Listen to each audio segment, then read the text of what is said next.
All right, people. I believe everybody is doing great, nice, and absolutely fine. So, good morning. Welcome to this beautiful session. Okay. Amazing session. All the people were actually waiting for this particular session. Okay.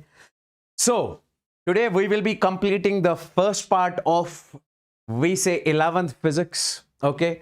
Every concept will be discussed. Every problem pattern will be discussed in this particular marathon, mega marathon. So before that, let me know in the chats if I'm perfectly audible and visible to each and everyone, all the people out there. Okay. And make sure you hit the like button because that's mandatory. Everybody out there, mark the attendance, hit the like button, and let me know if I am perfectly audible and visible to each and everyone. Everybody with the fire emojis.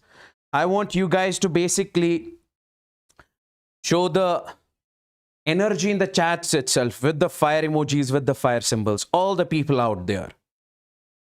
And let the people join, and we are starting the session accordingly. Everybody out there.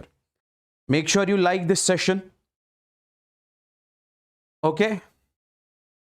So this was one of the, we say, most awaited sessions. A lot of people used to text me on my Instagram, on my Telegram, asking that, sir, please start this particular session. Please take the class 11th portion. So now in this particular marathon, we'll be taking the class 11th portion. Okay. Every concept I'll be taking over here.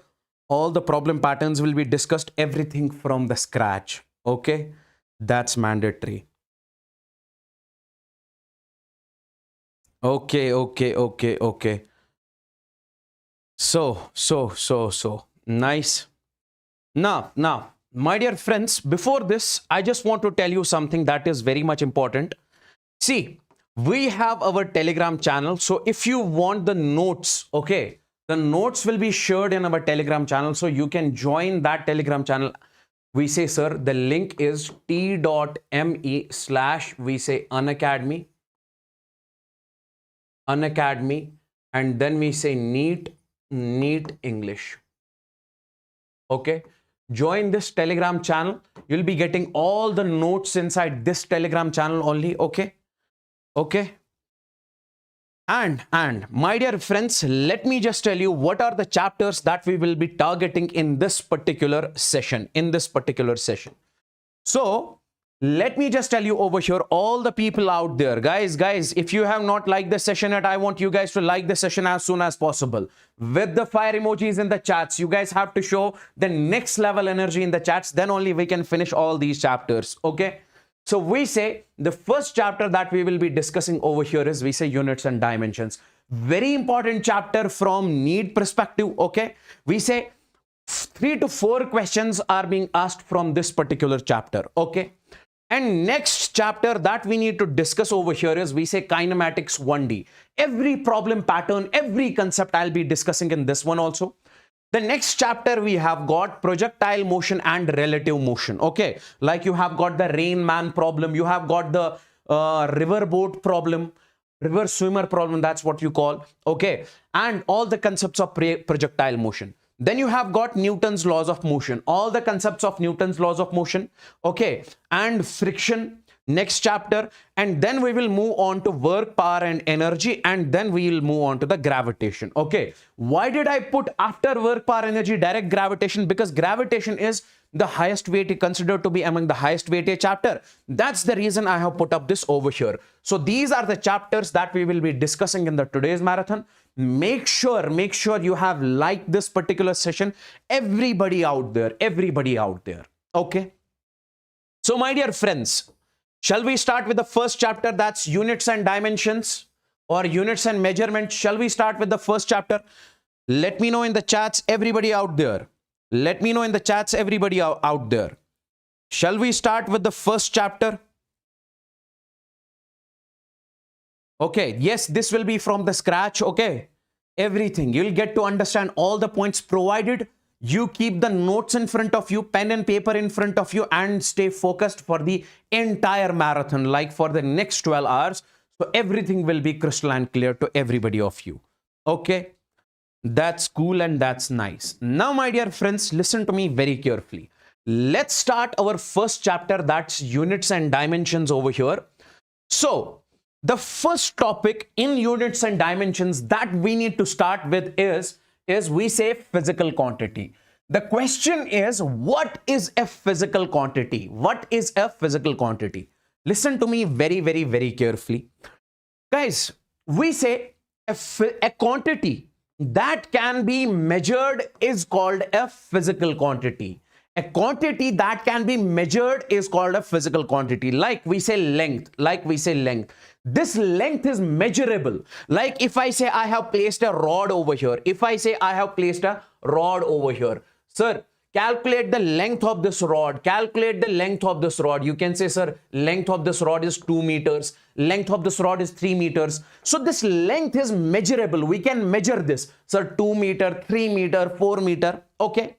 And similarly, we can say mass. Like we have got a block over here. Its mass is, sir, 3 kgs, 4 kgs. So we say this mass is what? A physical quantity. We say, sir, velocity. Velocity we can measure. Temperature, area, volume, density, etc. Okay. All of these are, we call them physical quantities. Okay. Now, my dear friends, we say these are the measurable quantities. All of these quantities, like I say, sir, this car is moving with a velocity of 20 meters per second. So velocity is measurable over here. Okay, simple concept. That quantity which can be measured. That quantity which can be measured. Now, what is a non-physical quantity? We say when it comes to the non-physical quantity, we say a quantity that cannot be measured. Okay, that cannot be measured is called a non-physical quantity. Sir, can you give us some examples? I say simply when it comes to the love. Okay. How much love do you have for that particular person? Can you measure love? Sir, I have 2 kg love for that particular person. Okay. Is that correct? Is that correct or incorrect? We say incorrect. We cannot measure love. We cannot measure hatred. Okay. How much hate do you have for that particular person? Okay. Goodness. We say light or sound. Sir, intensity of sound is a physical quantity. We can measure the intensity or loudness of the sound. Sir, the loudness of the sound is very large. So we say that is a physical quantity, but sound itself is not a physical quantity. Or we say light. We can say intensity of light, frequency of light are the physical quantities. Okay. I hope this is clear till over here. Guys, let me know in the chats if this is clear, if the speed is okay. Everybody out there, let me know in the chats. Okay. So next we have over here, that is a physical quantity. Listen to me very carefully. We say the physical quantity is mainly of 3 types. It is mainly of 3 types. Okay. The first one is, we say, fundamental quantities. Physical quantities are basically of 3 types. The first one is, we say, fundamental quantities. Then we have got the supplementary quantities, and then we have got the derived physical quantity. Okay. We will be discussing all the 3 over here. Now, my dear friends, if I say I have got the fundamental quantities. Sir, what are fundamental quantities? We say those physical quantities which are independent from each other. Those physical quantities which does not depend upon each other, which are independent of each other. Okay. Now, let me just tell you over here. Sir, I'll give you the example of all of these. Come over here. We say, sir, when it comes to the fundamental quantities, we say length. Okay. We say length. This length does not depend upon something else. Like, sir, can you give us some example? If I say velocity, we say velocity is displacement upon time. So velocity depends upon displacement and time. So we say velocity is not the fundamental quantity. Velocity is the derived quantity. Okay, so we say it is a derived quantity. It is derived from, we say, the displacement and time. So this is not. But when it comes to the length itself, we say it's a fundamental quantity. Simply. So we say fundamental quantities, we say, sir, length. Okay. And length we measure in, we say, sir, meters over here. Okay. Or we say, sir, mass. Mass we measure in kilograms over here. Mass is a fundamental quantity. Okay, we say, sir, you can represent over here kilogram. We say over here, this is kgs. You can measure the mass in kgs, kilograms. Sir, 10 kg is the mass. 15 kg is the mass. 20 kg is the mass. Similarly, we say, sir, length is measured in meters. Sir, length is 2 meters, 3 meters. So this is the symbol M. And then you have time in seconds. How many seconds? 5 seconds, 10 seconds. Okay, we say, sir, symbol is S. Then we say temperature in Kelvin. Okay, we say, sir, symbol is K. Amount of substance is one more, we say, fundamental quantity. We say, sir, its SI unit is mole, and this symbol is MOL. And electric current, we say, sir, ampere. So this is A over here symbol. And luminous intensity is candela. So we say this is CD. So these are the fundamental quantities which does not depend upon each other. Okay, this is the SI unit. We measure these fundamental quantities in these units. Okay, and this is the symbol. This is the symbol. Okay, now come over here. Sir, what are supplementary quantities? What are supplementary quantities? We say these are those fundamental quantities. They don't have dimensions, only unit. Okay. So after some time, you will get to understand. I'll give you some examples of this one also. So wait for some time. Okay. As of now, you can remember this. Now, then comes basically the derived quantities. Sir, one is fundamental quantity. Next one is derived quantity. We say fundamental quantity depends upon fundamental quantities independent of each other. But when it comes to the derived quantities, we say it is simply those physical quantities which are derived from the fundamental quantities, As my dear friends, see, example is area. Can I say, see, I'll give you the example over here. Let's suppose if I write area over here. We say, sir, this area is simply length multiplied by breadth, or length into length. So we say this area is a derived quantity. It is derived from, we say, length. This is also length into length. When you multiply two lengths, so you will get what? Area. So area is a derived quantity. Similarly, you can say, sir, force. Force is a derived quantity. Sir, how? We say, sir, when it comes to the force, we say force is simply mass into acceleration, Acceleration is further the derived quantity. So we say when you multiply mass with acceleration, you get the force. As simple as that. Okay. Then we say work, F into S, force multiplied by displacement. All of these are, we say what? We say derived quantities. Okay, like area is length into breadth. Or we say density. Density is mass divided by volume. Okay, it is mass divided by volume. Okay.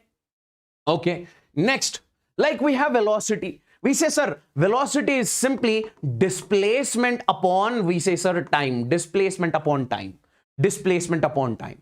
Now, my dear friends, when it comes to the displacement, what is displacement? It is length, and time is, we say, sir, over here, time itself, or you can say, sir, second. So we say this velocity is derived from, we say, length and time. So for length, can we say, what do we say in case of length? We measure the length in, we say, sir, meters divided by, and time is, we say, sir, seconds. So we say this is nothing but meter per second. So we measure velocity in meter per second.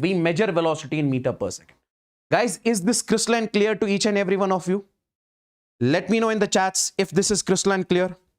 All the people out there, everybody in the chats, guys.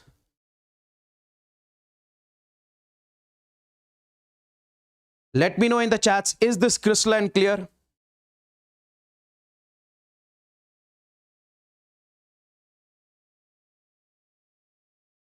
Is this clear?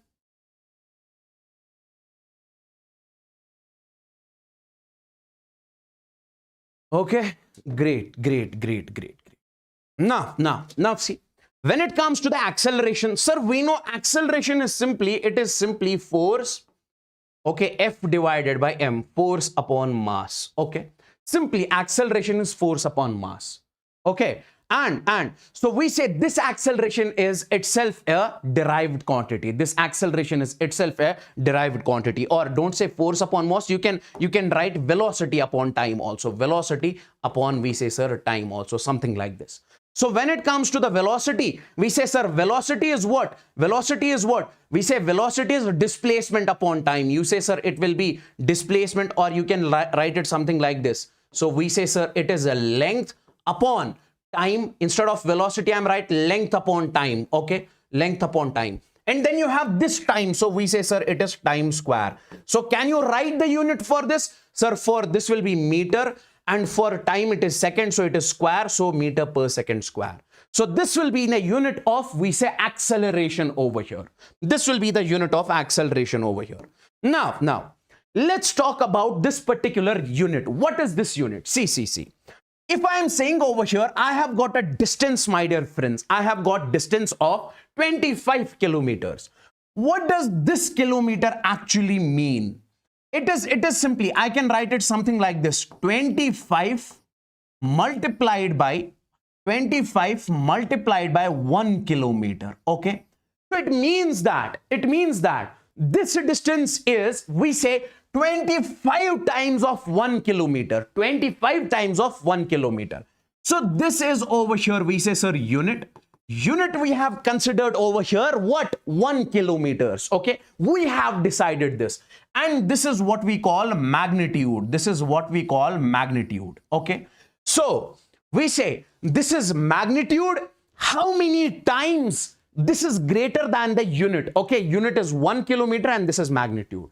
Like over here in this particular case, we say, sir, this is magnitude, and we say this is unit. This is unit. In this case, meters is the unit, and we say, sir, this is the magnitude over here, that is 25 times, 25,000. Okay, as simple as that. Unit is, if you are comparing this with something, okay, so that is what we call the unit. Okay, this 1 meter, 1 kilometer is unit over here. Now, my dear friends, listen to me very carefully. I need to make you understand certain points over here. We say, let's talk about a measurement. What does measurement actually mean? What does measurement actually mean? Let's talk about the measurement. Let's talk about the measurement. What does measurement actually mean? We say whenever we measure a physical quantity, we write its magnitude and unit. Okay, my dear friends, listen to me very carefully. What I'm trying to say in this particular case is, if I say I have got a rod over here. I have got a rod over here. Okay, I am asking you, tell me the length of the rod. How much will be the length of the rod? You say, sir, length of the rod in this case is simply we say, sir, let's suppose 20 meters. Let's suppose 20 meters. Sir, what is this 20? We say this 20 is what we call magnitude. This is what we call magnitude. And what is this m? This is what we call unit over here. So when you multiply magnitude with the unit, you will get the measurement of the rod. You will get the length of the rod. Okay, that's what we call measurement. So we say, when you multiply magnitude with unit, you'll get what? You'll get measurement. Okay, simply. Or like we say, sir, 25 kgs. What is 25? This is, we say, sir, magnitude. Kg is unit. So my dear friends, we say it is, we can also write it 25,000 grams. Okay, 25,000 grams over here. Now, my dear friends, see. There is a one concept that is very important. That is, we say nu is equal to constant. What is n? See. N means magnitude and u means, sir, unit. N into u, magnitude into unit is measurement. We say nu in this case remains constant. What does that mean? What does that mean? See. If I say I have got 25 kgs over here. Okay. Can I write this 25 kgs something like this also? 25,000, we say, sir, grams. Okay. Now, can I say, sir, this is what we call 25. This is N1. Okay. Magnitude N1. And this is, we say, sir, U1. That is unit 1. Magnitude N1, unit 1. I can say, sir, This is equal to N2. 25,000 is N2. G is over here U2. So this is another unit, grams. This is another unit. My dear friends, we say product of these two remains same. See, 25,000 grams is equal to 25 kgs. So I can say N1U1 is equal to N2U2.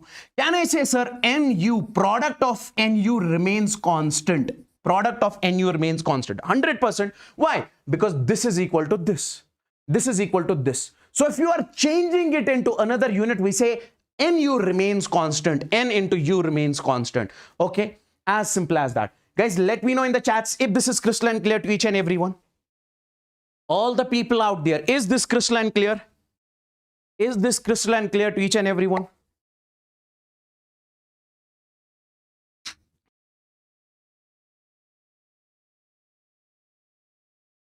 With the fire emojis. Guys, if you have not liked the session yet, I want you guys to like it as soon as possible. Liking the session is mandatory. Everybody of you, liking the session is mandatory, very much mandatory. So like it ASAP. Okay? Cool. Cool. Let's talk about, see, I'll tell you what are the types of questions which can be asked from this portion. Okay, wait for some time. Now let's talk about the dimensions. Let's talk about the dimensions. Let's talk about the dimensions. What does dimensions actually mean? Listen to me very carefully. What does dimensions actually mean? We say it gives us an idea how many fundamental quantities are involved in a physical quantity. So dimensions tells you how many fundamental quantities are involved in a physical quantity. Like we say, sir, velocity is equal to displacement upon time. Okay. Now if I ask you, how many fundamental quantities are involved in this velocity? You say, sir, velocity is displacement upon time. Displacement means length. So one length is involved. So what is this time? Time is one time is involved. It is not t square, it is t only. So we can say, sir, if you take this in the numerator, it will be LT minus 1. So we say this, what is this LT minus 1? Guys, listen to me very carefully. We say dimensions of velocity is LT minus 1. What does it actually tell you? It tells you how many fundamental quantities, physical quantities are involved in velocity. You say, sir, L. L means length, means one length is involved, that is displacement. Sir, time, t raised power minus 1. If you take in the denominator, it will be t. So means one time is involved in the denominator.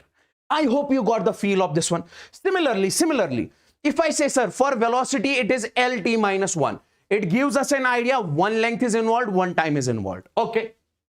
For acceleration, can I say, sir, it is velocity upon time? When it comes to the acceleration, it is velocity upon time. So I can simply write over here, instead of velocity, what is the dimensions? We say, sir, we say LT minus 1 divided by this t. Take this in the numerator, I can write LT minus 2. So what does it tell you? This is the dimensional formula of, we say, acceleration. This tells you, in acceleration, we say you have got one length and you have got time square, that is in the denominator. Hey guys, I hope you are getting it. I hope you are getting it. Okay. Now, next is, we say, sir, force. When it comes to the force, we say force is simply mass into acceleration. Okay. Mass into acceleration. So my dear friends, this mass, we say, sir, mass is mass and acceleration. I can write, sir, instead of mass, this is m only. Okay. For mass, we write m only because what is the symbol of mass? That is m. And instead of acceleration, what is the dimensional formula of acceleration? That is LT minus 2. So this is the dimensional formula of force. Okay.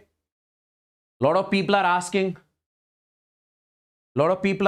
so where can we get the notes? Guys, you can get the notes in my Telegram channel also.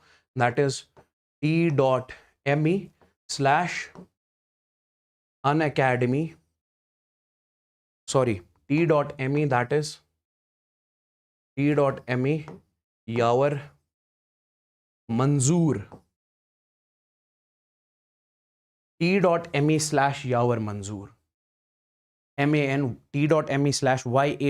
t.me/YAWARMANZOOR. You can join my Telegram channel and you can get all the updates and notes in this Telegram channel only. You can do that. Okay. E.me/Yavar Manzoor. Now, my dear friends, let's move over here. See, similarly, if we talk about the work, what is the formula for work? We say, sir, F force into displacement. So I can write over here for force, what is the dimensional formula? It is ml t minus 2. And for a displacement means length. So we write length over here. So can I say L into L is L square? So ml square t minus 2. T minus 2. Okay. Next we have got energy over here. In case of energy, can I write, sir, what is energy? Energy, you can take kinetic energy. So we can write 1 by 2 mv square. Okay. So 1 by 2, leave 1 by 2. Okay. Okay. This is a constant. So for m, it is m. For velocity, what is velocity? It is LT minus 1 and its square. LT minus 1 its square, because it's velocity square. So it will be simply MLT minus 2, ML2T minus 2, ML2T minus 2. Okay. Simply, then for power is, we say, sir, energy upon time. Okay. So how much energy per second? So we say, what is the dimensional formula of energy? We say, sir, ML2, we say, sir, T minus 2 divided by time is what? Time is time over here. Okay. And if you take in the numerator, so it will be ML2 and T minus 1 over there. Okay. Is that clear? Oh, sorry, T minus 3. Okay. Is that clear? Yes, T minus 3. Is that clear? Let me know in the chats if this is crystalline clear to each and everyone. Okay. Next, if you take a look over here, sir, similarly, we can say for momentum, this is what we say the dimensional formula. Momentum is mass into velocity. For mass, we write m. For velocity, we write LT minus 1. Similarly, we can say for angular displacement, okay, we say it is m0, L0, T0.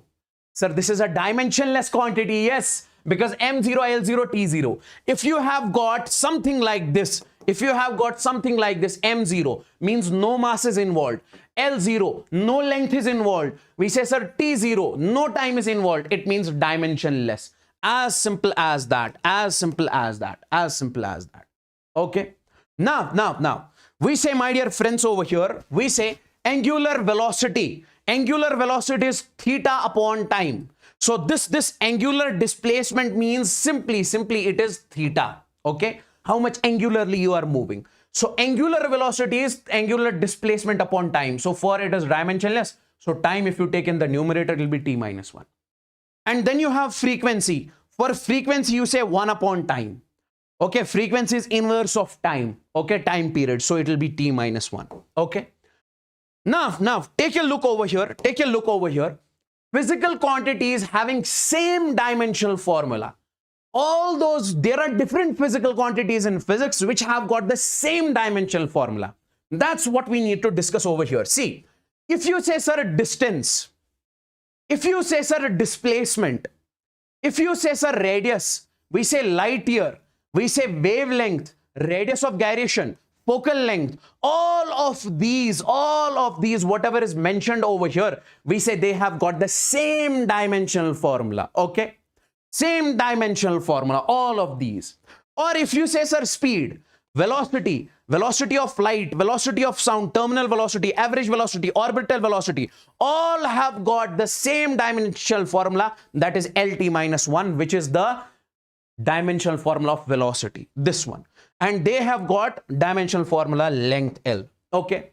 And then you have acceleration, average acceleration, everything, acceleration due to gravity. Okay. So intensity of gravitational field, centripetal acceleration, all of these have the same dimensional formula, that is LT minus 1. LT minus 1. Okay. And you say impulse or change in momentum. We say, sir, this have got the same dimensional formula. Force, weight is also force. Tension, what is tension? Tension is also force. Okay. Thrust, gravitational force, spring force, okay, electrostatic force, magnetic force, normal reaction, friction. All of these are basically the forces. That's the reason. Guys, see, All of these are the distances, length. All of these are the velocities. That's the reason they have got the same dimensional formula.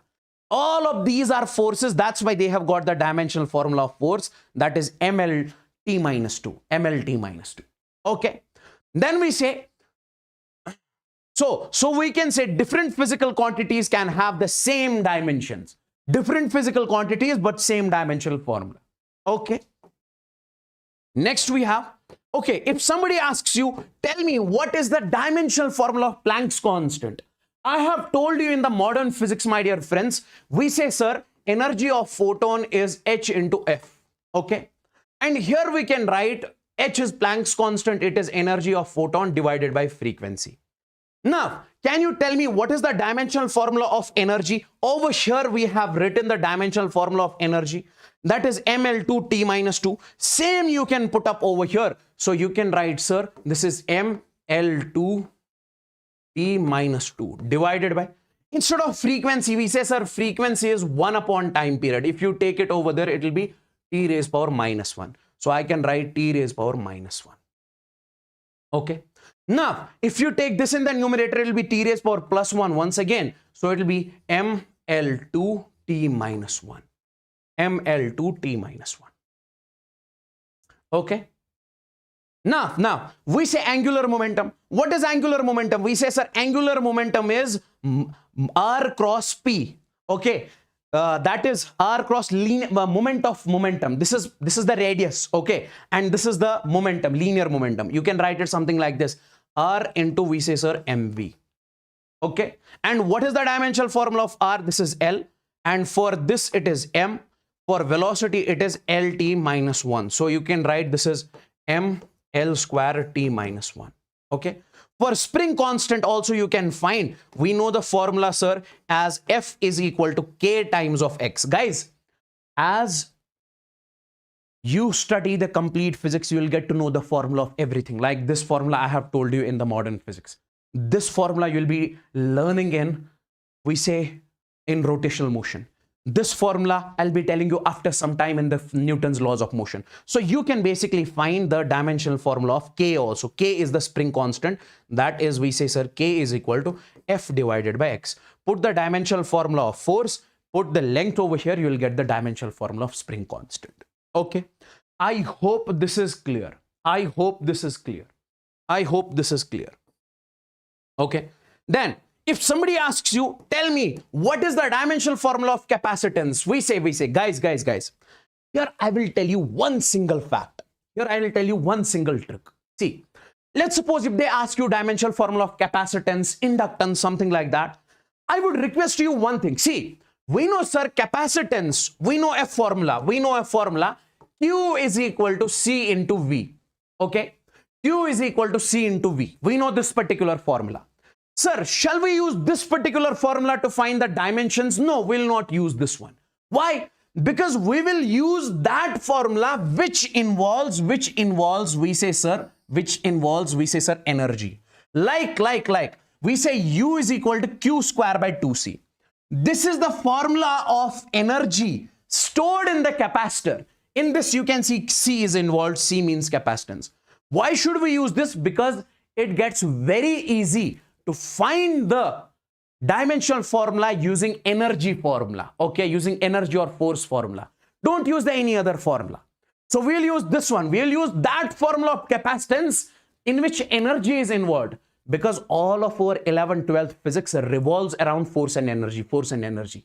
That's the reason I suggest you guys to take that formula which involves energy. Like similarly for inductance, see. We say, sir, take that formula of inductance. We say, sir, we know, sir, phi is equal to L into I. This is also the formula of inductance. I said, don't use this. Why? Use that formula which involves, we say, sir, energy. Which one is that? U is equal to 1 by 2 Li square. This is the energy stored in the inductor. If you have got the inductor over here, this is the energy stored in the inductor. Guys, if this dimensional formula portion is getting out of your head, then I request you to wait for few minutes. Okay, we'll get done with this and then we'll move on to that portion which will enter your head. Why is it getting out of your head? Because maybe you haven't studied these formulas, but I have taught you these formulas in the previous marathons. Okay, that's the reason you are basically, this is getting out of your head. Okay, so use that formula of inductance which contains energy. So U is equal to 1 by 2 Li square. Okay, like, my dear friends, you can find the dimensional formula of L over here. Okay, for energy, you know, sir, ml2 t minus 2, and I is what? Current. For current you can write A square or I square, one and the same thing. Okay, I hope this is crystal and clear. I hope this is, because see, from this formula you will get the value of L is equal to, we say, sir, U divided by I square. Now for U, you can write ml2 t minus 2. This is energy and this is current, so directly you will get the dimensional formula. Same is the case over here. Guys, we say C is equal to Q divided by V. Directly you can find the dimensional formula of this one also by this. You can check it later also. Okay. Next. Then you have got the dimensional formula of energy density. You have got the dimensional formula of energy density. Energy density is what? Energy per unit volume. Energy divided by volume. For energy, this is the dimensional formula. For volume, it is L cube. You can find it.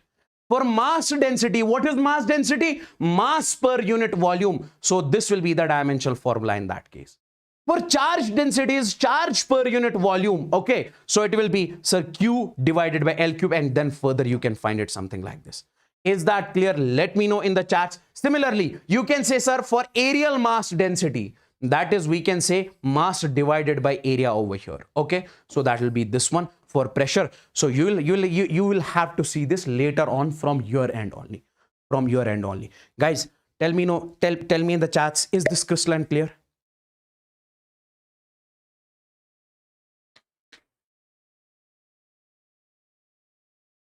Is this crystal and clear to each and everyone? Let me know in the chats, guys. Is this crystal and clear? There is a chart book of that is a complete sheet. I'll be sharing that sheet in the Telegram group, in the Telegram channel, where you will find the dimensional formula of every quantity. I cannot discuss all the quantities over here. It will take a lot of time. Okay, so from there you can see the dimensional formula of all the quantities. Now, there is one concept, that is dimensionless physical quantities, which have got no dimensions. We say, sir, what does dimensionless physical quantities mean, in which we have M0, L0, or we say, sir, T0? So I can simply say in this particular case, sir, angle, it's a dimensionless physical quantity. Solid angle, strain, Poisson's ratio, refractive index, all are the dimensionless physical quantities. Okay. Like, or we say trigonometric formulas. Like, sir, we say sine theta, cos theta. Sine theta is perpendicular upon hypotenuse. What is perpendicular? It is length. What is hypotenuse? It is length. So length by length will cancel out. So it will be M0, no mass is involved. Even no length is involved because they get cancelled out. No time is involved. So that's why it is dimensionless. So how do you basically find that any quantity is dimensionless? If you have got something in the numerator and if you have the same quantity in the denominator, we say then it will cancel out. So that becomes dimensionless. So exponential functions, okay, we say it's a number. It's not a physical quantity over here. So we say you can see over here. Next. Sir, strain. What is strain? Strain is delta L by L. Change in length upon length. Sir, change in length means length only. So that is L divided by L. L will get cancelled. So it is dimensionless. Coefficient of friction. Why, sir, coefficient of friction? We say, sir, coefficient of friction is mu into n. Mu into n. So we say, sir, mu is equal to, I can write over here, mu is equal to F divided by n. Force, this is F is frictional force, okay, that is force only, and divided by normal reaction is also the force, so they will get cancelled. So it will be M0, L0, T0. Okay. So, okay, now we are done with this. Now let's come on to the different topics. Guys, a lot of people out there, I know, when it comes to the dimensions, these are basically this is the topic which may have gotten out of your head for some students, in some students, okay? But as I'm saying, if you get to know more and more formulas, if you learn complete physics, you will get to know more and more formulas. You can basically then find the dimensional formula. Simply as of now, you remember one thing. What is that? Sir, dimensional formula tells us how many quantities are involved in a physical quantity. Like we say, sir, velocity is equal displacement upon time. It is, sir, L and it is T. So it will be simply LT minus 1. That's it. One length and one time. That's it. Okay. Now, let's move on to the next concept. Now, from here on, you will get to understand each and every single point. So I want you guys to focus completely from now onwards.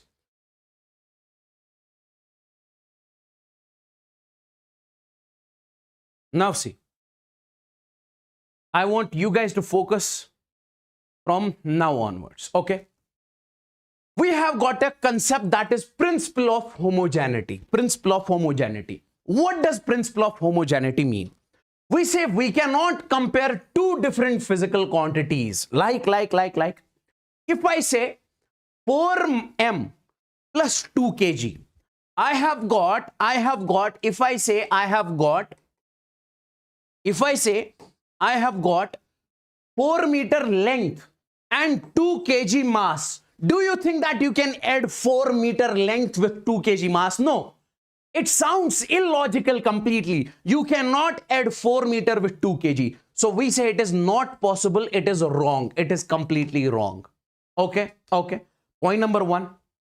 Point number 2 is, if I say, sir, 3 meters minus 2 seconds, if I say you have got 3 meter length over here, length of the rod is 3 meters. And time is, we say, sir, 2 seconds. Do you think it is logically correct? No, it is not possible. It is not possible. It is also wrong. Okay. And if I say, sir, 5 kg mass is greater than 3 meter length. I say, I have got a rod over here. Okay. The length of the rod is, we say, sir, 3 meters. Okay. And I have got a box over here. And the box has got, we say, sir, 5 kg mass. I am saying that, sir, this 5 kg is greater than 3 meters. Do you think it is logical? It is illogical completely.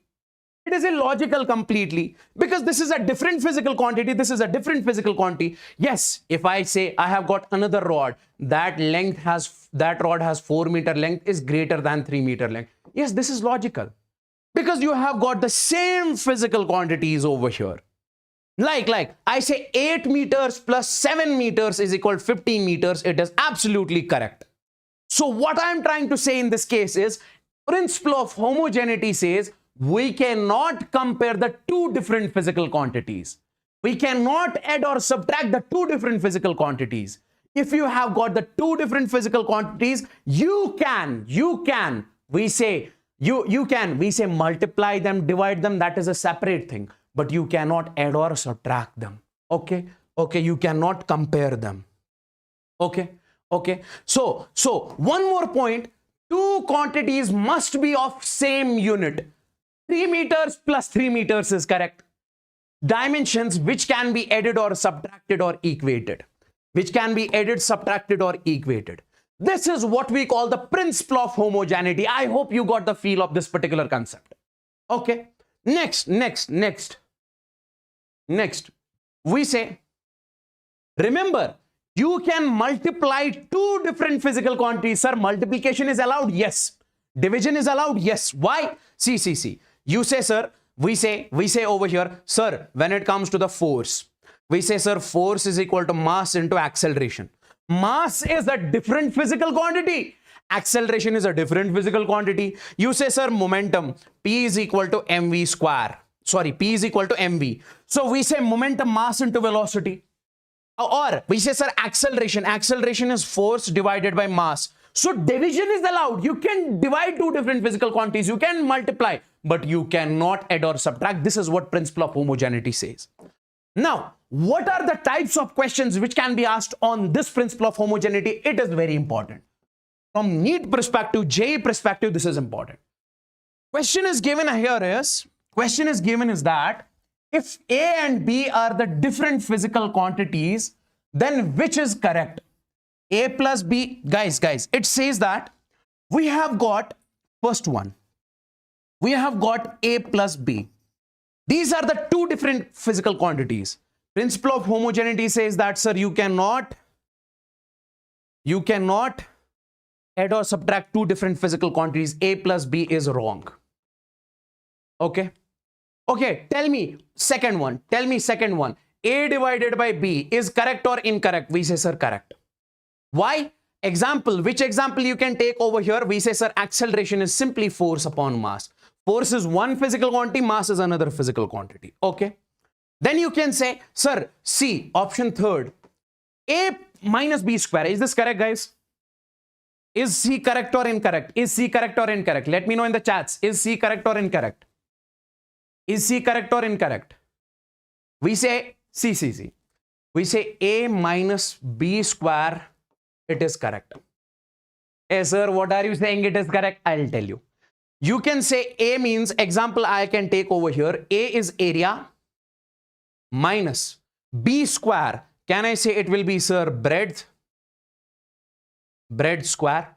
So breadth into breadth, length into length is area, side square is area. So CC, so it becomes area minus, sir, this is area. So area is the same physical quantity. This area is also same physical quantity. So this is correct. Oh, what about option D? Option 4. We say, sir, A, B plus A is also correct. So that's why it is mentioned over here. This is an important question. That's the reason. So A, B plus A is also correct. Why, sir? Can you give the example? See, if I say, sir, A means, let's suppose length, or let's suppose we say, sir, in this particular case, I say, sir, this is length. This is, sir, breadth. And this is, sir, area over here. So I can say in this particular case, this multiplied by this area plus area is, we say, sir, correct. So this is also correct. Okay, this is also correct. I hope you got it. I hope you got it. Is this crystalline clear to each and everyone? Let me know in the chats, all the people out there. Is this clear?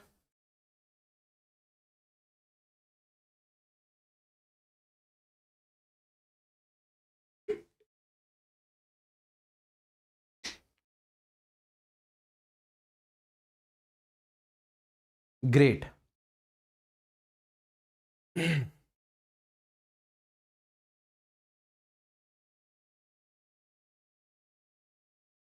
Okay, let's move on to the next one.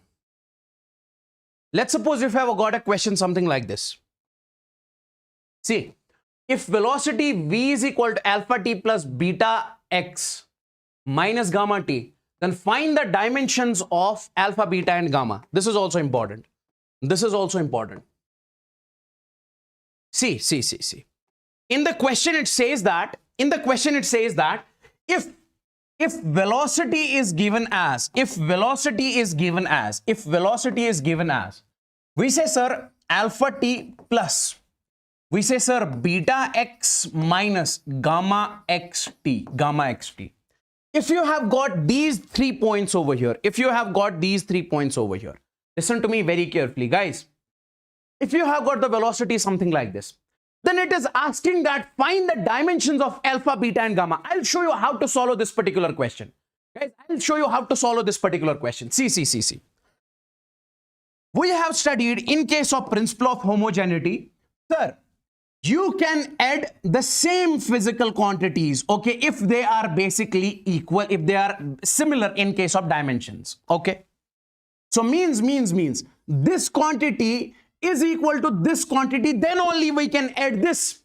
Hey, if this is, let's suppose its unit is meters, it's also meters. If this is the same physical quantity, this is the same physical quantity. Dimensionally, I am saying, if they are dimensionally similar, then only we can add them. If they are dimensionally unsimilar, not similar, then we cannot add or subtract them. So we can say, according to principle of homogeneity, we can add different physical quantities if they are similar. So we can say over here, if V is equal to alpha t is equal to, we say, sir, beta x is equal to gamma xt, then only we can add them, equate them, subtract them. Okay. Okay. Now, my dear friends, can I write over here? Listen to me very carefully. See, from first case, I can say now, velocity is equal to alpha t. Can I say, sir, this alpha will be simply velocity upon time? So what is the dimensional formula of velocity? That is LT minus 1. And what is time? This is time over here. So alpha will be simply LT minus 2. So the dimensional formula of alpha is, we say, sir, LT minus 2 over here. Okay. Next, we say in this case, we say velocity is equal to, I can also say this velocity is equal to beta x. So this is velocity is equal to, we say, sir, beta x. So can I say from this beta is equal to velocity divided by x, 110%. So I can say in this particular case, sir, for beta, this will be LT minus 1 divided by, what is x? Sir, x is length. Length and length will cancel. So for beta, it is t minus 1. So for beta, the dimensions are t minus 1. Okay. Similarly, we can say for the third one, for the next one, I can say it something like this. So we say velocity is equal to, that is gamma, we say, sir, gamma xt. So over here, gamma will be simply, that is velocity upon x into t. So for velocity, we know dimensional formula is LT minus 1 upon x is length and this is time. L, this and this cancels and this goes in the numerator. So it will be t raised power minus 2. So this is the dimensional formula of alpha. This is for beta and this is for gamma. Hey, is this clear? Let me know in the chats, everybody out there. Is this crystalline clear? All the people. Guys, if you have not liked this session yet, I want you guys to like it as soon as possible.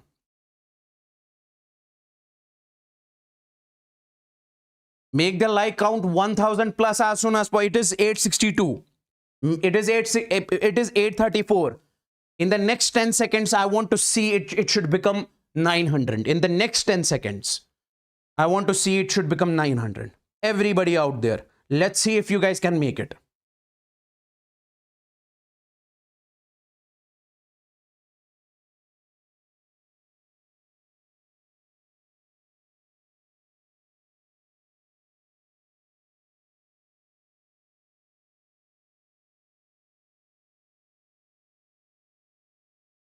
Okay. Next question we have got over here. Next is velocity is equal to a sine of, okay, this, find the dimension.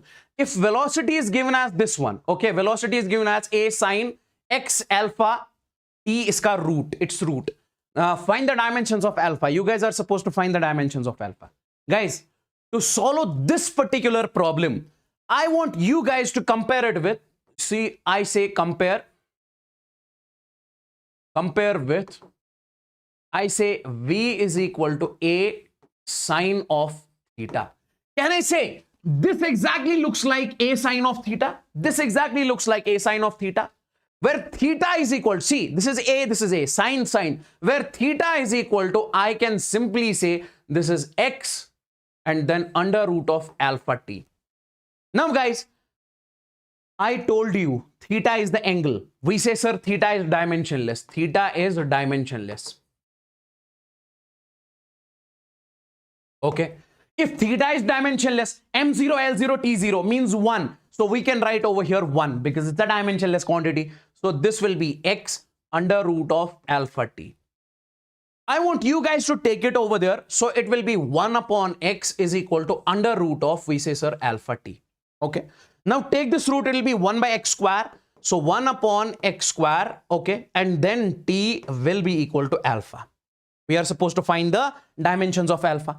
Now guys, can I write it something like this? Listen to me very carefully. I can say, sir, alpha is equal to, this is 1 upon, for x, what is the dimensional formula? We say, sir, it will be L square. X is length, okay? L square, length square.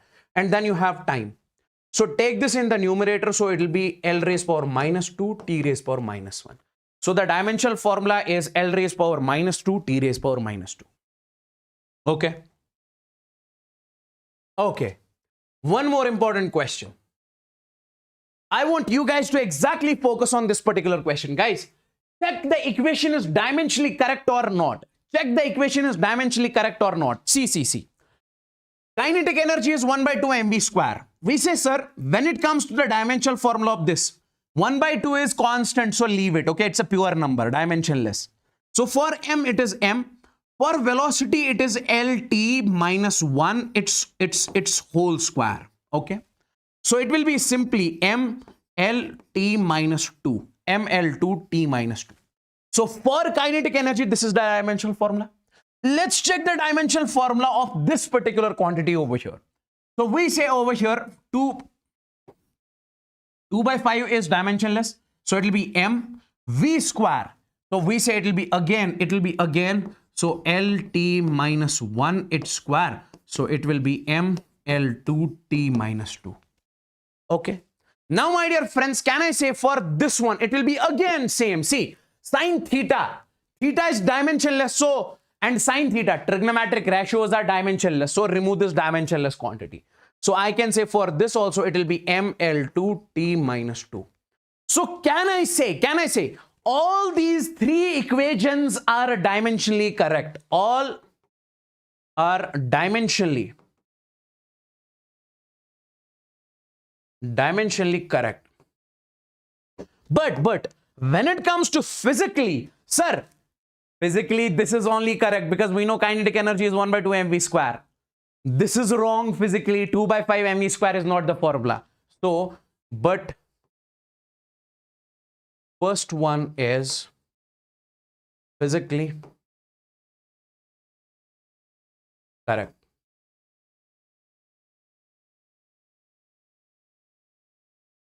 Okay, next we have the concept over here, that is the significant figures. That's the significant figures. Listen to me very carefully. What does significant figures actually mean? Guys. Before this, if I say I have got over here 5, 6, 3, 4, 1. These are the numbers. Okay, these are the numbers over here, 5, 6, 3, 4, 1. And I am asking you, tell me how many significant figures are in this number. You say, sir, I don't know. I will tell you how to find the significant figures. There are certain rules which will tell you how many significant figures are there in a number. I will tell you. See, what is the first rule? We say all non-zero digits are significant. So can you tell me how many significant figures are now in this one, sir? This is non-zero. 1, 2, 3, 4, 5. So we say it has got 5 significant figures. We say, sir, how many? 5 significant figures. Okay. All zeros between non-zero digits are significant. Like if I say 5, 3, 0, 4, 2, 5. Sir, is this 0 over here significant? We say yes. So how many significant figures it has? We say, sir, it has 1, 2, 3, 4, 5, 6. So 6. Because all zeros between non-zeros are significant. All zeros on the left side are not significant. If I say 0, 0, 5, 6, 4, so those are considered to be non-significant. 0, 0, 5, 6, 7, 4. Okay. So we say how many significant figures? 1, 2, 3, 4 over here. Next.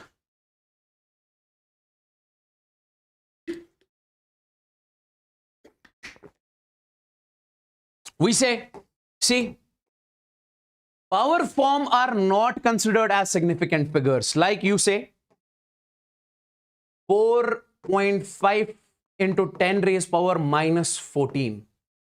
So we say this is not considered to be as significant. So in this case, significant figures are 1 and 2 only. Trailing 0 after the decimal place is significant. Like if I say 5.7, if I say 5.00000. So we say zeros after the decimal are significant. So in this case, significant figures are, we say, sir, 3, 1, 2, and 3. Is this clear? Is this clear? Let me know in the chats if this is crystalline clear. Now, listen to me very carefully. See, my dear friends, if I say I have got 85 mm over here, and you want to convert this 85 mm into centimeters, so you can write 88.5 centimeters.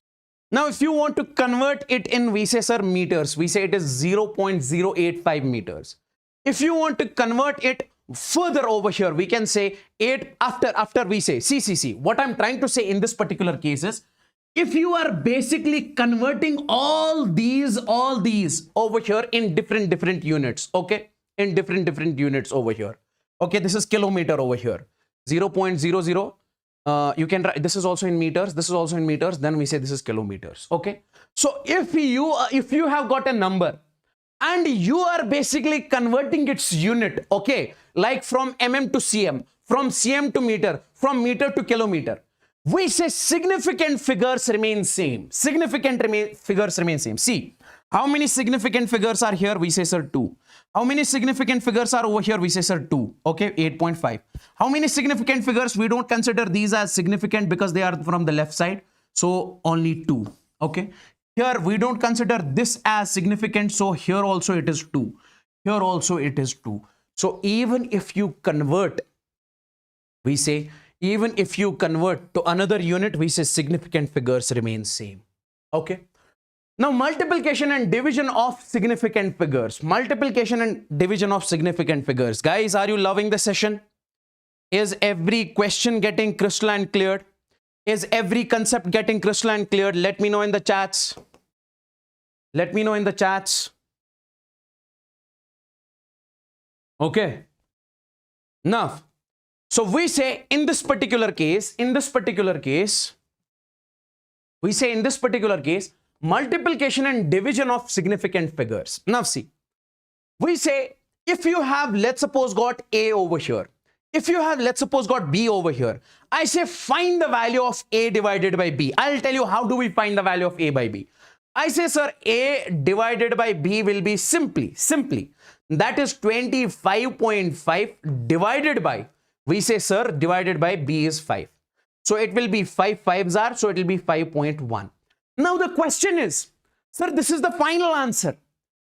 Here you can see, final result is written in minimum significant figures. Minimum significant figures. Tell me, see, if you check A over here, how many significant figures A has? We say, sir, 1, 2, and 3. If you check B over here, how many significant figures are over here? We say, sir, only 1. So you have to write the final result in minimum significant figures. Minimum significant figures is 1. So you can write over here. So its answer will be, answer is equal to 5 only. Answer is equal to 5 only. Okay. So you have to write in, if I say you have to write the minimum decimal place, you have to write the answer in maximum significant figures, then you can write over here 5.100 something. Okay. 0 something. Now, next over here. Listen to me. After this, I'll show you that question. Now see, let's suppose you have got addition and subtraction of significant figures. Addition and subtraction of significant figures. We say final result is written in minimum decimal place. Final result is written in minimum decimal place. Okay.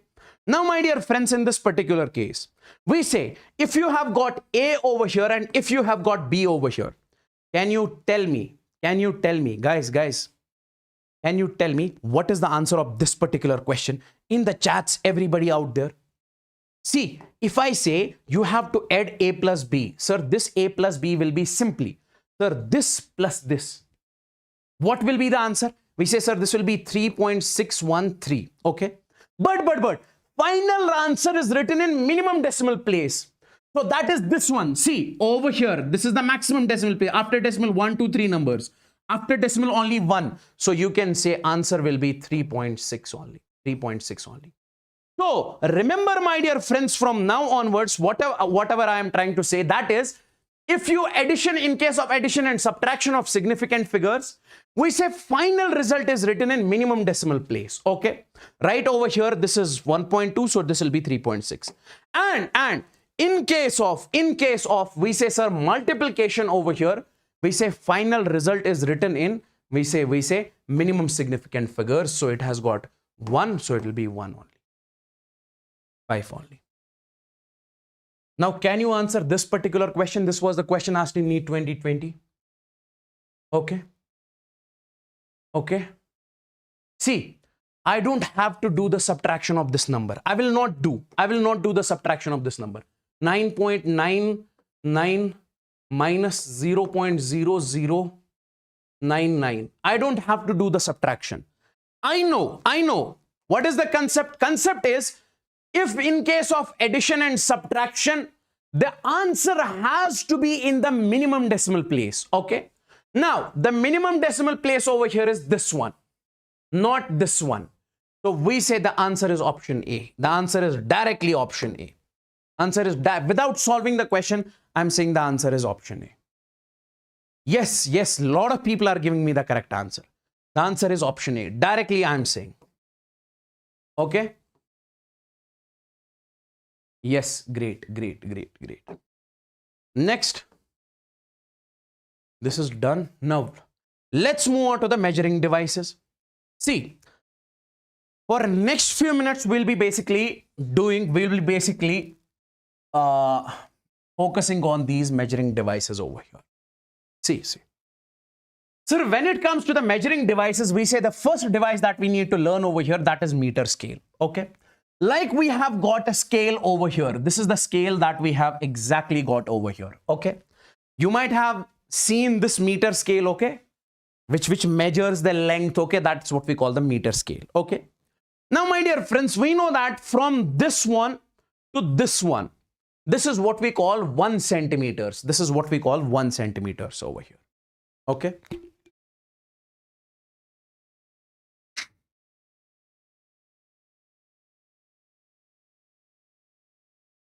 Hey, is it getting clear? Is it getting clear to each and everyone, guys?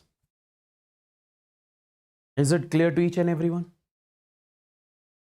Now see, we say, listen to me very carefully. Let's suppose this is a meter scale. Okay. You might have seen this. Okay. You might have seen this. Now, if I say, my dear friends, from 1 to 2, we say this is how much? How much is this length? This is 1 centimeter. This is 1 centimeter. Okay. Now, can you tell me in this particular case? Just a second. I will see if I can zoom this.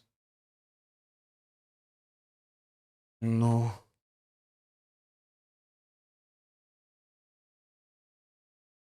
Yes. Okay. I am zooming this one. Something like this. Okay. Now take a look. If you take a look over here, this is 1 and 2. How much is this length? This is 1 centimeters. And from 1 to 2 in 1 centimeters, can you tell me how many divisions are over there? 1 division, 2, 3, 4, 5, 6, 7, 8, 9, 10. There are 10 divisions. So we say these are what we call 10 main scale divisions. What is MSD? Or you say meter scale divisions. Meter scale. We say, sir, MSD. Just a second. MSD. We say, sir, it is main scale divisions.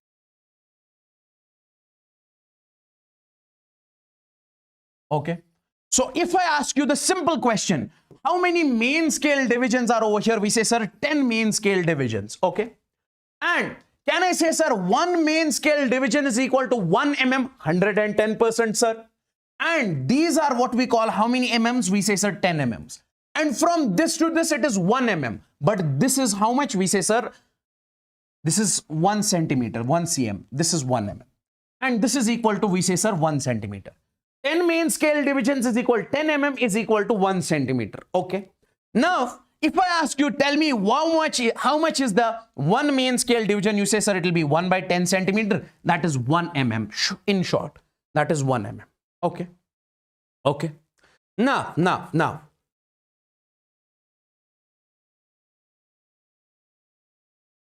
Now, let's move on to this one. Let's suppose I have made this scale over here. I have made this scale over here.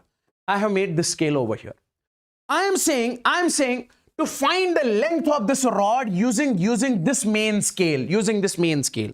How will you find the length of the rod using this meter scale? See, let's suppose this is the rod. Simply you say, guys, simply you say, When it comes to the length, I say measurement, or I say over here measurement. Let me write over here. When it comes to the measurement, it is MSR. MSR means main scale reading plus minus, we say, sir, least count or maximum error. I will tell you, sir, this rod has got length how much? See, main scale reading you can mark over here as 3. You can mark over here as 3 because this rod has crossed the 3 mark. So main scale reading in this case is, we say, sir, 3. It is 3. And then guys, we say, sir, it is 3 plus something. 3 plus something.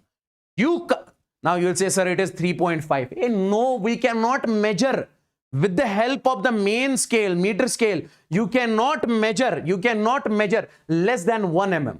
You cannot measure less than 1 mm. So we say it was 3 plus minus, we say, sir, 1 mm. So what is this 1 mm? 1 mm can be the maximum error, or we say least count. Okay. So guys, I am saying, sir, its length is 3 point something. Point something we don't know. So point something is the error that we can make over here. Somebody will say 0.5. Somebody will say 0.6. That is the error we are making. So we say, in this case, if you find the length will be simply main scale reading, that is 3. Then we say plus minus maximum error, or you say least count. Least count will be, listen to me very carefully. Least count will be minimum reading that can be taken by the instrument. What is the minimum reading that the instrument can take? Guys, this instrument can measure minimum of 1 mm. Yes, sir. This instrument cannot measure less than 1 mm. So we say in this case, least count is how much? 1 mm. So that's the reason I say when it comes to the least count, it is the minimum reading that instrument can measure. Okay. For meter scale, it is 1 mm. And also it is called the maximum possible error. If I say meter scale can make how much of the maximum error? We say 1 mm. We say 1 mm. So I can say that the instrument can make. Okay. Like we have got one more example. We have got, if you have a meter scale, you are supposed to measure the length of this rod. We say, sir, length of L1 is equal to 4 mm because rod has crossed 4 mm. Plus minus, we say, sir, 1 mm. Then we say, sir, L2, length of the rod L2 is 4. This is also plus minus 1 mm. Then we say, my dear friends, L3, length of the rod L3. It is exactly coinciding with 5. So length of the rod is 5 mm. Main scale reading plus minus least count. Hey, guys, in the chats, tell me, is this meter scale concept clear? Is this clear? Tell me in the chats. Is this crystalline clear? Now let's move on to the Vernier calipers. With the fire emojis. If you are not like the session, like it.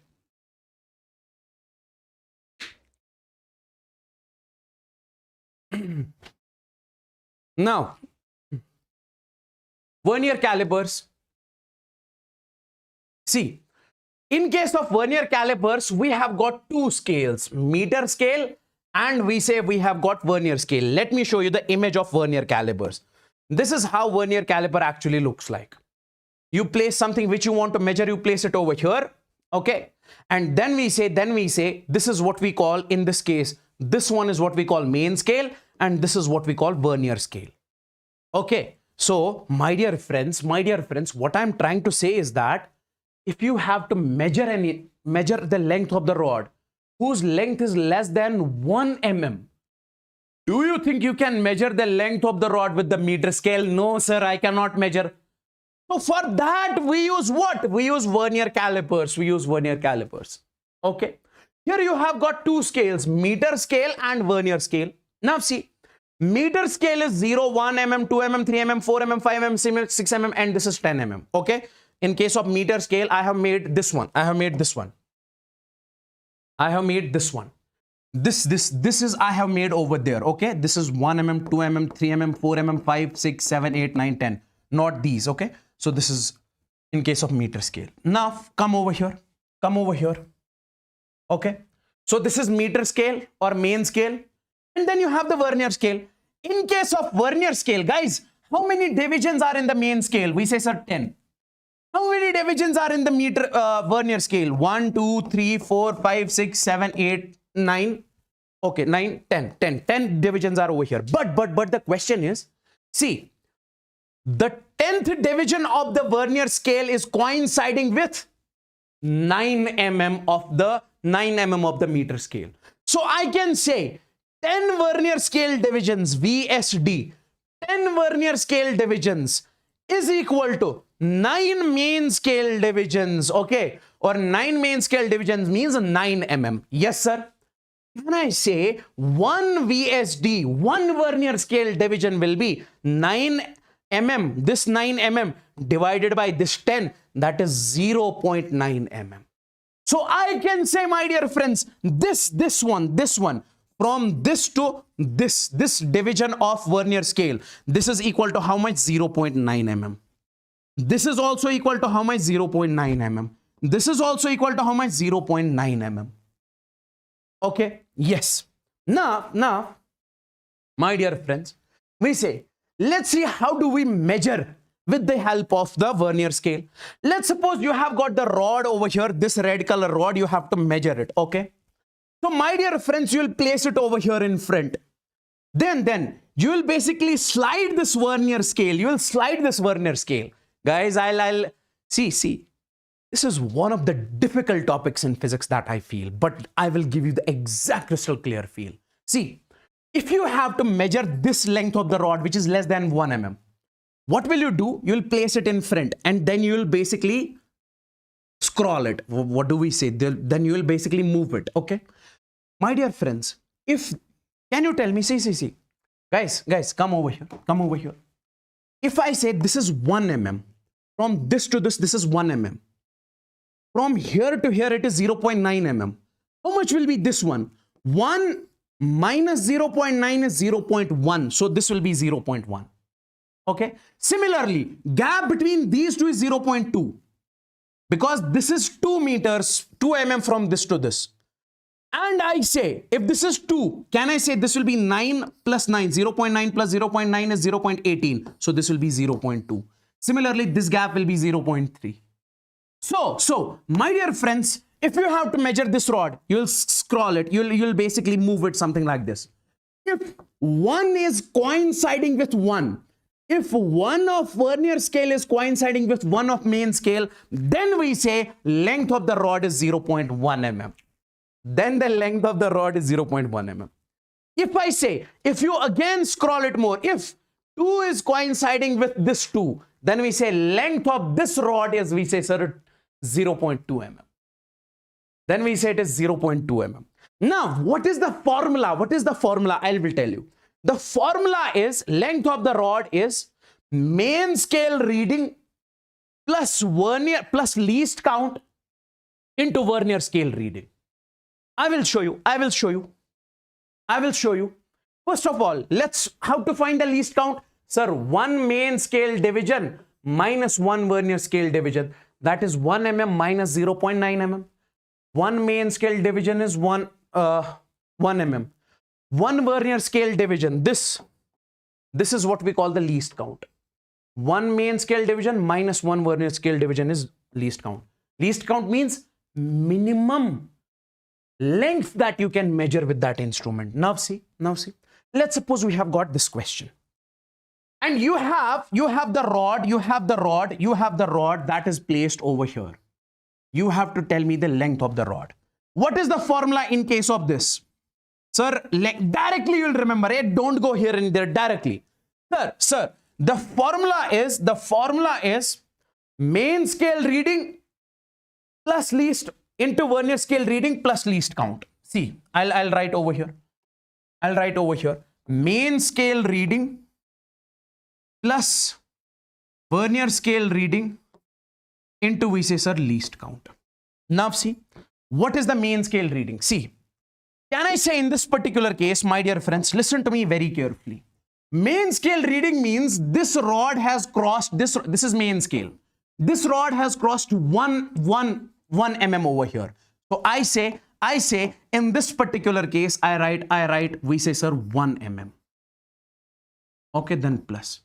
Vernier scale reading. Then you have to check which one is coinciding with which one. See. In this case, I say 3 is coinciding with 4. 3 is coinciding with 4. So I can write in this case, sir, this is 3. Vernier scale reading is 3. First, main scale reading. Then, if 3 is coinciding with 4, then you have to write 3 over here from Vernier scale. If 2 is coinciding with 3, then you have to write 2 over here from Vernier scale.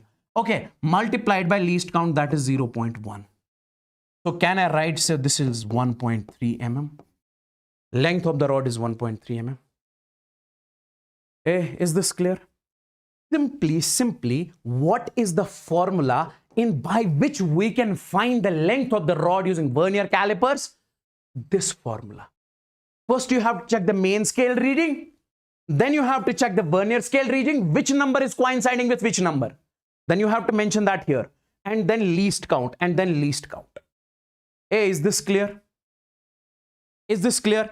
Is this clear or super clear? In the chats, is this clear or super clear?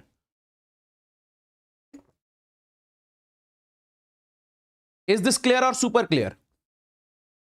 In the chats, in the chats. Yes, least count is fixed. Least count is fixed. Least count is fixed.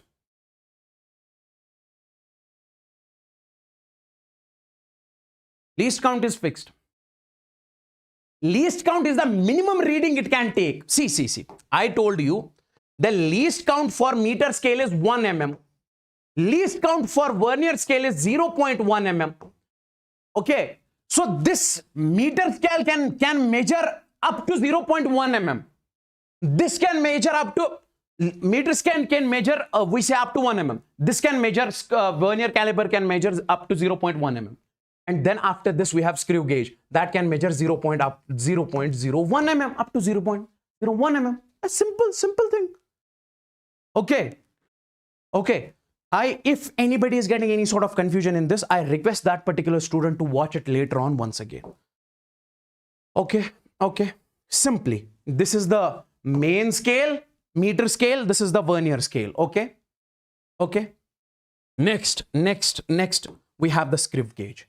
Now guys, if I say you have to measure something which is less than, which has the length less than 0.1 mm. Sir, if I say I have to measure something which has length less than 0.1 mm. If its length is 0.1 mm, which instrument I can use? Vernier calipers. But if its length is less than 0.1 mm, I have to use screw gauge. As simple as that. See, in this case, only important is we say, sir, Vernier caliper and meter scale. This is not that important, but still, see. I say when it comes to the screw gauge, we need a more advanced instrument which can measure up to 2 digits after decimal. Up to 2 digits after decimal, 0.01. Okay. It is called a screw gauge. So if I have to make the screw gauge over here, it will be something like this. Okay. You have got the main scale. Over here. Okay. This is the main scale. And then you have got the circular scale over here. This is the circular scale. I'll write over here. Circular scale. This is the circular scale. Okay. Now, my dear friends, if this is the main scale that I'm getting in this particular case, okay, this is the main scale that I'm getting in this particular case. See, so we say this circular scale has got further division. See, we divide this into 100 divisions. Circular scale has got 100 divisions. Sir, can we divide it less? Yes, you can divide it in 50 divisions also. Depends upon you. Okay. Now, listen to me very carefully. This main scale is slidable. Now, see, when we basically rotate this, let's suppose this is 0 over here and this is 100. So when we rotate this circular scale, so when it goes from, we say, sir, when it completes one cycle, means when it completes 100 divisions. So we say during that process, this main scale moves by 1 mm. if I say it was initially over here, okay, then we started rotating the circular scale. So if this circular scale is rotating, we say main scale is also moving forward. So we say this will move by how much? We say, sir, 1 mm. Okay, like I'll show you the figure of this one. This one. This is what we call the circular scale, and this is the main scale. If you rotate the circular scale over here by 100 divisions, main scale will move by, slide by 1 mm, 1 mm. Can I write something like this? Can I write something like this? Sir, 100 circular scale divisions is equal to 1 mm. When you rotate this circular scale by 100 divisions, we say main scale will move by, slide by 1 mm. So we say one circular scale division is 1 mm divided by 100. So that will be least count. That will be least count in this case. So we say, sir, it will be 1 divided by 100, that is 0.01. So can I say, sir, least count in this case will be, guys, see. It is, if I say this is sliding by this much amount of horizontal distance, this horizontal distance is what we call pitch. Okay. This horizontal is what we call pitch, and divided by number of circular scale divisions. Okay, guys, number of circular scale divisions is 100. Pitch in this case is 1 mm. So we say this will give you the least count. Even if I say, guys, remember, if I say you have to find the least count. Okay, you have to find the least count of a script gauge. In that script gauge, we say, sir, this pitch is, let's suppose, 1 mm over there, 1 mm over there. Okay. And if I say number of circular scale divisions in that case is, let's suppose I can take that 50 also. Depends, bro. In that case, least count will be different. Okay. So in a generalized form, we assume over here, we say, sir, we take 100 divisions in case of this script gauge. Okay. So my dear friends, now come over here. How to take the reading? Let me show you how to take the reading. We say reading in this case will be main scale reading, okay, plus minus circular scale reading into least count. This is the only formula which you have to remember in this case, okay? This is the only formula. That is main scale reading plus minus CSR into least count. How do we exactly take the reading? I will show you. Guys, let's suppose, I will show you over here. Let's suppose I have got, this is the main scale. Okay, this is the main scale. Okay. Let's suppose this is over here 2 mm and this is over here, let's suppose 3 mm. Okay. My dear friends, I say in this particular case,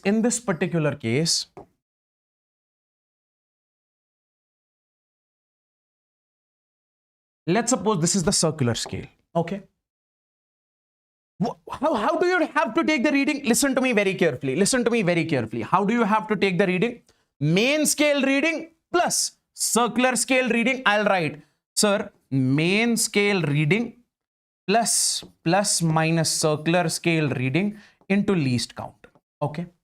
Now we say, what is main scale reading in this case? If I say this circular scale is exactly placed at 2 mm, this 2 mm in that case will be main scale reading. If let's suppose if this is present at 3 mm, then we say in that case 3 mm will be the main scale reading. I hope you are getting this. And then what is circular scale reading? I will tell you. There is a reference line over here. Okay. So I say, let's suppose this is over here. This is mark over here 75. So since you are rotating this circular scale, if the mark 75 is on main scale, reference line. If the mark 75 is on the reference line, so then I can write over here, this is the reading of circular scale. Okay. And least count in that case is 0.01. Simply, sir, main scale reading in this case is, where is this scale? Guys, I cannot go in much detail. the amount of information I am giving you right now, that is the only thing you need to keep in your mind. Okay, that's the only thing. Now see, we say this, if this is placed at 2 mm, so 2 mm will be main scale reading. Okay, and then if this reference line coincides with 75, that will be this one and multiplied by least count in this particular case. Like if I say over here, see, if I say over here, this circular scale is, let's suppose at 6, it is 6 mentioned over here. If it is at 6, so main scale reading is 6. And see, this is the reference line. If this reference line coincides with 75, this is the circular scale reading. That's it, you guys are supposed to remember in this particular case. Let me show you what was the question which was asked on this particular topic. See over here in this particular case. Guys, let me know in the chats, is this clear? Please tell me in the chats, is this clear? Everyone, I need the signal, Is this clear?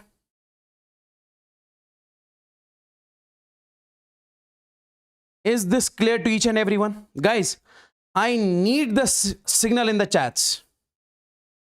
Is this clear to each and everyone? All the people out there,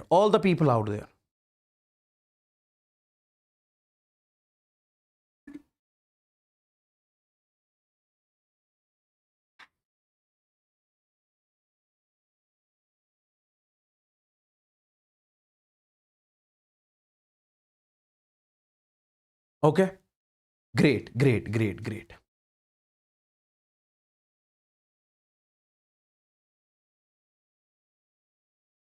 Now see, we are given a question over here. The question is, a screw gauge has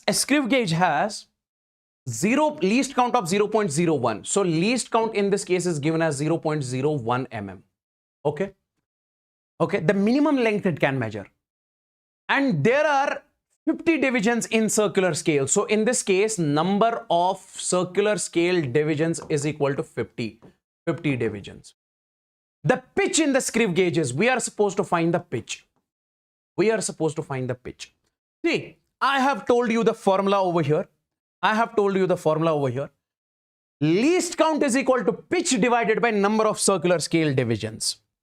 I can say least count is equal to pitch upon number of CSD. So my dear friends, I can say least count in this case is 0.01 is equal to, we say, sir, this is pitch upon, this will be over here 50. Okay. Now, can I say this will be simply what? 0.5. So pitch in this case will be 0.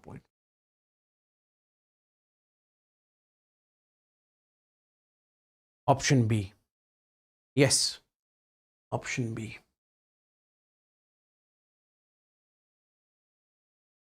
Next we have error analysis. Next, guys, this is a very important chapter. Very important. That's why it is taking us time. That's the reason it is taking us time. See, error analysis. Let me just tell you over here. What does, first of all, we have to learn over here, that is absolute error. Okay, absolute error. What does absolute error actually mean? Listen to me very carefully. We say it is the difference between the true value. It is the difference between the true value and measured value. Okay, true value minus measured value. Listen to me very carefully. I'll make you understand over here. What does the absolute error actually mean? Let's suppose you have got a rod over here. This is the rod. Okay. I say, sir, length of the rod is actually, we say, sir, 5 centimeters. Okay. Or we say, sir, 5 meters. Okay. This is the actual length. Okay. Now we are coming and we are basically measuring the length of the rod by any instrument or with something. And we got the length of the rod, that is measured length that we measured, that came out to be 4 meters.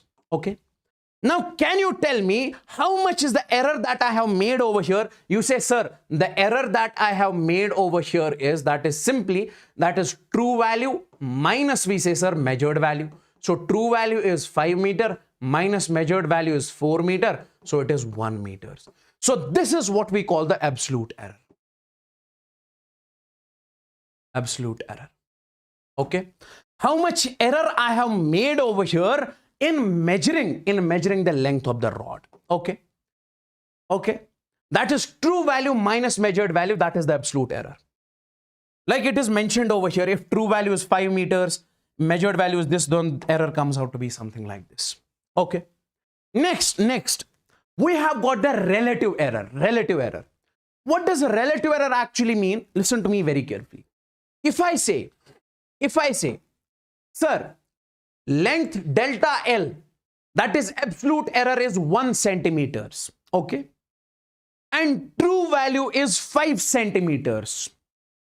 Okay, like over here, sir, length of the rod is, we say, sir, 5 meters, and error came out to be 1 meters. We say, sir, error is very large. In 5 meters, 1 meter is the error. It's a huge error, big error. Okay, next if I say, sir, if I say delta L is 1 kilometers, okay, and we say true length is 6400 kilometers, like I'm saying, sir, I have got, we say, let's suppose true length is 6400 kilometers. Okay, and we say, sir, measured length in this case came out to be 6399. Okay, 6399 over here. So we say in this case, if I say delta L came out to be 1 kilometer. Can you tell me where is the large error?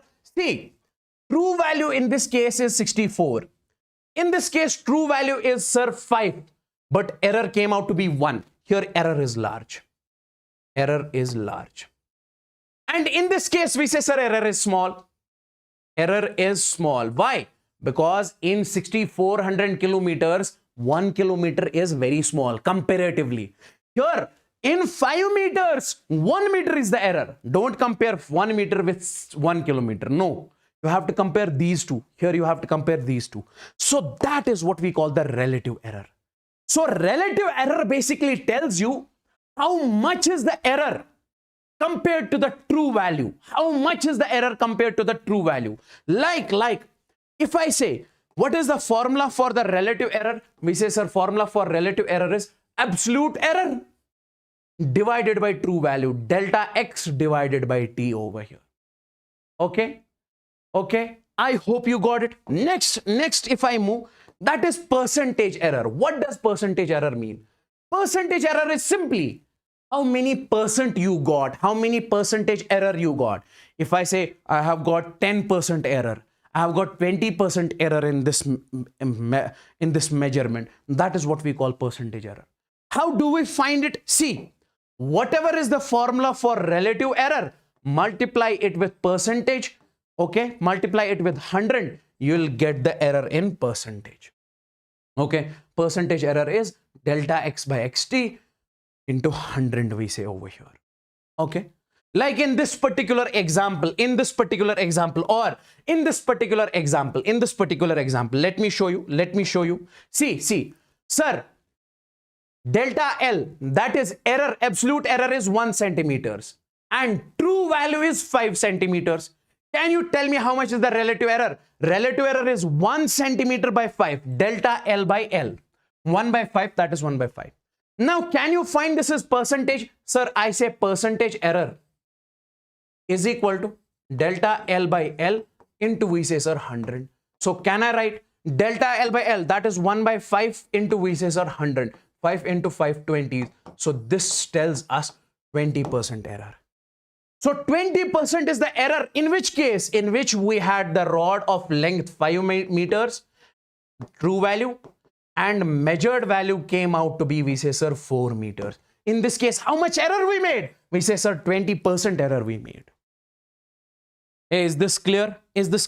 Similarly, in this example, in which we have true value as 6400 kilometer, and we say error came out to be 1 kilometer. In this case, error, if you calculate the error, it is 1 by 64%.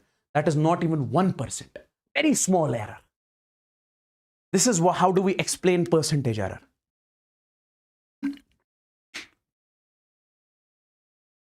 Okay. Next, this is we have got, if the error in a measuring instrument of the radius of the sphere is 2%, then the error in the measurement of the volume is. Tell me the answer of this particular question. This is a very important question and very good question in this case. See, if the error in measuring the radius of a sphere, I have got a sphere over here. I have got a sphere over here. I am saying that I am measuring the radius of the sphere, and the error I got is, we say, sir, 2%. What is that? Sir, delta R divided by R. Okay. Into delta R divided by R into, we say, sir, 100 is equal to how many percent? We say, sir, 2%. See, what I'm trying to say is that percentage error. This is the error in measuring the distance x. Okay, that is percentage error. So we say in this particular case, it is given as how much? Since we are measuring the radius of this sphere, how much error we got? 2%. That is how do we write it? Delta R by R into 100 is equal to 2%. Okay. We are supposed to find how much will be the error in the volume. How much will be the error in the volume? Okay. To find error in the volume. To find error in the volume. To find error in the volume. See. I say, sir, volume is equal to 4 by 3 pi r cube. Okay.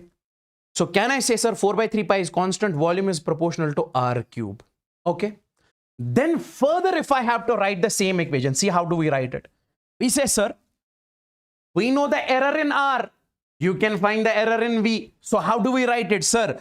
Delta v divided by v. Okay. Delta v divided by v. Okay. Okay. Multiplied by, we say over here, 100 is equal to, we say, sir, this is r cube. Take this 3 down, 3 delta r divided by, we say r in this particular case. 3 delta r divided by r in this particular case, and multiply over here, we say, sir, 100. Don't mention, because we are finding the error in this case only. Delta v by v. That is the error. Because we are finding the error over here. This is this one. See, error in the radius is given as 2%. Okay. See, if you are getting the error in radius, means you will get error in volume, because volume is proportional to r cube. You are getting the error in the finding the radius. So means you are getting the error in finding the volume. So can I say, sir, delta v by v, error in volume, that is, how do we write error in volume? Delta v by v is equal to 3 down delta r by r into 100. So we say, sir, this is 3 into delta r by r into 100 is 2%. 3 into 2 means this is 6%. Answer is 6%. You will get 6% error in this one.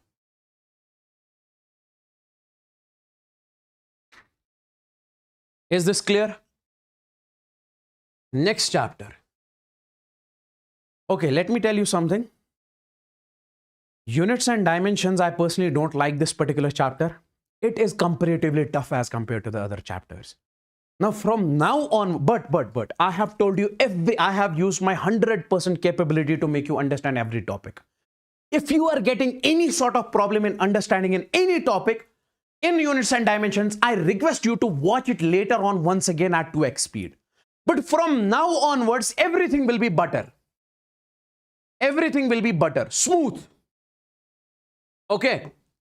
Everything will be easy, smooth, butter. But units and dimensions, we say it is comparatively tougher than the other chapters. Guys, is this crystalline clear? Is this crystalline clear? Let me know in the chats if everything is sorted. All the people out there, tell me in the chats, guys, if this is crystalline clear. All the people, we are starting the second chapter. I want you guys to make the like count 1000 plus as soon as possible.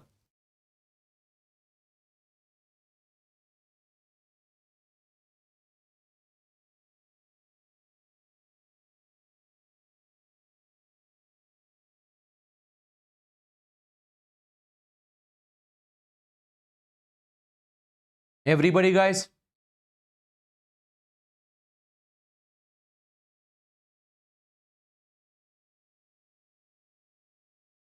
Break I'll give you at 1:30. I'll give you the break at 1:30. Okay. I hope all the concepts of units and dimensions are crystal and clear.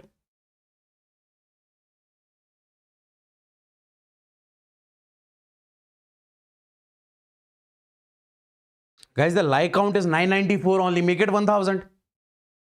Make it 1000 as soon as possible. Okay.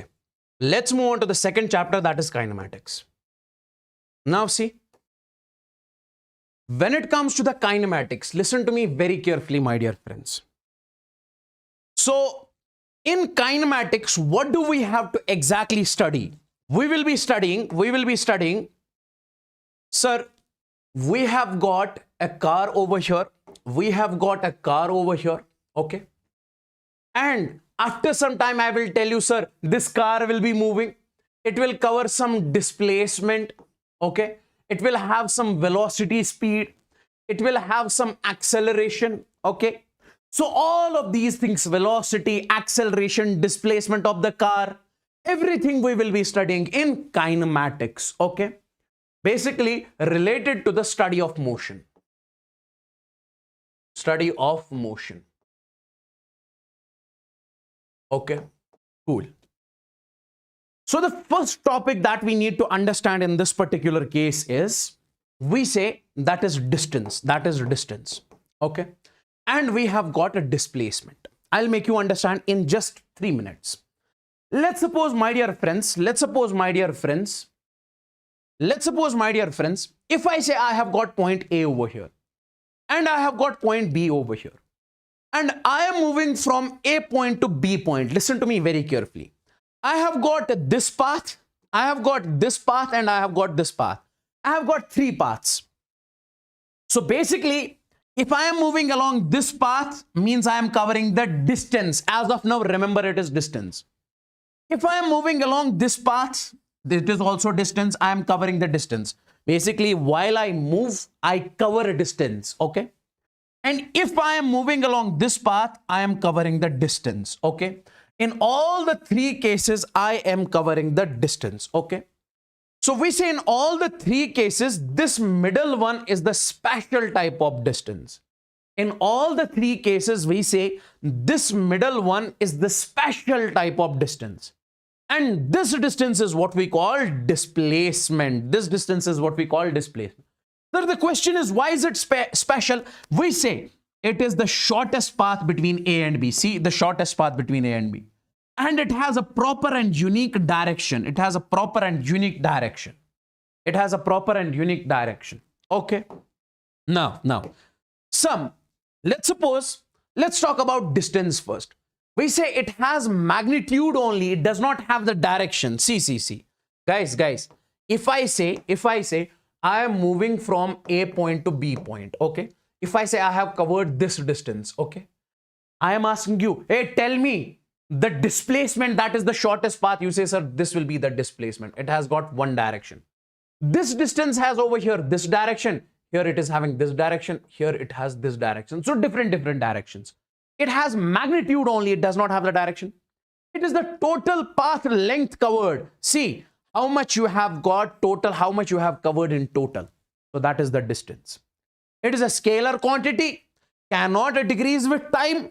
It can't be negative. Okay. It cannot decrease with time. If I say you have covered 4 meters, you have covered 4 meters. Okay. It can't be negative. Next. Sir, when it comes to the displacement, we say it has magnitude as well as direction. If I say you are moving from A point to B point, you are moving from A point to B point. Okay. You are moving from A point to B point. So it has got 2 meters magnitude and direction is from A to B. Direction is from A to B. It is the shortest path between initial point and final point. It is always a straight line. It is a straight line shortest path. It is a vector quantity. Can decrease with time. It can decrease with time. Okay. It can be positive, negative, and 0 also. Let me tell you. We have got a question over here. Guys, see. If I say you have left from the point A and you reach the point C. Then again you reach the point B. I am asking you, in this journey, tell me how much is the displacement and tell me how much is the distance covered. You say, sir, distance covered is, sir, from this point to this point I covered 4 meters. Then from this point to this point I covered 3 meters. So it is 4 plus 3, that is 7 meters. Okay. And if I say, my dear friends, tell me displacement. Displacement means distance between initial point and final point. Okay, join initial and final, it is here. How much is that? That is 4 minus 3, that is 1 meters, because this length is how much? That is 1 meters. So it is only 1 meter. So displacement is 1 meters, distance is, we say, sir, 4 meters over here. Okay. Okay. Is that clear? Is that clear? Okay. Now guys, if I say, you have basically started from point A and you reached the point B. Then again you came to point A back over here. Again you reach the same point over here. In this case, I say, sir, displacement is, we say, 0. Why? Because you have not displaced from your initial point. So when initial point and final point are same, we say displacement is 0. But distance is this distance plus this distance. Distance cannot be 0 in this case. Okay. Okay. And if I say, let's suppose this is the origin. If I say this is the origin, you have moved from this point to this point. This is 0, 0. So we say in this case, this is minus 10 meters. So we say over here, displacement is minus 10 meters. So you have moved how much distance? Minus 10 meters. And if I say, sir, when it comes to here, we say, sir, it is, let's suppose, plus 10 meters. So we say in this case, displacement is plus 10 meters. So if you are at this point, displacement, this much you have covered, displacement, this much you have covered. Displacement can be negative, displacement can be positive. It can be 0 also. Okay. Next, let's talk about velocity. Sir, velocity is, what is velocity?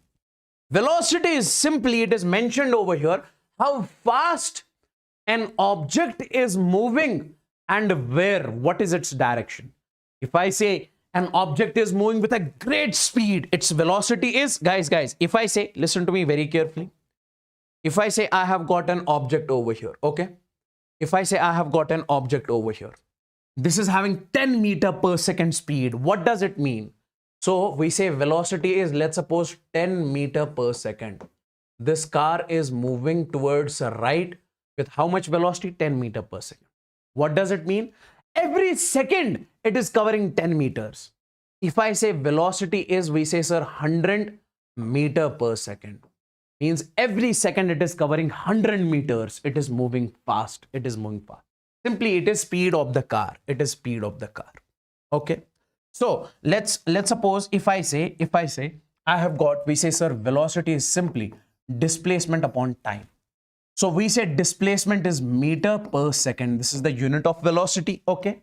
So if I say I have got a car over here, this car is moving with 100 meter per second. What does it mean? It is covering 100 meters in every second. It is moving very fast. Okay. Okay. Okay. Now, next is, listen to me very carefully. Sir, what is the difference between speed and velocity? Velocity has a direction. Velocity tells us direction also. Speed does not tell us direction. Unit of velocity, meter per second. Okay. Then we say instantaneous velocity. Guys, if let's suppose you have started from point A to point B. Okay. If you have started from point A to point B. Okay. I say, hey bro, tell me what was your speed throughout the journey from A to B, from A to B. You say, sir, listen to me very carefully. My speed from A point to B point, if we talk about the average velocity, after this I'll tell you instantaneous velocity. If you, sir, moved from A point to B point, tell me what was your velocity. You say, sir, total displacement traveled. How much displacement you have traveled divided by total time taken. So this is what tells us, we say, sir, we write it something like this. So it is delta S divided by delta T. That is total displacement traveled upon total time taken. This is what we call the average velocity. In general, what was your velocity from A point to B point?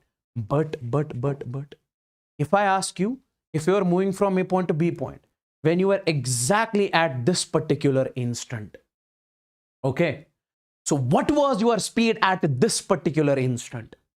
That is what we call the instantaneous velocity. It is the velocity of a body. It is the velocity of a body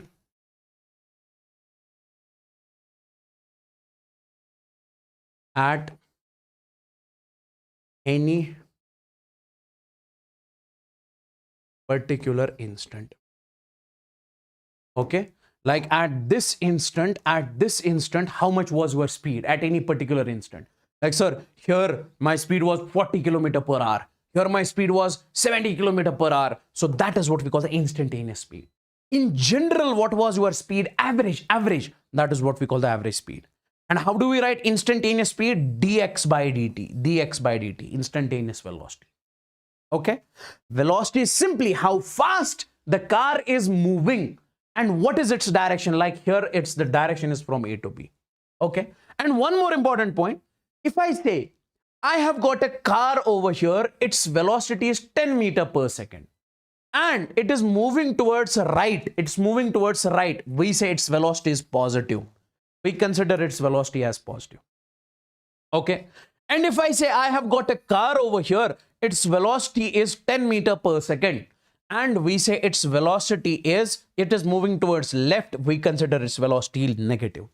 So from now onwards, you will remember that if the car is moving towards right, we consider its velocity as positive. If the car is moving towards left, we consider its velocity as negative. Okay. Next, okay. This is the question that we need to solve over here. See. These are the types of questions which you can get from on the average velocity. Now see. Solve this particular question. See. It says that a car covers 2/5 of total distance with V1. Let's suppose we have got a car over here. Okay, Okay, it has covered the total distance. Okay, it moves from A point to B point. So it covers the distance. We say, sir, 2/5 d. If I say total distance is d, it covers the 2/5 of the total distance with velocity V1. It is saying that the car is moving. Okay, so it is covering this much of distance with this speed. Sorry, with V1 speed. And then the remaining 3/5d with speed V2. Okay, with speed V2. We are supposed to find the average velocity in this particular case, or average speed in this particular case. We are supposed to find VAVG.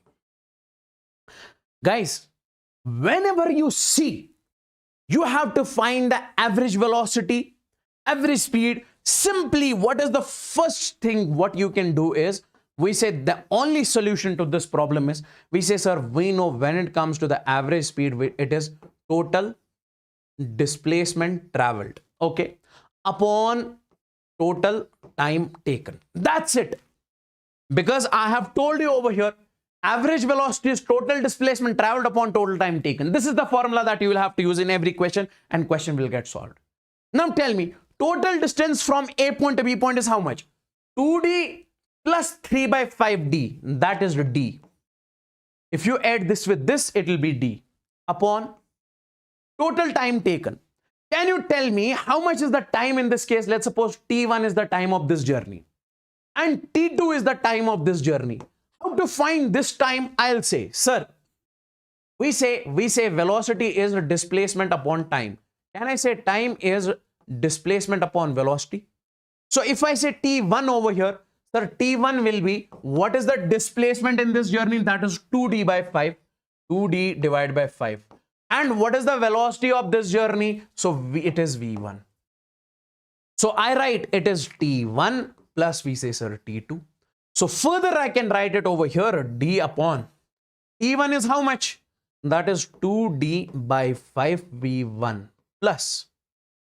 Can you find the value of T2? Similarly, you can say, sir, that is, we say 3d by 5v2. So put it over here, 3d by 5v2. Okay. This d and d will get cancelled out. Solve this, you will get the answer of this one. So we say 5 times of v1, v2 upon, we say twice v1 plus 3 times v2. After solving this, this will be the answer in this case. Tell me in the chats, is this clear? Whenever you basically find the questions of this sort, I am telling you to use only one formula. That is total distance traveled upon total time taken. Total distance traveled upon total time taken, that will give you the answer of that particular question. Next. Okay. I hope this is clear. Average velocity, average speed and instantaneous speed is clear. Now, we have got a question over here. Listen to me very carefully. Once again, I'll repeat these 2 points. Sir, when it comes to the instantaneous velocity, we say it is dx by dt or ds by dt. Okay. Average speed is, we say, sir, it is delta x divided by delta t. Simply, sir, if you are moving from A point to B point, in general, what was your speed from A to B? That is average speed. Sir, at any particular point, what is your speed? That is instantaneous speed. That's it. That's it. Okay, let's talk about this question. If the position of the particle is given as, it is saying that a car is moving, let's suppose something like this, okay? And its position is given as x is equal to, sir, t square minus 4t plus 5. A lot of students might get confused. What is this position? See, I'll tell you what is position. If I say this is origin, okay, that is 0 or reference point. If I say at 10 meters, we say, sir, an object is placed. So we say its position is 10 meters, okay? Means where the object is actually, where is it standing? That is the position of the object. If I say object is at this, we say, sir, 20 meters. We say, sir, position of the object is 20 meters. So position of the object can be negative also. So from position, see, this is position or displacement. Take the same thing because you will get to solve each and every single question. See, if I ask you, tell me how much is the displacement with position? See, I'll tell you. When it comes to the displacement will be final position minus initial position. Final position is, let's suppose object is here. Final position is, let's suppose object as 10 meters. We say, sir, 10 minus. Initial position is, we say it is at 0. This was the initial position. Okay, so it will be 10 meters. Displacement in this case is 10. So position of the object is given something like this. Okay. Find the instant when its velocity becomes 0. We have to find that time when its velocity becomes 0. We have to find that time when its velocity becomes 0. Okay. Can you tell me? See, let's first find velocity. We say, sir, velocity is simply that is dx divided by dt. Okay. Yes. That is differentiation of what? This position. So I say differentiation of this will be, sir, it is 2t minus, we say 4. It says that we have to find that instant when velocity becomes 0. We got velocity, make it equal to 0. So we say, sir, 2t minus 4 is equal to 0. So take 4 over there. So t will come out to be 2 seconds. So we can write over here. Listen to me very carefully. I say at t is equal to 2 seconds, velocity is equal to 0. Means car has come to rest. Okay. Find that instant when velocity becomes 0 and position when object comes to rest. So at t is equal to 2 seconds, we say velocity becomes this. And now at t is equal to 2 seconds, let's find the position of the object. Means how much the object has moved. At t is equal to 2 seconds, how much? At t is equal to 2 seconds, we have to find where is the object at that point of time. X is equal to, we say, sir, this is t square minus 4t plus 5. This is the position. So put t is equal to 0 over here. Sorry, put t is equal to 2 over here. So this will be 2 square minus 2 into, so this will be 4 into 2 plus, we say, sir, 5. So can I say x is equal to 2 square is 4 minus 8 plus 5. Okay. So we can say 4 plus 5 is 9 minus 8. So x is equal to 1 meters. So my dear friends, we got the answer. So if this car is moving according to this relation, we say at t is equal to 2 seconds, its speed will be 0. It will come to rest. And it has come over how much of this it is? We say, sir, 1 meter. It has covered. It will be at 1 meter position. Hey, is this clear? Let me know in the chats, everybody out there, if this is crystalline clear to each and everyone. Is this crystalline clear to each and everyone? Let me know in the chats. Okay. Let's move on to the next one. This is the next one. We have got a car over here. We have got a car over here. Okay. This car is moving with a, according to this is the position of the car. So t square plus 4t plus, we say, sir, 10. Find the time when object comes to rest. We have to find the time when object comes to rest. We say at that time, speed of the object will become 0. Velocity becomes 0. Let's first find velocity. We say, sir, velocity is dx divided by dt. Okay. That will be simply, that is 2t, we say, sir, plus 4. And make it equal to 0. So if you make it equal to 0, we say, sir, 2t plus 4 is equal to 0. We say, sir, t is equal to minus 2 seconds. T is equal to minus 2 seconds. So I say, at t is equal to minus 2 seconds, speed, velocity is 0. Hey, time cannot be negative. We say, sir, time can't be negative. So then what does it mean over here? It means that object will never come to rest. Object will never come to a rest. This is the meaning of this one. Object will never come to rest. Is this clear? Is this clear or super clear? Let me know in the chats. Is this clear or super clear? Everybody out there, is this clear or super clear?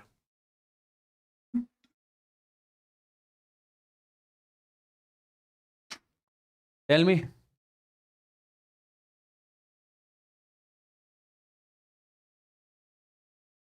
Okay, okay, great, great, great.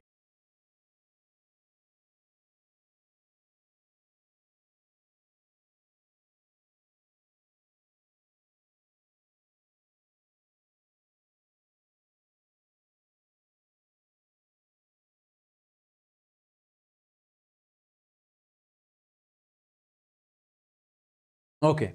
Now let's talk about the concept that is acceleration. We say when it comes to the acceleration, it is how fast velocity is changing. Okay. Acceleration is simply change in velocity. Now, my dear friends, I say over here, if let's suppose you have got this car, okay, this car is moving in the forward direction, okay. Here its speed is 0 at t is equal to 0. And 1 second, we say its speed becomes 10 meter per second. Now it starts moving fast. Again, its speed becomes 18 meter per second. Again, its speed becomes 24 meter per second. So we say here, velocity of the car is changing, means car is accelerating. Hey, you are sitting with your friends, okay, driving the car. You tell your friend, move faster, accelerate the car. What does he do? He puts his foot on the accelerator pedal, okay, and then car starts increasing the speed. So this change in speed is what we call the acceleration. Okay, it can decrease, it can be also decrease in speed, increase in speed. Both are, we say, acceleration. Okay, now how to find acceleration? We say, sir, change in velocity divided by change in time, delta v by delta t. Now, can I say in this case, see, from A to B, from this, in this interval, let's find the acceleration. We say, sir, change in velocity, that is final velocity minus initial velocity upon delta t, total time. Okay. So what is final velocity? We say, sir, that is 10 minus. What is initial velocity? Sir, that is 0 upon. Time in this case is, sir, we say total time is 1 second. So I say, sir, this is 10 meter per second square. Okay. 10 meter per second square is the acceleration over here. 10 meter per second square is the acceleration over here. Okay. Okay. Sir, we have the concept positive acceleration and negative acceleration. Guys, see, if I say acceleration is positive, listen to me very carefully, means acceleration is forward. Guys, if I say I have got a car over here, okay, this car is moving in the forward direction, okay, we say its velocity is positive. Guys, don't get confused over here. If I say acceleration is forward, does not mean car is moving in the forward direction. I'll write over here. Does not mean car is moving forward. Okay. Does not mean car is moving forward. But if I say velocity is positive, means car is moving forward. And acceleration negative means acceleration is in the backward direction. It does not mean car is moving in the backward direction. This is the most confusion. Most of the students have this confusion. Then we have got, okay, let's talk about the average acceleration first. Sir, if I say you are going from A point to B point, okay? So from A point to B point, change in velocity is delta V. Total change in velocity, delta V. And total change in time is delta T. So we write average acceleration in this case as we say, sir, delta V divided by delta T. This is the average acceleration. Okay. Now if I say you are moving from point A to point B, okay, from A point to B point. If I say how much is the acceleration at any particular instant, like over here from A to B, what is the acceleration average? That is delta V by delta T. At any particular instant, this is the acceleration at any particular instant, that is dV by dt. Okay. Then comes the retardation. Sir, what does retardation mean? Retardation does not mean negative acceleration. Negative acceleration does not mean retardation. This is also the confusion. This is also the misconception that maximum number of students have. They say, sir, negative acceleration means retardation. No. We say retardation means slowing down. Retardation means slowing down. Like, guys, see, if I say this car over here, this is moving in the backward direction with a speed 20 meters per second. So here its speed is, we say minus 20. Why? Because if the car moves in the backward direction, we take its speed as minus. Then maybe it applied the brakes and after 1 second its speed becomes, we say, sir, minus 10 meters per second. Speed is decreased. Okay. Minus is because body is moving towards left. Now, if I ask you to tell me what is acceleration over here, what will you say? Sir, in this particular case, we say acceleration is final velocity minus initial velocity divided by time. Okay. Sir, what is final velocity? That is minus 10. See, it is minus 10. What is initial velocity? Sir, that is minus 20. Minus of minus 20. This is the formula as minus. Divide 1. Minus into minus becomes plus. So in this case, you can see, sir, acceleration came out to be positive. And this is what we call retardation. Why? Because here body is slowing down. So whenever the speed of the car is decreasing, means it is called retardation. Sir, can retardation be negative also? We say retardation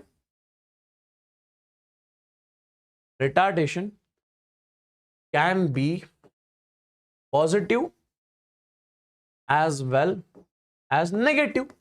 In some cases it can be positive, in some cases it can be negative also. Like if I say the car is moving something like this with 20 meters per second. So when the car reaches, let's suppose over here, its speed becomes 10 meters per second. And time in this case, I am giving you as, we say, sir, 1 second. If I ask you to tell me acceleration over here, acceleration is, we say, sir, final minus initial, 20 minus 10 divided by 1. That is 10 minus 20. We say, sir, final minus initial, 10 minus 20 divided by 1. So that is minus 10 meter per second square. This is also retardation. Why? Because the car is slowing down. Here speed is 20, here speed is mine. Hey, tell me guys in the chats, is this clear and crystal? Or is this super clear?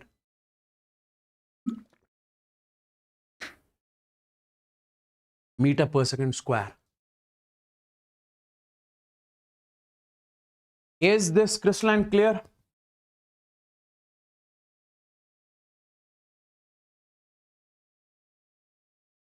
Okay.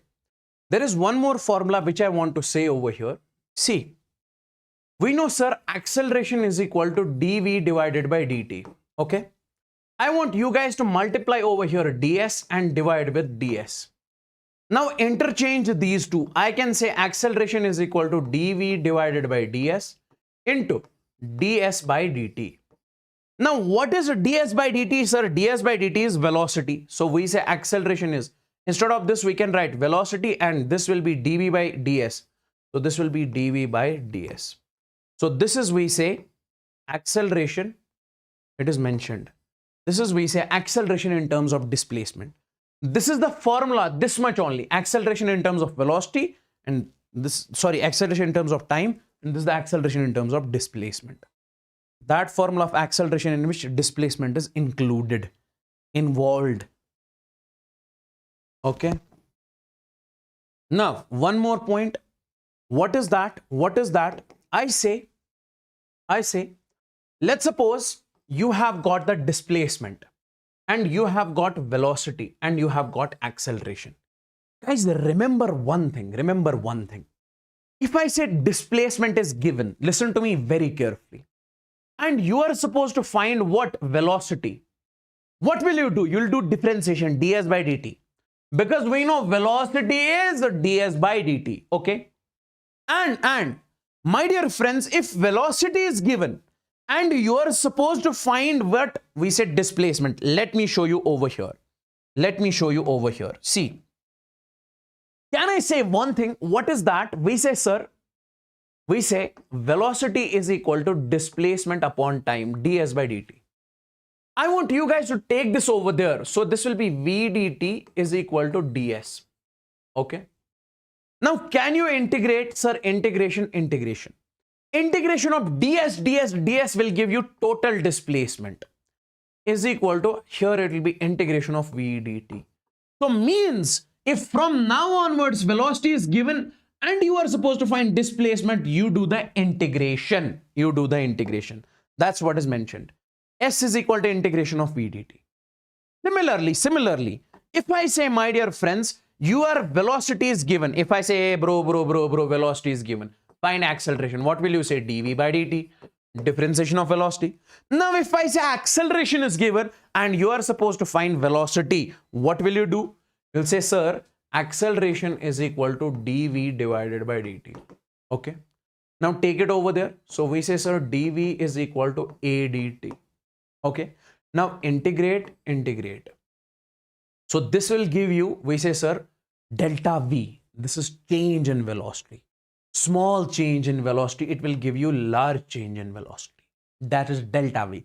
dv will give you, integration of dv will give you delta v. And then it is integration of a dt. So. Come over here.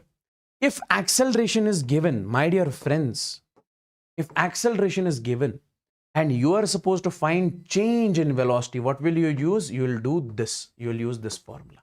This is the format which you have to remember over here. This is the format which you have to remember over here. Is this clear? Is this clear? Tell me in the chats. Now, there is a question on the screen. I want you guys to focus on this one. Object is moving such that its position changes as a function of time, something like this. You have got an object over here. You have got an object over here. Okay. This object is moving something like this. This is the position x is equal to alpha t square plus, we say, sir, beta t plus, we say, sir, gamma. This is the position of the particle. Okay.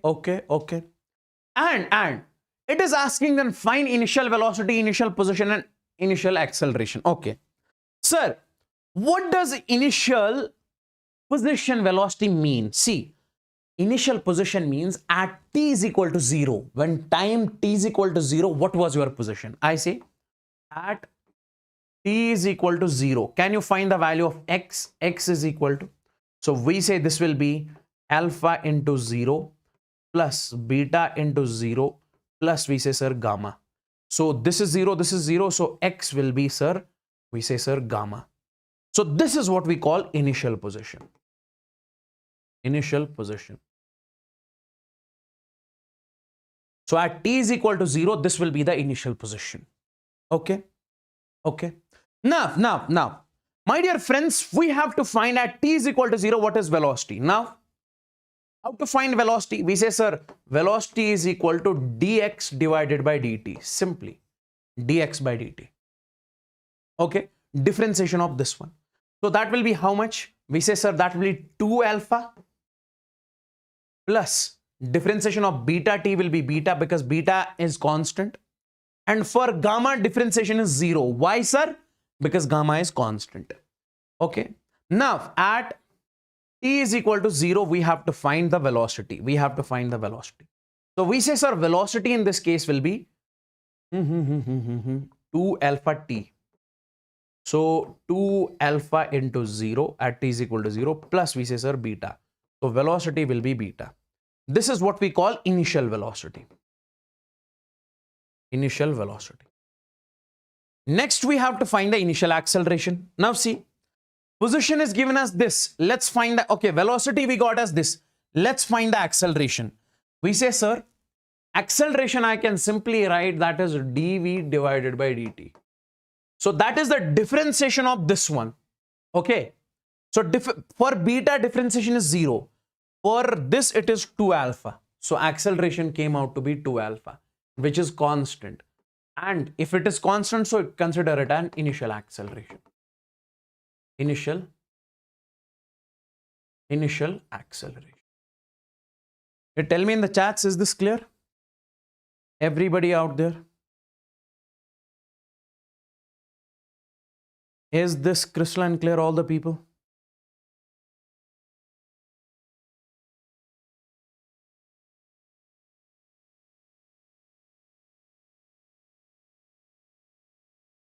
Is this clear or super clear? Yes, great.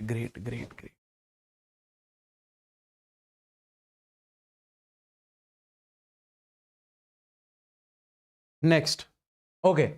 Solve this question. Tell me the answer of this particular question over here. If the velocity of an object is v is equal to 3t square, then find the displacement in 2 seconds. So velocity is given as 3t square. You are supposed to find the displacement.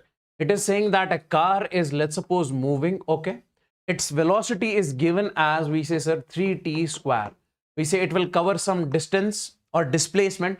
How much will be that displacement? Okay, that's what we are supposed to calculate. See, if velocity is given and you are supposed to find displacement, you will be using this formula. S is equal to integration of v dt. So I can say in this particular case, if we have to calculate this one, if we have to calculate displacement, we say integration of v dt. Okay. It is saying in 2 seconds, so it will be from 0 to 2 seconds. So I can say this S will be integration of from 0 to 2. What is velocity? That is 3t square. 3t square. Okay. And then it will be dt. Now do the integration. So it will be 3. For t square, what is the integration? That is t cube divided by 3. This and this will cancel. And the limits are from 0 to 2. So it will be 2 cube. Put the upper limit over here. That is 2 cube minus 0. 2 cube is, we say, sir, 8. We said displacement will be 8 meters. Just the integration stuff I am doing. Okay. I can see the lovebirds in the chats, huh? Writing, I love you, I love you. Hey, what are you guys doing? Last time also I warned you, okay?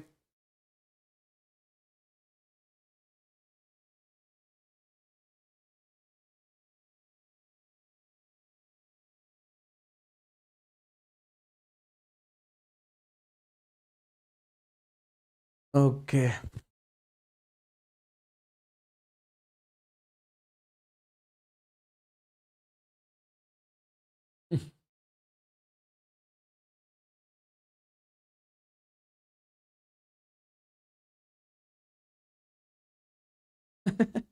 Yes, yes, yes, I can see that.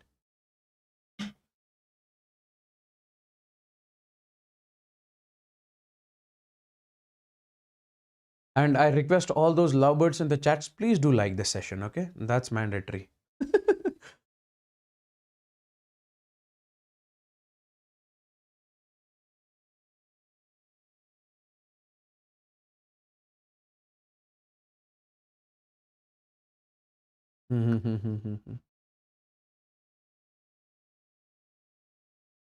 Great. And they are also replying. Yes, already liked. Nice, nice, nice. I like this confidence, huh? Same confidence you should have in the NEET also. You'll rock. You'll get 750 out of 720. Okay, you'll get 800 out of 720.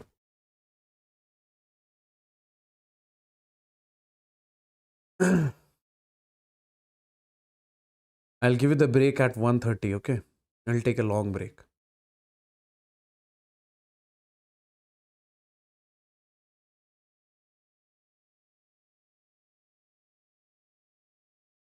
Okay, now let's move on to, okay, this question. This is also important. A particle moves along a straight line such that its displacement at any time t is given by, okay? A particle is moving along a straight line. This is the particle which is moving something like this. Its displacement is given s is equal to t cube minus 6t square plus 3t plus 4. The velocity when acceleration is 0, we have to, see, this car is moving. We say we have to find its velocity when its acceleration becomes 0. I'll tell you how to find that. Let's first find the velocity of the car. We say simply, sir, velocity is ds divided by dt. Okay. Now, that is differentiation of this one. So that is for, it is 3t square. Differentiation of t cube is 3t square. Then minus. Differentiation of this is 2 into 6 is, we say, sir, 12t. Differentiation of this 3t is, we say, sir, 3. Differentiation of 4 is 0 because it is constant. Okay. Now let's find acceleration. We say, sir, when it comes to the acceleration, that is dv divided by dt is equal to. So I can write over here, sir, this is 3 into 2 is, we say, sir, 60 minus, we say, sir, this is 12. For this, it is 0. Okay. Now, this is the acceleration. Now, if we make the acceleration 0, because in the question it says that when acceleration is 0, find velocity. Let's first find time. So when we make the acceleration is equal to 0, we say, sir, 6t is equal to, we say, sir, 12. T is equal to, we say, sir, 2 seconds. Now, let me show you over here. Listen to me very carefully. We say at t is equal to 2 seconds. I'll write over here at t is equal to 2 seconds. At t is equal to 2 seconds. I say acceleration is equal to 0. So guys, we have to say when acceleration is equal to 0, find velocity. If at t is equal to 2 seconds, acceleration is 0, can I say we'll find the velocity at t is equal to 2 seconds? Now, at t is equal to 2 seconds, we say, sir, velocity will be. What is the formula for velocity? We say, sir, that is 3t square minus 12t plus, we say, sir, 3. So that will be 3 into, we say, sir, 2 square, put t is equal to 2 over here, minus 12 into 2 plus we say, sir, 3 over here. Hey, is this crystalline clear what I'm trying to say? What was given in the question is that, we were given displacement. We have to find the value of velocity when acceleration is 0. We have to find the value of velocity when acceleration is 0. We calculated time. At this time, acceleration is 0. Now I am saying find velocity at this time only. That is one and the same thing. So this will give you how much? We say, sir, minus 9 meter per second. Minus 9 meter per second. Minus 9 meter per second, okay? Is that clear? Is that clear? Minus 9 meter per second means body is moving towards left. Negative sign indicates body is moving towards left. Is this clear? Now, equations of motion. Equations of motion. Guys, I say, listen to me very carefully. Let's suppose you have got a car. This is the car you have, okay? And its initial velocity is, let's suppose, u. U is the initial velocity, okay? And it has covered, let's suppose it is at t is equal to 0, the car is here. After traveling the displacement, forget about this displacement over here. Let me erase it. Okay, so we say, you have got a car over here, okay? You have got a car over here, okay? This car is moving with a velocity u, initial velocity. And its acceleration is constant. Listen to me very carefully. And let's suppose at time t, the car has reached this position. I am asking you, what is the velocity of this car when it is at this point? What is the velocity of this car when it is at this point? That's what you are supposed to tell me. Okay. Car is moving from this point and it has reached this point after time t.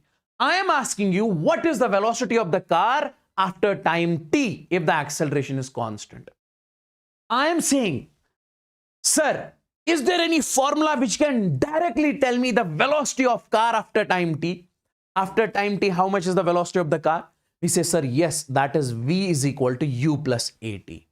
We say this formula will give you directly the value of velocity after t seconds.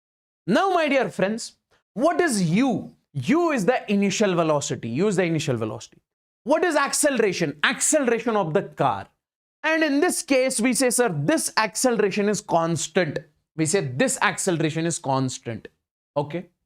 Now, my dear friends, sir, if acceleration is constant, then only we can use this particular equation. Otherwise, it is not valid.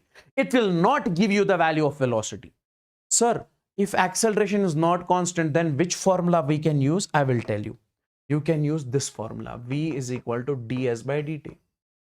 This is the formula which is valid everywhere. If the formula is constant, if the formula is not constant. So this is the formula which can use. This is the actual equation of motion. This is nothing. So this you can use if only velocity is constant. So we call it the first equation of motion. So first equation of motion helps you to find the velocity after time t. Okay. Next. If I say, I have got this car over here. It is moving with velocity u. After time t, the car has reached this particular position. Okay. The car has reached this particular position. Okay. The car has reached this particular position. Now, I am saying that since the car is moving from this point to this point, it has covered some displacement. Yes. So we say after time t, how much is the displacement of the car if acceleration is constant? We say, sir, displacement of the car is s is equal to ut. U is the initial velocity, t is the time, plus half of at square. A is the acceleration, t is the time. So we say after time t, this much is the displacement traveled by the car, and this displacement you can calculate by this one, by this formula. Okay. Next, sir. If acceleration is not constant, which formula I can use to find the displacement? I have told you, sir, s is equal to integration of v dt. This you can use if acceleration is not constant. This you can use if only acceleration is constant. This is the difference. This is the difference. This is the golden equation. This is everywhere valid. Like over here, if acceleration is not constant, you can use this formula to find the velocity. Or if acceleration is constant, you can use this formula to get the value of velocity. Next, if let's suppose I say, you have this car moving with initial velocity u. It has covered the displacement s. It is given from there only. Acceleration is constant. I say the question is, how much is the velocity of the car? How much is the velocity of the car after traveling the displacement s? After traveling the displacement s. If it has traveled the displacement s, how much is the velocity of the car? We say, sir, you can use this formula. V square. V is the velocity that you have to find, minus u square. U is the initial velocity, is equal to as. A is the acceleration, s is this one. Okay. Okay. Okay. Okay. Is this crystalline clear? Is this crystalline clear? So this you can use when acceleration is constant. Like, sir, what is constant acceleration? Hey, bro, I am saying 10 meter per second square, 15 meter per second square only. It is not changing. It is 15 only for the continuous journey. If I say it is 10, 15, 5, 3, 4, 2, 1, so means it is changing. In that case, we cannot use this formula. Or if I say acceleration is equal to 4t, your acceleration is changing. It is not constant. It is changing with time. Okay? Okay? Now, next is this one. This is very important. Very important. This will help you to solve the questions in a fraction of seconds. In a fraction of seconds, that's for sure. Okay, listen to me very carefully. Listen to me very carefully. I say displacement in nth second. Displacement in nth second. What does displace? Okay, this is sorry. This is the fourth equation. This is I was talking about this. This one is very important. This one is very important. Okay, let's come over here. This is the fourth equation that you can see. Okay, now see, my dear friends. See. If I say you are moving from point A to point B, okay? This is the distance covered and displacement covered in the first second. This is the displacement covered in the second second. This much is the displacement covered in third second. This much is the displacement covered in fourth second. And this is the displacement covered in nth second. N can be 1, 2, 3, 4, 5, 6, 7, 8, 9, 10. Okay. Now, if I ask you, how much is the displacement covered in this nth second? Sir, if I say, find the total displacement covered in 5 seconds, you say, sir, S is equal to ut plus half of 80 square. But when I say find the displacement in nth second, yeah, or I say third second, I say second, okay, which formula you will be using? You will be using this formula. S nth displacement in nth second means this much displacement. It's equal to initial velocity u plus a by 2. A is the acceleration. Then we say into 2n minus 1. N is what? N is what? N is the nth second. So this will give you the displacement in nth second, this particular formula. Okay. Next, this is what is important in this particular case. What is important in this particular case?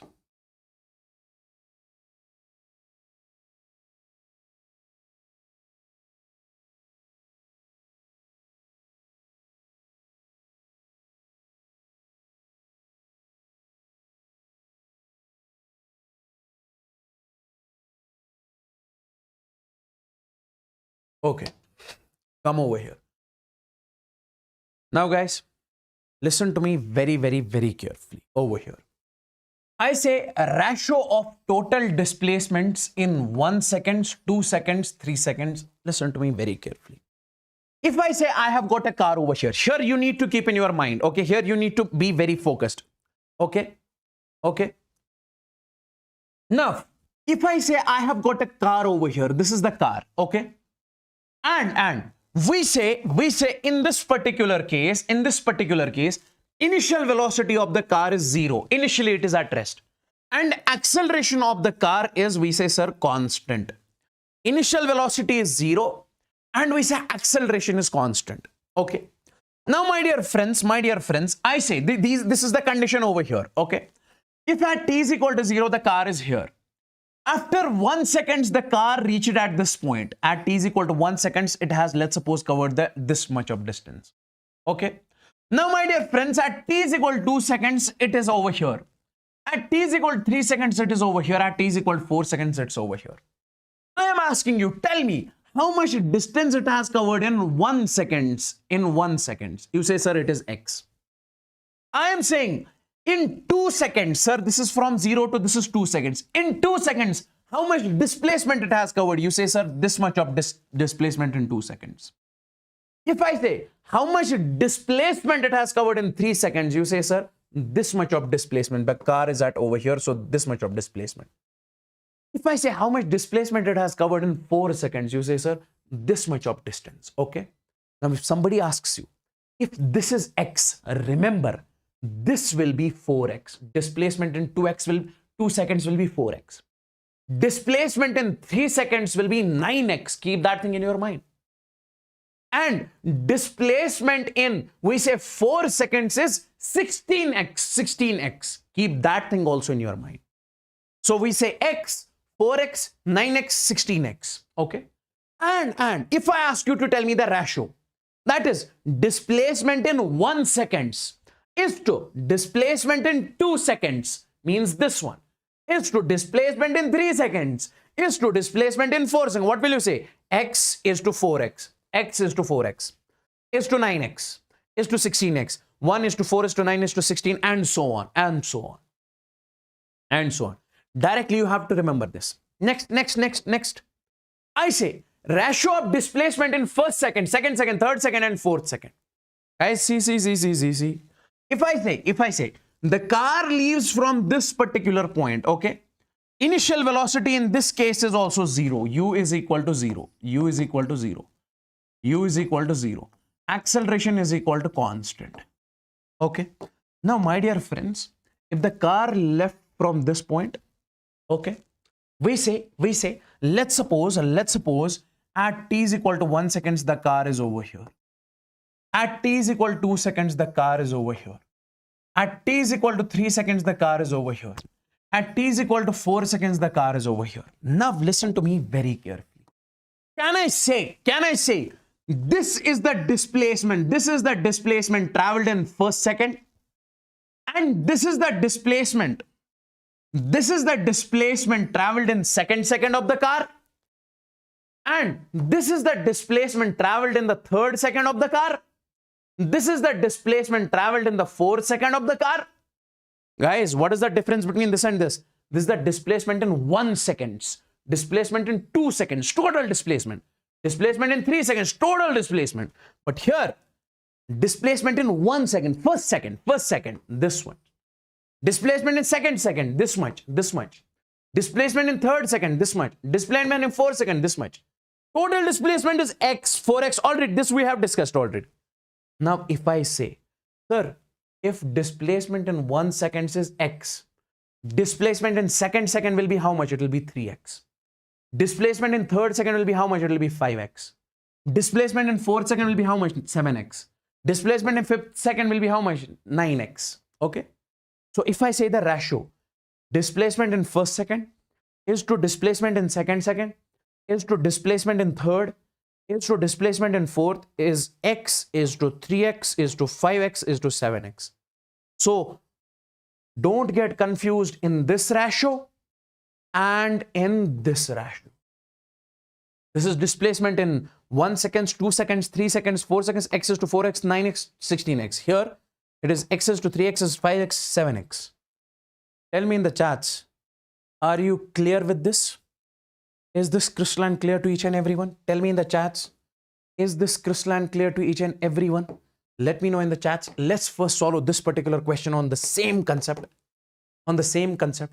What will be the ratio of the distances moved by a freely falling body from rest in 4th second and 5th second? In 4th second and 5th second. Before this, I want to show you this. Okay, this one. Let's move on to focus on this one. We say a body starts from rest. It says that a body starts from rest. Okay, u is equal to 0. Acceleration is equal to constant. What is the ratio of the distance traveled by the body during 4th and 3rd second? 4th and 3rd. So we say, sir, displacement in 1st second is to displacement in, we say, sir, 2nd second is to displacement in, we say, sir, 3rd second.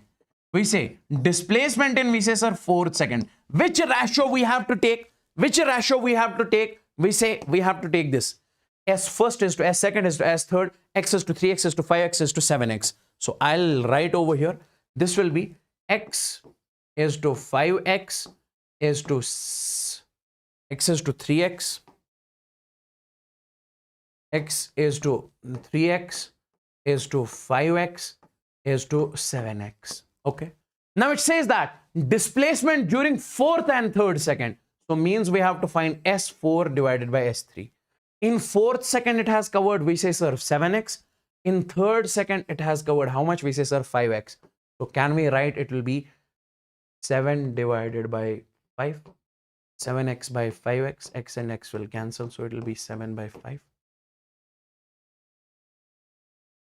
Yes. Now solve this question. What is the ratio? See, if you check the answer of this question on Google, they have used the equations of motion. And after 2-3 pages, they got the answer. But directly apply the ratio over here, you will get the answer. Now in this case, what will be the ratio of the distances moved by a freely falling body?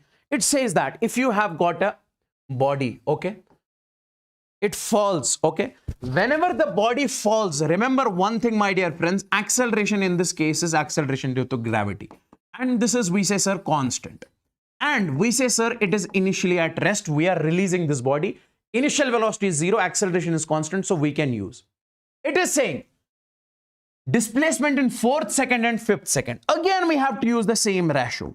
S first is to, we say, sir, S second is to, we say, sir, S third is to, we say, sir, S fourth is equal to. Can I say this will be X is to 3X is to 5X is to 7X. So it is saying that displacement in 4th second and 5th second. Okay. In 5th, it will be once again, it will be 9X. So we say, sir, in 4th and 5th, so it will be S4 divided by S5 is equal to 7 divided by 9. Is this clear? Is this clear? Tell me in the chats. Great. Okay, now one more question on the same concept. That is this one. I want you guys to solve this and let me know the answer of this particular question. Let me know the answer of this particular question.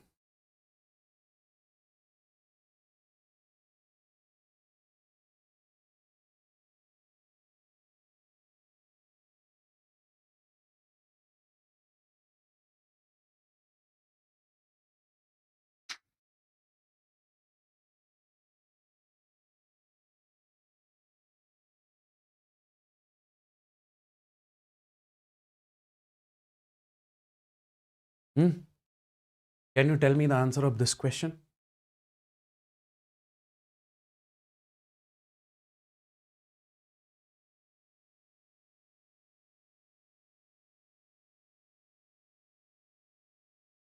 See, a particle starts its motion from rest under the action of a constant force. If the distance covered in first 10 seconds, see, it says that, let's suppose the particle started from this point to this point.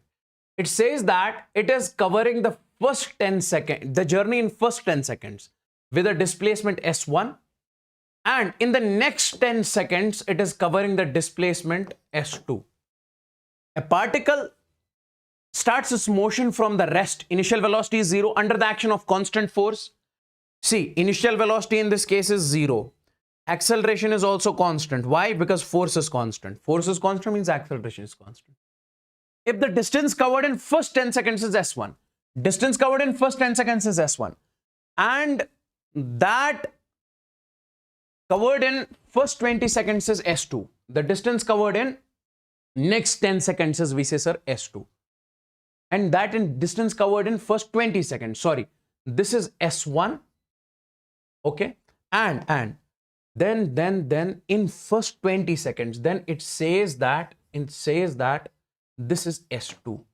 In first 10 seconds, it is covering distance s1. In first 20 seconds, this is the 20th second, it is covering the distance s2. We are supposed to find the, in all the 4 options, which option is correct. See, I will tell you. We have studied this ratio. Don't you think it is exactly like this? Sir, distance covered in 1 second, 2 seconds, 3 seconds, 4 seconds. Same as the question over here. Distance covered in 1 second, 2 seconds, total distance. So I say I'll use that ratio. Distance covered in, we say, sir, 1 seconds is to distance covered in 2 seconds will be, we say, sir, x is to 4x is to, and so on. We say, sir, 9x is to, okay, you can see the ratio over here. X is to 4x is to 9x is to 16x, okay. So, but here, this 1 second means this time interval, that is 10 seconds. I hope you do not, you are not confused in this. Guys, if I say it is mentioning 10 seconds, this interval is made up of 10 seconds. Even if you say this interval is made up of 1 second, it's one and the same thing. 10 seconds, 1 second. Next interval is not made up of 2 seconds, but it is made up of 20 seconds. It is like, let's suppose it is 0 seconds over here. Then I say 10 seconds over here. Then I say 20 seconds over here. It is one and the same thing. Distance covered in 10 seconds, first 10 seconds. Distance covered in next 20 seconds. It is one and the same thing. So I can write over here. So I can say, sir, this is S1 divided by S2 is equal to X divided by 4X. X and X will cancel. So S2 will be 4 times of S1. Option D. Option D. Okay. Let's move on to this one.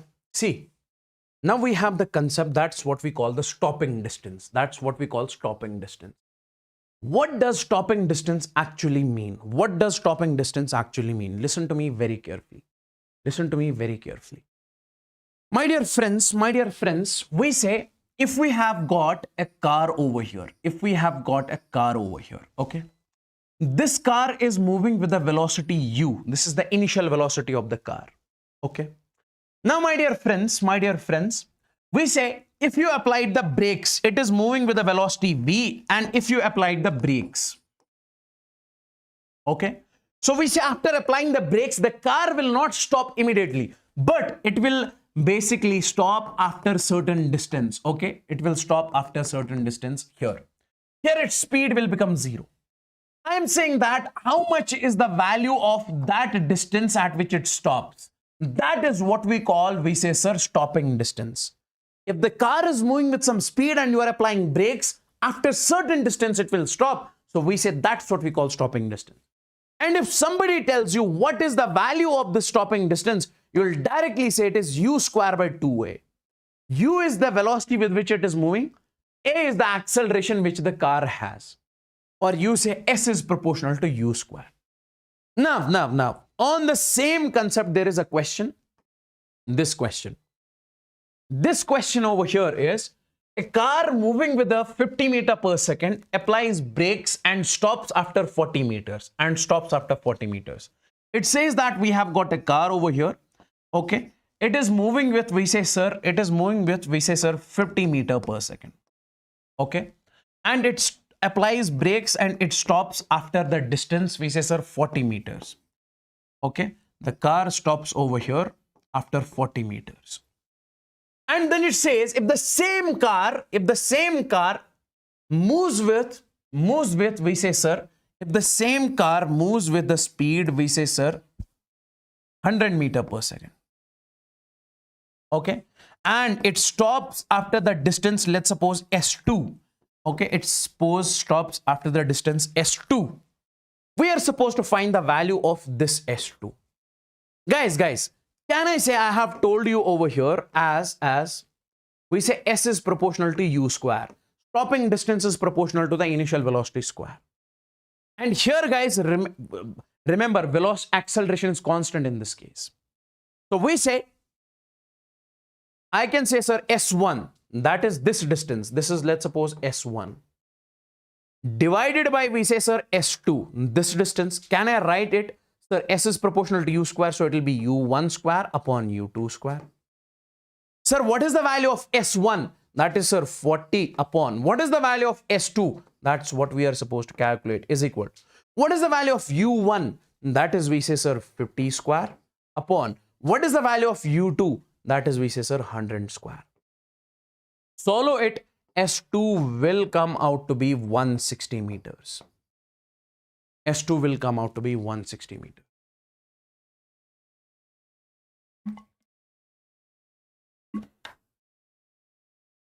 So the second car will exactly stop at 160 meters. Okay. I think we should take a break, huh? Let's take the break and we will start afterwards motion under gravity.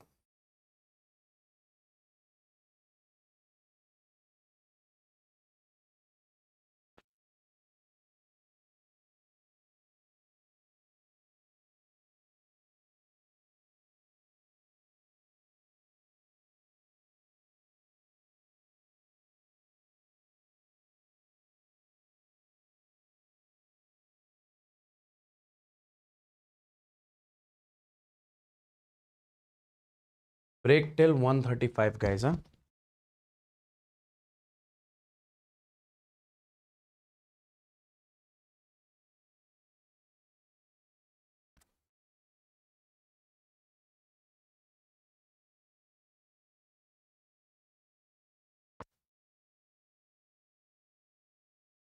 Okay. So see you guys after the break.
Okay.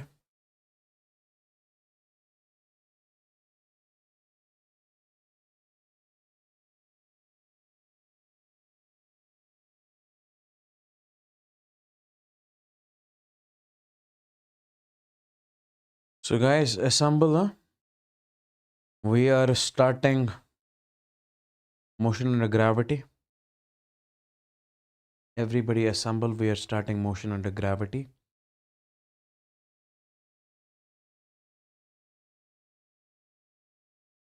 Okay. Now guys, we have this concept that we need to study over here. That is, we say motion under gravity. That is, we say motion under gravity. Everybody out there, listen to me very, very, very carefully. See. I say, what is this motion under gravity? Listen to me very carefully. Let's suppose I have got over here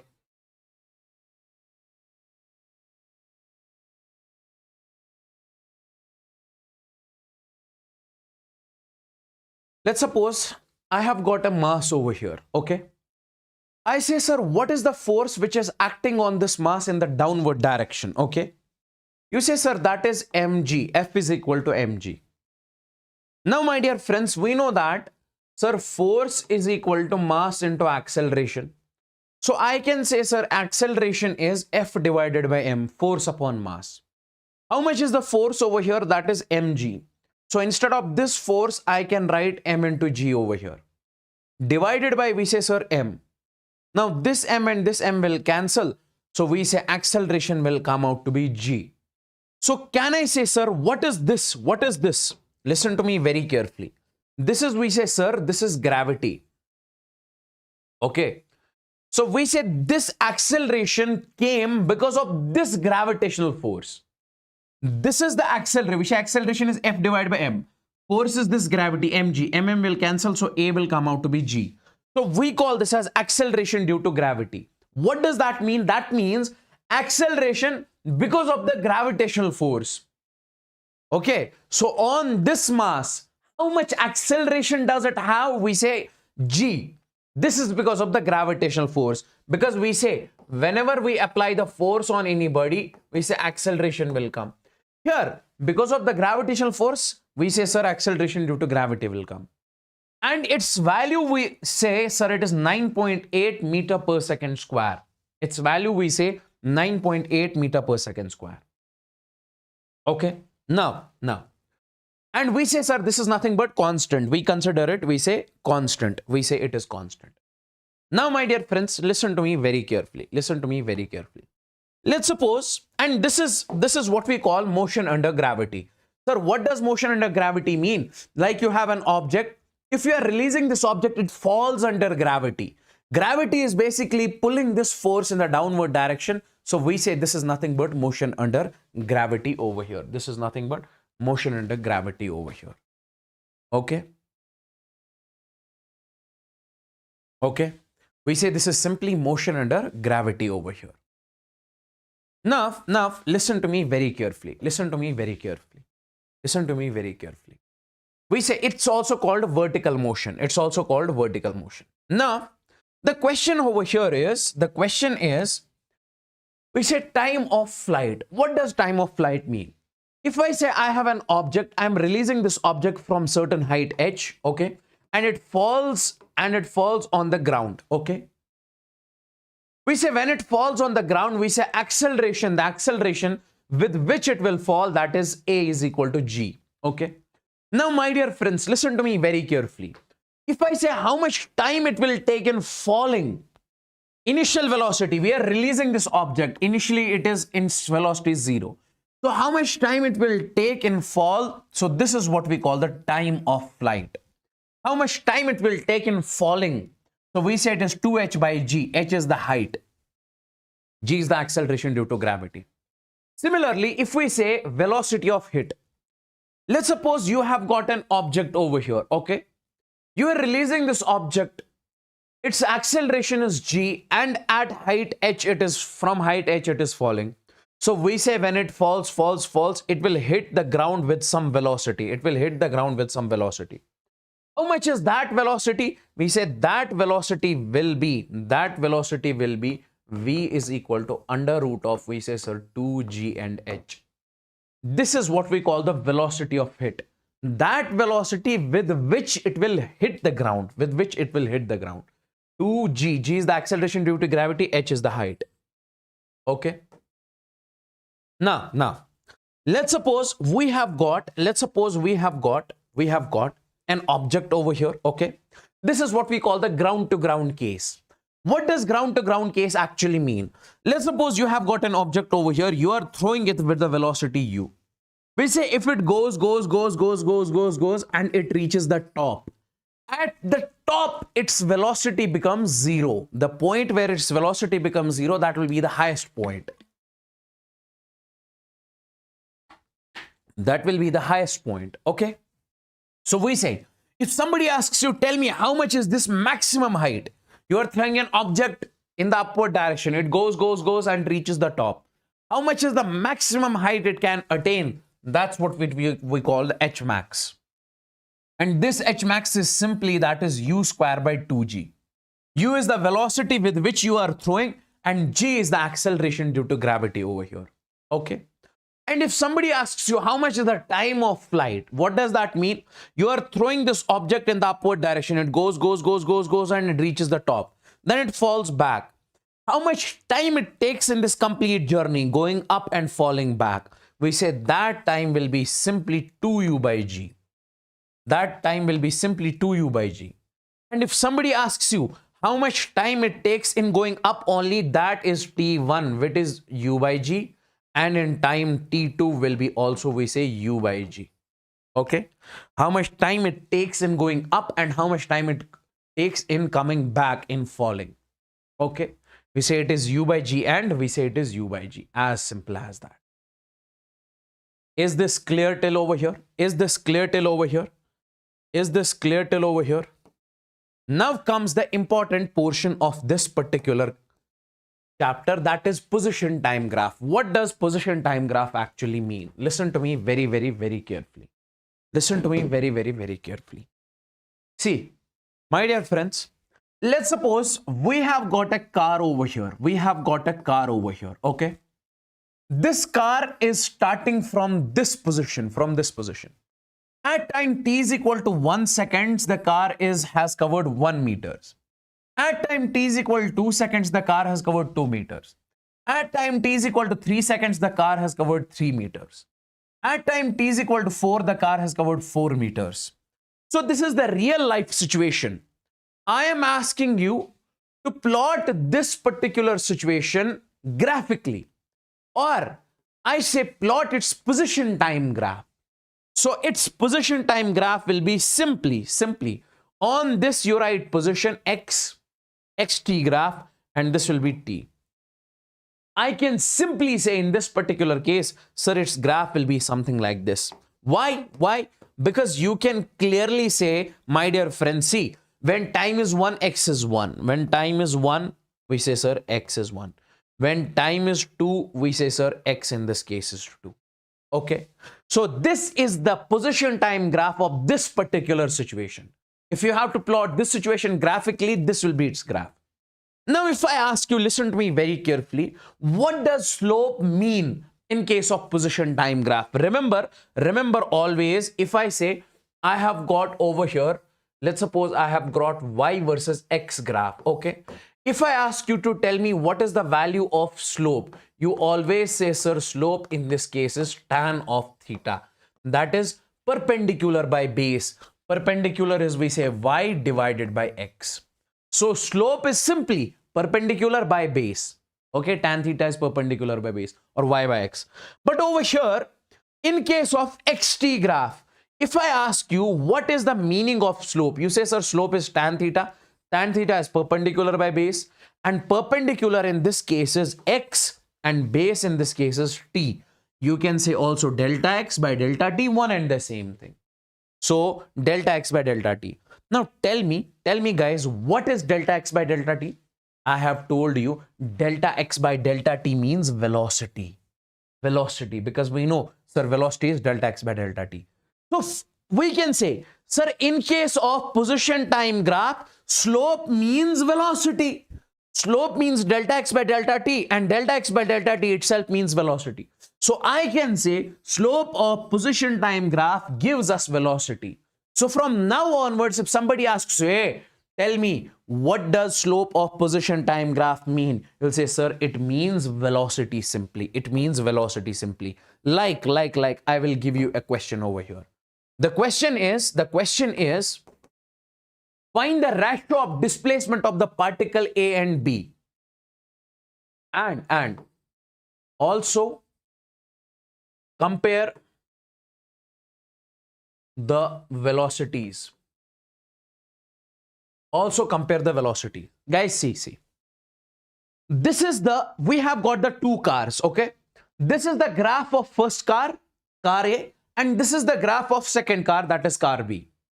You guys are supposed to tell me which has got more velocity, car A or car B. See, if we say clearly over here, my dear friends, this line has got angle theta 1. This line has got angle theta 2. Clearly, we can say theta 1 is greater than theta 2. And my dear friends, we say, sir, when it comes to the slope of, we say, sir, A, slope of, we say, sir, A, it is greater than, we say, sir, slope of B. Slope of A is, we say, greater than slope of B. Why? Because theta 1, tan theta 1, tan of theta of this is greater than tan of theta of this. So if slope of A is greater than slope of B, can I say, sir, slope in case of xt graph represents velocity? If you have to find velocity in case of xt graph, you find slope. So we say over here in this particular case, listen to me very carefully. We say, sir, velocity of A is greater than velocity of B. So clearly I can say velocity of car A is greater than velocity of car B. Now, if I say, sir, what about the displacement? Guys, see, initially car A is over here. It has got displacement XA. Okay. Finally, the car B is over here. How much displacement? This is the position of the car B. Okay. The car A, final position of car A. And if we talk about final position of car B, it is also the same. So we say, sir, displacement of A is equal to, I can simply say, sir, displacement of B. Both have got the same displacement, but different velocity. Okay. The question is, which of the graph represents the uniform motion? Uniform motion means velocity is equal to constant. In which case velocity is constant. Guys, see, this is displacement time graph, or you say position time graph. Okay. So in this case, if I ask you, listen to me very carefully. Sir, we say, sir, slope is equal to constant. Why? Because whenever you say the straight line, slope at every point will be same. Why? Because at this point it is angle theta. At this point only it is same angle theta. So theta is same, tan theta is same, so slope is same. Now guys, this is ST graph or XT graph, one and the same thing. So I can say in case of ST graph, slope means velocity is constant. In this case, velocity is constant. So means this is the uniform motion. Next, here we see, sir, in this case, if you have to find the slope at this point, you draw a tangent. So this tangent is parallel to x-axis. Okay. So we say slope at this point will be 0. Remember guys, if line is parallel to time axis or x-axis, we say slope is 0 because it is tan 0. Tan 0 is 0. And here slope is something, here slope is something. So we say here slope is velocity is positive, here velocity is negative. So velocity is not a constant here. And in this case also, see, guys, if we say this is the position time graph, in this case, we say, sir, slope in this case, velocity is positive. Why? Because theta over here is less than 90 degrees. I hope you remember this. I hope you remember. I have told you before. What is that? We say if this is theta, if theta is less than 90 degrees, we say, sir, slope is equal to positive. If theta is greater than 90 degrees and less than 180 degrees, we say, sir, okay, slope in that cases we consider at negative. Now tell me over here. In this particular case, sir, here theta is less than 90 degrees. Means slope is positive. And if slope is positive, means velocity is positive. Now see, in this case, in this line, on this line, we say, sir, theta is greater than 90 degrees, less than 180 degrees. So we say in this case, we can say, sir, slope is negative. Okay, so means velocity is negative. Slope is negative means velocity is negative. Okay, slope is negative means velocity is negative. And in this case, sir, displacement is same here, velocity is 0. So option A is the only option which is correct. Next, tell me, the position time graph for a particle moving along a straight line is shown. The average speed of the particle in the time interval 0 to 8 seconds is. This is the graph, position time graph. You have to find the VAVG, average speed. Guys, average velocity. First, let's average speed. Okay, average speed. Okay, cool. Let's find the average velocity only, average speed also. Average speed also, average velocity also. When it comes to the average velocity is total displacement traveled upon total time taken. Guys, the graph is given something like this. At t is equal to 0 seconds, particle is at 0. At t is equal to 8 seconds, particle is again at the same point. At c, displacement is, position is 0. Position is 0. Particle has basically moved 20 meters. Then it has came back to its original point. Okay. So can you tell me how much is the displacement in this case, sir? Displacement is 0. So 0 divided by 8 seconds. So it is 0 meter per second. So I say velocity average is 0 meter per second. Let's talk about average speed. Average speed. Average speed will be total distance traveled. Guys, remember, when I say average velocity, it is total displacement traveled. And when I say average speed, it is total distance traveled. That is total displacement traveled. Upon we say, sir, total time taken. Now tell me, total distance traveled. It is like at t is equal to 0, car is at 0 meters. Now it is moving. At t is equal to 6 seconds. We say, sir, car is here. In 6 seconds, car has moved how much? We say, sir, 20 meters. And then in next 2 seconds, it has again moved, we say, sir, 20 seconds. In next, it has again moved 20 meters. Can you tell me how much is the distance traveled? Sir, 20 plus 20 is 40. In 6 seconds, it has moved 20 meters. In next 2 seconds, it has moved 20 meters. That is 40. So total distance traveled is 40. Total time is, we say, sir, 8 seconds. That is 5 meters per second.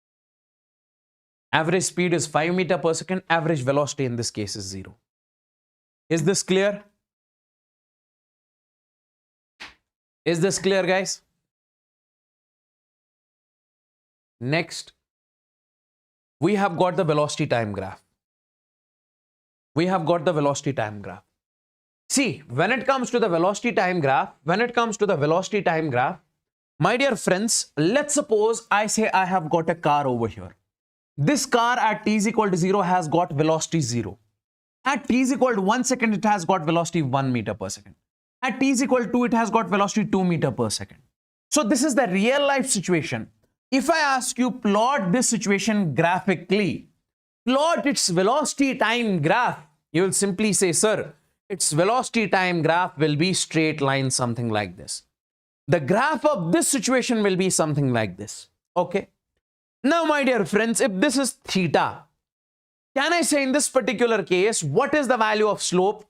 Sir, slope means tan of theta. Tan theta means perpendicular divided by base. Perpendicular is delta V, base is delta T. And we have studied, sir, acceleration is equal to delta V divided by delta T. So means this delta V by delta T, we can write acceleration. So can I say, sir, slope of velocity time graph gives us acceleration. If you have got the position time graph and somebody asks you to find the velocity, you'll find slope. And if you have got velocity time graph, somebody asks you to find the acceleration, you'll find slope. As simple as that. Okay, okay. Now. One more concept. What is that? That is area under velocity time graph. Let's suppose this is velocity and this is time over here. The graph is something like this. The graph is something like this. Okay. I am saying, can you find this area under this velocity time graph, this area? You'll say, sir, it is difficult to find this area. Why? Because it is not a square, it is not a triangle, it's a curve over here. So what we can do in this case, we'll take a small strip, okay, small rectangular strip. Its width is dt, small, very small. And its this length is, let's suppose, x, okay. Can you find in this case, this area of the strip, sir, that will be dA, okay. That will be, sir, length is v, this length is v, and breadth is dt, okay. Now guys, tell me one thing, sir, this is small area. To find the total area, can we say, sir, this is integration of dA is equal to integration of v dt? Yes. So this will give you total area. This will give you total area is equal to integration of v dt. Hey, tell me one thing, guys. Have you studied this particular formula in the today's marathon only? Sir, displacement is equal to integration of v dt. I hope you remember it. If you are given velocity to find displacement, we use this formula. So can I say from this equation and this equation, I can say area is equal to displacement in case of we say VT graph. So my dear friends, if you have to find the displacement from velocity time graph, what you are supposed to calculate is area. If you have to find displacement from velocity time graph, you are supposed to find area, you will get the displacement. That's it. Next. Okay. In which graph acceleration is constant? Okay. Here, if you say, sir, slope is constant. Why? Because it's a straight line. In case of a straight line, we say slope is constant. Okay. So slope in case of velocity time graph is acceleration. So acceleration is constant. So in the first case, this is the answer. Okay, here. See, slope is increasing. At this point, this much is slope. At this point, this much is slope. Slope is increasing. I say here, slope is increasing. Okay, see, it is getting steeper. So we say in this case, acceleration is increasing. Why? Because acceleration is slope in case of velocity time graph. Okay. And here, you can say, sir, slope is decreasing. Here, slope is decreasing. So means acceleration is decreasing. See, sir, at this topmost point, slope becomes 0. It is parallel to time axis. Slope becomes 0. So acceleration is 0. And here we say, sir, acceleration is constant. Sorry, acceleration is 0. Why? Because velocity is constant. See, this is constant velocity. So when there is no change in velocity, acceleration in that case is 0. Okay. Find the displacement covered from 0 to 2. From 0 to 2 seconds, you guys are supposed to find the displacement. From 0 to 2 seconds, you guys are supposed to find the displacement. Guys, velocity time graph is given and you have to find the displacement. Can I say, see, I told you over here,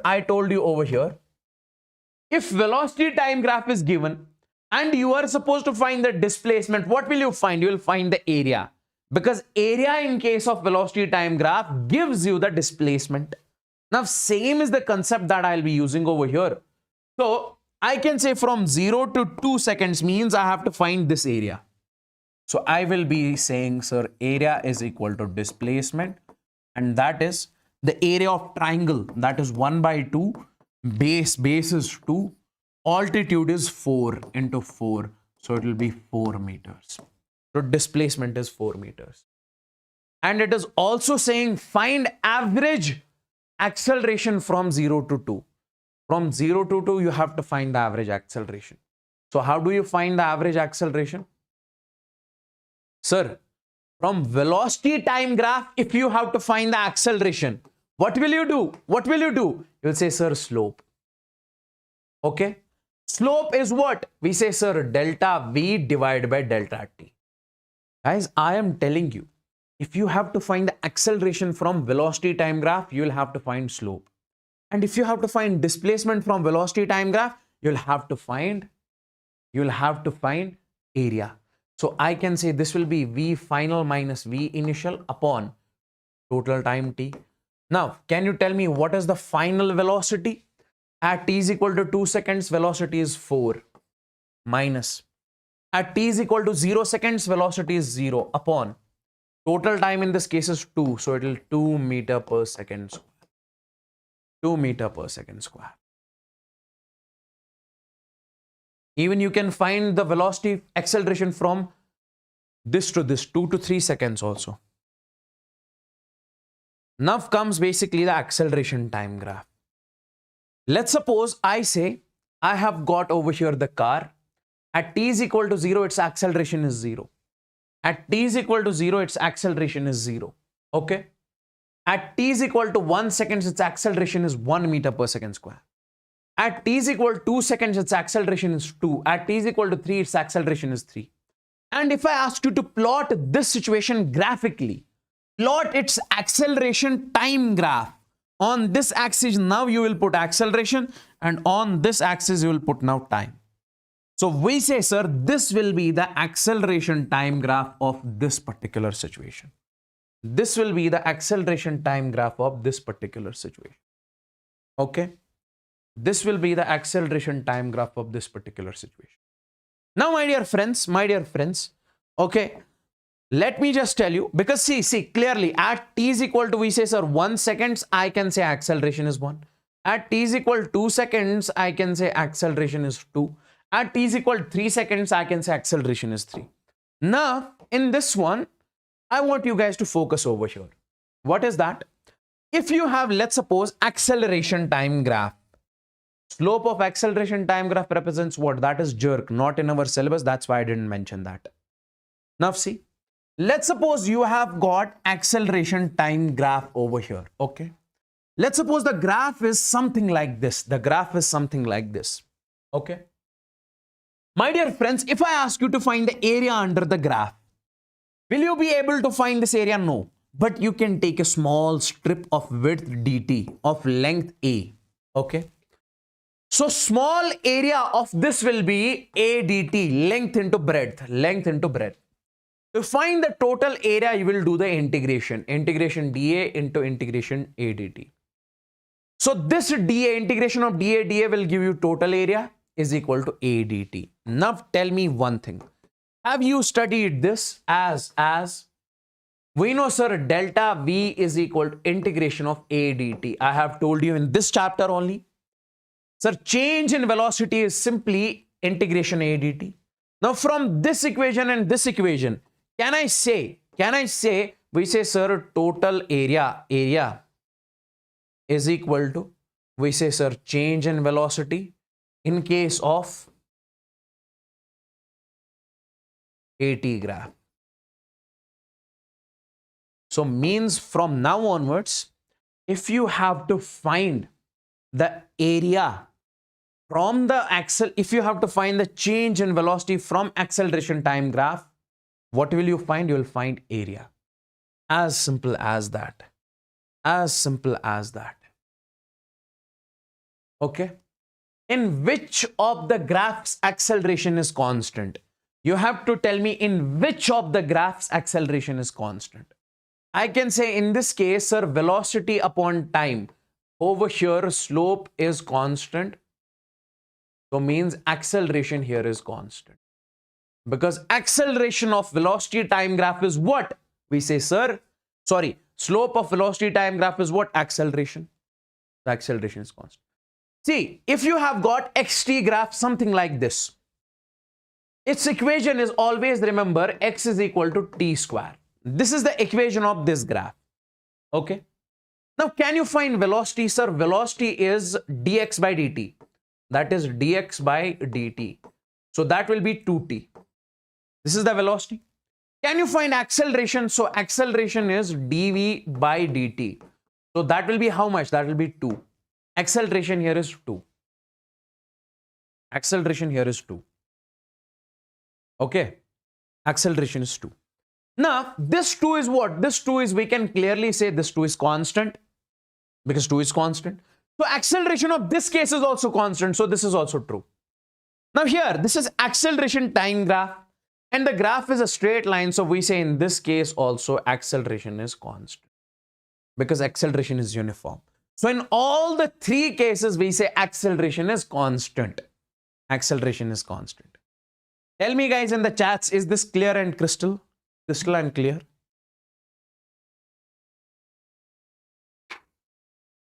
Tell me everyone, is this crystal and clear? All the people out there? All the people out there?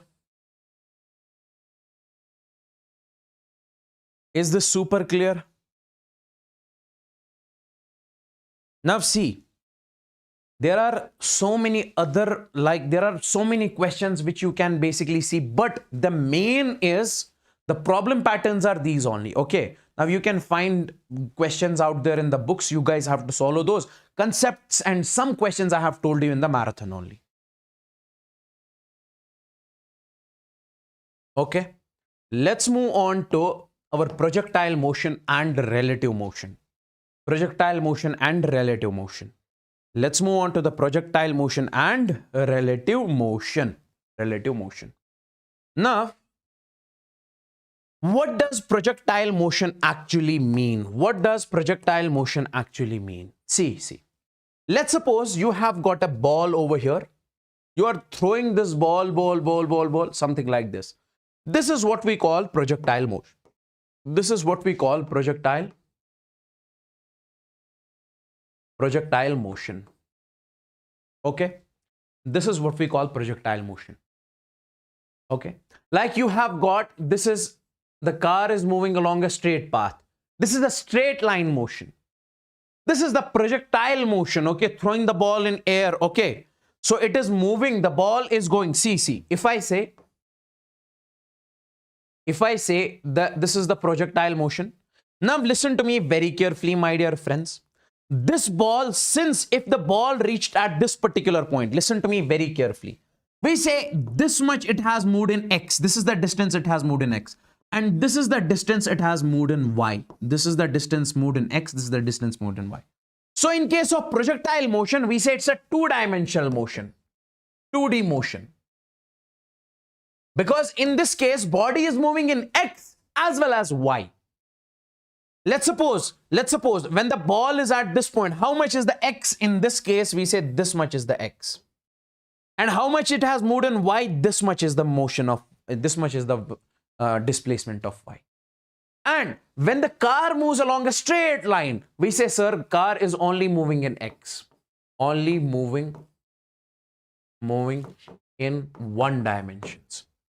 If let's suppose you are releasing the ball from certain height, we say in this case, car is only moving in Y direction here, only 1D motion. Okay.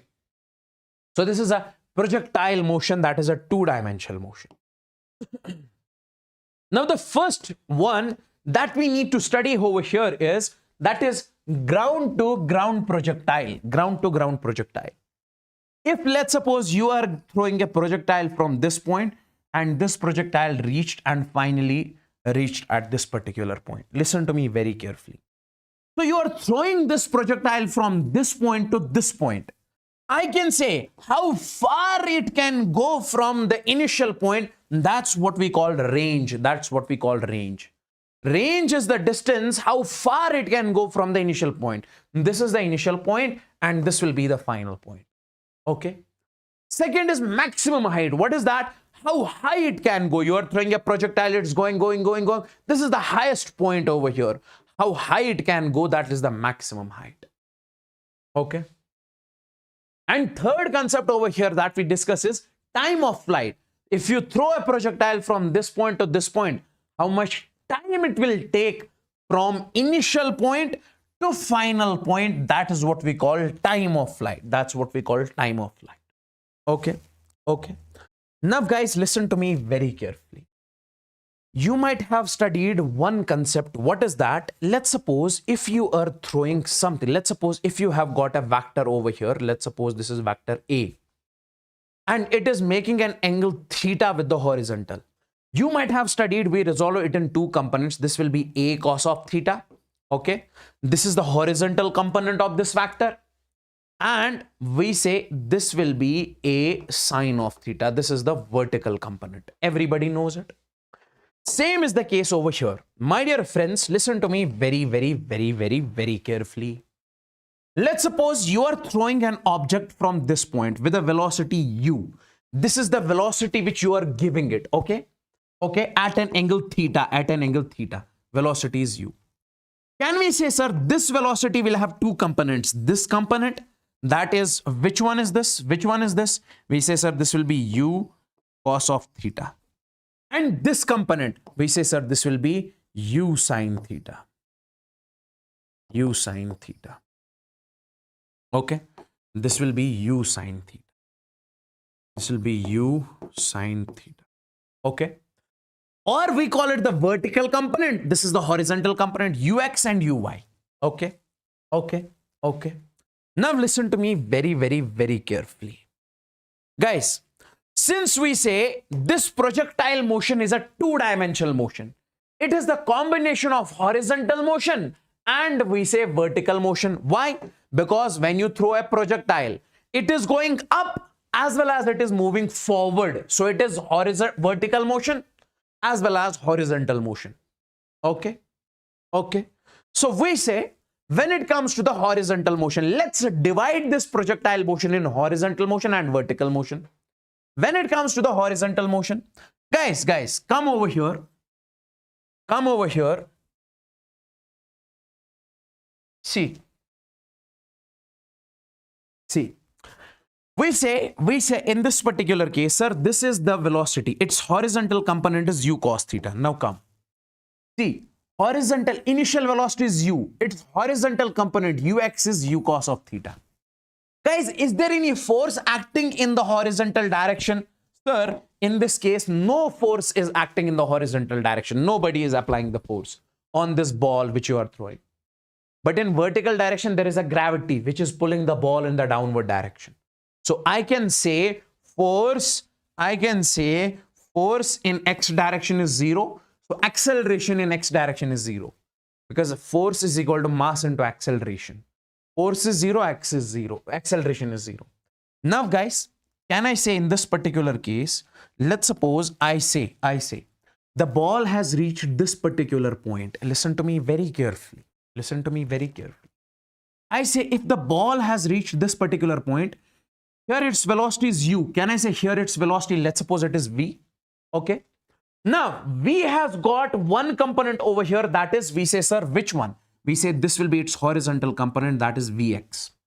And this vx will be u cos theta only. This is ux. Why? Because if I say, I will tell you over here. Guys, see, we say v is equal to u plus at. Use this formula. Sir, velocity in y direction, okay? Let's suppose not y, velocity in x direction.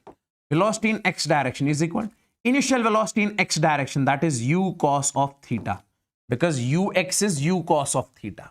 Okay. Plus acceleration in x direction is 0. So I can say this is u cos of theta only. U cos of theta. That's the reason I am saying, sir, vx is equal to u cos theta, like u cos theta, because there is no acceleration in x direction. Okay. Okay. Okay. So we say this much. Okay. Leave this as of now. We don't have to focus on this. Leave this as of now. Similarly, let's talk about the y direction. Sir, initial velocity in y direction is what? We say, sir, uy is equal to u sine theta. Okay. Now we say final velocity at this point. This is the velocity in y direction.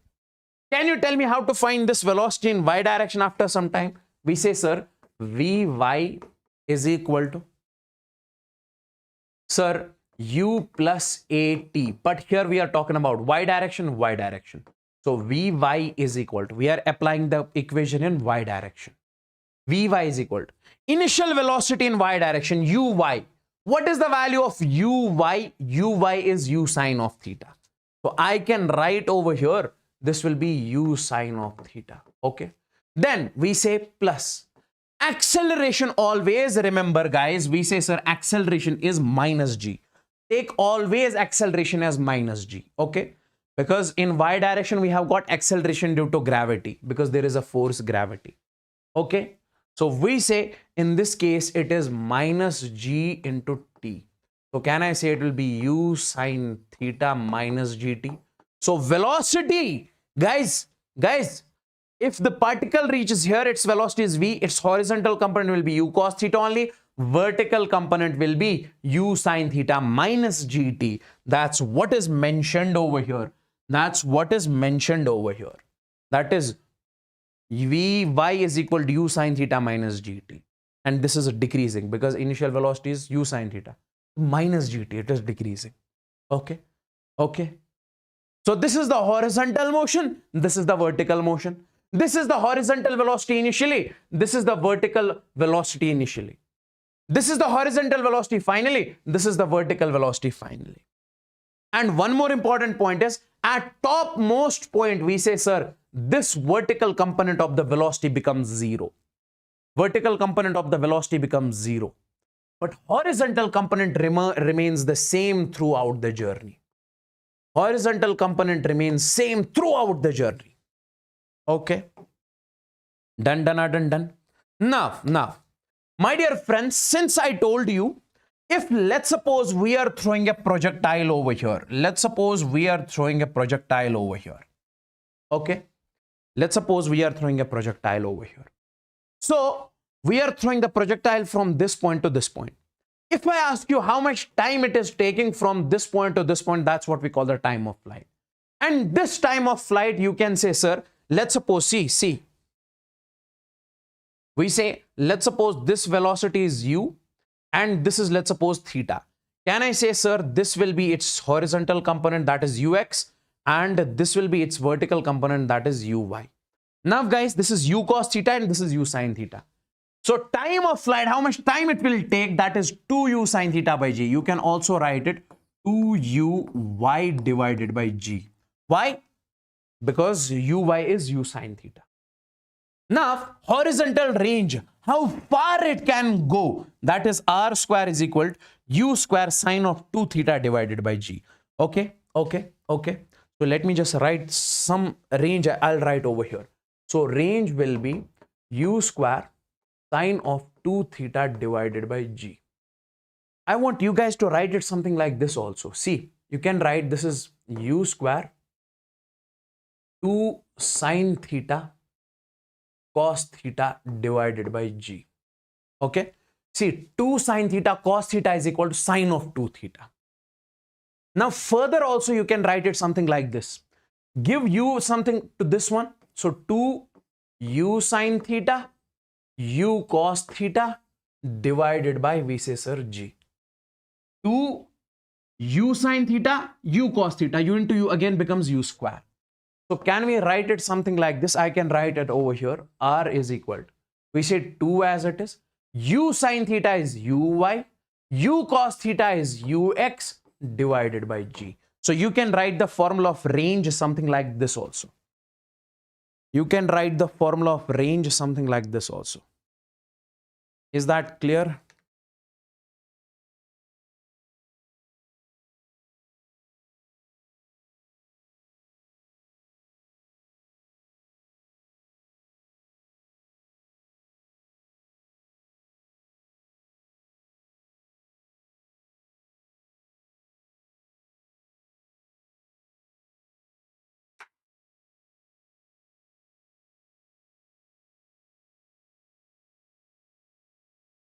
Okay. Now, maximum height, how high it can exactly go. So that will be u square sine square theta by 2g. You can write it something like this. U square, or you can write it u sine theta is what? That is uy divided by 2g. And it is u square sine square theta. So uy square divided by 2g. So I hope this is crystal and clear. Now let me show you a question which was asked in IIT JEE 2014. This was the question which was asked in IIT JEE 2014. Now see, what is the question? If the object with a velocity u is equal to alpha I plus beta j, u is equal to alpha I plus beta j, then find height, time of flight and range. We are supposed to find height, time of flight and range. Guys, the first thing is, let's find the height, maximum height. What is the formula for maximum height? What is the formula for maximum height? Sir, maximum height is uy square divided by 2g. Uy square divided by 2g. Listen to me very carefully. The velocity is given in this case, u is equal to alpha I plus beta j. Okay. Remember always, this is the velocity which is in x direction. This is the velocity which is in y direction. So we say this is ux and this is uy in this case. Because see, I cap means x direction. This is that unit vector which is along x direction. And this j cap means velocity in y direction. Okay. Now if I say, sir, maximum height is, sir, uy square divided by 2g. Okay. Now what is the value of uy in this case? You say, sir, uy in this case is beta. So I can write beta square by 2g. So this is, we call the maximum height in this case. Okay. And if somebody asks you to find the time of flight, can you find the value of time of flight? See, time of flight is, we say 2uy by g. So I can say time of flight in this case is 2uy divided by g. So this is 2. Instead of uy, what is the value of uy? Uy is beta. 2 beta divided by g. And if somebody asks you to find the range, sir, what is range? 2ux, uy divided by g, already discussed. So this is 2. Ux is alpha, uy is beta divided by g. So this was the question which was literally asked in IIT 2014.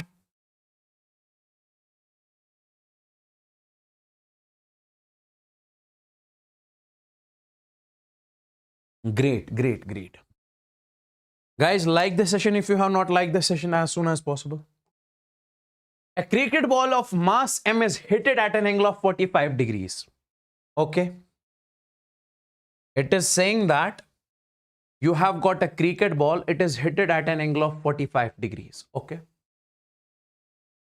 So this angle is, we say, sir, 45 degrees. With the horizontal velocity, to the horizontal with velocity v is the velocity. Its kinetic energy at topmost point is, we are supposed to find the kinetic energy at topmost point. Guys, tell me, at topmost point, I told you, sir, velocity in y direction is 0. And velocity in x direction will be v cos theta only. Guys, if this is v, velocity in x direction is v cos of theta. Don't you think that, sir, velocity in x direction remains same throughout the journey? Already discussed. So this will be, sir, v cos of 45 because theta is 45.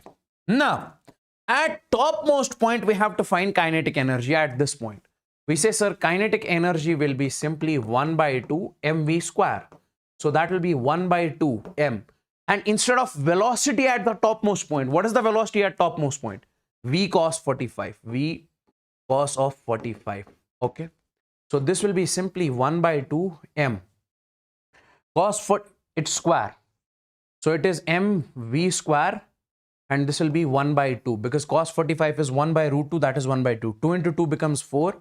So that is mv square divided by 4. This is the kinetic energy at the topmost point, that is mv square divided by 4.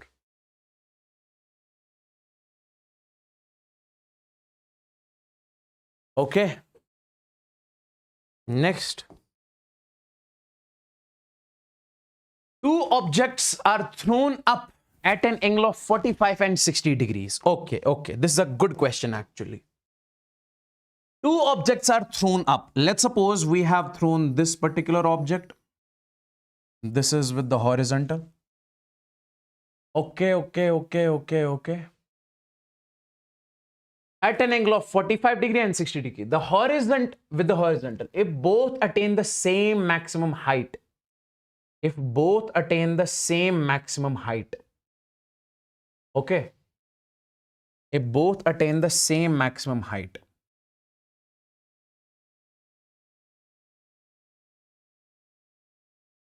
it is something like this.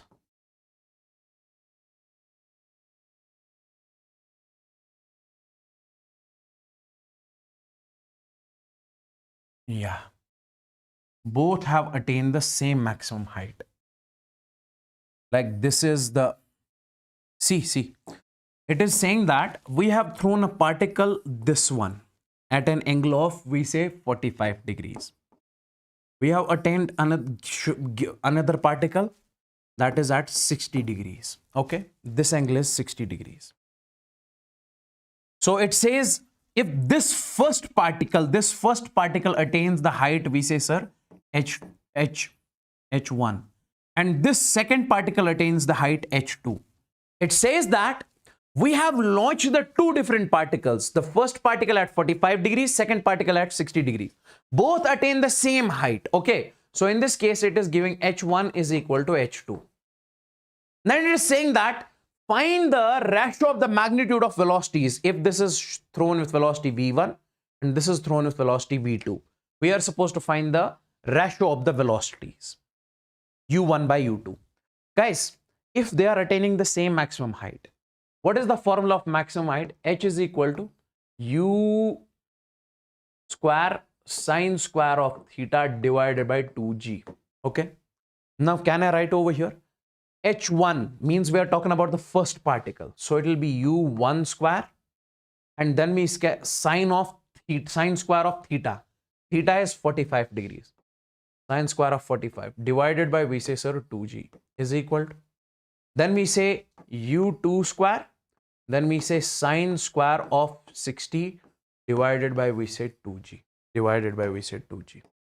Okay. Okay.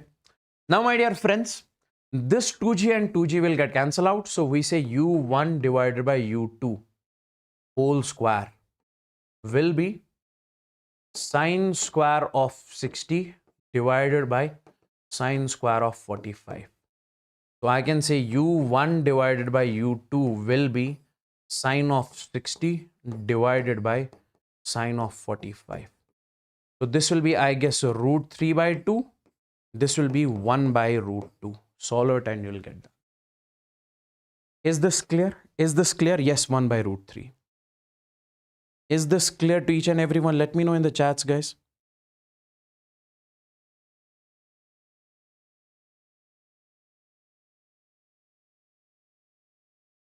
Okay. Root 3 by 2 upon 1 by root 2. Okay. So this will be root 3 by root 2.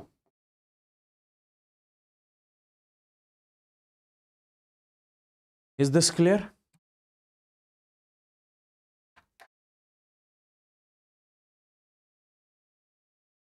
Next. Okay, one more important relation is over here. What is that? That is, we say a relation between horizontal range and maximum height. Relation between horizontal range and maximum height. See. Sir, is there any relation between horizontal range? How horizontal, if you are throwing a projectile, this is the horizontal range and this is the maximum height. Is there any relation? Yes. They have the relation H is equal to R tan theta by 4. Remember it directly. Is there any relation between horizontal range and maximum height? Yes, this is the relation. Now, listen to me very carefully over here. Listen to me very carefully over here. The horizontal range and the maximum height of a projectile are equal. We say H is given as R. Then the angle of projection is, we are supposed to find the theta. Okay. It is saying that we have launched the projectile, we have thrown a projectile. Its horizontal range and maximum height are coming out to be equal. We have to find the value of theta at which you have thrown it. Now guys, recently I told you the relation between horizontal range and maximum height. This is the maximum height, this is horizontal range. H is equal to R tan theta. This is maximum height. This is range. H is equal to r tan theta by 4. Can I write over here as H is equal to r tan theta divided by 4? So instead of H, I can write r over here. This is r tan of theta divided by 4. This and this will cancel. So tan theta will come out to be 4. Theta is equal to tan inverse of 4. This is the value of theta. Yes. Okay. Next question on the same concept. What is that? If the horizontal range of a projectile is root 3 times its maximum height, r is given as 4 root 3h. Its angle of projection is, we have to find theta. We know, sir, h is equal to r tan of theta divided by 4. Relation between horizontal range and maximum height. Now tell me one thing. Instead of this r, can we put this h is equal to, instead of r, we can write 4 root 3 h tan of theta divided by 4. Okay.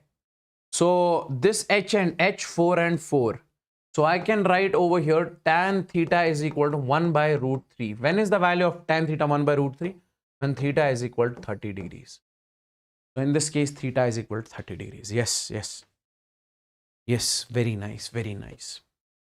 Guys, hit the like button if you have not liked the session yet, as soon as possible. One more concept. What is that? That is conditions for maximum horizontal range. Okay. Guys, when is the range maximum? Remember one thing. Let's suppose you are throwing a projectile.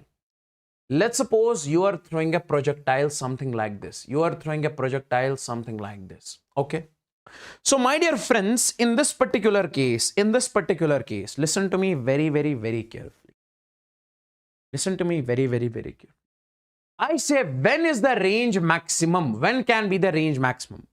Remember directly, if you throw the projectile at an angle of 45 degrees, if you throw the projectile at an angle of 45 degrees, we say, sir, in that case, a range is maximum. Range will be at theta is equal to 45 degree, r is maximum. Directly. So from now onwards, if you have to make the range maximum, you will throw the projectile at 45 degrees. Okay. Now, if theta is 45 degrees, I can write, sir, range in that case will be u square sine of 2 into 45 divided by, we say, g. 2 into 45 is 90. Sine 90 is 1. So range will come out to be, sir, r is equal to u square divided by 2g. R will come out to be u square by 2g, u square by g. This is the value of maximum range. One more concept. What is that? That is, we say range for two different angles is same. What does that mean? See. If let's suppose you are throwing a projectile at an angle of theta, its range is coming out to be this much. This much is the range of the projectile. Okay, this is the range of the projectile.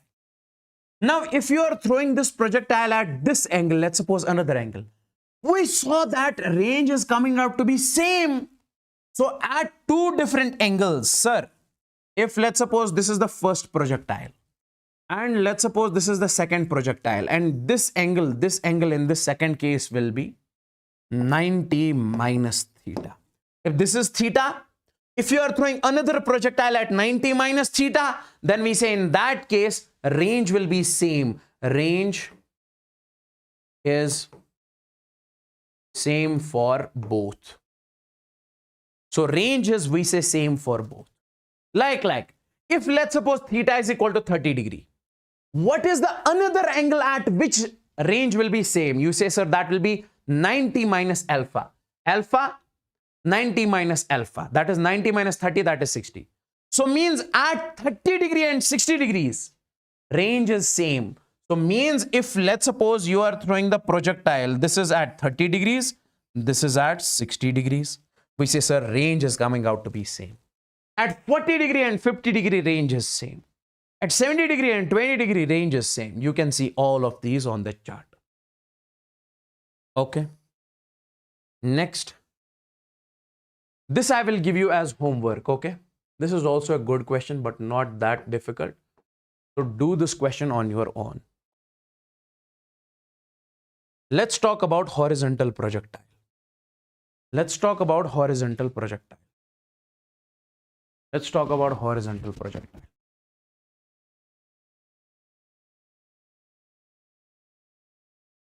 What does horizontal projectile actually mean? Listen to me very carefully. Guys, let's suppose there is a building over here.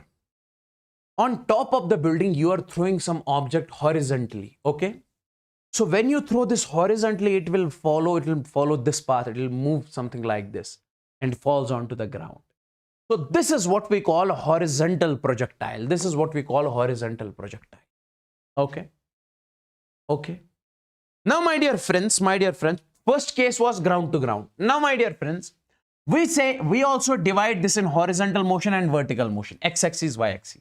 Now see, we say, sir, initially at t is equal to 0, initially when you are throwing this object, I say you are giving all of the velocity in x direction. There is velocity in y direction is 0. Uy is 0. No velocity is given in y direction. Complete velocity is given in x direction. Okay. So we say at t is equal to 0, uy is equal to 0. Vertical velocity is 0. But ux is equal to u. All of the velocity you are giving is in the x direction over here. So we say, sir, this is ux. All of the velocity you are giving in x direction. Okay. Now, guys, we say acceleration in x direction is 0 because there is no force in x direction. So acceleration in x direction is 0. If acceleration in x direction is 0, so can I say, sir, horizontal velocity will remain same. So here also we say, sir, horizontal velocity remains same. Horizontal velocity remains same. Okay. So horizontal velocity remains same. Okay. Okay.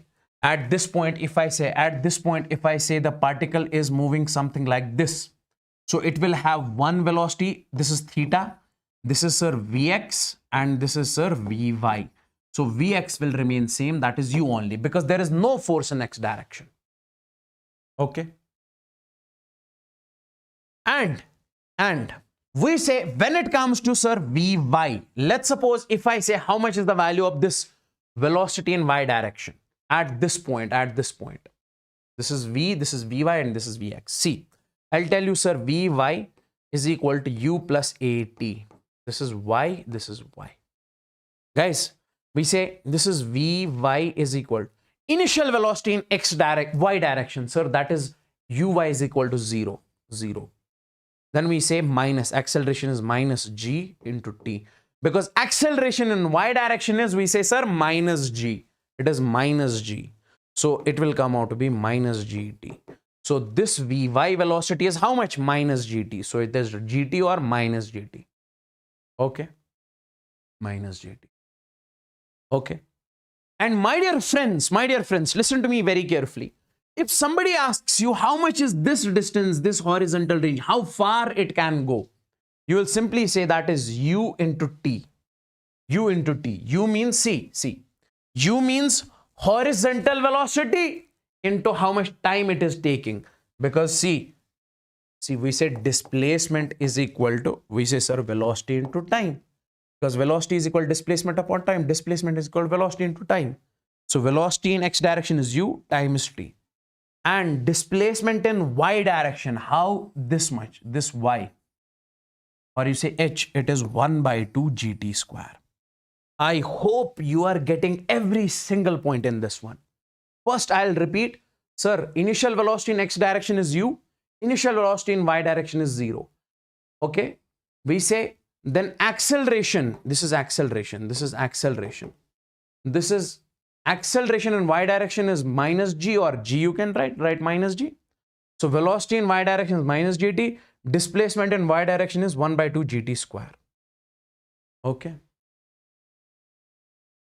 Hey, is this clear? Let me know in the chats if this is crystalline clear, guys.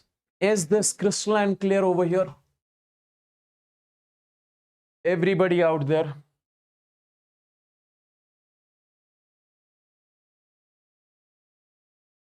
Let me know in the chats if this is crystalline clear.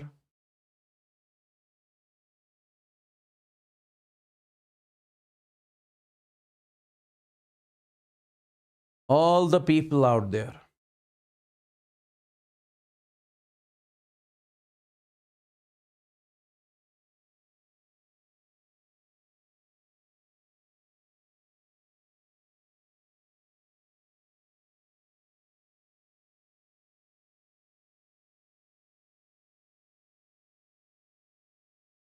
Great, great, great, great, great, great.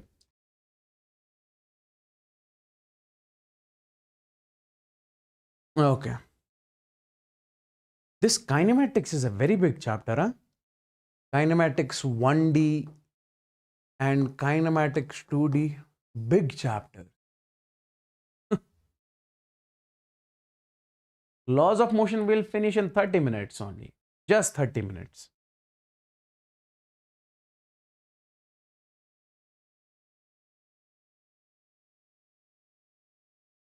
No, no break. We'll be taking the break at 5 o'clock. At 5, we'll be taking the break. Till 5, I have to finish next 100 slides. It is 129th slide right now.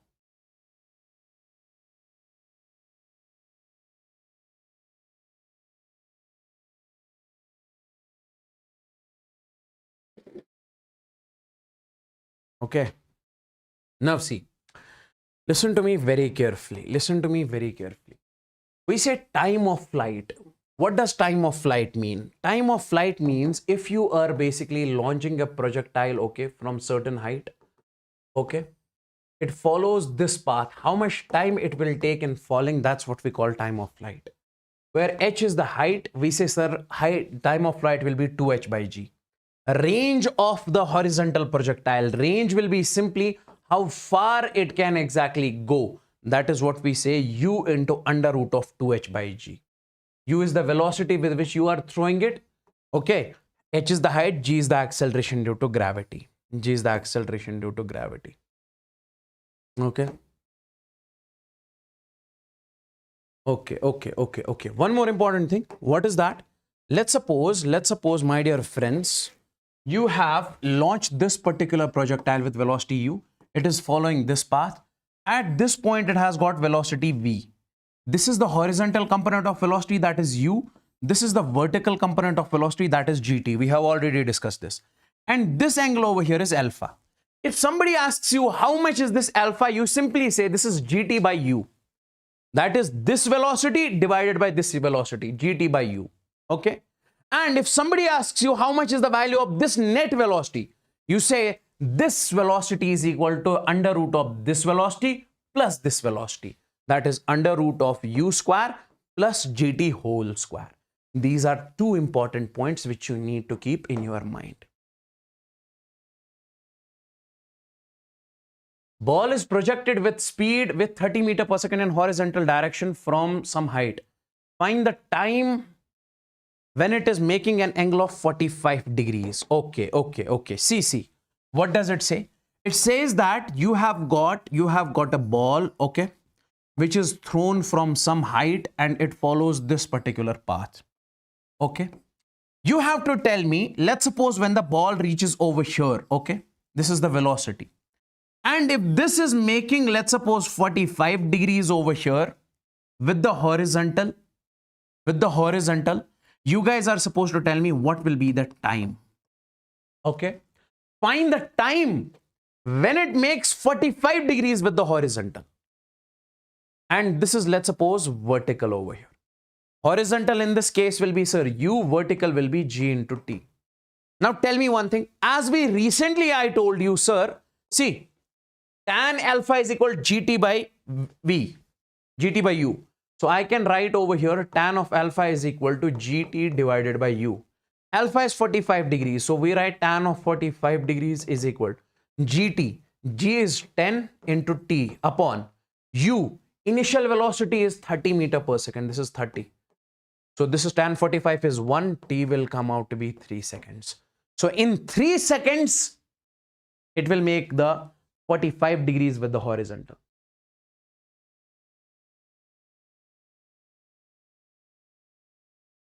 Okay. A ball is thrown horizontally with speed.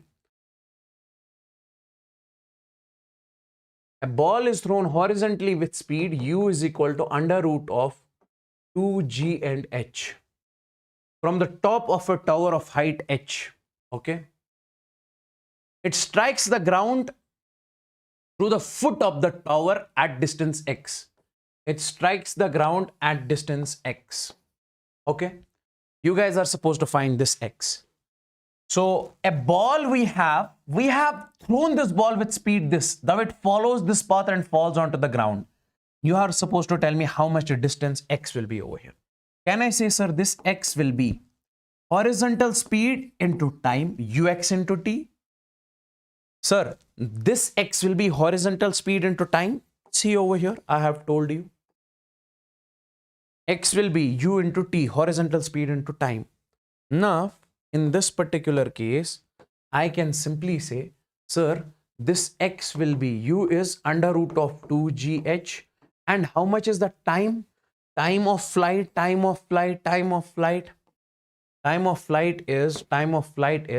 2h by g in case of horizontal projectile. It is 2h by g. So 2h divided by g. So can I say in this case it will be 2h?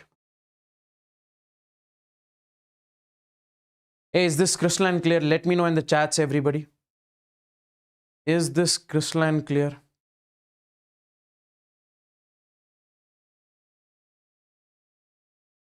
Okay.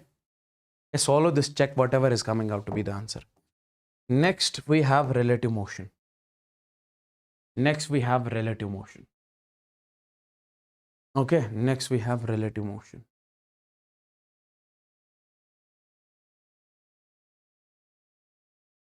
Now, this particular topic, this is also important.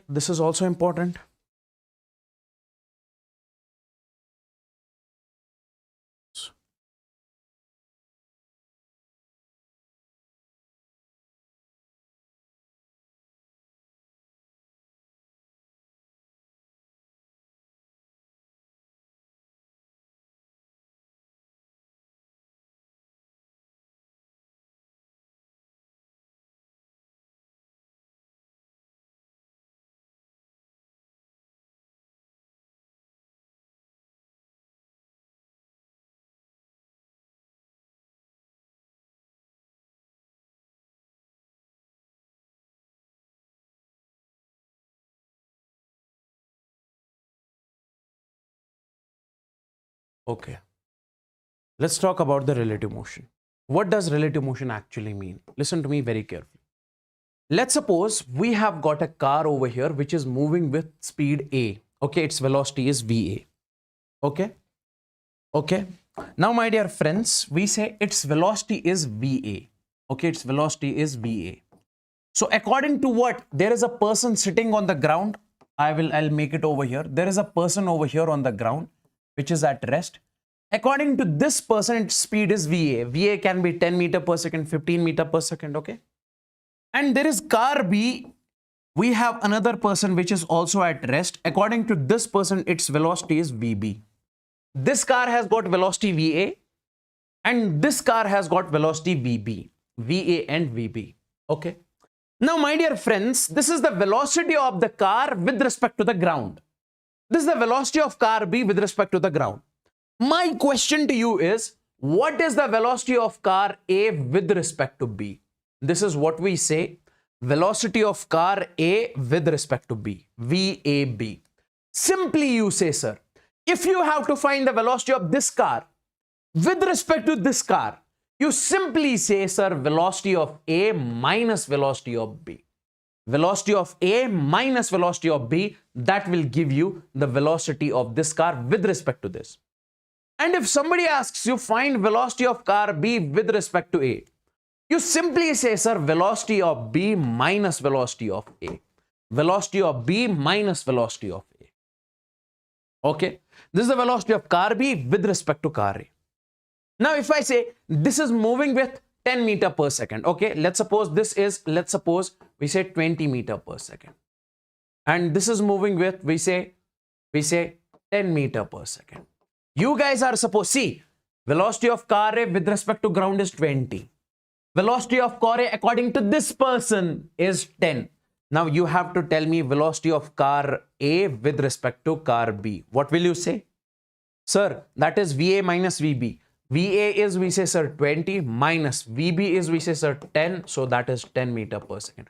So I am saying over here, this 10 meter per second is the velocity of car A according to car B, according to the driver B. Okay. Now, in this much, what is the main concept that you have to learn over here? That is a Rain-Man problem. This is important. From JEE perspective and from NEET perspective. This is, we have Rain-Man problem. This is, we have Rain-Man problem. See. My dear friends, if we talk about the Rain-Man problem,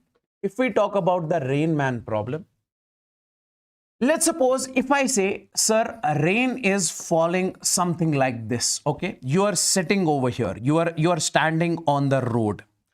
I am asking you, you have to save yourself from the rain. What will you do? You'll say, sir, I'll open the umbrella opposite to the direction of the rain. Opposite to the direction of the rain. Then only I can save myself from the rain. Okay. Now, if let's suppose you are moving on a bicycle, okay, and rain is falling, you might have observed this, sir. At that point of time, if you have to save yourself from the rain, you do not keep your umbrella something like this, but you tilt it. Or if you are while walking on the road, if you have to save yourself from the rain, you tilt the umbrella at some angle. Okay.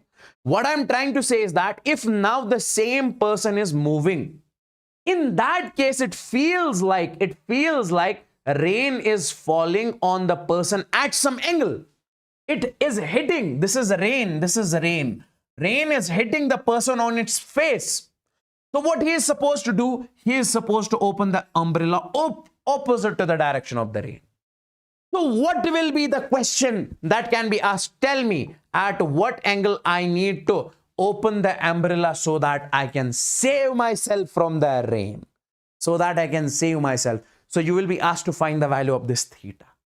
You will be asked to find the velocity of the rain with respect to the man. Everything I will tell you.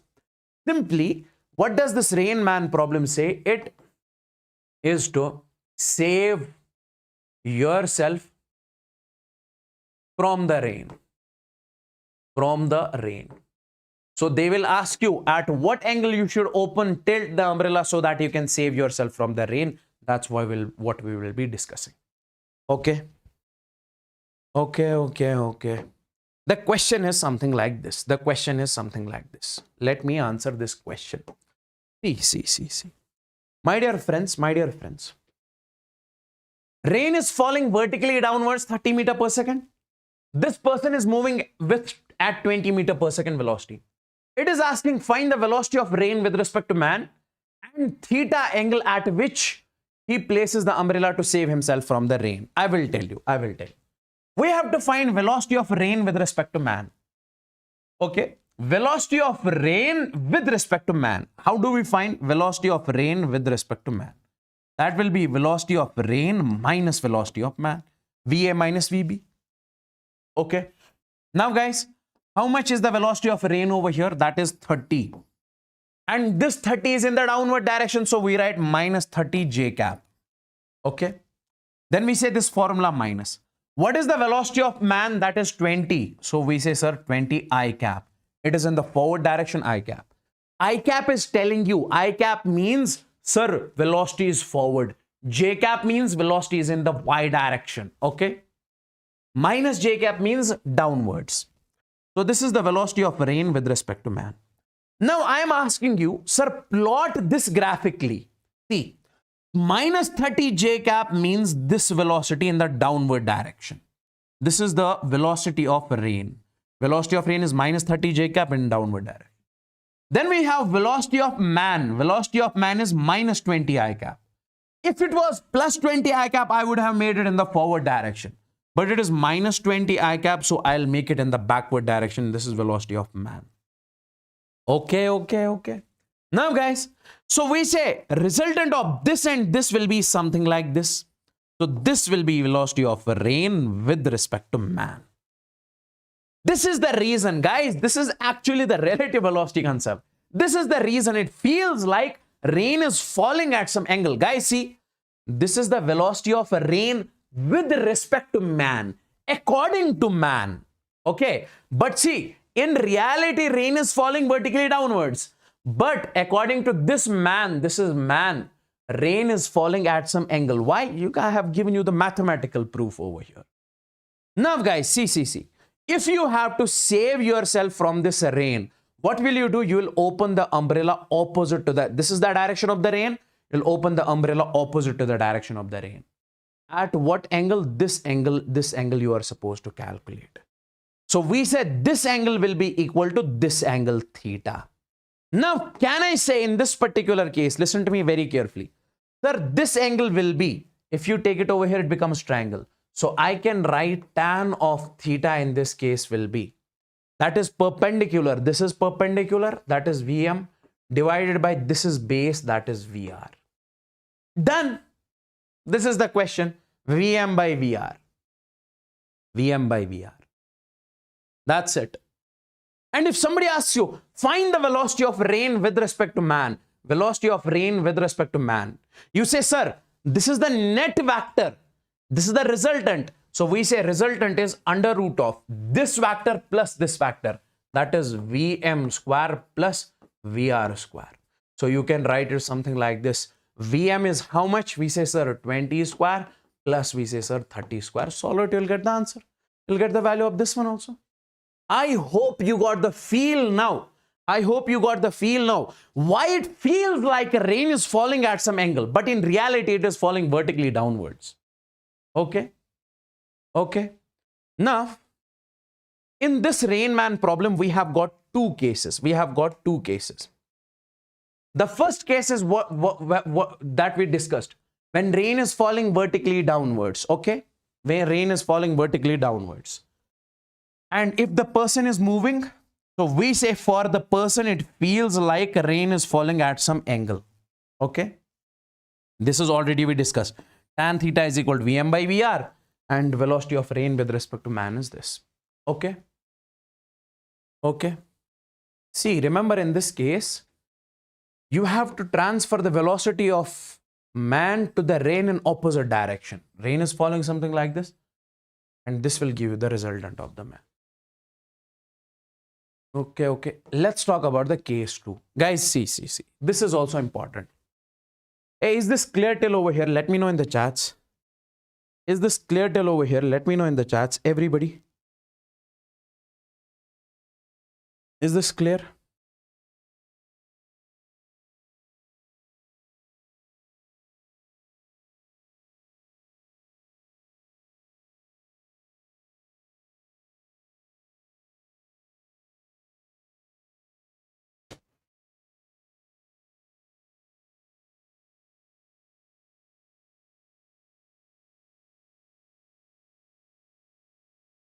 Okay. Now see, when rain is falling at some angle, let's suppose rain is already falling at some angle. Now this is velocity of rain. True velocity of rain. Sir, how is it possible that rain is falling at some angle? Let's suppose rain is falling vertically. So this is a wind. Because of the wind, it is tilted. Now it is falling at some angle. Okay.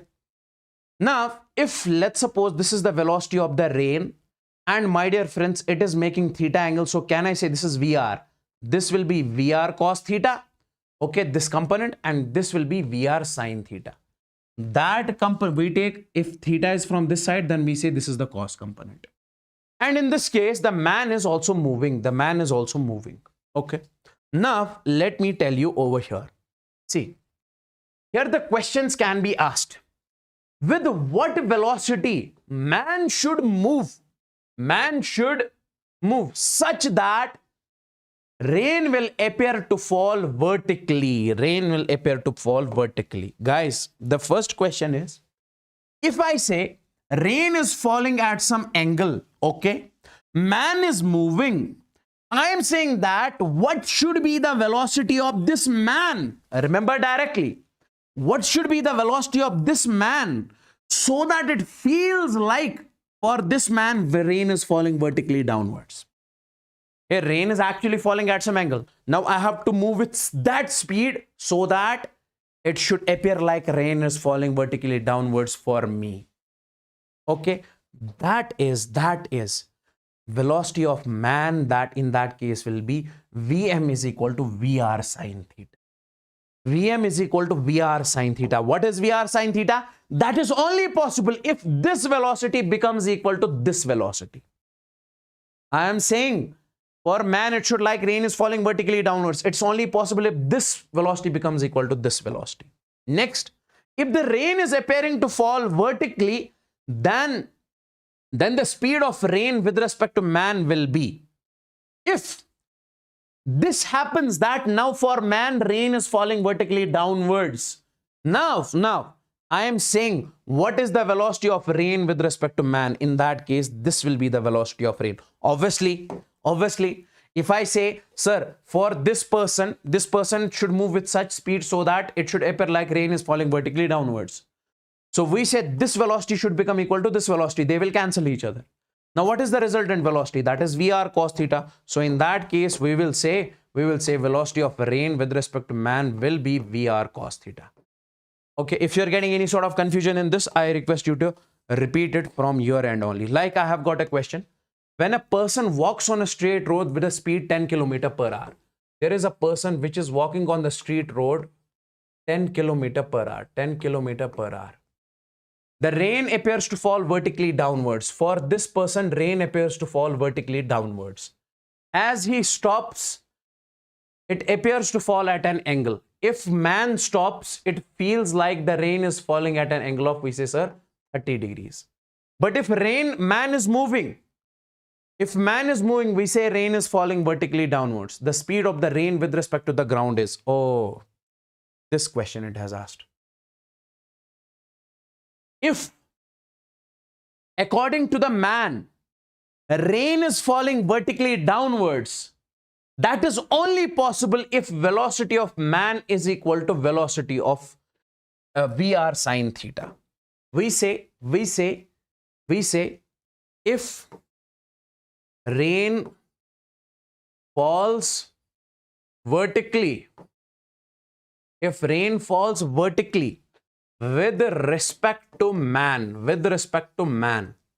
if rain falls vertically with respect to man, it is only possible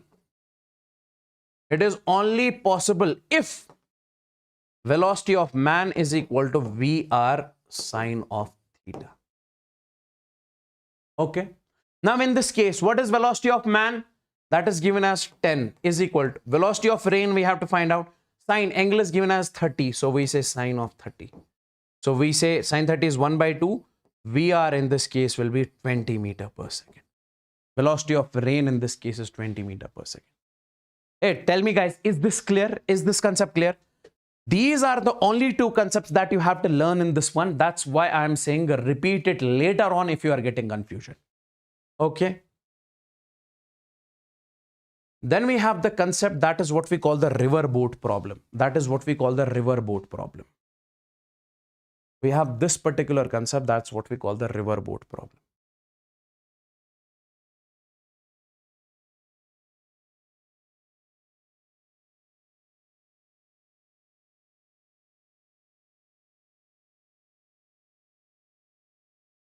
Okay. Now see, riverboat problem. What is this? It is basically, see, I will tell you. We have got a river over here. See, we have got a river over here. Okay. And there is a man or boat. If I say this man has to cross this river, okay, this is what we call riverboat problem. Man has to cross the river. That is what we call riverboat problem. Now, what is the questions that can be asked in this one? The question in this case will be crossing the river in minimum time. If I say I have got a river over here, so you have, the man is basically, the man has to cross the river. So we say, what is the minimum time in which the person should cross the river? Directly you will remember, sir, minimum time will be if the width of this is given as, d upon if the velocity of the man is, let's suppose, vm. This is the velocity of the man. So man has to swim, boat has to move with the velocity vm, or velocity of boat or velocity of man. Guys, tell me one thing. River has got the velocity vr. Velocity of man is vm. Don't you think that, sir, this vr will, if man is, let's suppose I have to basically cross the river. The river flow is something like this. Don't you think that river will drag me in its... So we say, I was supposed to reach at this point, but I will eventually reach at this point. Why? Because of the river velocity. So we say, sir, this is the velocity of man, this is the velocity of river. Can I say, sir, in this particular case, this will be the net velocity? This will be the net velocity? Yes. And I was supposed to reach this point, but I reached this point. So this is what we call pitch or drift. This is what we call pitch or drift. And if somebody asks you to find the net velocity will be simply velocity of a river its square, velocity of man its square, and it will be whole root. This net velocity will be its square plus its square, and then we have root. And if somebody asks you find the value of drift, like how much you have drifted from this point, that's what we call pitch. This was the aim, this is the destination. So we say that is distance is equal to speed into time, and drift, distance means drift, speed in this case is vr. Because why do we mention vr over here? Because, my dear friends, in this case you are being dragged because of this velocity. That's why we take vr. And you are crossing the river with this velocity. That's why this is the minimum time in which you can cross the river, d upon vm. And in case of drift, this is vr into time. Time is d by vm. This is how do we find the drift. Next in this case is, okay, we have got a question over here. A river of 4 miles wide is flowing at a rate of 2 miles per hour. You have got a river over here. This river is, we say, sir, 4 mile. Okay. And in this case, the river is flowing.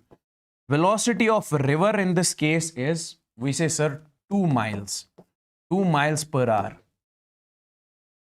And a boat is to cross the river with a speed of, we say, sir, a boat wants to cross this river. The velocity of boat in this case will be, sir, 4 miles per hour.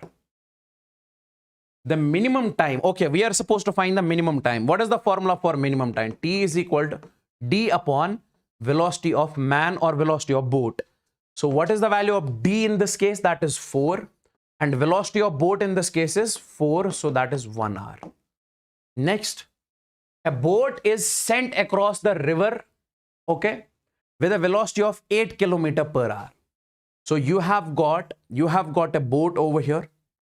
You are sending the boat at a velocity of 8 km per hour. This is 8 km per hour. Okay. The resultant velocity of the boat is, it says that, see, guys, if this is 8 km per hour, don't you think that this will be velocity of a river? This is velocity of boat. Okay. Because the river is also flowing. This is velocity of boat. This is velocity of river. I say, sir, they will have the net velocity something like this. And this net velocity in this case is given as, if the resultant velocity of the boat is given as 10 km. This is 10 km per hour. Find the velocity of river. We have to find VR. Guys, tell me one thing. We know, sir, V net. This net velocity is simply, that is under root of velocity of boat its square plus velocity of river its square. Take it over there. V net is how much? That is 10 square. If you take the root over there, it will be 10 square is equal to velocity of boat is how much? That is 8 square plus velocity of river its square. So it will be 100 minus 64 is equal to VR square. Okay. Is this correct? Hey, tell me in the chats if this is crystal and clear to each and everyone. Let me know, guys. Let me know, guys. Okay. Yes. Great. 6 is correct. Yes, yes, yes. So we say 100 minus 64, that is 36 is equal to, we say, sir, VR square. So take this square over there, it will be root 36. That will come out to be 6. Next, one more important point here. Crossing the river along the shortest path. Guys. If I say you have to cross the river, tell me one thing. You have to cross the river along shortest path. Do you think that this first one is the shortest path, this one, or this one? Obviously, this first one. So if you have to cross the river along the shortest path, okay, that is this one. So we say in that case, my dear friends, see, if this is the velocity of river, I suggest you guys to already move at some angle, we say, sir, at some angle, we say theta. If you move at an angle theta, because of this velocity, you will be dragged. But if you were supposed to reach over here, but you will be dragged, you will reach at this particular point. Okay, this is the technique. If you have to cross the river along the shortest path, you already initially move at some angle. Then you will be dragged, you will reach at this point. But, if you have to, just a second. If you have to cross the river in the minimum time, you have to move directly in that case. You will be drifted, yes, but you will reach the opposite side in minimum time. Keep that thing in your mind. This will be the case of minimum time, and this will be the case of, we say, sir, shortest path. Now see, my dear friends, if you are moving with a velocity Vm, can I say this is theta? This will be V cos of theta, Vm cos theta. And this will be Vm sin theta, velocity of man sin theta. And this will be, sir, VR. Guys, remember one thing. If you want to cross directly, it is only possible if this velocity becomes equal to this velocity. Because this velocity gets cancelled with this velocity, you will directly move with the net velocity Vm cos theta. Will directly move with the velocity Vm cos theta, which is mentioned over here. That is V net is equal to Vm cos theta. So if you have to cover along the shortest path, we say V sin theta is equal to VR. This velocity should get cancelled with this velocity. You will directly move with velocity Vm cos theta. Now there is a question which was asked in, we say, sir, JEE Mains 2019. Stream of river has velocity 2 km per hour. Stream of velocity has, so we have got a stream over here. This velocity of river in this case is how much? That is 2 km per hour. Swimmer can swim with 4 km per hour. It says swimmer can swim with the velocity of man is 4 km per hour. Okay. Find the direction of the swimmer so that he travels straight with respect to the flow. So basically, the swimmer wants to travel something like this along the shortest path. Okay? Along the shortest path. We are supposed to find this angle, total angle. So my dear friends, in this case, if the questioner says, swimmer has to travel along the shortest path, tell me one thing. Can I say, sir, this is only possible along shortest path? It is only possible. See, it is only possible if Vm sin theta is equal to VR. If Vm sin of theta becomes equal to VR. Vm sin theta becomes equal to VR. So we say, what is the value of Vm in this case? This is 4. And then we say sin of theta is equal to VR. See, Vm sin theta means this component. This component becomes equal to this component. Then it can move straight. So what is VR? That is 2. So sine of theta in this case is 1 by 2. So means theta is 30 degrees. Now what is this theta? Guys. This is this angle. This is this angle. This is 30 degrees. And how much is this? This is 90 degrees. So can I say total angle alpha is equal to 90 plus we say, sir, 30, that is 120 degrees. Okay. We were supposed to find the direction of the swimmer so that he travels straight with respect to the flow. With respect to the flow. Flow is this. And you are supposed to find the direction of the swimmer. So that is the angle between swimmer and the flow, that is 120 degrees. Okay, tell me in the chats if this is clear. Is this crystalline clear, everybody in the chat? So everybody, let me know. We are done with this particular chapter. We'll move on to the Newton's laws of motion. Next chapter, NLM. Before that, I want every one of you to tell me, is this crystalline clear? Is this crystalline clear? We are done with 3 chapters. Is this crystalline clear? Guys, tell me in the chats if this is crystalline clear to each and everyone. And if you have not liked the session, like it as soon as possible.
Sir, can you speak in Hindi? Hindi नहीं आता मेरे को.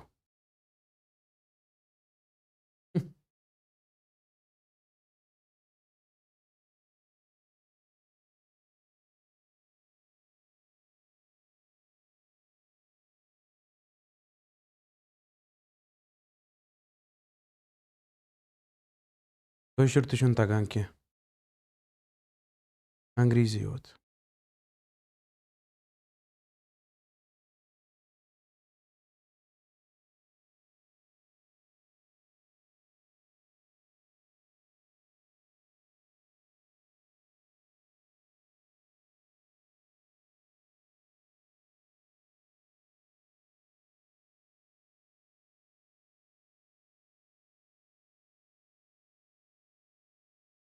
Okay, guys, is this crystalline clear?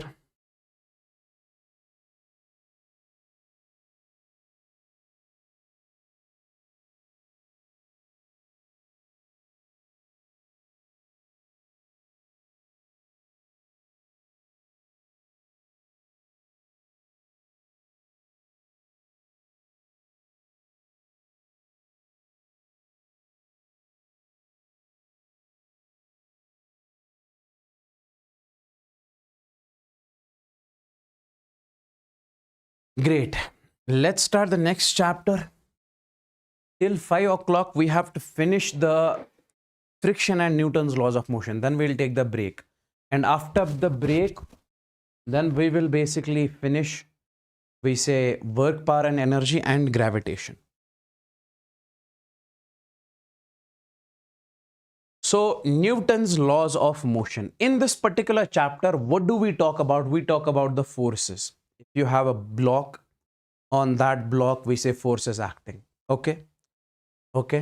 Now see in Newton's laws of motion, let's first understand first law of motion. What does first law of motion actually mean? Everybody wants to keep its state of rest or uniform motion until and unless it is acted upon by an external force. What does it mean? What does it mean? It means that if you have got a block which is at rest over here, okay? If I say net external force on the block is 0, if I say net external force on the block is 0, listen to me very carefully. Means the force on this side is equal to the force on this side. So net external force is 0. We say the block will remain at rest forever. It will remain at rest forever. Okay. And second point, if we have got the same block which is moving with the constant velocity, it is moving with the constant velocity. There is no friction, no gravity, nothing. It is moving with the constant velocity. Okay. We say, if in this case also net external force is 0, force from this side is equal to force from this side, net external force is 0. We say its velocity will remain constant. It will move with the same velocity, 10 meter per second, 10 meter per second. Okay. Then, if we say we have got an object over here, it is moving in uniform direction, like suppose in this direction. And if net external force on it is 0, we say its direction will remain same. Simple things that we already know. That is what is mentioned in this statement. Everybody wants to keep its state of rest or uniform motion. Everybody wants to continue its state of rest or uniform motion unless and until it is acted upon by some external force. Unless and until, if I say this body wants to stay in the state of rest forever, unless and until some external force comes and that will displaces it, that will put the body in the motion. This is Newton's first law. This is also called the law of inertia. Law of inertia. Okay. Now, second point is momentum. What is momentum? It is defined as the product of mass and velocity. Like, let's suppose I have taken a wall over here. Okay. And I have taken a truck. This is a truck. Okay. The mass of the truck is very large, huge truck. And I say I have a small toy car over here. This is a small toy car. Small toy car. This is a truck. And this is a small toy car that I have over here. Okay. Now, my dear friends, listen to me very carefully. We say mass of this is large and mass of this is small. If this truck comes and hits the wall, we say it will break the wall. If this toy car comes and it hits the wall, nothing is going to happen to the wall because this is made up of concrete.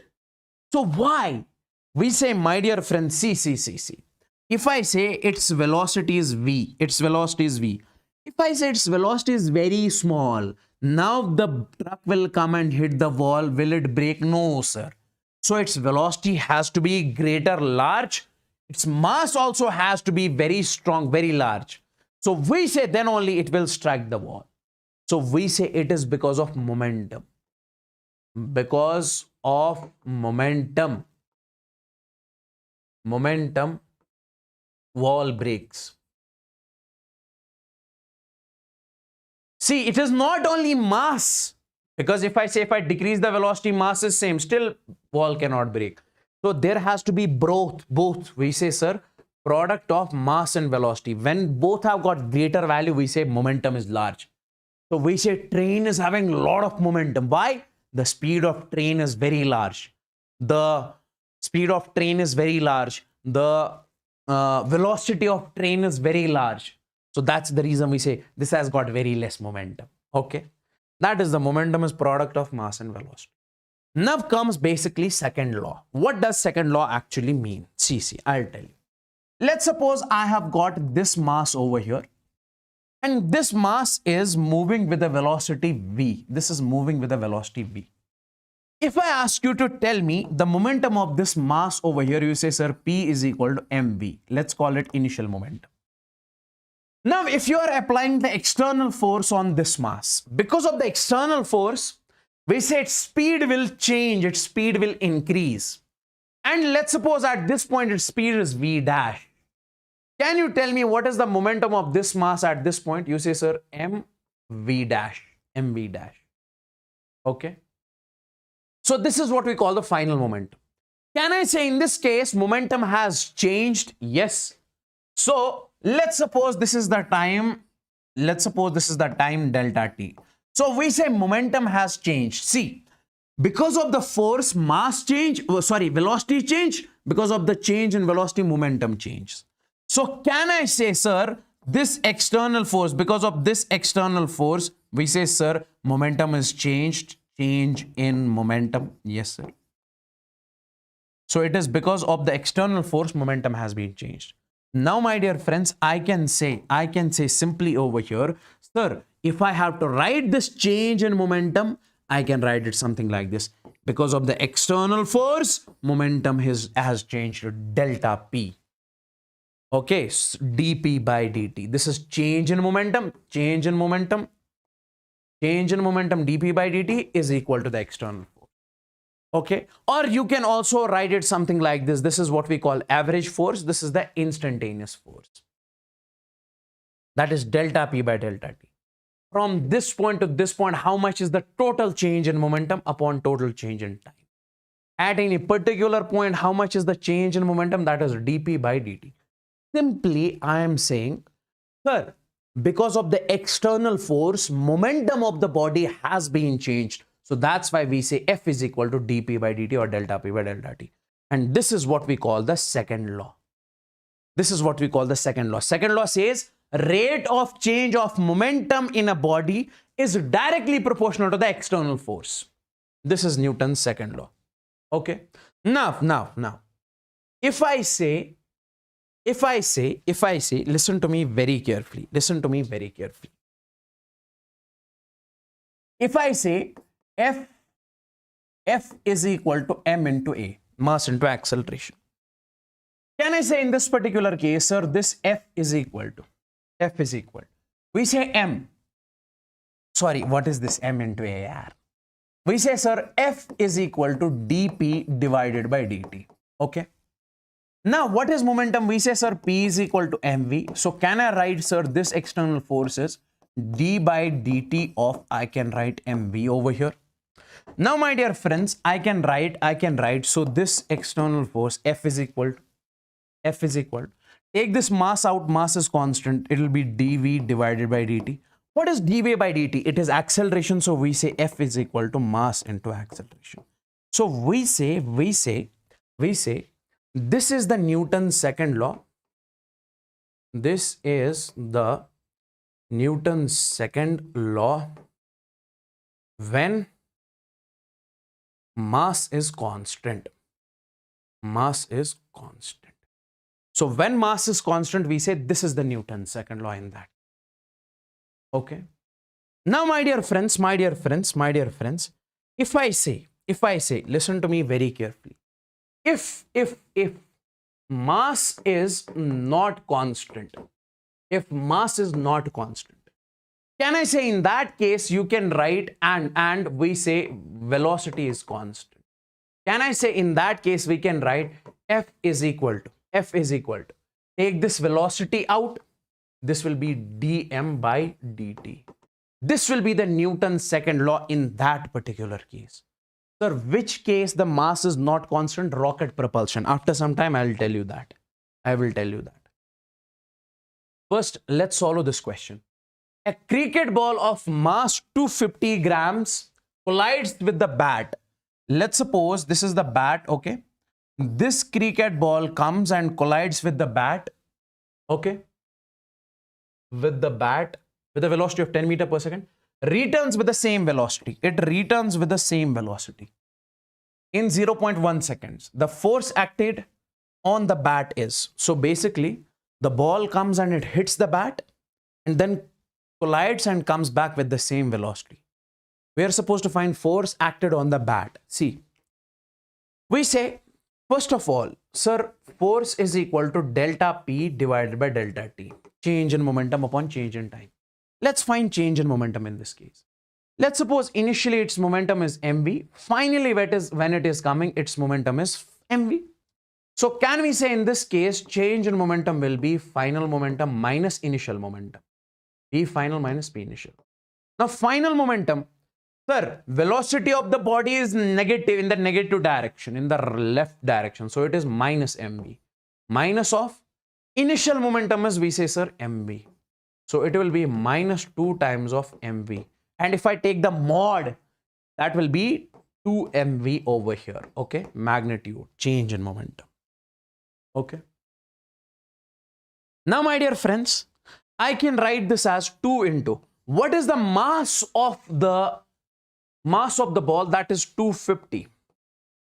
Okay, divided by, we say 1000 into, we say velocity is how much, that is 10. This will come out to be 5 meter per second. Okay.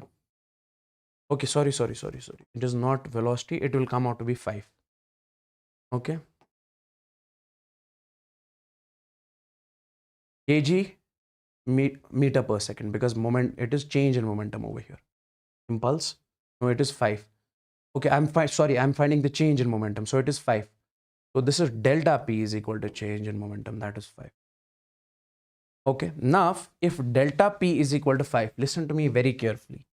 So I say force in this case will be, that is 5 divided by 0.1.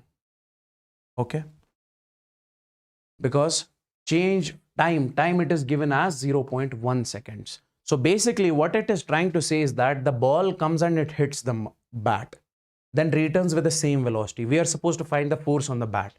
Force is change in momentum upon change in time. We calculated change in momentum.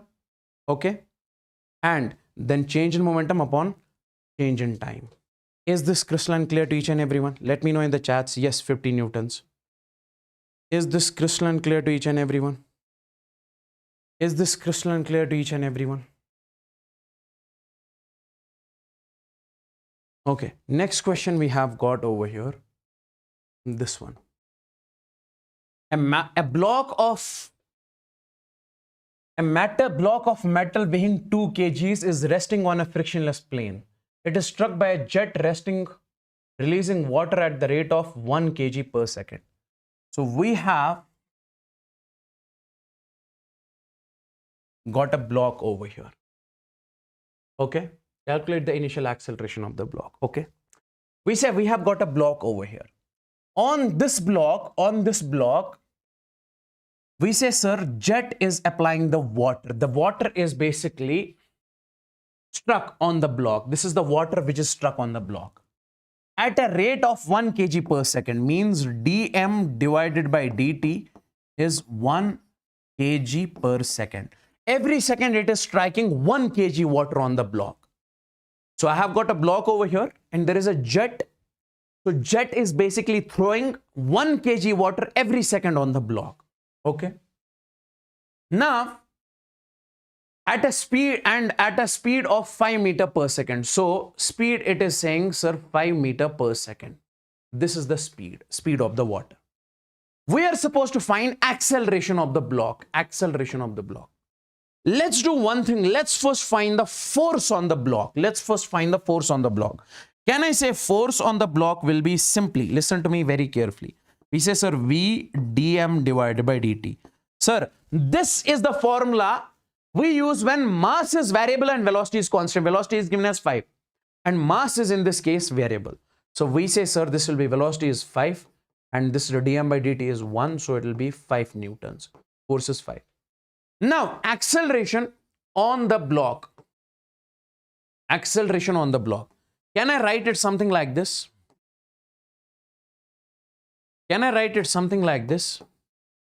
See, we say acceleration will be F divided by M. So force is how much? Sir, acceleration of the block is what? Force upon mass, because F is equal to ma. So force on this is 5 and mass of the block is how much? That is 2 kgs. So that is 2.5 meter per second square. 2.5 meter per second square. Is this clear? Okay. Guys, just 1 minute. I'll get the water in this bottle. Just give me only 1 minute over here. Please. I'm coming in just a minute.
Next question.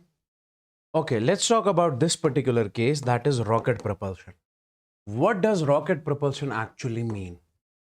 See, rocket propulsion means if we have got a rocket over here, let's suppose this is the rocket, okay? This is the rocket. And this rocket is basically going up.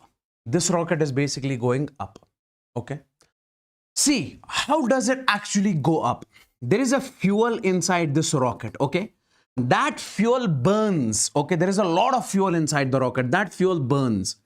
Because of that fuel, we say, sir, it comes out in the form of exhaust gases. It comes out in the form of exhaust gases. So that fuel decreases. So when fuel decreases, we say mass of the rocket decreases. We say mass of the rocket decreases. When we say fuel burns, we say mass of the rocket decreases. Okay. So my dear friends, and because of that, this rocket is being pushed in the upward direction, it moves. So here fuel burns, due to which mass of the rocket decreases, and thrust in the rocket is being produced, due to which it goes up. Okay. Now, if I just tell you in simple cases, sir, this is the case in which mass of the rocket changes, mass of the rocket decreases.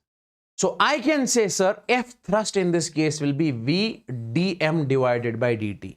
V dm divided by dt.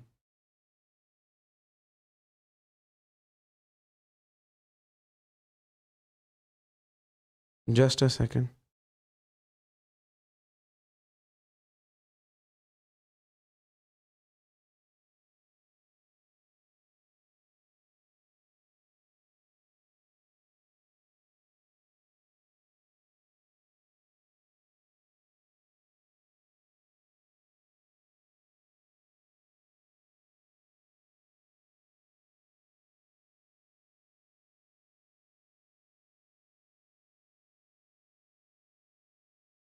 Just a second, guys.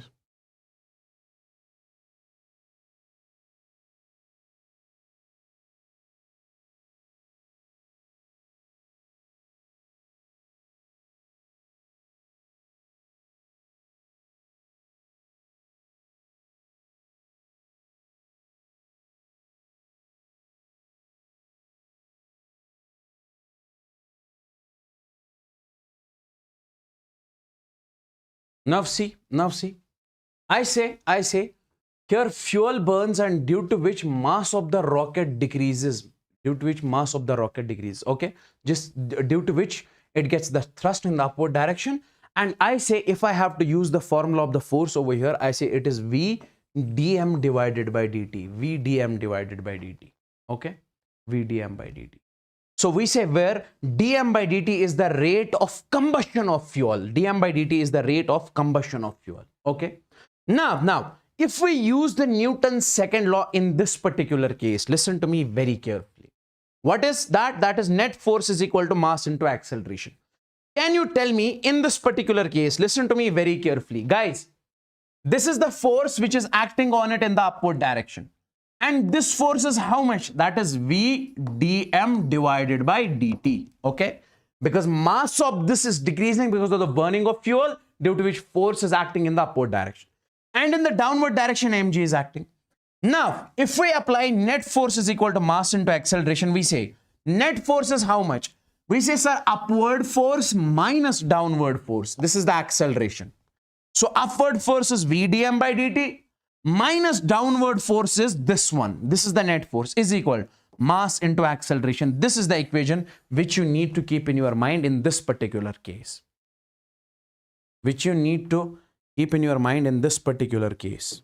Okay. Now listen to me very carefully. Next. If the force on the rocket moving in free space with an exhaust velocity of gas is 300 meter per second, is 210 Newton, then the rate of, okay, see what is given in the particular question. We are given a rocket. We have given a rocket over here. Okay, this is the rocket. It is saying that if the force on the rocket moving in free space with an exhaust velocity of gas is 300, so force on the rocket is given as V dm divided by dt. We know it. And this is given as 210 Newton. 210 Newton.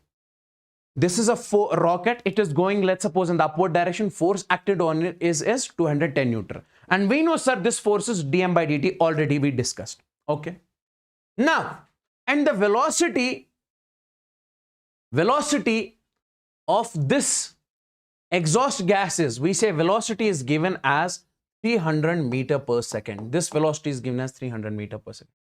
Then the rate of combustion of the fuel is, we are supposed to find the rate of the combustion of the fuel. Guys, in this particular case, listen to me very carefully. Can I say this will be 210 Newton is equal to 210 Newton is equal to, we say, sir, velocity is over here, that is 300, and then we say dm divided by dt. Okay, so it will be 0.7 kg per second. 0.7 kg per second. Option A. Option A.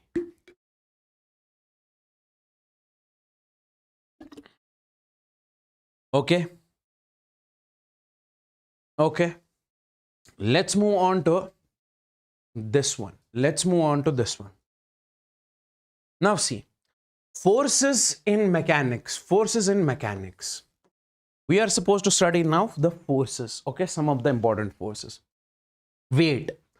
What does weight actually mean? We say it is a gravitational force pulled by Earth. Gravitational pull by Earth. Like if you have got a block over here, we say in the downward direction, gravity is acting. That gravity is what we call weight. W is equal to mg. It is always vertically downwards. Okay, we are making it vertically downwards over here towards the center of Earth. We say downwards. We say its magnitude is mass into acceleration due to gravity. Mass into acceleration due to gravity.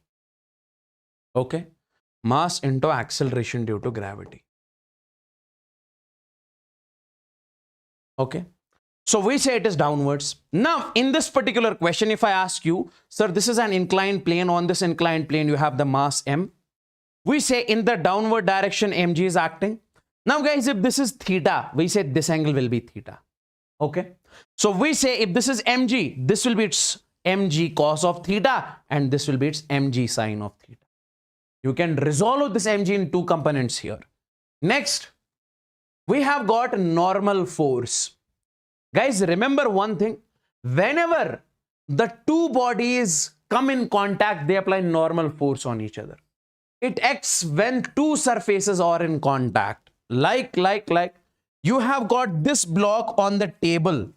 We say in this case, this table is applying the normal force on the block N. In return, this block is also applying the normal force on this, that is N dash. That is N dash. So this is the normal force N dash on the table because of the block. So whenever two bodies come in contact with each other, they apply normal force on each other. Okay. It is always perpendicular to the surface in contact. It is always perpendicular. It is always perpendicular. Like over here, you have got the wall and this is the block. So normal force is in this direction on the block.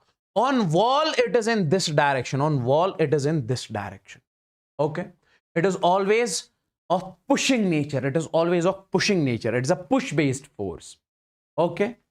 Next we have, okay, in this case, if I ask you to tell me what is normal force, you say this is an inclined plane. Okay.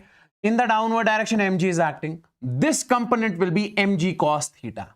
Now, guys, we say upward force is equal to downward force here. So N is equal to mg cos theta. Here normal will be mg cos theta. Okay, so tell me, sir, in this particular case, what will be normal equal to? You say, sir, you say, let's suppose you have got this surface. On this surface, you have got the mass m. We say, sir, its mass is m. Can I say in the downward direction, force mg is acting? In the upward direction, we say N is acting. So here we say N is equal to mg. Okay, then we say we have got tension force. What is tension? It is that force which is generated in the string,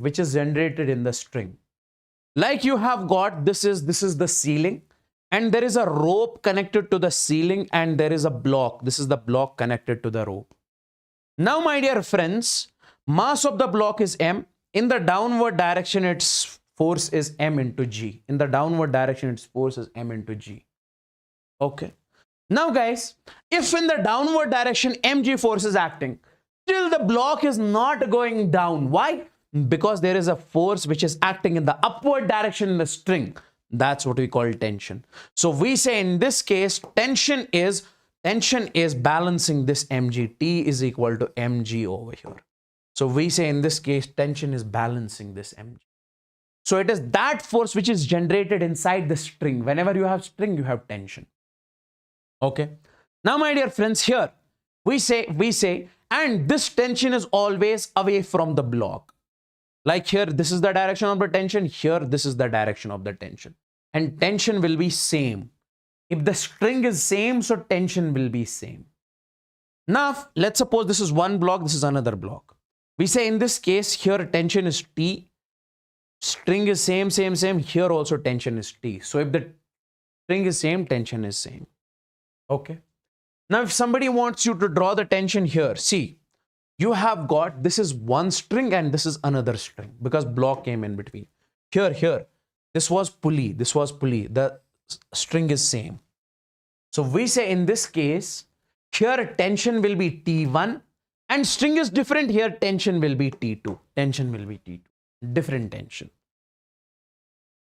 Free body diagram. See. To make the free body diagram, okay, for a body, what is a free body diagram? I'll tell you how to draw the free body diagram. We say, first you are supposed to draw all the forces acting on the body.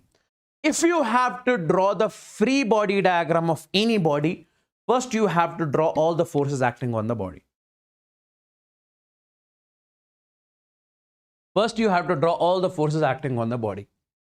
Okay. Then make the equations like you have got a block over here. Sir, on this block, we say in the downward direction, mg is acting. Okay. And this mg can be resolved in two components. We say, sir, mg cos theta, mg sin theta. Now, there is a rope string attached. So we say tension is acting over here. And there is this mass in the upward direction. We say normal force is acting. Okay. Now, if I make its free body diagram here, I will make the block something like this. This is the block. See, in the downward direction, which force is acting? Mg cos theta. Now, this mg has been resolved, so forget about it. Mg cos theta. Okay. In the upward direction, we say, sir, normal reaction is acting. From the left side, we say, sir, mg sin theta is acting. From the right side, tension is acting. So I can say in this case, n is equal to mg cos of theta. I can balance the forces, and tension is equal to mg sin of theta. Okay, now make the free body diagram of this one. Like see, on this block, listen, let's suppose this is the force F acting. On this block, in the upward direction, normal force acting, downward direction, mg is acting. So from here, tension is acting. On this block, normal force, we say, sir, mg, tension and this. Let's make the free body diagram of M2. This is M2. So how to make the free body diagram?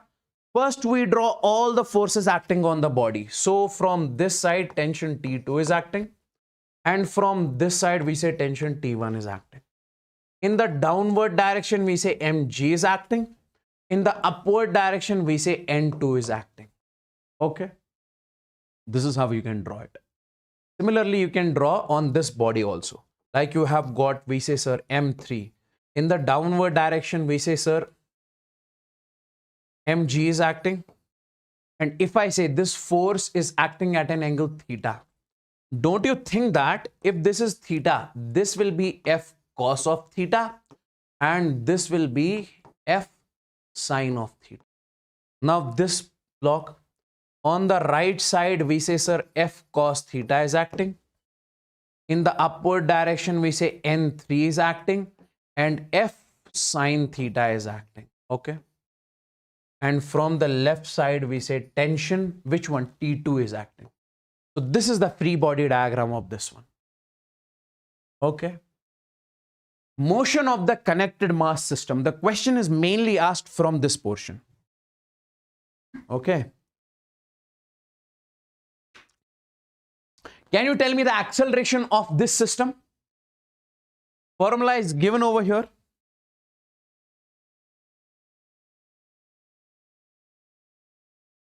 Tell me the acceleration.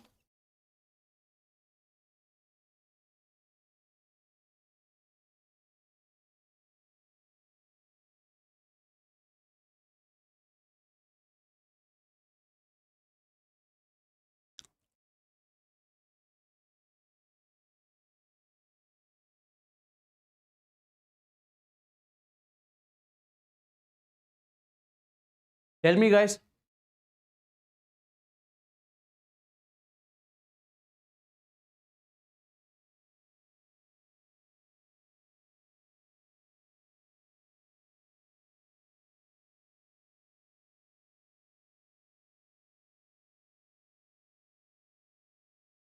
See. If you have a connected system, something like this, I'll show you some more examples. And in this case, you would be asked to find the acceleration. Simply net external force upon net mass. External force. Don't write the tension force here. No, external forces. Okay. Now see, on this mass, can you tell me what is the force acting in the downward direction? That is mg. And how much is that? You say, sir, m is 5, g is 10. So that is 50 Newton. On this mass, we say, sir, in the downward direction, it is 30 Newton. Okay. So net acceleration will be net external force. Guys, see, net external force will be this. This is the bigger force. That is 50. Okay. And it is in the downward direction over here. Okay. This is 50. And this is 30. Block is going up. So this will be 50 minus 30 divided by net mass. So that is 5 plus 2 plus 3. So that is 5 plus 2 plus 3. 50 minus 30. That is 20 upon 5 plus 2 plus 3 is 10. So this will be 2 meter per second square. So acceleration came out to be 2 meter per second square. Now listen to me very carefully. If I say this is the force, can I say in this case, this will be the acceleration? Sir, net force is in this direction. So acceleration will be in the same direction. Now guys, if I ask you to find the tension, to find tension, listen to me very carefully. Guys, see this block, here it will be having, let's suppose, tension T1. Here also it will have the same tension.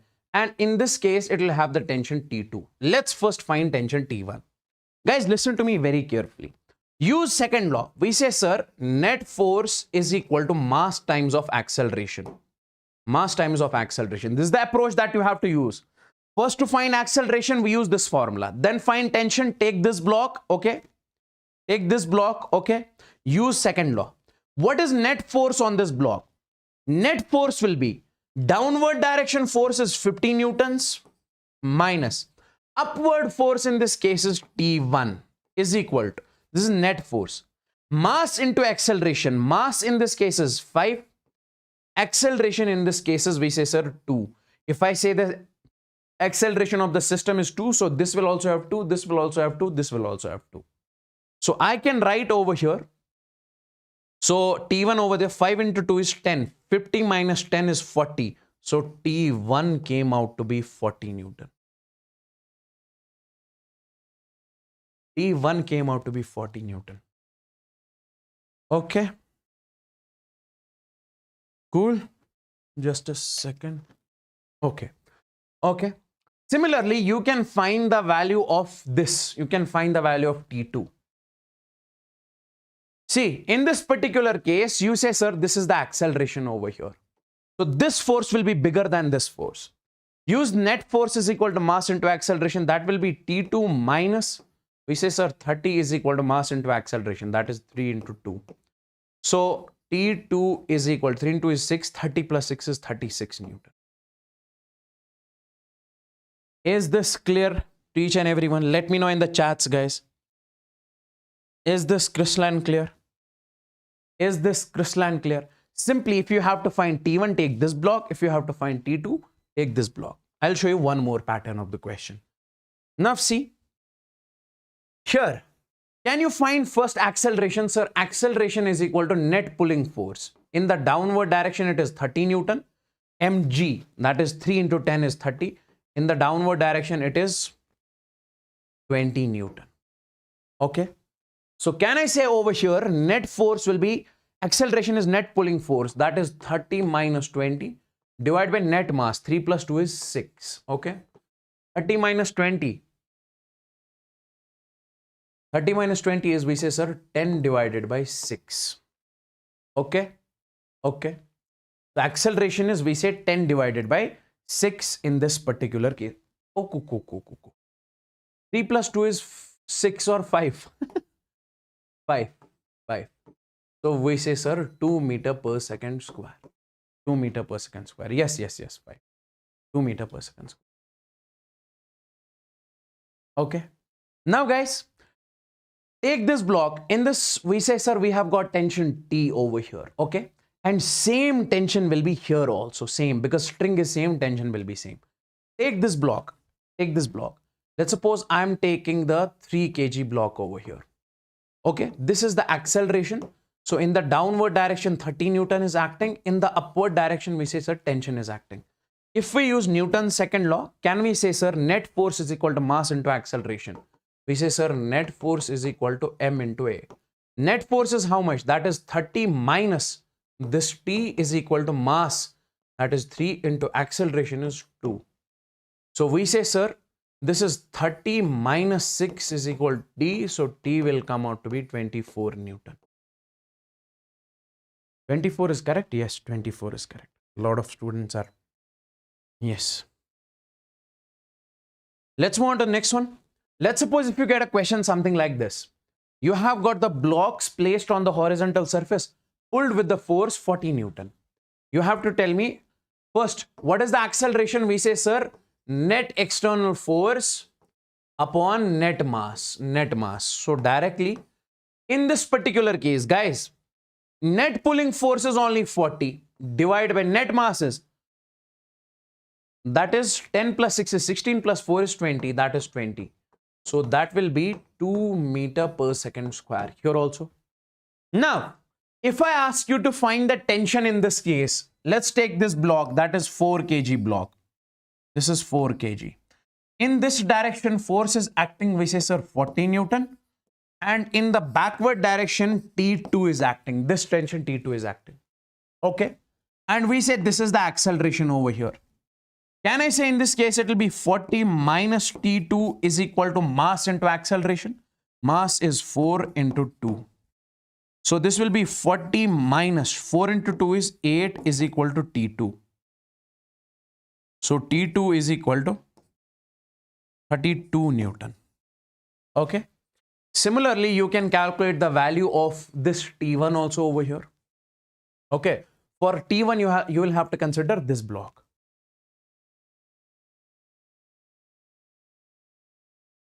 Pulley system. Let's suppose if you get a pulley system, something like this, my dear friends, see. It is like this pulley system. See, it is like this. Here you have got another tension. Let's suppose T dash.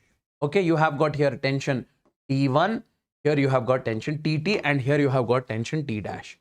Same pulley system we have designed over here. Okay. See, this is, we say, sir, one rope, one string, and this you have another string over here. Let's suppose in this case tension is 5 Newton. In this case, this tension is 5 Newton. You have to find T dash. Directly remember, my dear friends, from now onwards, this, if this is T, let's suppose this is T. This is also T. Directly you say, sir, this T dash is 2 times of this T. Somebody asks you find the value of this tension, you say 2 times of this T. So I say T dash is equal to 2 into, what is the value of T over here? That is 5. So it will be 10 Newton. Now here, T dash will be simply 20 Newton. This plus this. Here, T dash in this case will be 40 Newton. As simple as that. If you get a question something like this,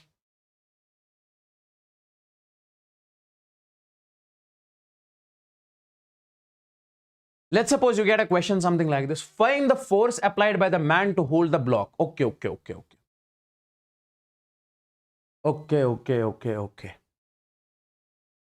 Now see. Find the value of tension directly, because this is the tension in the rope, so that is the tension over here. Okay, that's what you are supposed to calculate in this problem.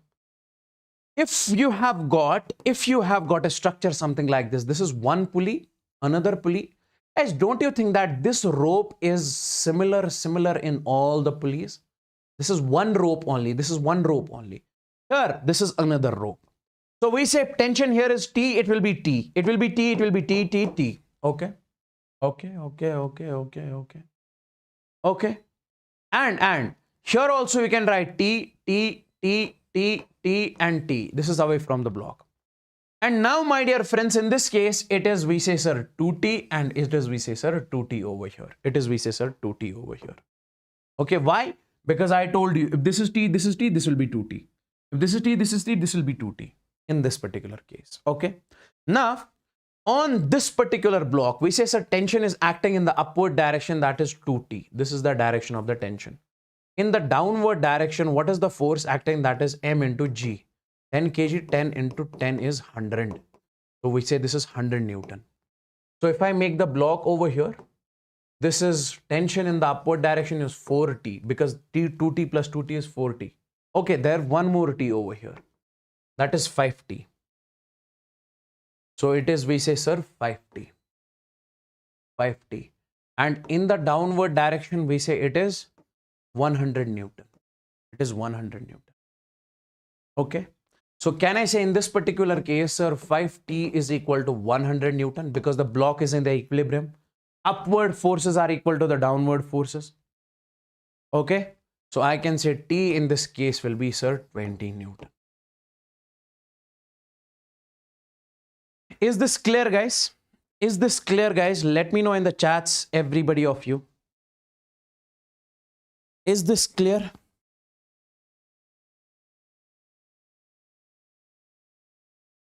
Is this clear?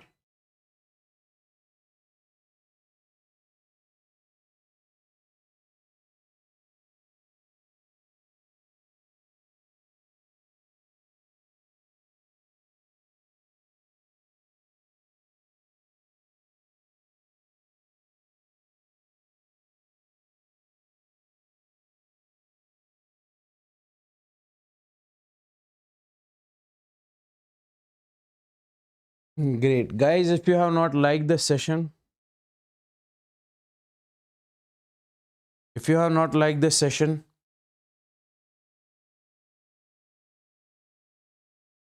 do like the session as soon as possible.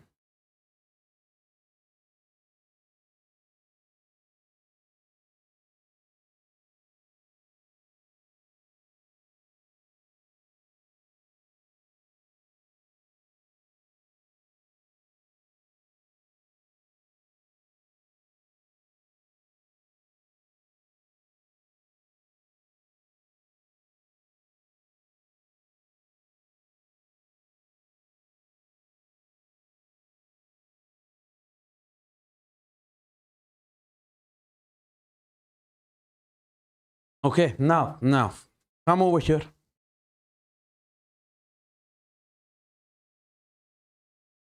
Now we have the spring force. Listen to me very carefully. When it comes to the spring force, see, I will tell you what is spring force. Let's suppose we have got a block over here, okay? And there is a, we say, sir, spring connected to this block. This spring is connected to this block, okay? Now, my dear friends, in this particular case, if let's suppose I am elongating this block, I'm elongating this spring, I'm pulling this spring over here, pulling this block by a distance of x, by a displacement of x. Don't you think that this spring will apply the force on the block in the backward direction? It will try to get the block back. This force is what we call restoring force. If you elongate the block in this direction, restoring force acts in the backward direction. So if we elongate the spring here, force will be developed in it, and it is called spring force or restoring force. And we say this restoring force is equal to minus k times of x. K is the spring constant. Spring constant basically tells you how stiff the spring is. So it is very stiff. It will apply a lot of restoring force. Okay. Why is this negative sign? Because if elongation in this is in this direction, we say spring force is acting in the opposite direction. Okay. Next, find the reading of the spring balance and extension in spring. Okay, this is the question which you might ask, which will be asked in this particular case. Now, I will tell you how to solve this particular question. See, let's suppose you have got this mass over here, okay? We say, sir, on this mass in the downward direction, force is acting, that is mg. We know, sir, because of this mg, this will be elongated. And we know in this spring force will act, that is minus k times of x. Okay, this is the spring force over here. Now see. If this is the block, let's suppose you are attached the block to the spring. It has elongated, now it is at equilibrium over here. It is resting. We say at equilibrium. Can we say at equilibrium? At equilibrium, this spring force k times of x becomes equal to, we say, sir, mg. K times of x becomes equal to mg. Yes, sir. Now, can we say, sir, x over here is simply, that is mg divided by, we say, k. Yes, mg divided by, we say, k. This is what we were supposed to calculate. What is that? Find the reading of the spring balance and extension in the spring. We were supposed to calculate this extension in the spring, x. Now, let's suppose I give you a question something like this. In this case, you have to tell me, find the extension in the spring. You have to tell me how much is the extension in the spring. Now see.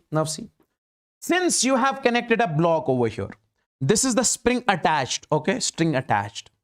And this is the block over here. Guys, see. We say this is the tension T. Here also it will be tension T. Okay. Now, in this case, the force will be K times of X. This is the spring force in the upward direction. Okay. Tell me one thing, guys. See. Can I say, sir, when it comes to the spring, we say upward force is equal to downward force. Upward force is how much? We say, sir, K times of X is equal to downward force over here in the upper part will be how much? T plus T is, we say, sir, 2T. Okay. Now, in this particular case, my dear friends, I can simply say this is the equation first. Let's call it equation first. Now come on to this block. Now let's suppose we have this 5 kg block over here. In the downward direction, we say 50 Newton is acting. And in the upward direction, we say, sir, tension is acting. Can I say here, tension will be simply, sir, 50 Newton. Upward force is equal to downward force. What we are supposed to find in this case, we have to find X extension in the spring. First, I am saying, take this upper part of this block, okay? We say upward force is equal to downward force. T plus T is 2T. 2T is equal to K times of X. Okay? And then you have, then you have this block, tension is equal to 50 Newton. Now put it over here. We say, sir, K times of X is equal to 2 into 50. Okay? And we say, what is the value of K? That is 200 Newton per meter. So we say this is 200 into X is equal to, we say, sir, 100. So X is equal to 100 divided by, we say, 200. That is X is equal to 1 by 2 meters. Okay. Or you can say 50 centimeters. Is this clear? Yes. Is this clear? Or you can say 50 centimeters.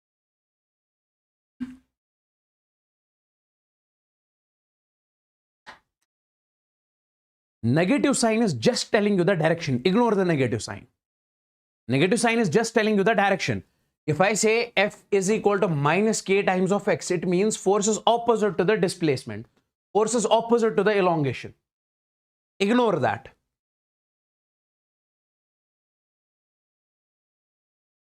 Pseudo force.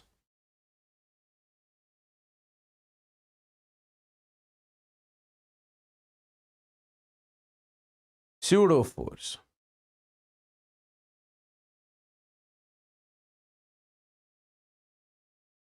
Is that clear, guys? How many Kashmiris are watching this particular lecture? How many Kashmiris are in the chats? Let me know.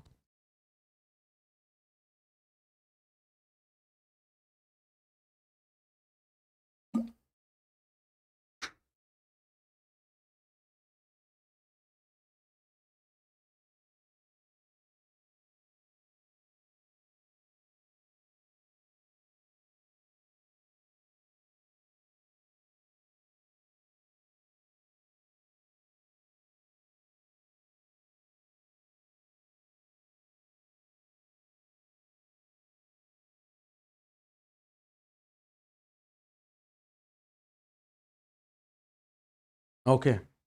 Now see. अरे banking आएगा अभी यार, tension मत लो. That will come. We'll be teaching the banking also. Okay. Now see. Let's talk about the pseudo force. Let's talk about the pseudo force. Guys, listen to me very carefully. Let's suppose you are sitting over here at rest. Okay? You are sitting over here at rest. And there is a block which is exactly standing over here, okay, placed over here, which is also at rest. So if you are looking at this block from a large distance, you are at rest. So it will appear to you the block is also at rest. Cool. Now, if I say you are moving with a constant velocity, if you look at the block which is placed at the rest, it will look like to you the block is also moving towards you with a constant velocity v. It is like you might have experienced this when you are basically moving inside the car, okay?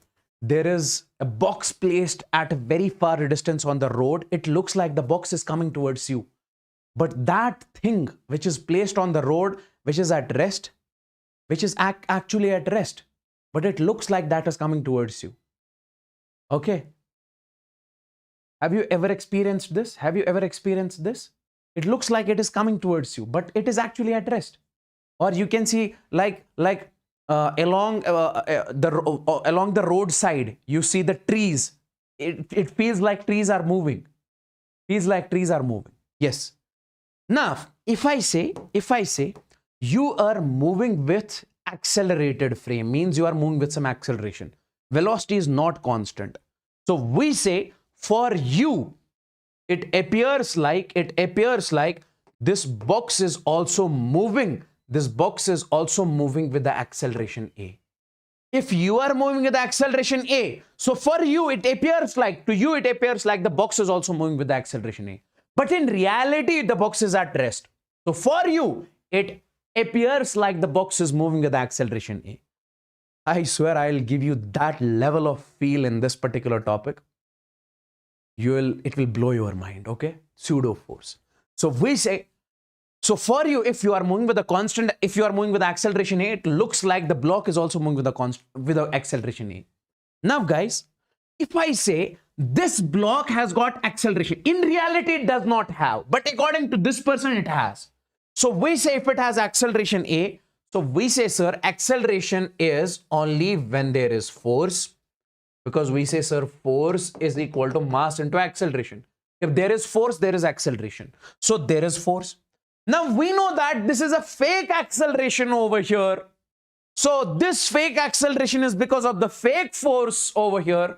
So this fake force is what we call pseudo force. Pseudo force. Or we say, sir, this is a fake force. In reality, this is not, but for this person, it looks like this is moving with the acceleration, means force is acting on this one. So can I say, this is, we say, sir, acceleration. So we say this is what we call non-inertial frame. This is what we call non-inertial frame. Non-inertial frame means when the observer is in the accelerated frame, So we say when the observer is in the accelerated frame, pseudo force acts on the block. So in that case, pseudo force acts on the block, and that pseudo force you can simply say that is mass into acceleration over here. Mass into pseudo acceleration over here. Okay, I hope you got it. So from now onwards, whenever you see the observer is in the accelerated frame, you will apply the pseudo force on the block. So here, let's suppose if the direction of acceleration is this, on block you will put the direction of acceleration in opposite direction. Now come over here. If I say, listen to me very carefully. See. I'll write it over here. Let's suppose you have got a lift over here. Okay. This lift is going up with the acceleration a, and there is a block placed inside the lift. Okay. Mass is m. Okay. Now, if I say there is a person inside this lift. Okay. This person is also going with the same acceleration a. Can I say this is observer? I'll write over here, observer is in the, we say, accelerated frame. We say observer is in the accelerated frame. Yes, sir, observer is in the accelerated frame. So whenever the observer is in the accelerated frame, so can I say in that case, we say pseudo force acts on the block? Now, my dear friends, if acceleration is in the upward direction, we say pseudo force will act on this in the downward direction. That will be m into a. I hope this is clear. And what are the other forces acting on this block? We say, sir, other forces are acting on this block. We say, sir, in the upward direction, that is normal reaction. And in the downward direction, it is, we say, sir, mg. Now, we say, sir, n is equal to mg plus ma, like it is mentioned over here. N is equal to mg plus ma. So can I say, sir, I say over here, n is equal to mg plus ma. So from now onwards, you'll remember upward force is equal to downward force. So from now onwards, you'll remember that whenever the observer is in the accelerated frame, we say pseudo force will act in that case on the block. Okay. One more important thing I just want to tell you in this case. What is that? Listen to me very carefully. If let's suppose we will place, we'll place the observer in non-accelerated frame, which is at rest. This is the non-inertial frame. Okay, non-inertial frame. Here observers are in the non-inertial frame. If the observer is in the inertial frame, means it is at rest or moving with a constant velocity.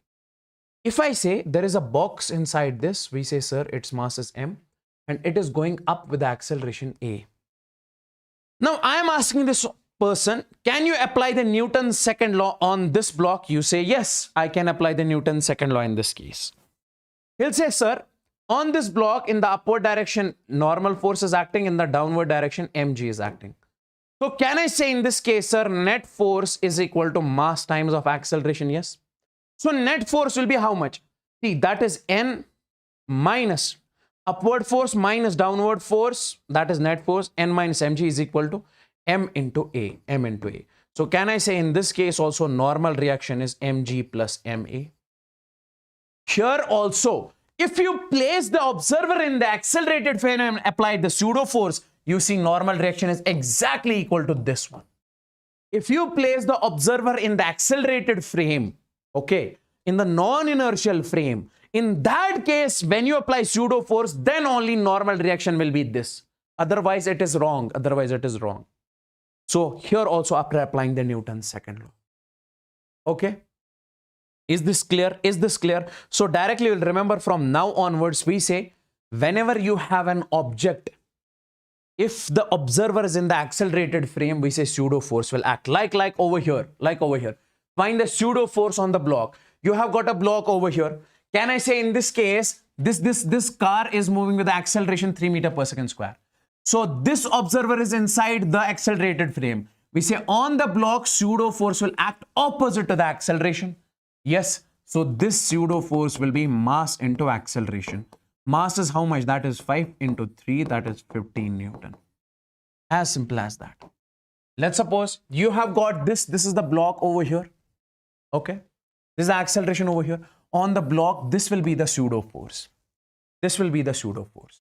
So here we say, sir, pseudo force acts opposite to the acceleration because this observer is in the inertial frame, non-inertial frame.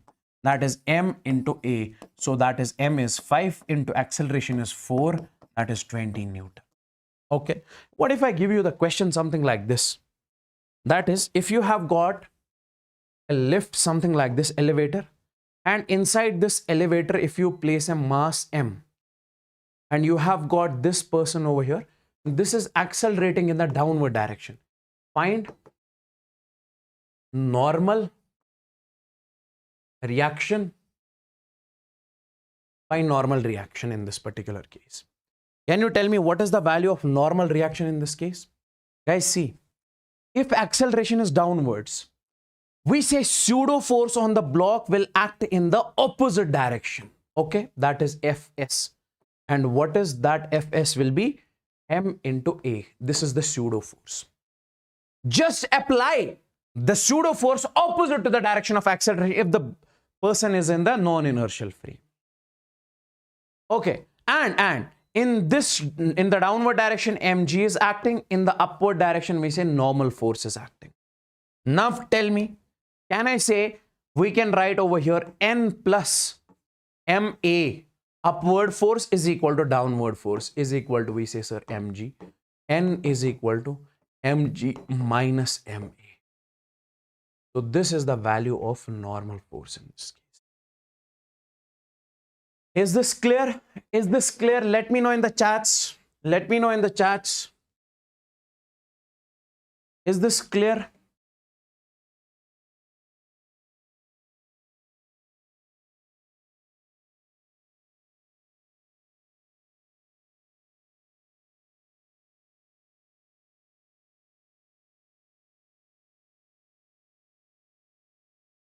Guys, if you are not like the session, like it as soon as possible.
Okay.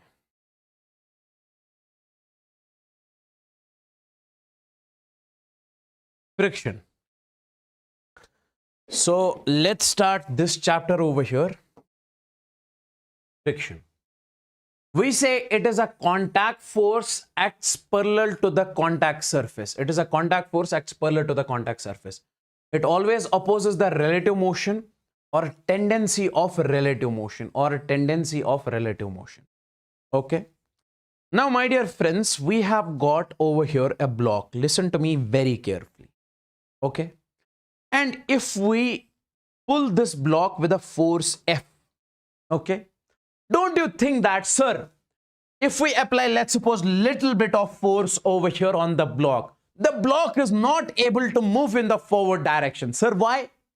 Because we know, sir, there is a force which is a frictional force which acts in the backward direction, which holds the block. Now, I apply more force on this block, sir, still the block is not moving. So we say friction is again more. I apply more force on this block, still the block is not moving. Again, frictional force is more. Then we say I apply more force. Now the block starts sliding. So we say now this force becomes greater than frictional force. So we say frictional force, it is a contact force. And parallel to contact surface, see, this is a contact force. Whenever two bodies come in contact with each other, we say frictional force acts. We say frictional force acts. And because of that frictional force only, this block is not able to move. It always opposes relative motion. What does that mean? See, if block wants to go forward, we say friction will be in the backward direction. Friction will not let the block to go in the forward direction. If block wants to go in the backward direction, friction will act in the forward direction. So we say then friction will not let the block to go in the forward direction. It opposes the relative motion. It opposes the relative motion. Or we say tendency of relative motion. If this has the tendency to go forward, the friction will not let that happen. Stay over here only. Okay. So we say it's a contact surface. It's a contact force which acts between the two blocks. Okay. Next. See, there are three types of frictional forces. The first one is static friction. Okay. My dear friends, if I say, I have got a block over here. Okay. The block is basically on the surface. And if I say you are applying the force F on the block, okay, the block is exactly at rest. We say, sir, because of this F force, the block is not moving. So I can say friction is acting in the backward direction. So this friction, when block is at rest, not moving, we say this friction is what we call static friction. If body is at rest, we say static friction will act. Okay. And we say this static friction Fs, it is equal to, remember my dear friends, it is equal to mu s into n. What is this? We say this is coefficient of static friction. Okay. We say mu s is coefficient of static friction. N is, we say, sir, normal reaction or normal force. Sir, coefficient of static friction, what does that mean? Coefficient of static friction tells you how much tendency the surface has to apply the frictional force on the block. Guys, if I say, sir, this block wants to go forward, but this surface is applying frictional force on the block in the backward direction. How much tendency? If I say, sir, block is very rough, in that case, we say coefficient of static friction will apply more force. Its mu is more. Okay. So that's what is coefficient of static friction. So when the block is at rest, in that case, the friction which is acting, which does not let the block move, is what we call static friction. Okay. Next point. Guys, next point over here is limiting friction. Let's suppose I have got the same block over here. This is the block that I have, okay? And I say I'm applying the force on this block. So we say the block is about to move. Just after some milliseconds, the block will now start moving. Block is about to move. In this case, the friction which is acting on the block will be, sir, limiting friction. This is the maximum value of the friction. If the body is about to move, we say then the limiting friction will act. Then the limiting friction will act. It is simply mu into n. Next, we say kinetic friction. Let's suppose we have got this surface only. On this surface, you have this block. Now, this block is, let's suppose we apply the force F on the block. Okay. We apply the force F on the block. Now, my dear friends, this block started moving with some velocity. Now, block came in motion. We know that friction will still act, like the ball is basically moving, rolling. After some time, it will stop. So it is because of the friction. So if this is in motion, friction will still act. So we say in this case, the friction which is acting will be kinetic friction. If the body comes in motion, then the kinetic friction will act. And this kinetic friction will say Fk is equal to mu k into n. Okay. Now, angle of friction. What does angle of friction actually mean? Listen to me very carefully. Let's suppose you have got a block over here. Okay. My dear friends, we know, whenever you have, and this is the surface, you have got a block over here and the surface, they are in contact. Remember, from now onwards, whenever two bodies come in contact with each other, they apply the force. That's what we call the contact force. Okay, listen. So we said this block and this surface came in contact, they are applying the contact force. Now, this contact force will have two components. First one is this, and second one is, we say, this. Okay. So we say this is the normal force, this is the friction force. That's why when I spoke about the normal force, at that time only I told you, now normal force is that force which acts when the two bodies are in contact. So normal force is actually the contact force. Okay. So we say this is the normal force over here and this is the frictional force over here. Now, my dear friends, we say angle between this normal force and contact forces, we say theta. And this is what we call angle of friction. Okay. Contact force is the net force of the normal force and frictional force. Theta is the angle of friction between normal force and contact force. And if somebody asks you how much is this theta, you say tan theta is equal to frictional force. Okay. This frictional force divided by this c. If I say this theta, you say, sir, tan theta is perpendicular divided by base. If you take it over there, it will become perpendicular, and this is base.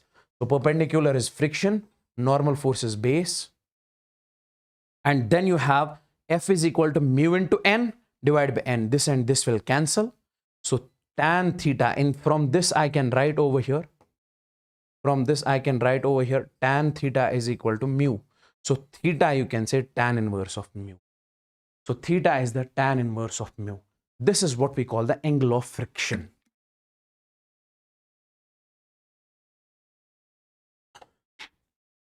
This is what we call angle of friction. Next. Okay. Now let's suppose we have got a question over here. Check if the friction is static or kinetic. Mu is given. Do one thing. Let's find the limiting friction. We say over here, in this case, we have to find if the friction is static or kinetic. Let's find the limiting friction. Let's find limiting frictional force. Listen to me very, very, very carefully. See.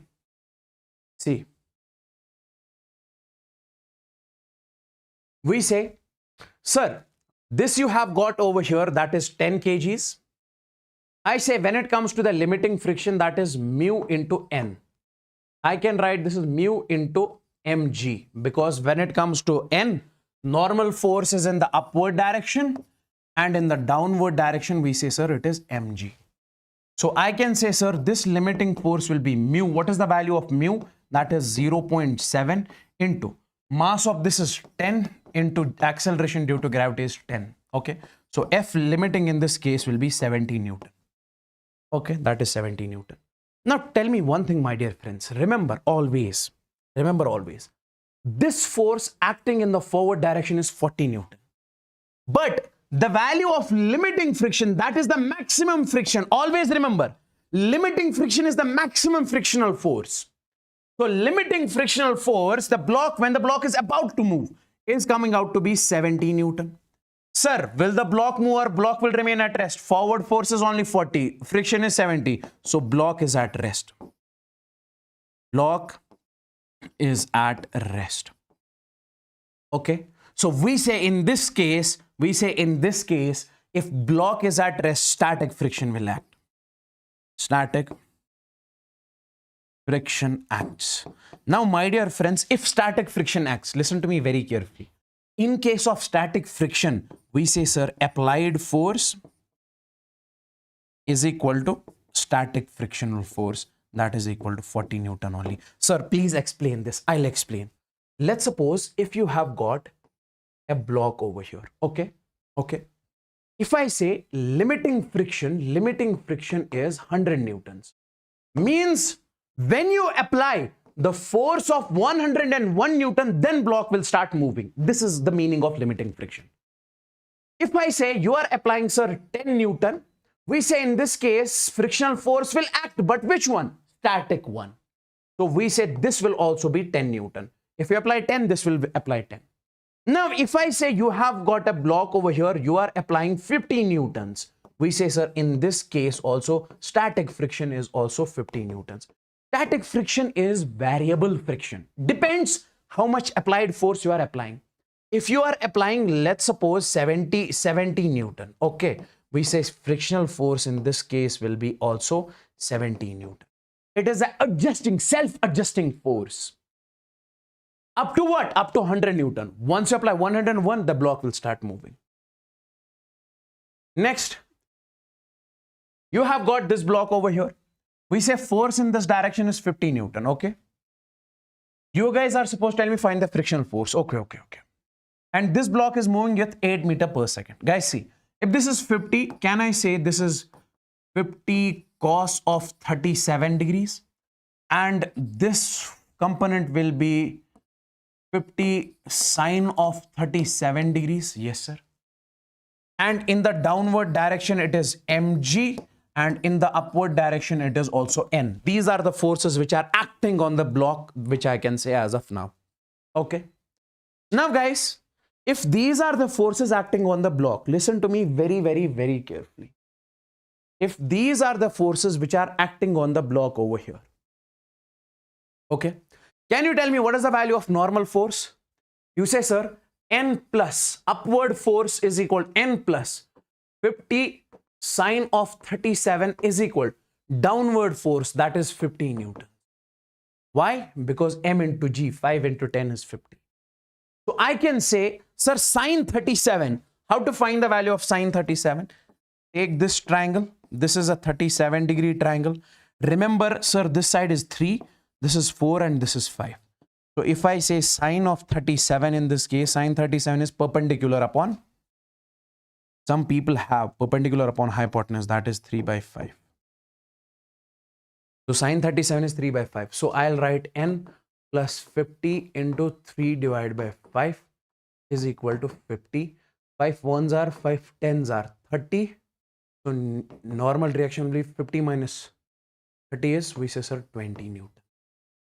So normal force in this case came out to be 20 Newton. What we are supposed to find? Frictional force. We say, sir, frictional force in this case will be kinetic. Why? Because the body is in motion. It is moving with 8 meters per second. So we'll be taking the kinetic friction. So mu k into n. So mu k is 0.5 and n is, we say, sir, 20 in this particular case. Is this clear? Is this clear? Let me know in the chats. I hope I am making you understand every single point. Is this crystalline clear? Is this crystalline clear? All the people out there, guys. Is this crystalline clear? Is this crystalline clear? Great. So this is how you were supposed to find upward forces is equal to downward. First find normal force, then find friction. So this will come out to be, we say, sir. I hope this is clear. This was a good question. Okay. Next we have, okay, this one.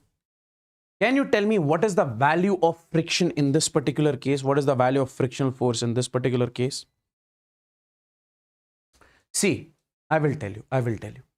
We say in the downward direction, mg will act, that is 50. See, I'll tell you over here.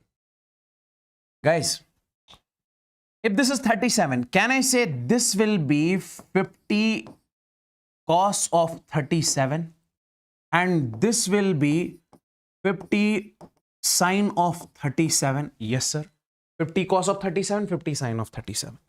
And I can say over here, in the upward direction, normal force will be N. So we say N is equal to upward force, N is equal to, I'll write it something like this, N is equal to, this will be the force.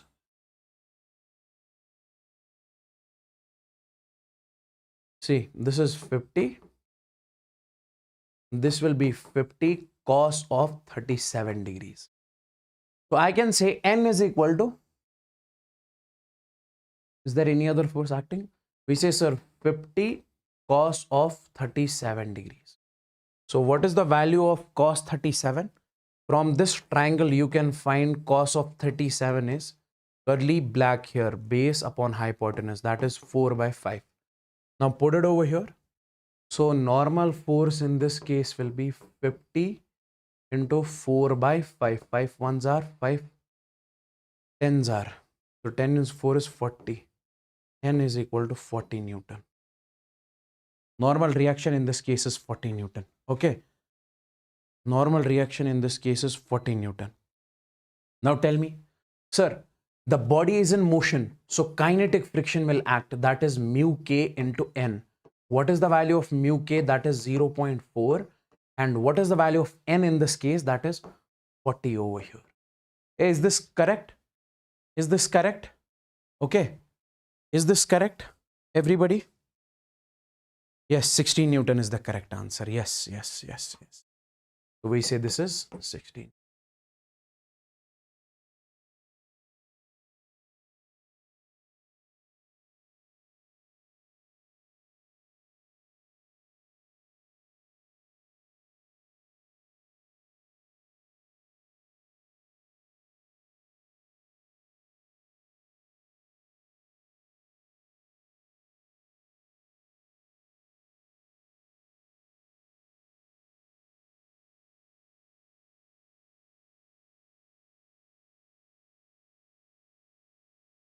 Okay. Find the stopping distance. Okay, guys, see. Let's suppose this car is moving with a velocity v0. Okay. We say, the frictional force is acting on this. Let's suppose frictional force is acting on this. We say after a distance s, it will stop. We know that. Hey, if let's suppose car is moving, we know frictional force is acting, which will try to stop the car. Frictional force will act, which will try to stop the car. So we say this is moving with the velocity v0. We say after distance s, the car will stop, its velocity becomes 0. This is what we call stopping distance. And if somebody asks you how much is the stopping distance, you say simply v0 square. v0 is the velocity with which it is moving, divided by 2 mu naught into g. Mu is the frictional force, g is the acceleration due to gravity. And if somebody says, in how much time it will stop? In how much time the car will stop? So that time will be v0 divided by mu into g. v0 divided by mu into g. Let me show you a question on the same concept. A car is running with a velocity of 72 km per hour. V0 is given as 72 km per hour. This is equal to 20 meter per second. If you convert this in the meter per second, it will be 20 meter per second. On a level road, you have got a car which is moving with We say, sir, 20 meter per second on a level road. Okay, is stopped after 30 meters. So S is given as 30 meters over here. It stopped over here after we say 30 meters. The coefficient of friction, we are supposed to find coefficient of friction between the road and the tires is. We are supposed to find the coefficient of friction. Guys, we recently studied this formula. S is equal to V naught square by 2 mu into G. As we studied S is equal to V naught square upon 2 mu into G. What is the value of this S? S is given over here, that is 30, is equal to V naught, the velocity with which it is moving, that is 20 square, 20 meter per second, it is 20 square upon. Then we say 2 into mu into G is equal to 10. Okay. And if you solve this, so you will get the value of mu as 0.67. Directly with the one single concept, you are able to solve these questions. 0.67.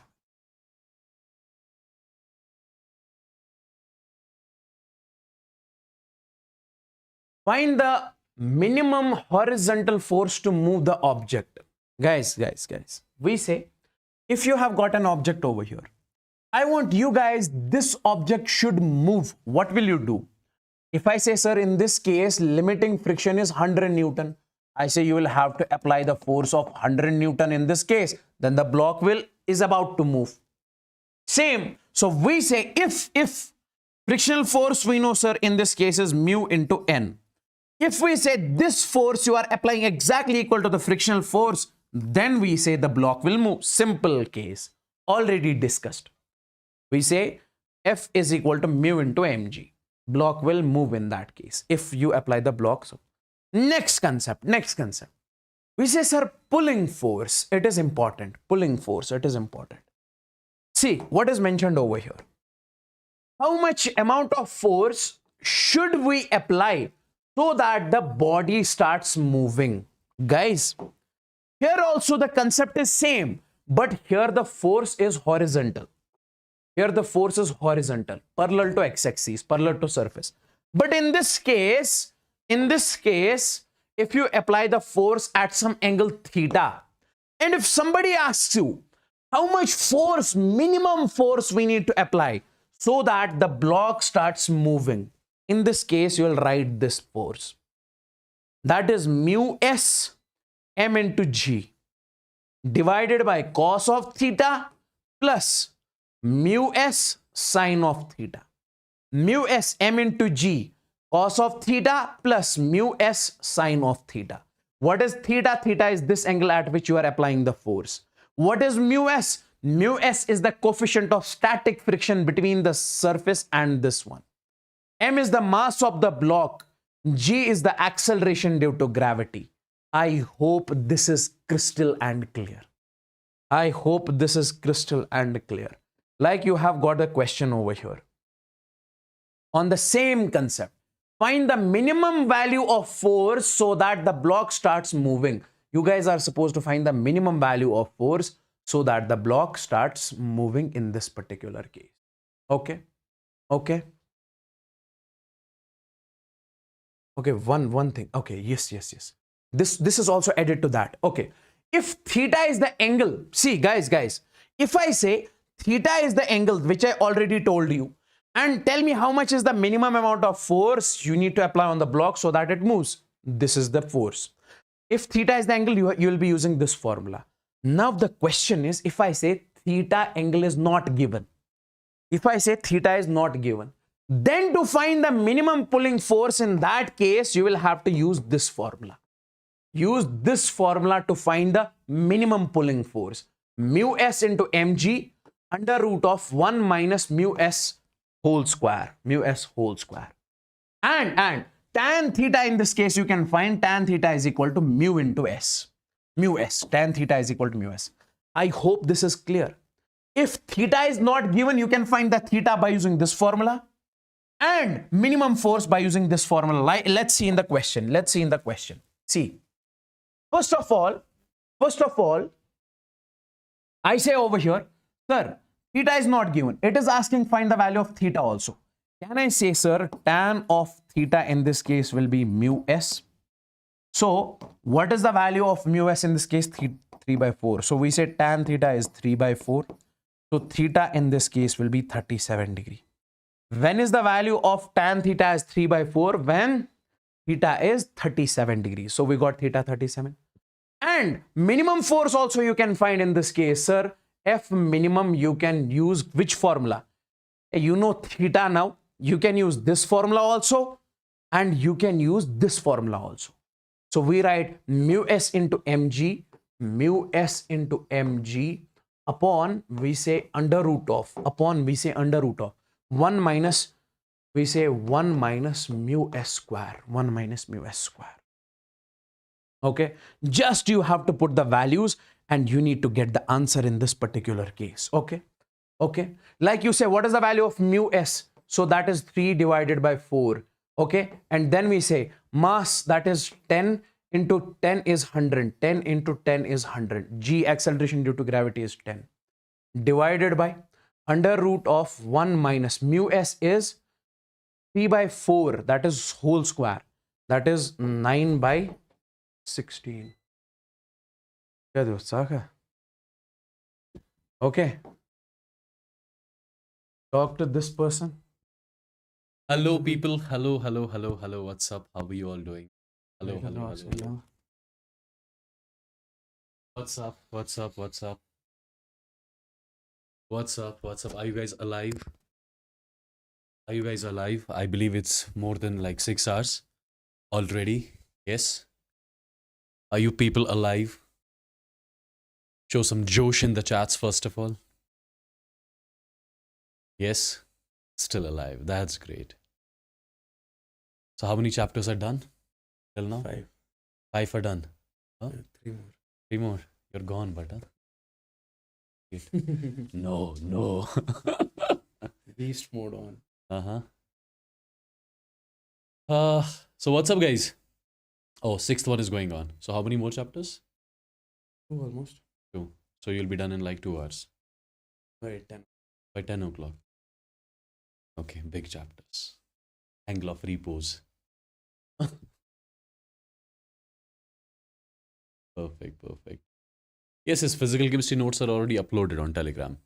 I think you've not seen that. And tomorrow be prepared for one more marathon, right? Complete chemistry revision marathon. And a lot of students were asking about class 12th inorganic marathon. Class 12th inorganic marathon will be taken by HSP sir, right? In coming days only. But tomorrow I'm taking the complete chemistry revision of class 11th as well as 12th. Okay, be there on time as well. Yeah? Let's get those. No.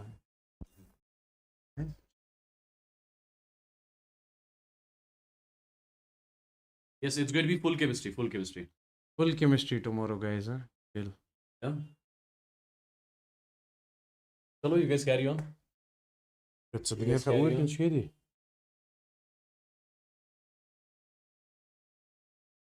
All things from here.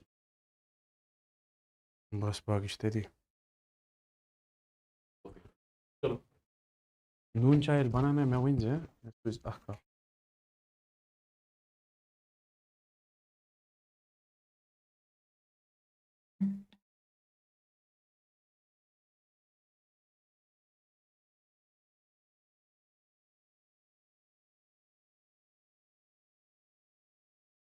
Okay, solve this, guys. This will come out to be, we say, sir, 60 Newton. If you solve it, it will come out to be 60 Newton over here. So we are done with this concept. Let's move on to the angle of repose over here. Okay. Someone was asking again and again, sir, angle of repose. Here we have the angle of repose. So what does angle of repose actually mean? We say that angle after which the block starts falling. Okay. Like. If I say in this particular case, I have got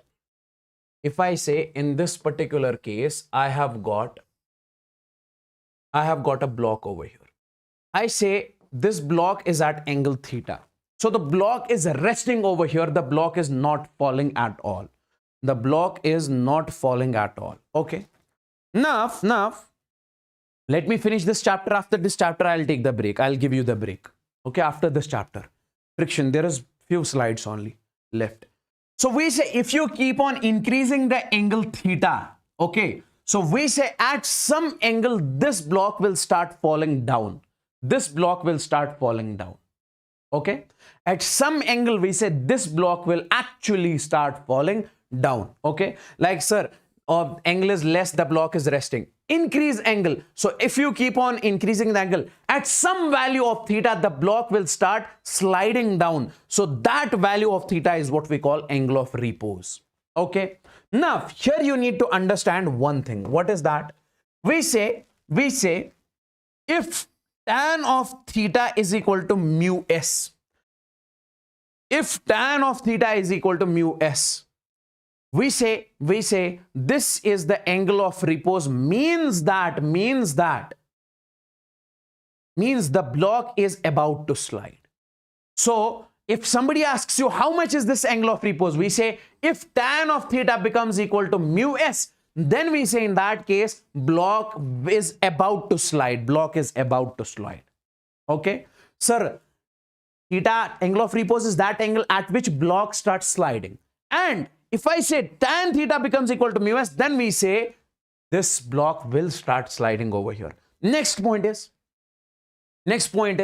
we say if tan theta is less than mu s, if tan theta is less than mu s, what is theta? Theta is this angle. Theta is this angle. What is mu s? Mu s is the coefficient of friction between the block and surface. If tan theta is less than mu s, we say then there is no slipping. Block will not slide. Block will not slide. Okay. I'll show you the questions on this one. Like, if I say, I have a block over here on this one. If I say, I will give you the value of theta as, let's suppose 30 degrees. Okay. I'll give you the mu s, let's suppose something 0.6. Now, you guys have to check if tan of 30 is greater than mu s, less than mu s, equal to mu s. If that is coming out to be equal to mu s, then the block is about to slide. And if I say, if that is coming out to be less than mu s, no sliding, the block does not move and friction becomes static friction and becomes equal to applied force. If I say, my dear friends, tan theta is less than mu s, we say block will not slide. In that case, we say the frictional force which is applying will be static friction. Why? Because if the block is at rest, we know static friction will act. We know static friction will act. Okay. So we say static friction will act and that will be equal to the applied force. Okay. And that will be friction is equal to static is equal to mg sine theta. Like over here, this friction will be in that case equal to this mg sine theta. The block will be at rest and it will remain at rest forever. Okay. Because this over here is the applied force in that case. This is the frictional force. Okay. Next.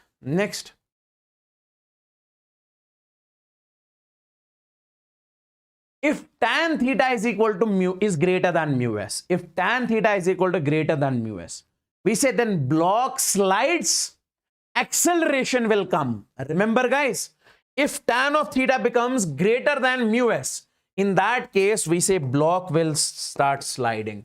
In that case we say block will start sliding. This block will start sliding. And if block starts sliding, we say acceleration will come. Okay, guys, if block starts sliding, this is the accelerated motion, force is acting, acceleration will come. And that acceleration, my dear friends, will be A is equal to G sine of theta minus mu k, minus mu k. What is mu k? Mu k is the coefficient of friction in that case. If block is in motion, in that case, coefficient of kinetic friction will act. In that case, coefficient of kinetic friction will act into cos of theta. So we say this is the acceleration. This is the acceleration of the block when block slides.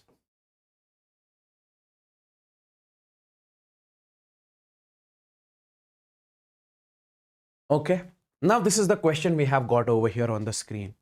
I want you guys to exactly solve this particular question and tell me the answer of this particular question.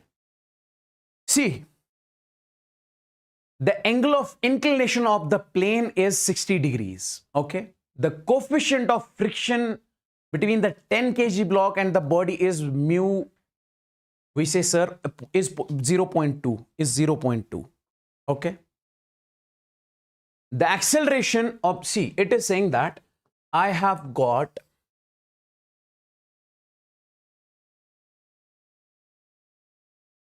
a block over here. Okay, and this theta is equal to 60 degrees.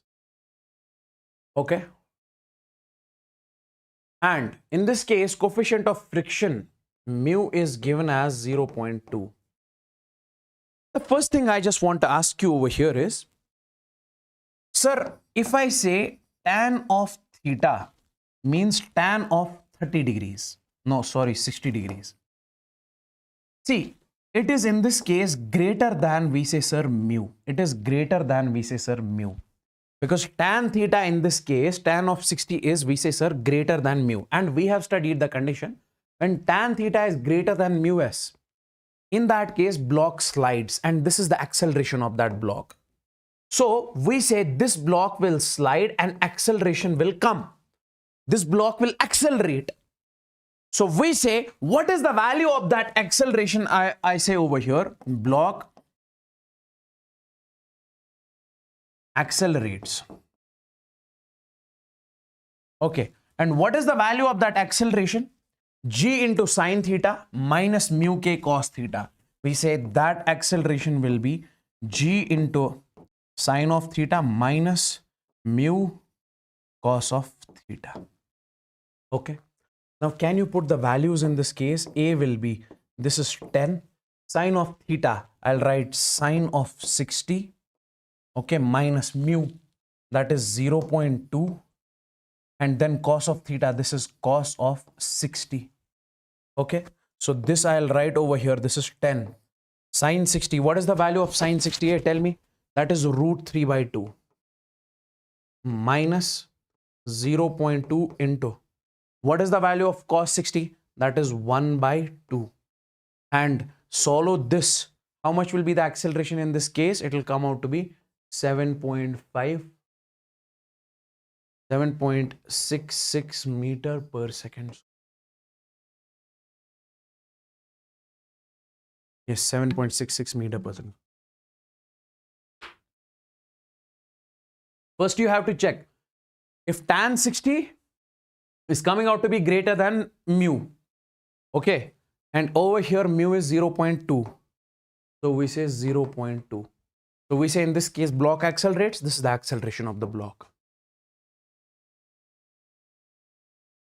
Maximum and minimum force. Now see, this is also the important concept. What is the maximum force over here? Guys, see.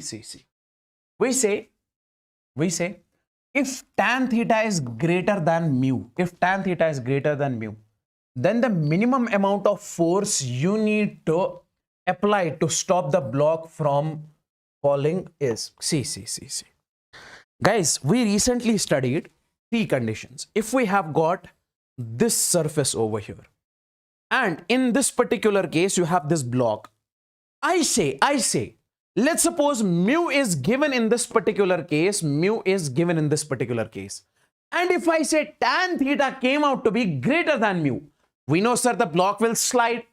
Now, if I say you apply the force on this block so that this block should not slide. You should prevent this block from falling. How much amount of minimum force you need to apply so that the block should not fall? Block should stop falling. That is what we call the minimum force. Okay? So that the block should not fall. Okay? And one more point over here. Listen to me very carefully. And if I keep increasing the value of force, after some certain maximum value, the block is about to move in upward direction, it is called maximum force. Now see. I am saying, sir, what is the minimum amount of force you need to apply so that the block should not slide? We should prevent the block from sliding. Now do one thing. Keep on increasing this force. Increase. Now at some value, we say the block will start moving in the opposite direction. Hey, let's suppose I am saying you are applying more force in this direction, in the upward direction. So we say the block will start sliding in the upward direction. That force is what we call the maximum force. Okay, that force is what we call the maximum force. Okay. Now we say, what is the value of minimum force? This will be minimum force, m into g sine theta minus mu cos theta. What is the value of maximum force? M into g sine theta plus mu cos theta. I hope you got it. What is maximum force? Sir, that value of force at which the block starts moving in the opposite direction, upward direction. This is that value of force which prevents the block from falling, sliding. Okay, when the force is parallel to ground, like in this, guys, this was the case. I am explaining every single concept over here. See, this was the case in which force is acting at some angle. See. This is horizontal. It is acting at some angle. But if I say force is parallel to ground. See, this is the force. Because of this force, you can prevent this block from sliding. Because of this force also, you can make this block to move in the upward direction. So here, if the force is parallel to ground, in that case, this will be the minimum force. mg. M is the mass of the object, block. G is the acceleration due to gravity. Sine theta. Theta is this one. Minus mu. Mu is the coefficient of friction between this and the surface. Mu cos theta. Cos theta, mu sine theta. And this will be the maximum force. See, here you have got minus. Here you have got plus. Here you have got plus, you have got minus. The rest, everything is same. Hey guys, in the charts with the fire emojis, is this clear or super clear? Is this clear or super clear? Is this clear or super clear? I don't think you should leave any topic from now onwards in this one. You would be able to solve every question. And one more important concept, if maximum force is, see, if, let's suppose, if maximum force is n times of the minimum force, if maximum force is n times of the minimum force, and if they ask you to find mu and theta, guys, I am saying, let's suppose this is the block, okay? If I say in this particular case, maximum force is n times of what? Minimum force. And if they ask you, hey bro, tell us what is the value of mu? What is the value of this theta? So how you are supposed to find that? Use this particular formula. Okay, that is n minus 1. N means how many times maximum force is greater than minimum force, upon n plus 1 into tan theta. So theta in that case will be obviously given. If mu is given, then you can find the value of tan theta. I hope this is also clear. On the same concept, let's see this one. Let's see the question. The tension to prevent from the sliding is, in this particular case, it is none of these. For the arrangement, the tension in the string to prevent it from sliding is, we say it will not slide in this particular case, okay? It is 37 degrees over here. So we can say tan 37, it is less than mu s, so it will not slide. So tension in this case will be 0. Tan of 37 degree is less than, we say mu s over here. The block will not slide. Here, if the block does not slide, block is in the equilibrium, can I say in this case, tension will be 0, tension will be 0. A tension is only acting in the string when you pull this something like this. So we say tension will act. If no force is in the downward direction, there will be no tension in that case. Okay? Even if you cut the rope, the block is still over there. It will still rest over there. So we say none of these.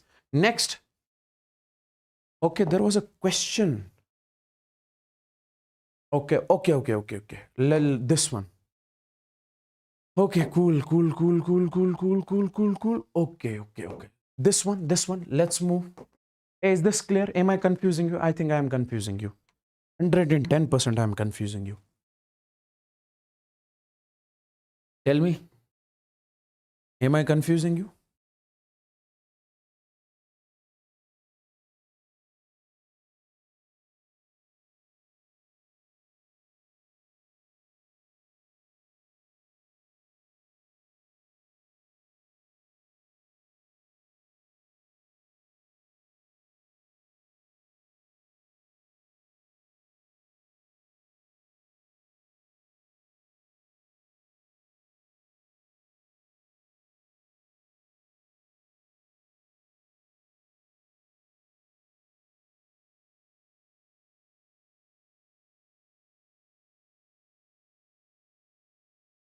Okay.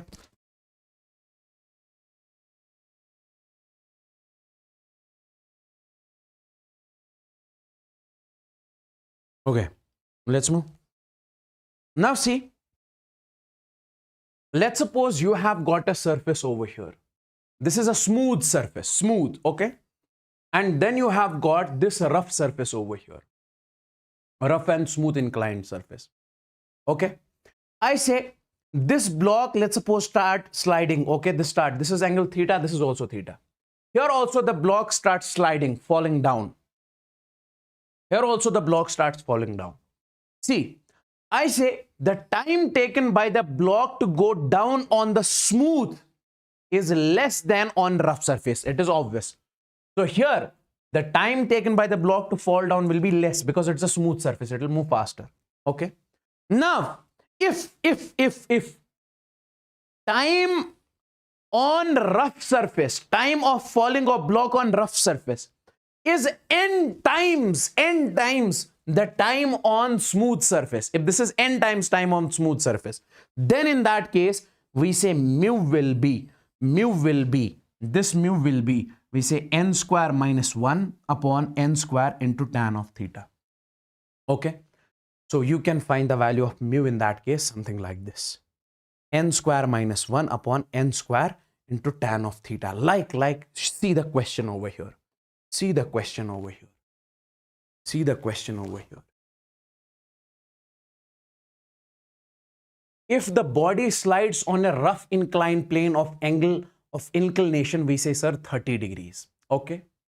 We have got angle of inclination as, we say, sir, 30 degrees. Okay. And time taken and takes time twice as great as time taken in slipping down on identical frictionless plane, okay. Guys, remember one thing over here. If I am mentioning this is smooth, means this is frictionless. If I am saying this is rough, means it has got friction. So we have to find mu over here. This is frictionless. Time of falling of block on this surface. Time of falling of block on this surface. So this time is n times of time on smooth surface. Okay. Same is the case over here. See, in this particular case, it is saying time on rough surface is basically taken as slipping down the frictionless plane, takes twice. So we say time on rough is twice time on smooth or time on frictionless surface. So we say, let's suppose this is the frictionless surface and this is identical. This is also 30 degree and this is, we say, sir, rough surface. So we have to find mu in this particular case. So can I say in this case, n will be 2. And how to find the value of mu? Sir, mu will be simply n square minus 1 upon n square into tan of theta. I say this will be n square minus 1 upon n square into tan of theta. So that will be simply n square is, we say, sir, 2 square minus 1 upon 2 square into tan of, we say, sir, 30 degrees over here. Tan of 30 degrees over here. Hey, is this clear to each and everyone? Let me know in the chats, everybody out there. Let me know in the chats, everybody out there. Okay. Yes, yes, everybody is mentioning option A. So this is root 3 by 4. Very nice, very nice. Next, hanging chain. Okay. All problem patterns I have discussed over here. That's why it is taking a bit longer time. Every problem pattern. What does hanging chain mean? Let's suppose we have got a box over here and there is a chain present on the box, okay? So it is something like this also. This is hanging. This part of the chain is hanging. In this case, what they ask is, how much can be the maximum length that can overlong, that can be hanged over here? What can be the maximum length of the chain so that it remains over here hanged? Okay, if let's suppose you'll take more chain over here, so it starts falling completely. So we said this is the maximum length that we can put over here so that it does not fall, it does not fall, it does not slide. So we have to find the value of this x. We have to find the value of this x. Directly you will be remembering in this particular case, the value of x is mu into L upon 1 plus mu. Mu into L upon. Mu is the friction between this chain and the surface. Okay. L is the length of this chain. Now see the question on the same concept. See, it is given over here. A heavy uniform chain lies on a horizontal tabletop. If the coefficient of friction between the chain and the table is 0.5, mu in this case is given as 0.5. Then the maximum fraction of the length of the chain that can hang. Same we are supposed to find. This is over here. This is the chain. We are supposed to find the value of this x. See, what is the formula? How much is the maximum length of the chain that can hang over here so that it does not fall? X is equal to mu into L upon x is equal to mu into L upon 1 plus mu. Okay. Okay. Solve. How much it will be? How much it will be? L by 5, huh? L by 5. So what is the value of this? This will be 0.5 into 0.25 into we say L upon 1 plus 0.25. L by 5. Okay, vertical truck box problem. Vertical truck box problem. What is this vertical truck box problem? I'll show you. Vertical truck box problem. I will show you. Guys, if you have not liked the session yet, like it as soon as possible. See, let's suppose you have got a truck over here. You have got a truck over here. Okay. And there is a block which is over here placed something like this vertically. This truck is accelerating with A. Okay. Now, my dear friends, we know that, sir, on this normal force is acting in this direction on the block. Sir, this will be the force on this block in this direction, pseudo force. Okay. Sir, this will be the frictional force and this will be, sir, mg in this case. Now, in this pattern of question, what can be the question that they can ask? See, they might ask, what should be the value of acceleration? What should be the value of acceleration of the truck so that block does not fall? If you move with such acceleration so that block does not fall, we say this will be the value of acceleration. This will be the value of acceleration. That is g divided by mu s. G is the acceleration due to gravity. Mu is the coefficient of static friction. Mu is the coefficient of static friction. Like on this, we say a block of mass m is in contact with the cart as shown in the figure. Okay, this one. The coefficient of static friction between the block and the cart is mu. Coefficient of static friction is mu. The acceleration alpha of the cart that will prevent the block from falling will be directly, you will mark this option, option C. Should be greater or equal to g by mu. Yes, g by mu. Should be greater or equal to g by mu. Should be greater or equal to g by mu. Directly you have to remember it, okay? One more point, one more. This is horizontal truck block problem. Now see, in this particular case,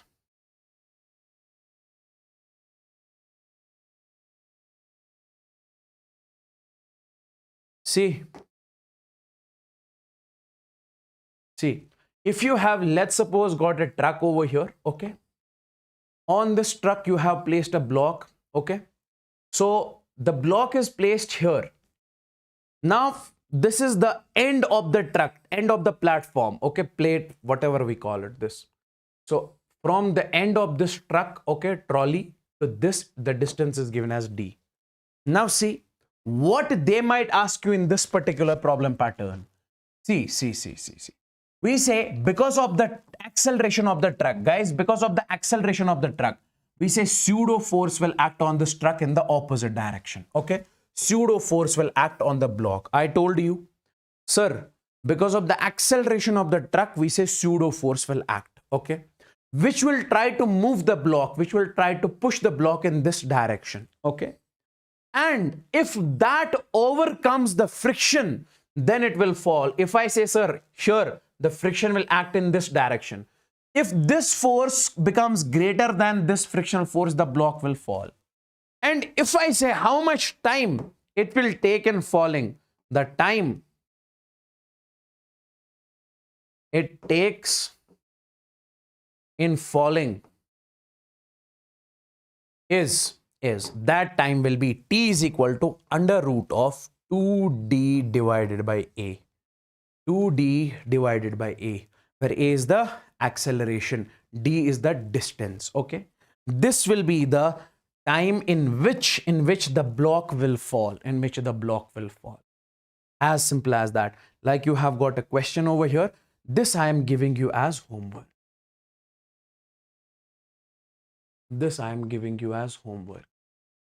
Okay. Next chapter we have work, power and energy. And before I will give you this break till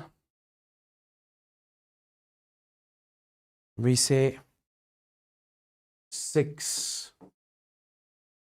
p.m. Break till 6 p.m. Okay. We'll start new chapter at 6 p.m.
Okay. People, assemble everyone. Break is over. Let's start the new chapter. That's what we call the work, power, and energy. Okay. So, my dear friends, when it comes to this particular chapter, work, power, and energy, okay, we say in this session, in this particular chapter, what is the first topic that we need to understand is we say we'll be first talking about the work, okay? What does work done actually mean? Simply, when it comes to the work done, let's suppose you have got a block over here, okay? Okay? You have got a block over here. So you are applying the force onto this block, okay? So because of this force, we say it is displaced by some amount, let's suppose S. So we say in this case, work has been done. Work has been done. So if force is applied on a body, and because of that force, we say the body displaces by some amount, displacement is there. So means work has been done. This is how we define the work in physics. Simply, if you apply the force on the body due to which displacement will be produced, so we say work done. And my dear friends, when it comes to the formula of work, we say simply it is W is equal to F dot S. Or you say, sir, W is equal to Fs cos of theta. Fs cos of theta. Okay. Like you say over here, sir, this is the force that you are applying over here. Okay, this is the force. Now, my dear friends, listen to me very carefully. I say, if this is angle theta, this component of force will be F cos of theta. This component of force will be, we say, sir, F sine of theta. Clearly, in this particular case, we can say that, sir, this block got displaced because of the horizontal component of the force. That's the reason we write over here, in case of work, we write F cos theta into S. Because this component is responsible for doing the work done over here. Sir, because of F sine theta is in the vertical direction, in the upward direction. Okay? So we say F cos theta is responsible for the work done here. That's the reason I'm writing. So this will be F S cos of theta, or you can also write F dot S.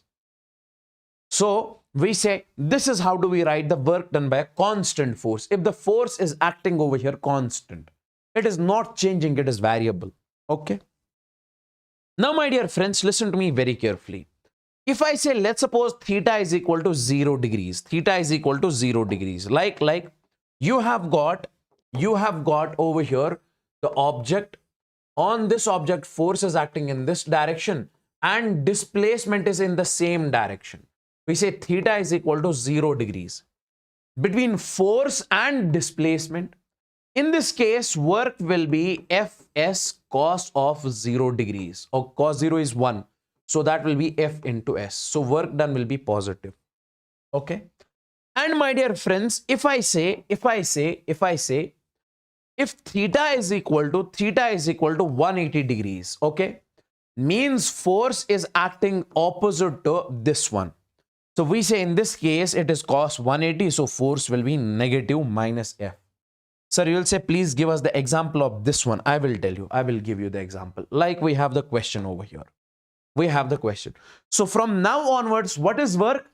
If you apply the force on a body, because of that force, if body displaces by some amount, we say work is being done in that case. Okay. Now guys, here, listen to me very carefully. This is a block. On this block, you are applying the external force of 15 Newton. Okay. So we know that, sir, frictional force will also act over here. This is the frictional force in the backward direction. So my dear friends, I am asking you in this particular case, you have to tell me, find the work done by external force and frictional force. First, we'll find the work done by, we say, external force. We say, sir, that will be external force multiplied by displacement. How much is the external force? That is, we say, sir, 50. Okay. Multiplied by, this block has displaced by how much amount? That is 5 meters. So we say, sir, 5 into 50 is 250 joules. So we say 250 joules is the work done by the external force. Now, if I talk about work done by frictional force, sir, force is there, displacement is there, work is there. So we say work done by frictional force will be simply, you say, sir, that will be F frictional. This is the frictional force. Okay, I'll write over here. Frictional force multiplied by, we say, displacement in this particular case. Okay. Now, guys, when it comes to the frictional force in this particular case, we say mu is given as, we say, 0.1. We say, sir, frictional force is mu into N. So mu is given as 0.1. N is given as mg. N is equal to mg. So m is over here 10 and g is 10 and 10 is 100. Okay. So I can write, instead of frictional force, 0.1 into, we say, sir, 100 into how much is the displacement? We say, sir, 5 meters over here. 5 meters over here. Okay. And this is, we can say, sir, cos of 180 degrees. Why? Because in this particular case, see, this is F into S, cos of 0 degrees. Cos 180. Because here, displacement is in this direction, force is acting in the backward direction. That's why I'm saying cos 180. Theta is equal to 180 in this particular case. Okay. So if you calculate this, this will come out to be minus 50 joules. In this particular case, work done is, we say, negative. Okay, work done is, we say, sir, negative. Okay, now, listen to me very carefully. Listen to me very carefully. So this was the reason I told you, sir, what does this cos 180 degree exactly mean? Cos 180 degree means if force is acting in the backward, force and displacement are opposite. Okay. Now, next I have variable force. Variable force. See, guys, if I say I have got an object over here.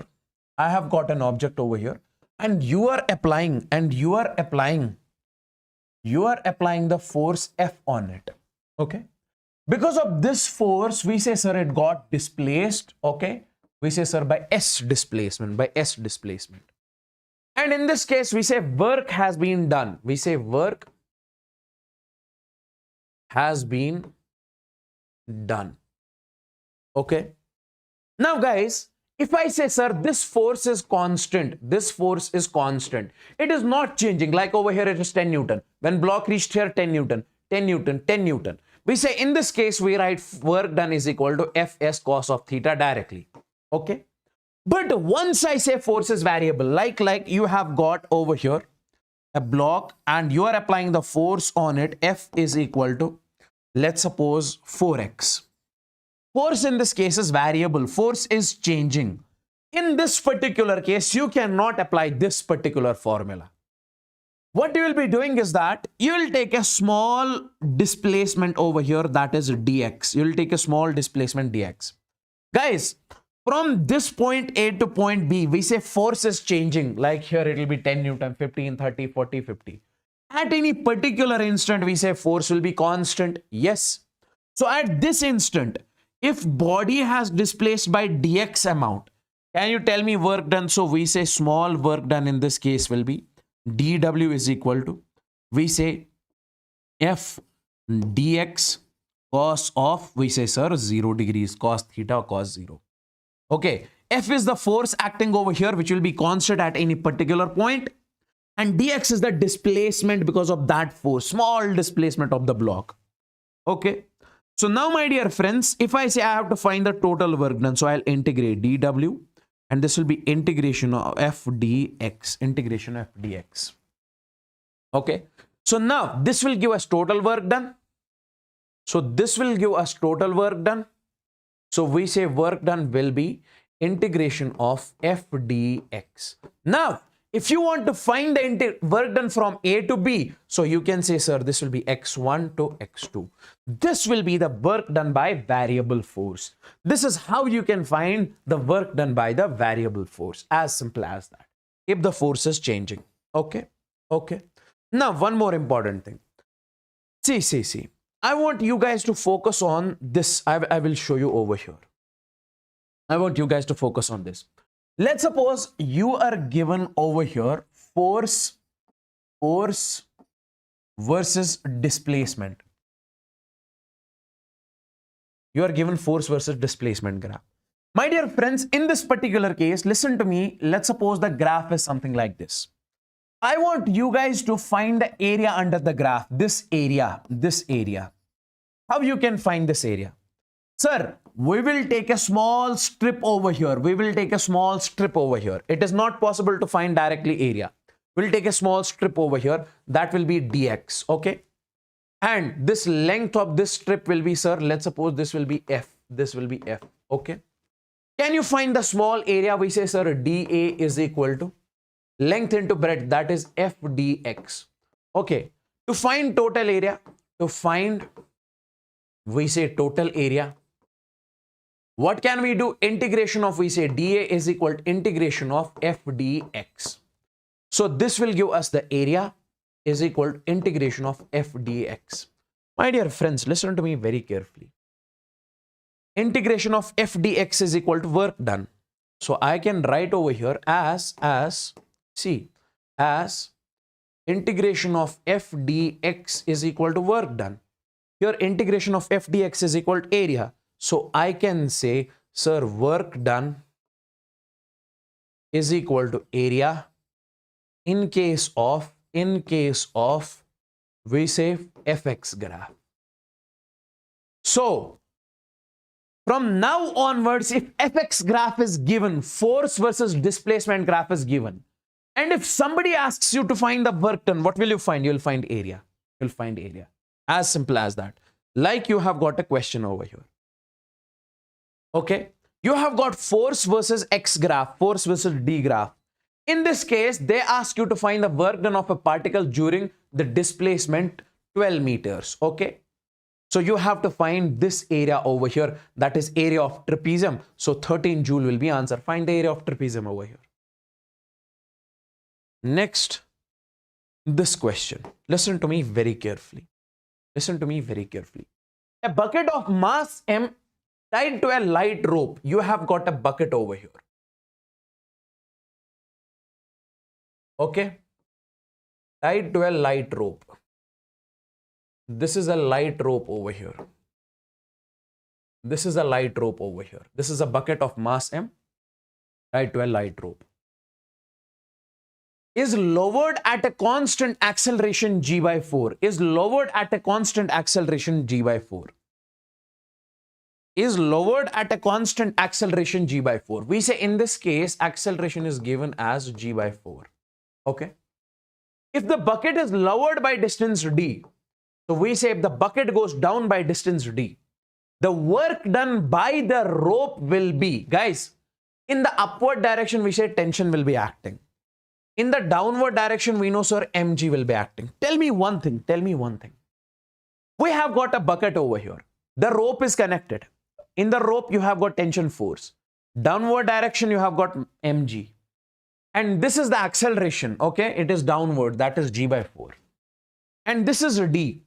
We are supposed to find the work done by the tension over here. Work done by the rope or work done by the tension. I'll write over here to find work done by the tension. Okay, cool. Now, tell me one thing. Sir, work done means what? Work done is simply force multiplied by displacement. Okay. First of all, let's find the force over here. Listen to me very carefully. Can I say in this particular case, as we say net force is equal to mass into acceleration? What is the net force? Sir, mg is in the downward direction. Minus tension is in the upward direction. This will be the net force. If it is accelerating in the downward direction, means this force is more than this force. Same is the direction of net force, same is the direction of acceleration. Is equal to mass into acceleration. Acceleration in this case is g by 4, so it will be mg divided by 4. Take this tension over here. So this is mg minus mg divided by 4 is equal to tension. So tension will be 3 mg divided by 4. Okay. So this is the tension. Now, what if I ask you, you guys have to tell me what is the work done. Now, work done will be force, that is tension multiplied by displacement. Tension multiplied by displacement, force and displacement. So work done in this case will be, guys, it is displacing in the downward direction. Tension is upward. So Ts cos of 180 degrees. It will be minus. What is the value of tension? That is 3 mg divided by 4 and d. 3 mg 4 divided by d. 3 mg by 4 divided by d. Minus 3 mg by 4 into d. Option C is the correct option. Now comes the concept, that's what we call work energy theorem. That's what we call work energy theorem. That's what we call work energy theorem. What does work energy theorem actually say? It says that the total work done by all the forces acting on a body is equal to change in kinetic energy. Is equal to change in kinetic energy. Listen to me very carefully. Let's suppose we have got a block over here. Okay.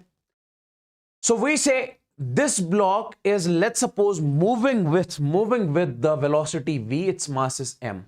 We say its kinetic energy is 1 by 2 mv square. Okay. Now what we are doing in this case is, let's suppose we apply the force on this one, external force. Okay. Because of this external force, we say now it will start moving faster. Now it will start moving faster. Okay. Now its velocity becomes, we say, sir, v dash.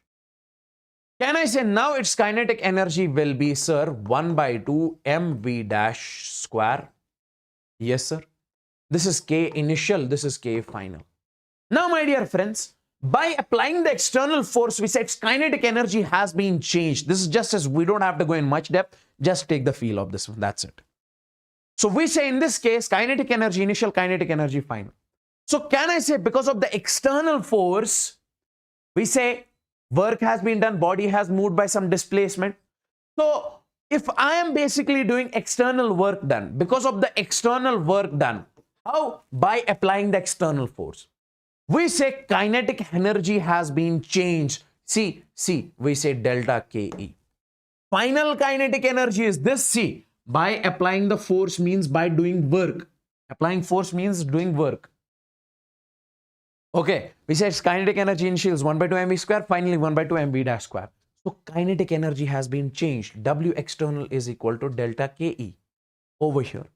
Now, this is just an example over here. Similarly, friction is doing the work done. Okay. Now, my dear friends, listen to me very carefully. Listen to me very carefully. The actual statement that I want to say is, that is, we say work done by all the forces, is equal to change in kinetic energy. So if work done by all the forces will do work. So because of that, kinetic energy will be changed. This is the work energy theorem.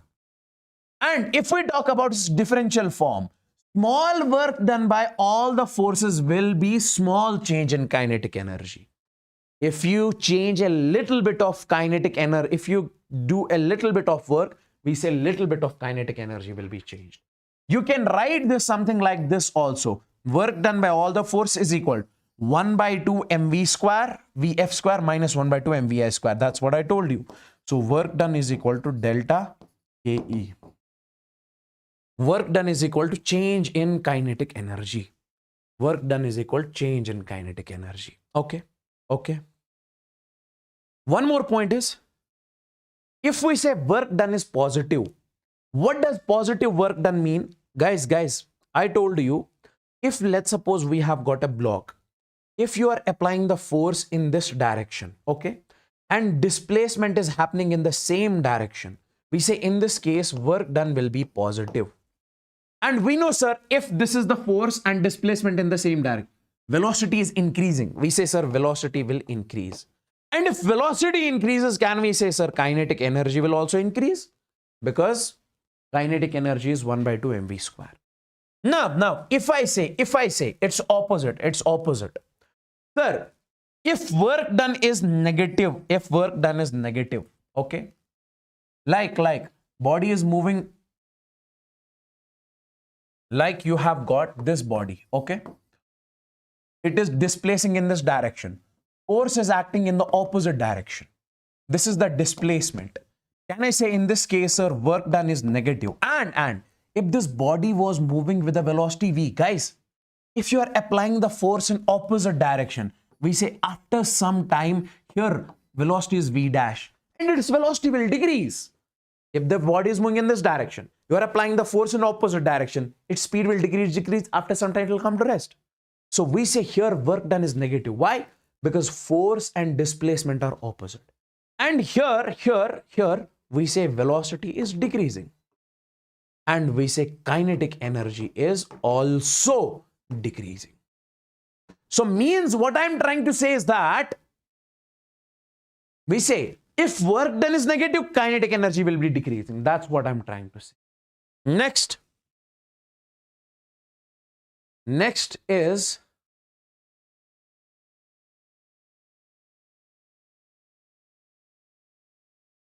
this one.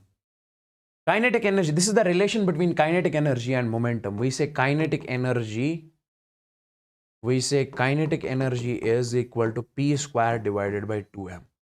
We say this is the relation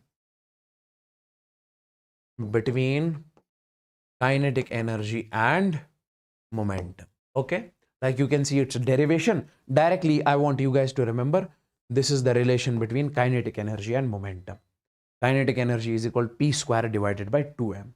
Okay, like we say kinetic energy 1 by 2 mv square, multiply with m and divide with m, so it will be mv square is p square divided by 2m. That's what I'm trying to say. Okay, now you have got a question over here. Under the action of a force of 2 kg, body moves such that its position in meters and function of time is given x is equal to t square. The work done by the forces. Okay. You have got a body over here. You are applying the force on the body such that the body displaces according to the relation x is equal to t square by 2. Okay. So basically you have got a body over here. You are applying the force on the body. So its displacement is this much. So we are supposed to find the work done in first 5 seconds. We have to find, let's suppose this body is moving. We have to find work done in first 5 seconds. Work done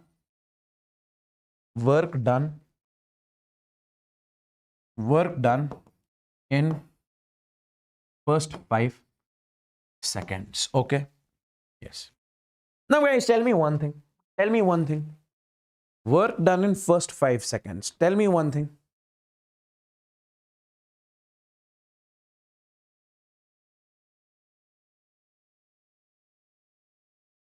Tell me one thing. See. Guys, if x is given over here, x is equal to, we say, sir, t square divided by 2. Okay.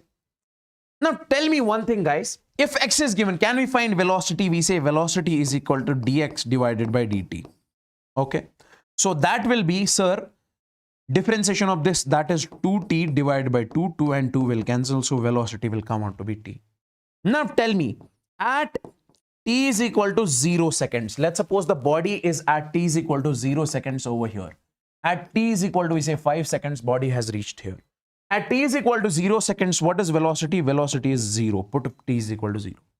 At t is equal to, we say, 5 seconds, velocity is, we say, sir, 5. Put t is equal to 5. Velocity is 5. Okay. Now guys, we got the initial velocity, means here we got its velocity. Guys, the body is moving from this position to this position. We got the velocity here, we got the velocity here. Now, as we say, work done is equal to change in kinetic energy, kinetic energy theorem. Work done is equal to change in kinetic energy. So can I say, sir, this work done will be kinetic energy final minus kinetic energy initial. This will be 1 by 2 m v final minus v initial square. V final minus v initial square. That will be 1 by 2 m. What is the value of v final? final velocity, that is 5 meter per second, minus initial velocity is 0. We say, sir, 0. And what is the value of mass? Mass of this block is 2 kgs. So I say this is 2 kgs over here. 2 and 2 will cancel. So this is 5 square, that is 25 joules. So answer in this case will come out to be, we say how much? That is 25 joules.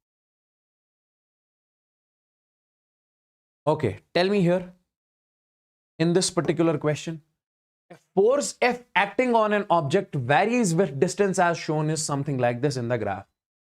The work done in moving the object from x is equal to 0. See. An object is basically displaced from x is equal to 0 to 6 meters. X is equal to 0 to x is equal to 6 meters. Okay. From x is equal to 0 to x is equal to 6 meters. Okay. Object is displaced something like that. Now we have to find the work done. Guys, if fx graph is given, I have told you to find the work done, you will have to find the area. So in this case, area will give you work done. Already discussed. Okay. Now, how much is the area in this case? Area of the square, that is length into breadth, that will be 3 into 3 plus area of this triangle, that will be 1 by 2 base. Base is how much? 6, 3. 3, 6, that is 3. 1 by 2 into 3 into altitude. Height is, we say, sir, 9. We say 9. Okay. So you can write this is 9 plus, we say, sir, 9 plus, we say, sir, this is this is 3. Sorry, this is 3. 3 into 3 is 9 by 2. 9 by 2. Okay. So that is 13.5 joules. So answer in this case is 13.5 joules. Yes. Simply, guys, you have to find the area. When it comes to the fx graph, you have to find the area. This area will give you the work done. This area will give you the work done. Already we have discussed this. Okay. Next. This question. Okay. Velocity time graph of the particle is given. This is VT graph. Work done by all the forces on the particle. Okay. Okay. Whenever you say work done by all the forces, you directly say work done by all the forces. Work done by all the forces will be change in kinetic energy. This will be work done by all the forces. And if you can write over here, this will be 1 by 2 m v final minus v initial whole square. So this will be 1 by 2 m. What is the value of v final? Guys, velocity time graph is given. Finally, you see over here at t is equal to 2 seconds, velocity is 0 minus. Initially, velocity is, we say, sir, 20 whole square. Okay. Okay. So this will be simply, this is 1 by 2 into 2, this 2, and this will be minus, we say, sir, 20 square. So this will be 400 joules. Be 400. Is this clear? Is this clear to each and everyone?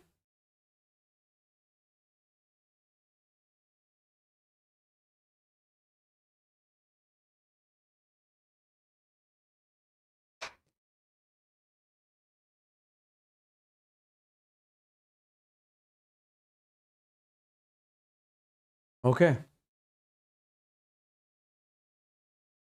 Everybody?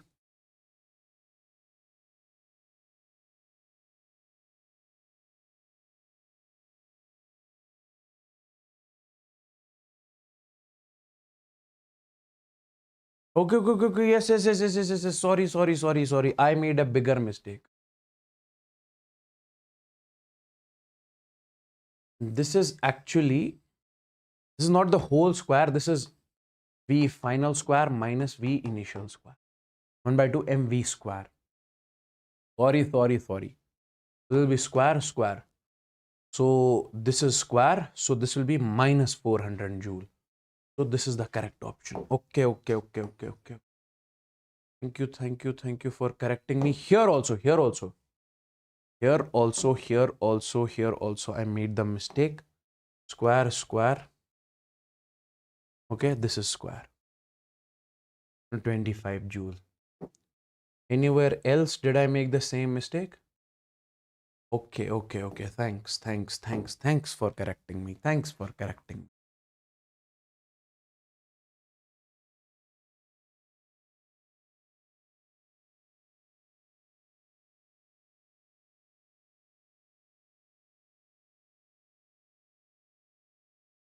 Okay.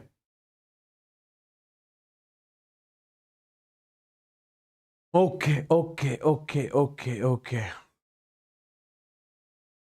Now see, let's move on to this topic.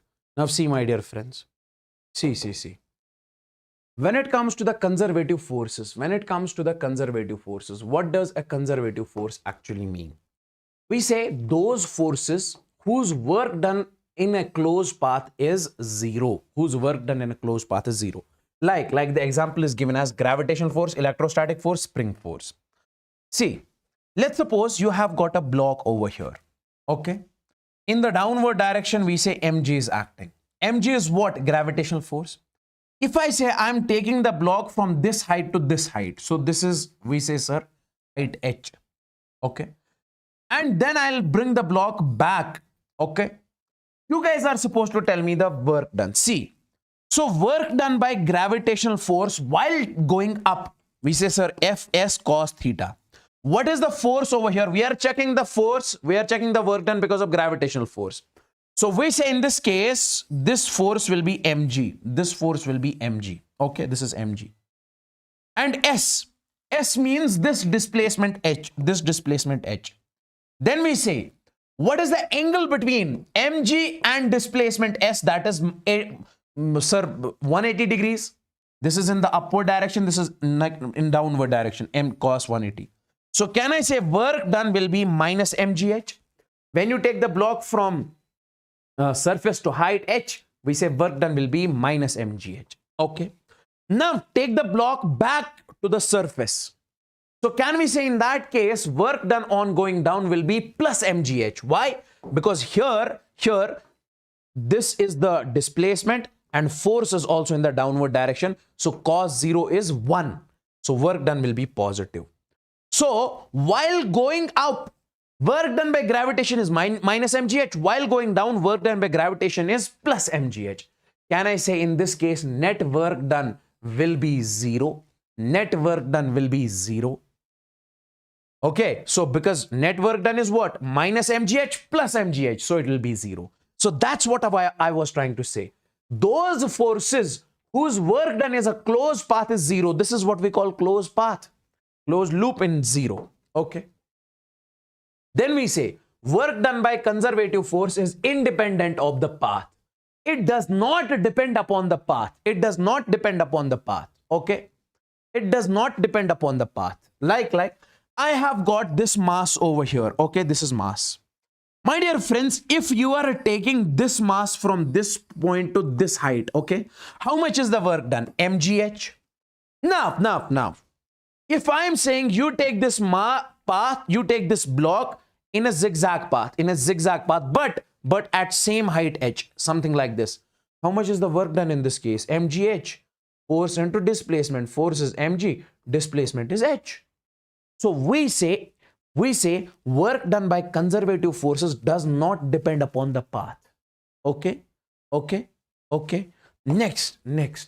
Sir, non-conservative forces. We say work done along different paths is different. Like friction, we say if the block is taken from this point to this point along a straight path, we say in this case work done will be something. Here, if you take it somewhere over here in a zigzag path, like something like this, we say in this case, work done will be different. Work done will be different. Okay, work done will be different. Okay, if you move the block in zigzag path, more work has to be done. We have to do more work done over here. Zigzag. Here, less work done. Less work we have to do. Okay. Now. Work done by non-conservative force in a closed path is not zero. See, example over here is friction. Let's suppose this is the block over here. if you are taking the block from this point to this point, how much is the work done? F minus Fs. Why? Because force is opposite to displacement, so work is minus Fs. Now, my dear friends, if you take the block again back from this point to this point, so we say this will be displacement and this will be again forces opposite to displacement, because friction acts opposite to relative motion. Here again work done will be minus Fs. So what is the net work done? Minus Fs, that is minus 2Fs. So work done is not zero over here. Work done is not zero over here. So these are non-conservative forces. Okay. Let's move on to the change in potential energy. Tell me guys, is this clear? Tell me guys, is this clear? Is this clear? Everybody out there, let me know in the chats, all the people out there. All the people out there, let me know in the chats if this is crystalline clear.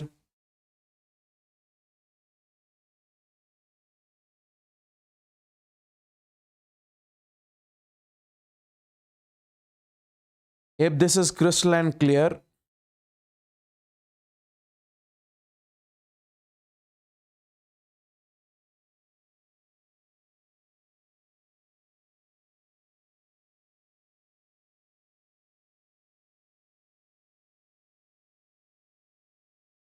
is magnetic force a conservative? No, it's not a conservative force. Magnetic force depends upon velocity. Okay. If you have studied my marathons, okay, I have told you that it depends upon F is equal to Q into V cross B. QVB sine theta. Okay. So it depends upon path, it's not conservative.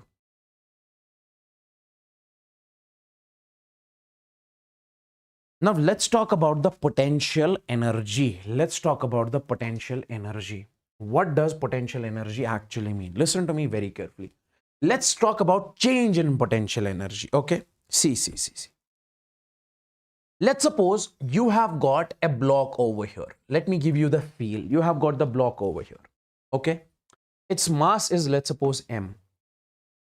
Everybody of you might have heard, as of now you remember. Sir, we assume on the surface, we say, sir, potential energy is zero. Sir, why? Please assume it. As of now, I don't have to go in detail. Please assume it. We say on the surface, potential energy is zero. Now, I am taking this block and I am placing it over here on at height h. Okay.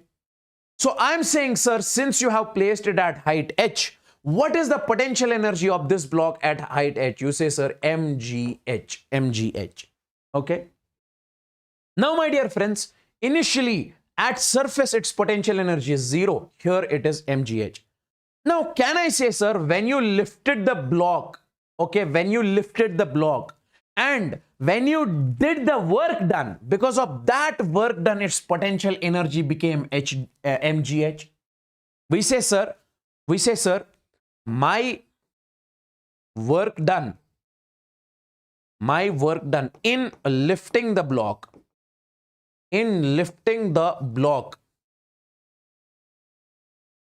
is stored as potential energy of the block.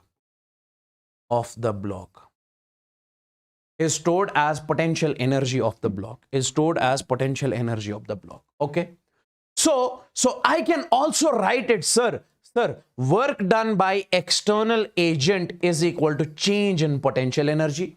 Because of my work done when I lifted the block, potential energy has been changed from 0 to mgh. That's what is mentioned over here. Sir, it is saying that change in potential energy is equal to negative of work done by conservative forces. Let me write it something like this. So we say work done by conservative forces is equal to negative of change in potential energy. Sir, why did I write this? Here I write work done by external forces is equal to positive of change in potential energy. Okay. But guys, in this case, if I write, see, work done, this is the external force. And What is opposite to external force? We say, sir, conservative force or gravitational force. Gravitational force is a conservative force. So we say, because of the conservative force, if work done by this is positive, work done by this will be negative. So we say work done by conservative force is negative of change in potential energy. So because of the work done, potential energy is changed, potential energy is increased in this case. That's what is mentioned over here. You can write it something like this: work done by conservative force is negative of, we say, sir, U final minus U initial. You can write it something like this. This was the concept, which was change in potential energy. You should know, because this will help us in the further concepts. Okay. Can I further write it something like this? See, due to the small work done, I say there is small change in potential energy. Because of the small work done, there will be small change in potential energy. So I can say, sir, small change in potential energy is du. It is minus dwc. By small work done, small potential energy will be changed. Now, guys, I can write it something like this also. du is du. Instead of work done, can I write this will be F dot dr? We know, sir, work is F dot dr and minus F dot dr. So force in this case will be minus du by dr.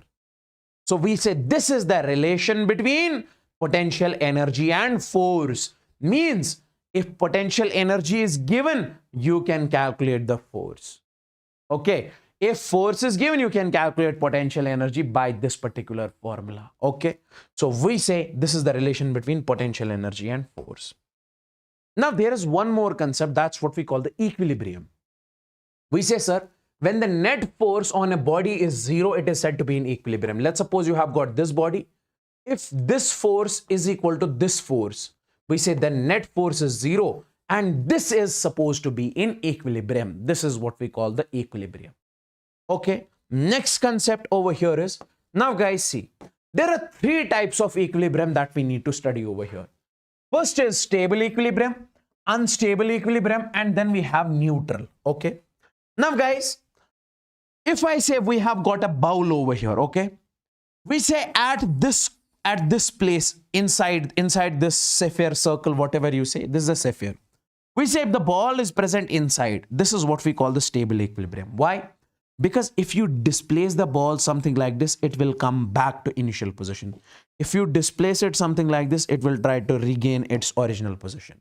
That's why we say it is stable equilibrium. But if you place the ball over here, if you displace it, it will fall. It will not come back to its original position. That's why this is unstable.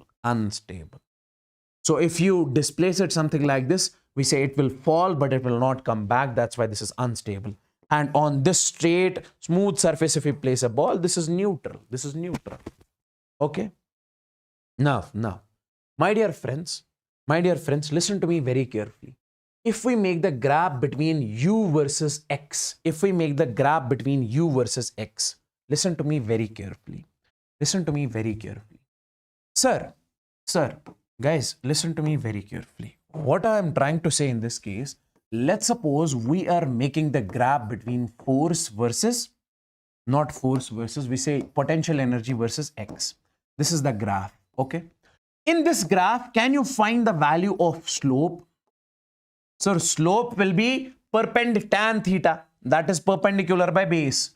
So what is that? That is du divided by dx. And we know, sir, as force is equal to minus du by dx. Okay, du by dx is equal to force. So can I say from this one, sir, slope of ux graph, potential energy versus distance graph gives us, we say force. Yes, it gives us force. Now tell me guys, come over here. So if we make the potential energy versus x graph, if let's suppose we make the bowl something like this, if we make the graph something like this, tell me one thing. We say if you make the tangent over here, can I say slope at this point will be 0? Slope means du by dx. So du by dx at this point will be 0. And in this case, we say if you make the graph something like this, slope at this point will be, sir, 0. Yes, du by dx is 0. Slope is what? Slope in case of ux graph is what? What? We say force. We say force at this point is 0 because du by dx is 0. Okay. And in this particular case, if we make a graph something like this, here du by dx is already 0. Why? Because the line is parallel to this axis. Hey, bro, what I'm trying to say is that what is slope? What is slope? I say, sir, slope is equal to tan of theta, which is equal to du by dx, perpendicular by base.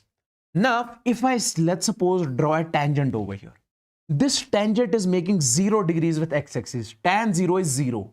So means du by dx at this point is 0. That's what I'm trying to say. Du by this dx at this point is 0. Du by dx over here is 0. Okay. Okay. So we can say, so remember the point where du by dx is 0 will be the equilibrium. This will be equilibrium because net force in that case is 0. Because we say F is equal to du divided by dx. If du by dx is 0, we say force is 0, means that is equilibrium. Now we have to find which one is stable equilibrium, unstable equilibrium, and neutral. We say, sir, this is stable. As I already told you, if you have got a ball over, if you displace it will come back. The graph will be this. This is unstable and this is neutral. This is the graph of stable equilibrium. This is the graph of unstable equilibrium. This is the graph of neutral. Clearly you can see, sir, in this case over here, du by dx is 0 means net force is 0. Net force is 0 means equilibrium. All the three are equilibrium. Why? Because force is 0. Du by dx is 0. So now which one is which one? We say this is stable, unstable, and this is neutral. Now come over here. This is the important chart that you need to focus on. We say in case of stable equilibrium, net force is 0. We say du by dx is also 0. Du by dx is also 0 and potential energy is minimum. Sir, why? Because you can clearly see over here potential energy is lowest, u versus x minimum. In case of unstable, potential energy is maximum. Okay, so we say potential energy is minimum. In case of unstable equilibrium, we say net force is 0, du by dx is 0, but potential energy is maximum. And in case of neutral, net force is 0 because du by dx is 0, but we say potential energy is constant. Potential energy is constant. You see, potential energy is constant. I hope this was the next level slide that I have put up over here. I hope you got the feel of this one. I hope you got the feel. Guys, let me know in the chats, everybody out there. Let me know in the chats, everybody out there, if this is crystalline clear. If this is crystalline clear.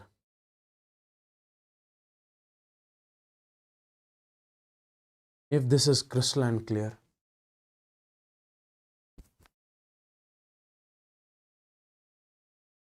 Is this crystalline clear? All the people, guys, I want the signal from everybody.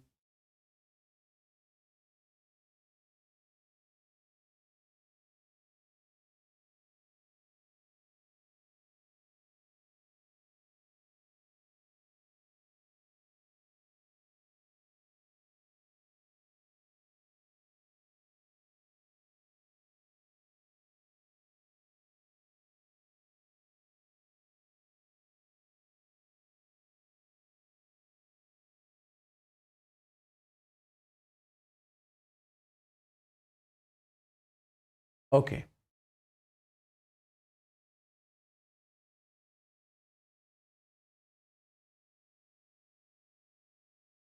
Yes, next is gravitation. Next is gravitation. Okay, now see. Energy conservation. Energy conservation. What is conservation? Energy conservation. Let's suppose, guys, if we say at this topmost point, we say potential energy is mgh, okay?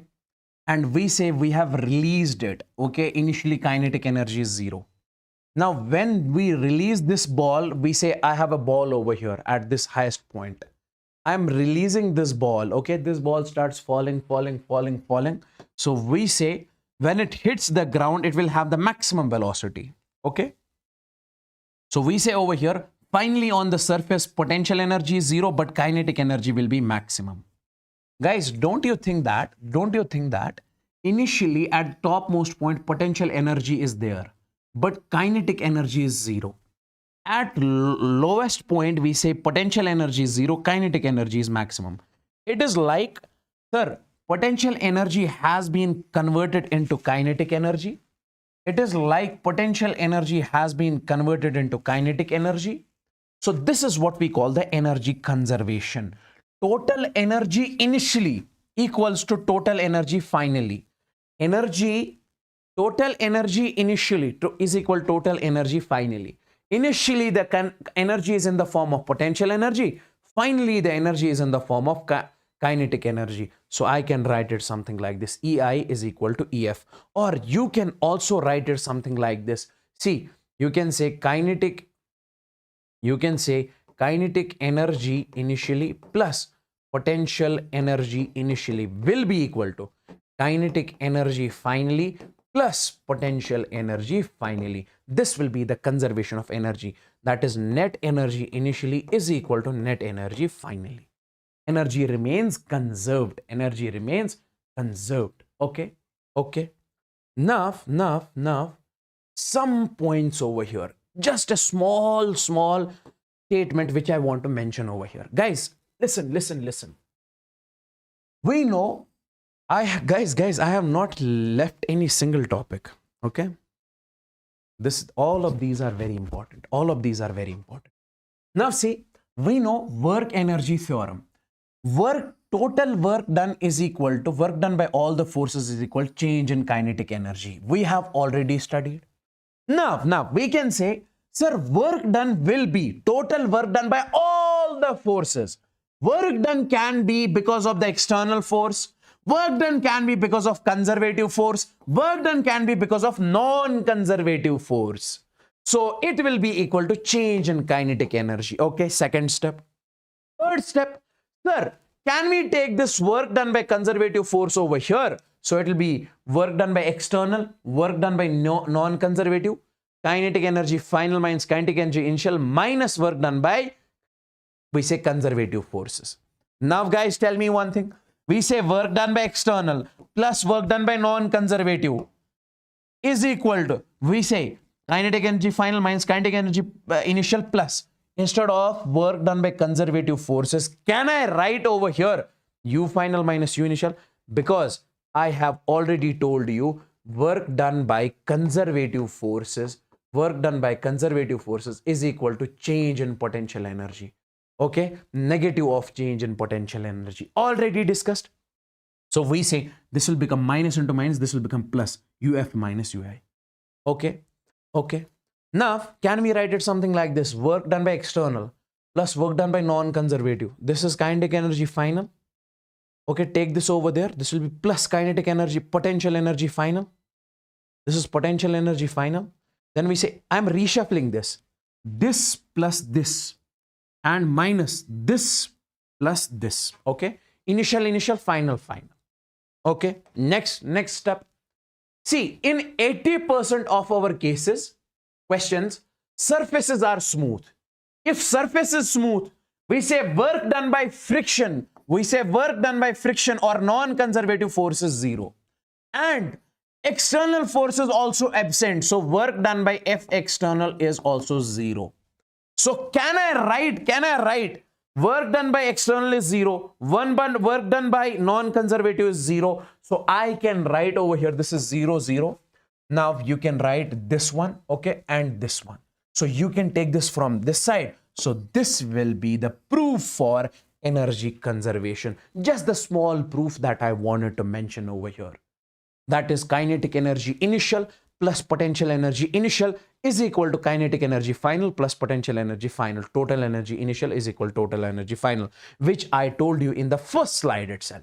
Sir, why did you mention this? Because I wanted to tell you work done by all the forces means work done by external, conservative, non-conservative. And second important point in this case was, in 80% of our questions, no work done by non-conservative forces 0 and external forces absent. That's why. Isn't this awesome, guys? Isn't this awesome, guys? Isn't this awesome? Spring potential energy, spring potential energy.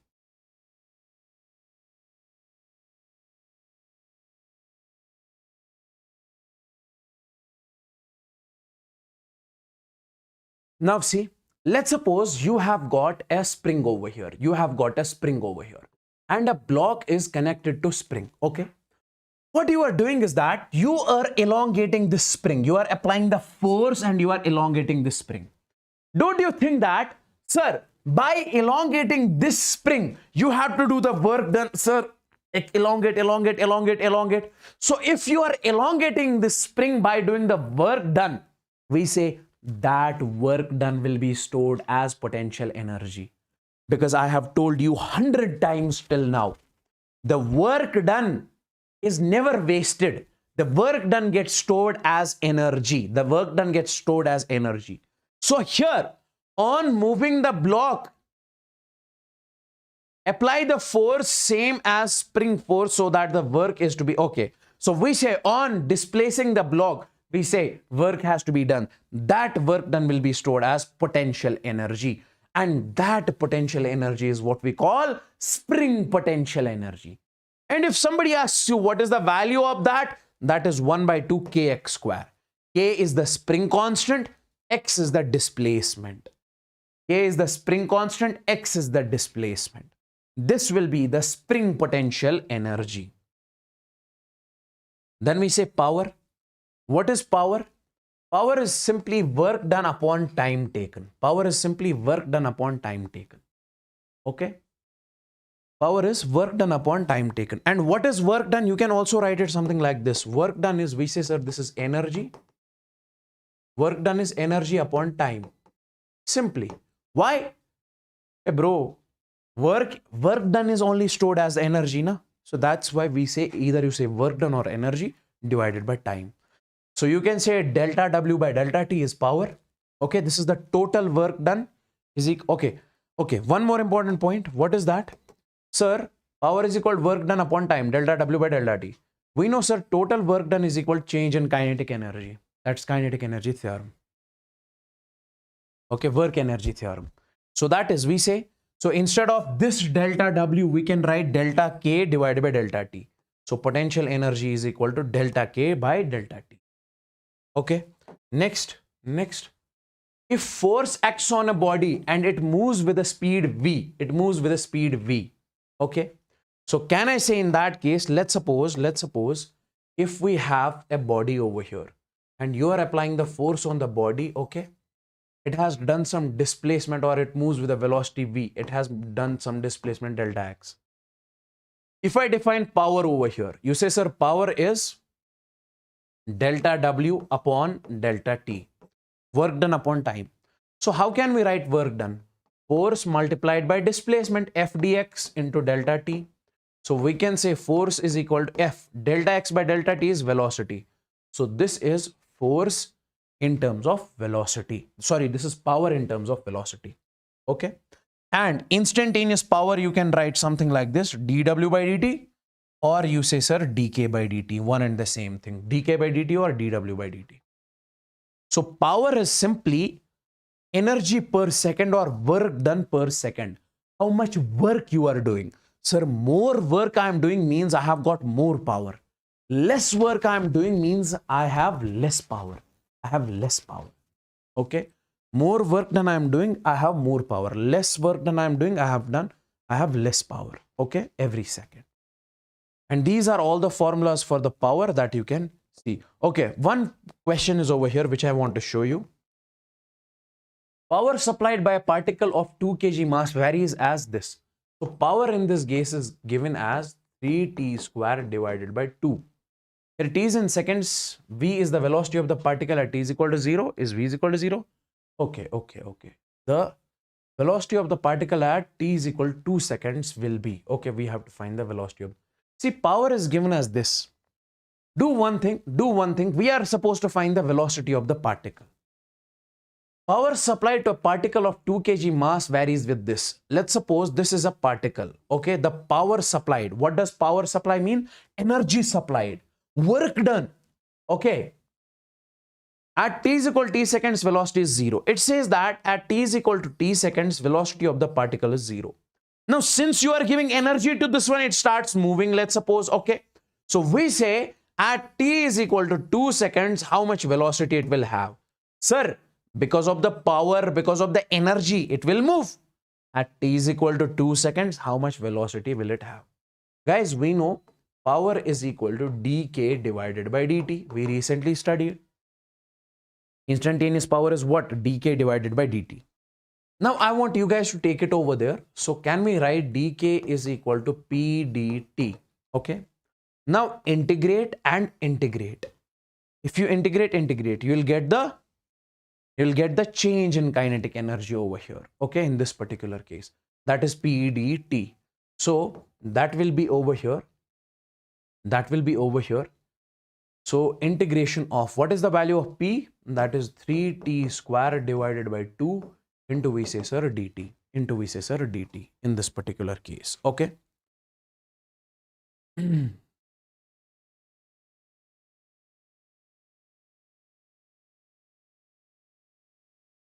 Okay. So we say and the limits are given from 0 to 2. So it is from 0 to 2 seconds, and dk, change in potential, this integration of dk will give you total kinetic energy. So I'll write k is equal to, we say sir 3t cube by, see different integration of this one, 3 by 2 common, we say sir t cube divided by 3, 0 to 2 seconds, because it is saying from t is equal to 0 to 2 seconds. So we'll first find the kinetic energy, and then we'll find, we say what? Velocity. 3 and 3 will cancel. So we say this will be t cube by 2. We say t cube by 2. Put the upper limit, that is 2 cube divided by 2. Okay, 8 divided by 2 is equal to 4. Okay. So kinetic energy in this case will come out to be, that is how much? We say sir 4. Okay. So kinetic energy in this case is, we say sir 4. Now tell me guys one thing. We say sir kinetic energy is 1 by 2 mv square. So this is 4 into 1 by 2. Mass of the particle in this case is, that is 2 kgs. So this is 2 kgs into v square. This and this cancel. So v square is equal to 4. V is equal to 2 meter per second. So velocity of the particle is how much? Say 2 meter per second. Please do check this question later on once again. Okay, please do check this question later on once again. Okay. Now the next chapter we are starting is, we say gravitation. Is gravitation. All the people fire in the chats. All the people fire in the chats. Everybody fire in the chats.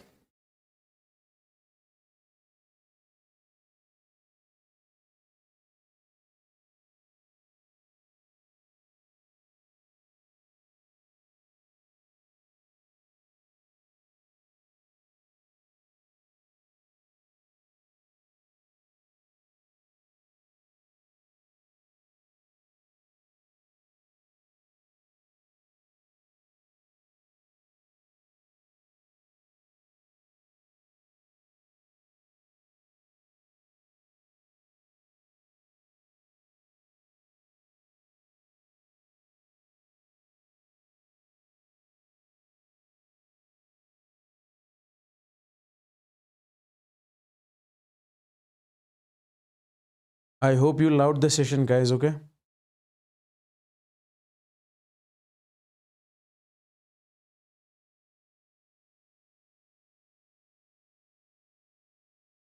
Yes, J students can watch this.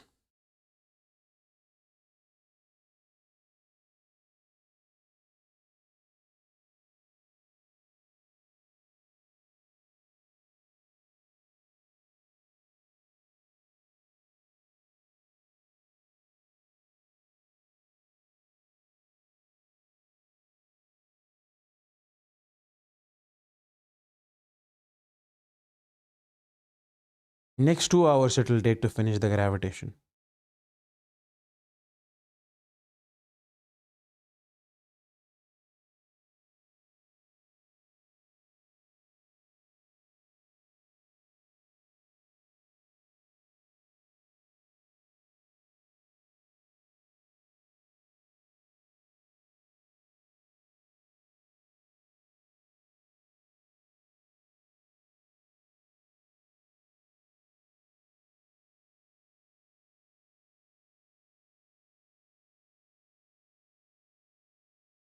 Okay.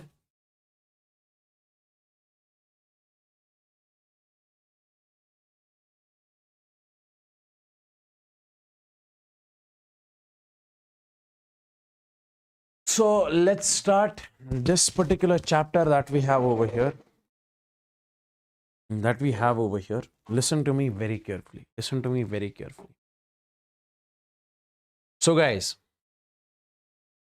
gravitation in this particular chapter, so the first topic that we need to talk about is gravitational force. What does that mean? Let's suppose if you have got a mass m1 over here, you have got mass m2 over here. Okay. Distance between these two masses is, let's suppose we say r. Distance between these two masses is, let's suppose, r. Okay. So whenever you see the two masses in front of each other, we say they apply the force on each other. They attract each other. This mass attracts this mass and this mass attracts this mass. Okay, they attract each other with a force F. This force is what we call gravitational force.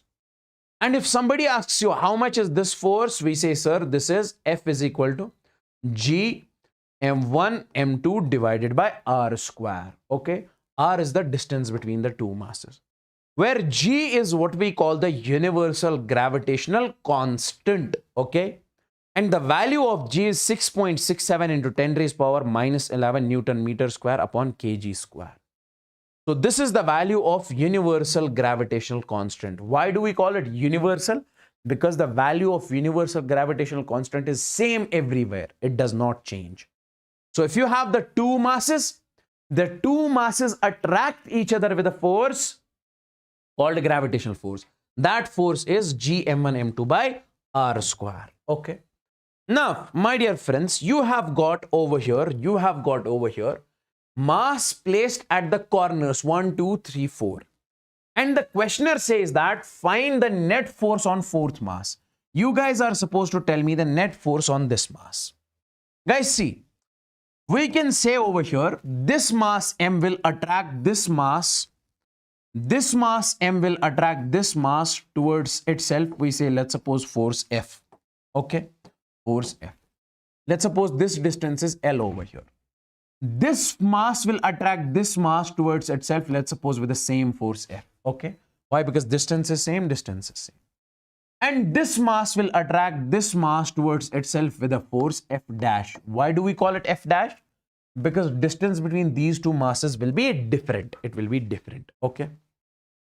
Can I say in this particular case, sir, net force if I have to write? See, I say, sir, resultant of this force and this force, F and F, angle between these two is 90. Whenever the angle between the two vectors is 90, we say their resultant is under root of 2F. This I have told you previously in the electrostatics. If the angle between the two vectors, if this is F, is 90, then we said their resultant is F dash, root 2 of F is plus. Sir, this vector is also in the same direction, so that is F dash. It is like resultant of this one and this one. I can make it something like this. This one and this one has got resultant root 2 of F. And already in this direction, you have got one more force, that is F dash. Now, how much is the net force? This plus this, root 2F plus F dash. Okay, this is the net force. Now, my dear friends, listen to me very carefully. We say this is root 2. How much is the force? This F. F is the force between these two masses or these two masses. How can we write it? Sir, G, M1, M2, that is M square divided by distance between them, that is L square, plus. Okay. Then you have got F dash. F dash is the force between these two masses. How do we write? G M square, because M1, M2 is M square, divided by distance between these two, that is, we say, sir, L root 2 whole square. Remember always, if the side is given as L, this distance will be L root 2. This distance will be L root 2. Okay. So further you can write it. So this will be simply, this will be under root of 2 gm square divided by L square plus this will be gm square divided by we say 2L square. Further also you can simplify it. Let's keep it till here only. Okay. Next very important question. This type of question I have already shown you in the electrostatics. See, it is saying that a large number of point masses, we have got a point masses over here, okay, are placed at, let's suppose this is the mass which is placed at origin. This is placed at 1 meters. This is placed at 2 meters, okay, and then we say this is placed at 4 meters. This is placed at 8 meters, something like that, okay. These are, we say, sir, masses. These are, we say, sir, masses. Large number of masses, okay. Now, you guys are supposed to tell me the magnitude of the gravitational force on the mass at origin. This is origin, okay. See, guys, listen to me very carefully. You have to tell me the magnetic force, net magnetic force on this mass. Because of all these masses, how much is the net force on this mass? What will you say? Sir, this will apply the force on this mass towards itself. Okay. This mass will apply the force on this mass towards itself. This will also apply the force on this towards itself. This also. So can I write in this particular case, when it comes to the net force, I say, sir, that will be force because of this mass, that is gm into m, that is gm square divided by distance between these two is 1 square. Then we say plus force between these two, we say, sir, gm square divided by distance between these two is 2 square is, we say, sir, 4. Because distance between these two masses, how much? 2 meters. Then we say plus gmm, that is gm square divided by how much is the distance? 4 square, that is 16. Plus we say gm square divided by 64, okay, and so on, because 8 square is 64, okay. Now, my dear friends, in this particular case, what can we take common? That is gm square, and what remains? 1 plus 1 by 4 plus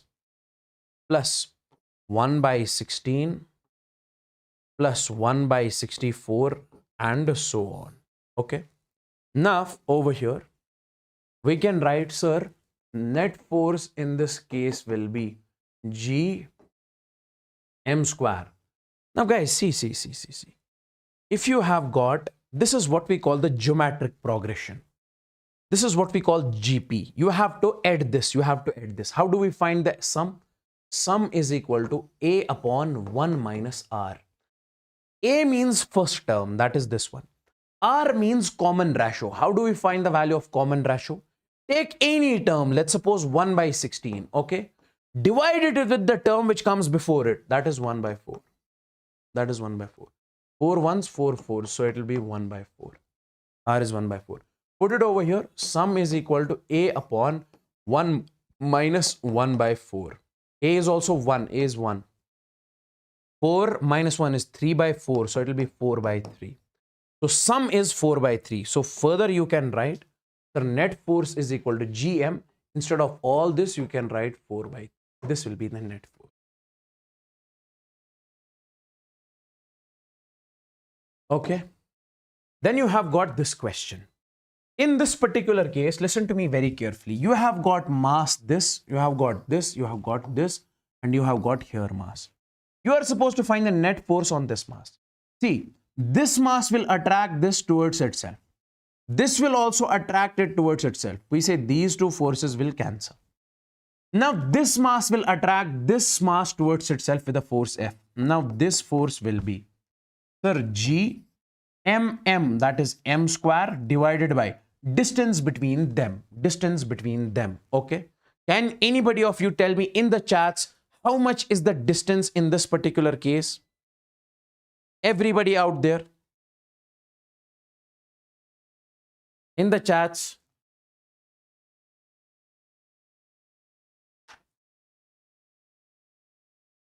This is root 3L by 2. We say, sir, this is root 3L divided by 2. Okay, it's whole square. Do it later on, okay? You can write it something like this. 2 square is, this is 4g m square divided by 3l square. 3l square. Okay. Next, find the force on the center mass. Find the force on the center mass. See, guys, if you have got a mass over here, this mass, you guys are supposed to find the force on this mass because of the rest of the masses.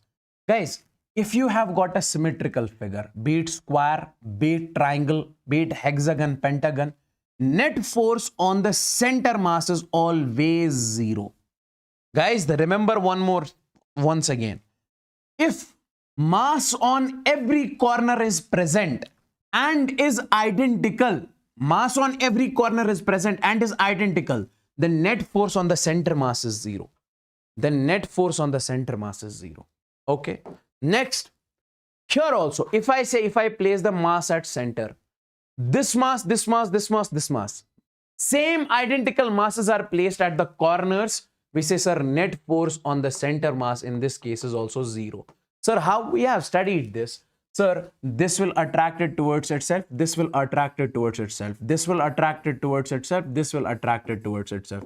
This will cancel with this one, this will cancel with this one, net force will be zero. Net force will be zero.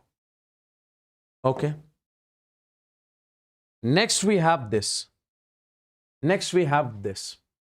Next we have this. That is hexagon. If I place the mass over here, okay, we say in this particular case, net force on this is, we say, sir, zero. Net force is equal to zero. Why? Because mass is placed at every corner, so net force is zero. Let me change the question bit over here. If I say I'll place 2m over here, this is 2m over here, this is 2m over here. So now you guys are supposed to tell me how much is the net force in this particular case.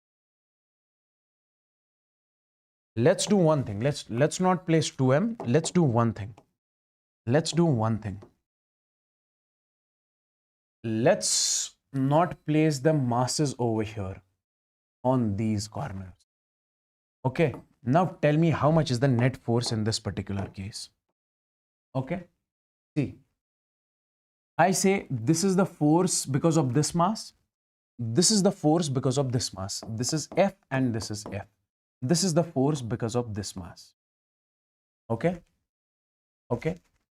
Now you guys have to tell me in this particular case what will be the net force. Net force.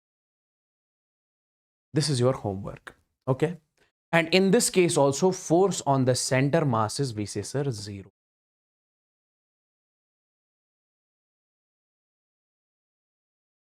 One more concept over here is hollow sphere. If you have got a hollow sphere like a football, inside the hollow sphere we have placed a mass. Inside the hollow sphere we have placed a mass.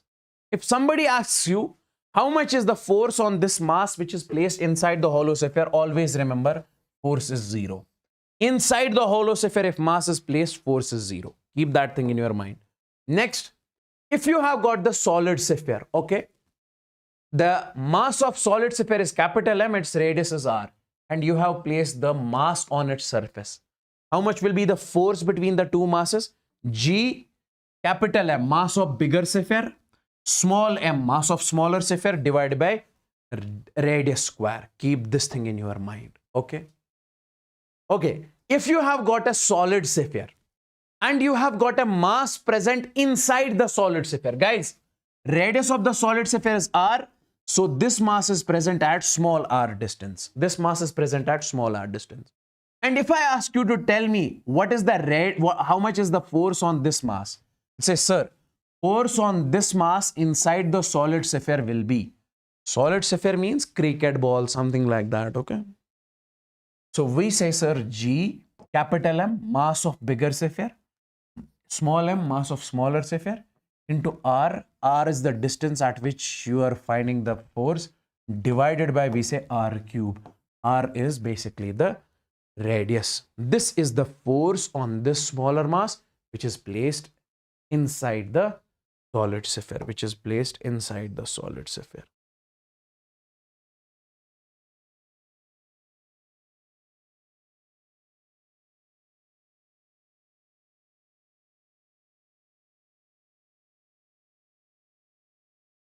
Okay.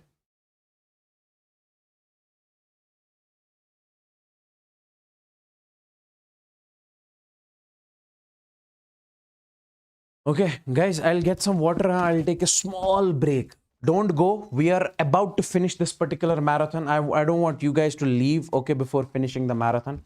Everybody should be here only. I'll take a small break over here. Just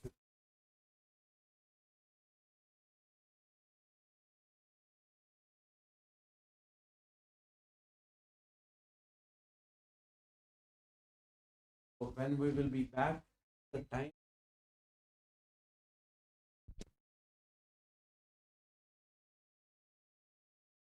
Back.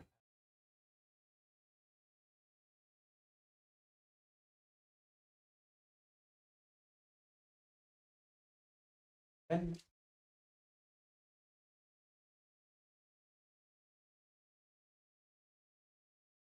it is, we will be back, huh? Don't go. We are about to finish this particular marathon.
Okay. Let's move and let's finish this one.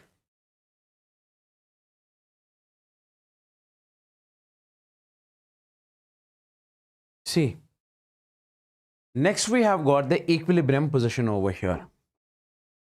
What does equilibrium position actually mean? Listen to me very carefully. Let's suppose I say I have got a mass over here. I have got another mass over here. Okay. And this mass is we say m, and this mass is we say n times of m. The question in this case is, where should I place the third mass so that net force on it is 0? Where should I place the third mass so that net force on it is 0? Let's suppose I'm placing the third mass over here. So we say this mass will exactly attract it towards itself, let's suppose with a force F2. This will attract it towards itself with a force F1.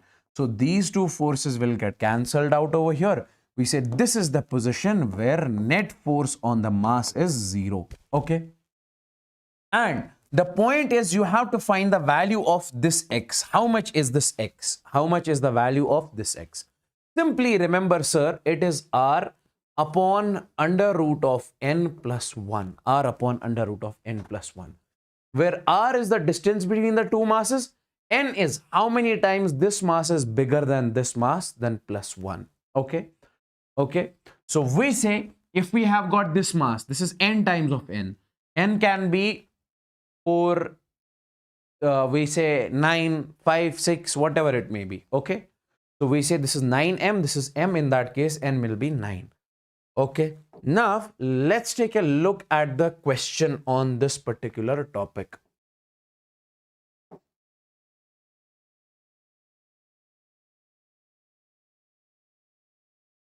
Okay. Let's have a look over here. Let me show you the question on this topic. If I say I have got m over here and I have got 4m over here, and then distance between the two masses is, let's suppose, 11 meters. And I'm asking you, tell me where should I place the third mass so that net force on it is 0. Let's place third mass over here. So we have to find this distance x. So I say this x is equal to r upon under root of n plus 1. So we say r is how much in this case? That is 11 upon under root of n. N is, we say, sir, 4. 4 plus 1. Solve it, you will get the answer. Next is, it is saying that in this particular question, it is saying that mass m at center, we have got m mass at the center, and small m is moving around, revolving around this mass, okay, such that the radius is r. Find time period. Means in this particular question, they are asking that in how much time the small m will complete its one cycle. In how much time small m will complete its one cycle. The simple logic that we need to use over here is, see, here. See guys, if this mass is basically moving in circle, we have to find in how much time it will complete one circle. We say in this case, over here, we say centripetal force will be equal to gravitational force. My dear friends, if the mass small m is revolving around this capital M, we say centripetal force will act on this mass, okay? And that centripetal force will be mv square divided by r, okay? Or you can directly write it as mr omega square, okay? You can write it something like this. Now, my dear friends, it will be equals to, listen to me very carefully. Sir, since you have got the two masses over here, so the gravitational force will also act. So that will be G capital M small m divided by r square. Guys, why did I make them equal? Because here we say centripetal force will be made because of the gravitational force only. That's the reason I'm equating these and I'm making these equal. So we say in this particular case, so this m and this m will cancel out. So omega square will come out to be gm divided by r into r square will be r cube. Okay. Now we know that, sir, omega, take this over here. So omega will be, that is under root of gm divided by r cube. And omega, we know it is 2 pi divided by t. We can say omega is 2 pi by t. This is the formula of omega. This will be under root of gm divided by r cube. Okay. Okay. So if you have to find the time period, you say, sir, it will be 2 pi under root of r cube divided by gm. So this will be the time period in which this small mass will complete one cycle. Okay. Next, let's talk about the gravitational field intensity. What does gravitational field intensity actually mean? See, let's suppose I have got a mass m over here. Okay. My dear friends, listen to me very carefully. I have told you before also, if I say I have got a magnet over here, I have got a magnet over here. We say if I place over here a coin, this coin will be attracted towards the magnet. If I place the coin over here, this will be attracted towards the magnet. If I place the coin over here, it will be attracted towards the magnet. If I place the coin over here, it will be attracted towards the magnet. Can I say that this magnet is creating some sort of field around it? Okay. And if in that field any piece of iron comes, it will be attracted to magnet. This is what we call the magnetic field. Okay. But if we have got a mass over here, let's suppose this mass. If we place one more mass over here, that is m naught. We say, sir, this mass will attract this mass. It will apply force on this mass. This mass will attract this mass if I place it over here. If I place m naught over here, it will attract. If I place it over here, it will attract. So here also I can say it is creating a field around it, some sort of field around it, in which if any other mass comes, it experiences force. This field is what we call gravitational field. This field is what we call gravitational field. Okay. Okay. So it is simply how stronger the field is because of the mass. Now, my dear friends, we say gravitational field intensity due to a point mass at r distance. Since we know, sir, if we have got a mass, okay, it produces the field around it. I am asking you simply how much field does it have? How much field intensity, how stronger field it is creating at r distance? That will be simply equal to I is equal to g this m divided by r square. So gravitational field intensity at r will be gm divided by r square. Gm divided by r square. This is the gravitational field intensity. Gm divided by r square. Okay.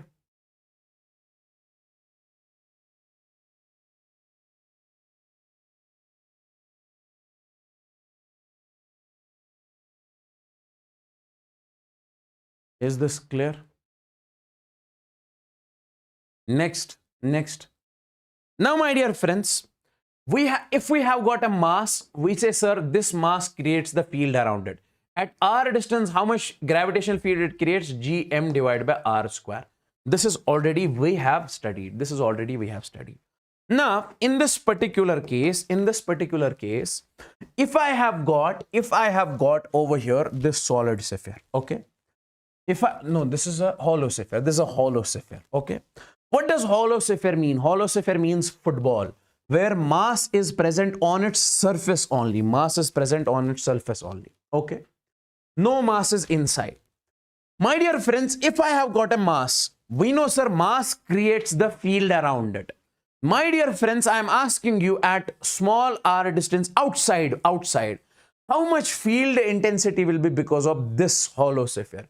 You say that will be I outside will be g m. M is the mass of this sphere divided by r square. R is the distance at which you are finding the gravitational field intensity.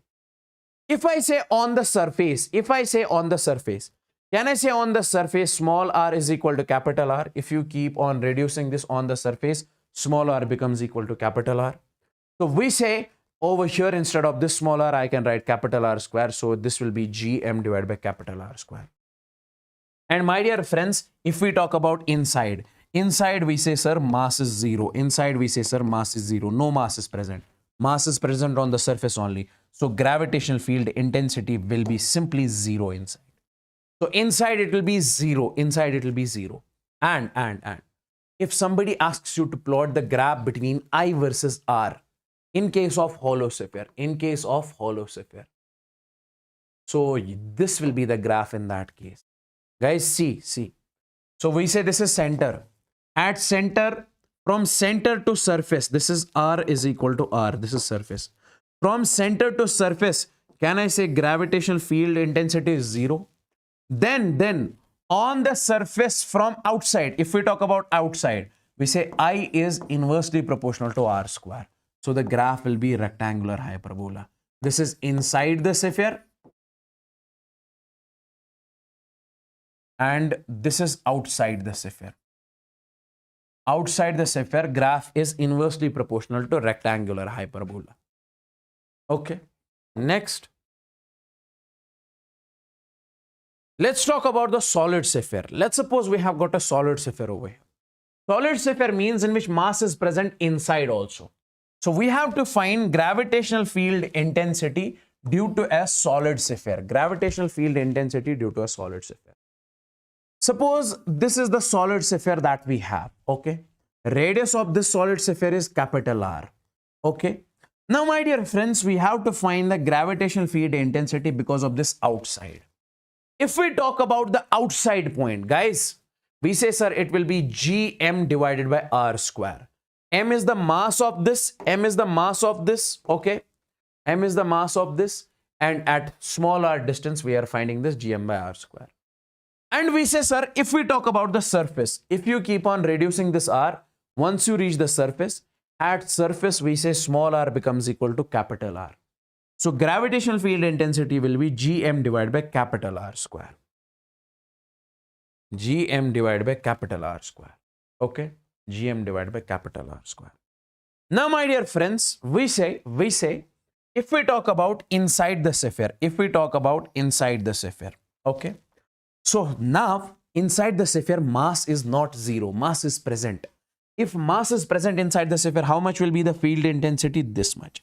Gm, m is the mass of whole sphere, into R. R is the distance at which you have to find inside, this R. R is variable, it can be outside the sphere also, it can be inside the sphere. Divided by capital R cube. Capital R is the radius of the sphere. This is the gravitational field intensity inside the sphere,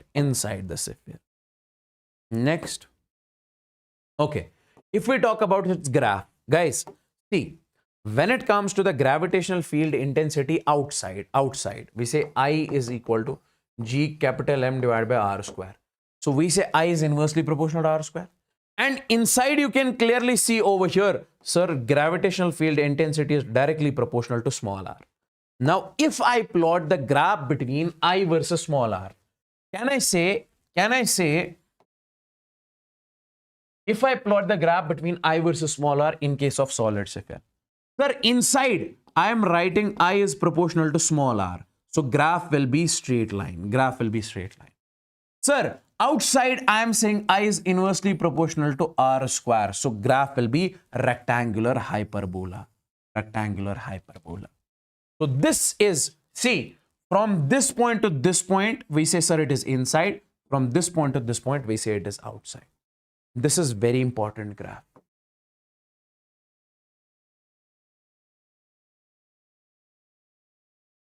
Now we have got this. Gravitational field due to a ring on its axis. Guys, see, let's suppose we have got a ring over here. This is the ring that we have got. Mass of the ring is m, radius is, we say, sir, r. Because of this ring, we have to find the field intensity at x distance. We say, sir, at x distance, gravitational field intensity will be G capital M is the radius. X is the distance at which you have to find the gravitational field, okay, divided by R square plus x square. R is the radius of this ring. X is the distance at which you are finding the gravitational field intensity, whole raised power 3 by 2, okay. So this is the gravitational field intensity at x distance. Now, if I say I have got the cases over here. That is, if x is much less than r, that is very close to the ring, Let's suppose we have got this ring over here. let's suppose we have got this ring over here, okay, and I am saying this is R, and you are finding at this X. X is much less than R, means very close to the ring. How much field intensity will be very close to the ring? What is the formula? Gmx upon R square plus X square whole raised power 3 by 2. This is the general formula. Gmx upon, we say, R square plus X square whole raised power 3 by 2. Okay, this is the formula. If I say X is much less than R, okay, so we say this X is much less than R, so we can neglect this X over here. So we say this will be Gmx upon, this will be R square whole raised power 3 by 2. This 2 and 2 will cancel. So in gravitational field intensity will be Gmx divided by, we say, sir, R cube. And next case that we need to discuss over here is, that is if we say X is, we say R is much less than X. What does that mean? If I make the ring over here, so we say this is the radius of the ring, this is the X, this is the X in that case, okay. Your X is very large, so can I say in this case this is very far from the ring? This is the point which is very far from the ring. In this case I can write gravitational field intensity is Gmx. Here R is very small, its square will be more small. So on adding very small number to a very large quantity, it makes no sense. We can neglect this R square over here. So it will be X square whole raised power 3 by 2. This and this will cancel. Gm. So this will be Gmx upon, this is X cube. This and this will cancel. So this will be Gm divided by X square. Gm by X square. Okay. So this will be the gravitational field intensity very far from the ring. Let's make the graph. Don't you think that?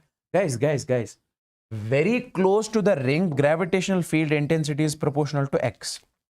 Very far from the ring, gravitational field is inversely proportional to the X cube. Sorry, X square. X square. Okay. If we make the graph, it will be, see, intensity versus X. It will be straight line, okay? So we say this is very close to the ring. I is directly proportional to X. And then very far from the ring, it will be rectangular hyperbola. Because in this particular case, we say I is inversely proportional to X square. And you have to join here with a smooth curve. Do not make this with a sharp curve. You have to join with a smooth curve. Is this clear? Is this clear? Let me know in the chats if this is crystalline clear. Let me know in the chats if this is crystalline clear to each and everyone.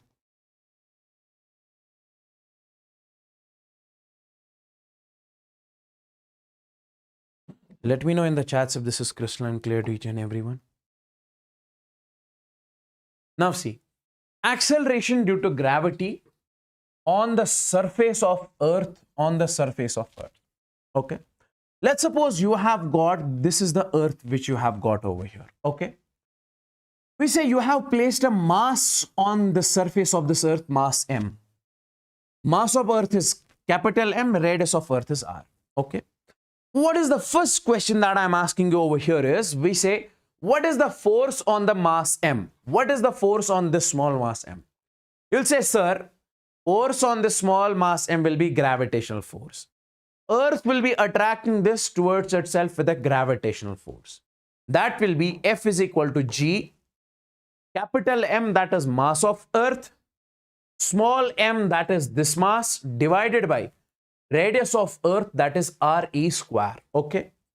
Now guys, we know that we have studied, if let's suppose I have got a block over here, the mass of the block is M and force on the block is F acting. We know, sir, because of the force, its acceleration will come. F is equal to ma.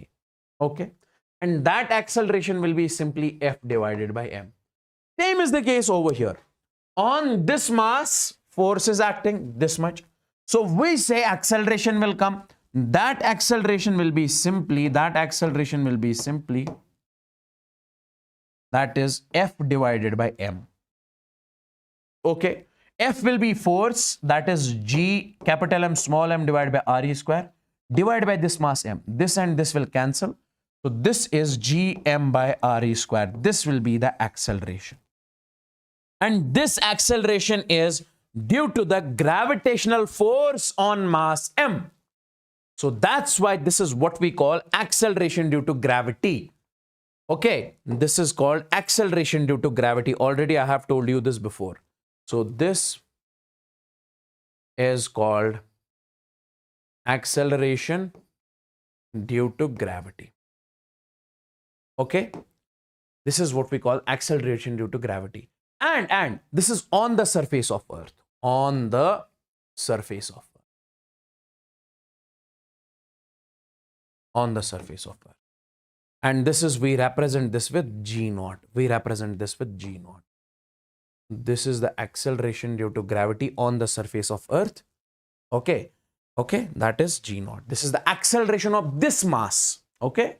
Because of the gravitational force. Now, if I say you have to write this acceleration due to gravity in terms of density, here it's written in terms of mass, but you have to write it in terms of density. We say this G naught will be 4 by 3 pi rho r rho G into r cube. This will be the acceleration due to gravity in terms of density, where rho is the density of Earth. RE is the radius. RE is the radius. Okay. Okay. Okay. Okay. One more point I just want to add over here. See, you got the two formulas of acceleration due to gravity. We say G naught is equal to Gm divided by R square. Another one is G naught is equal to 4 by 3 pi rho G, 4 by 3 pi rho G and R. See. In this case, we say G naught is inversely proportional to R square. Okay. In this case, we say G naught is proportional to R. If I make the graph between G naught and we say sir R. If I make the graph between we say sir G naught and we say R. Here you will say that sir graph will be inverse rectangular hyperbola. Here you will say, sir, graph will be straight line. Which one is correct? Which one is correct? We say both are correct. Both are correct. If I say, listen to me very carefully. If we say mass is constant, See, if mass is constant, I'll show you the questions on this one also. If I say mass is constant, in that case, G is already constant. We say G is inversely proportional to R square. Then we say G naught is inversely proportional to R is. Now, if I say, let's suppose density is given as constant, we say, sir, density is constant. Okay. This is constant. This is already constant. This is constant. This is constant. So then we say G naught is proportional to R. So we say if in a question you are given, density is given as, density of the planet is given as constant, you say G naught is proportional to R, you will make the graph this one. If mass is given as constant, you will make the graph this one. I'll show you the questions on this one also. Chill. Take a chill pill. Next. See, acceleration due to gravity above the surface of Earth. Acceleration due to gravity above the surface of Earth. Like, let me just show you the question if I see.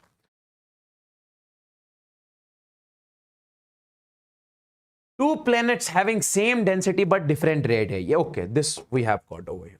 See, we have got planet, we have got one more planet.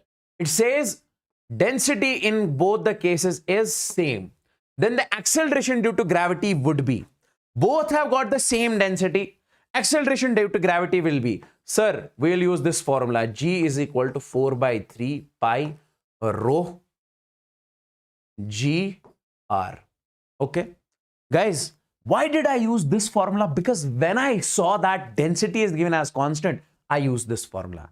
If it was mass of the planets is constant, I would have used Gm by R square. So I can say, sir, this is constant, so G naught is proportional to R. So can I say, my dear friends, so G is proportional to R. So means the one the one with larger radii will have large acceleration due to gravity. Will have large acceleration due to gravity. Okay, because G naught is directly proportional to R square. Let's come over here. Okay, now this one. See, acceleration due to gravity above the surface of Earth. Previous one was on the surface of Earth. We say if this is the Earth over here, mass of this Earth is m, and we say radius of this Earth is re, and at height h from the surface where we have the mass capital M. Okay, where this small r is equal to h plus re. We have to find the acceleration due to gravity at height h.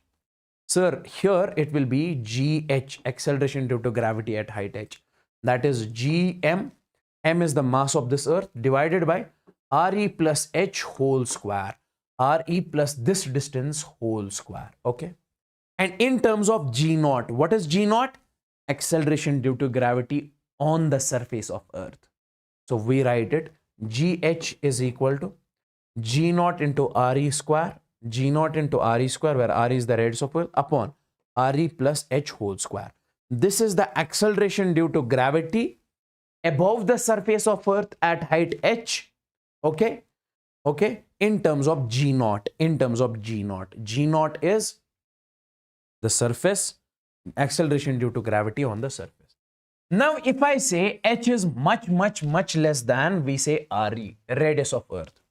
This, see, I am saying, let's suppose this is the Earth over here.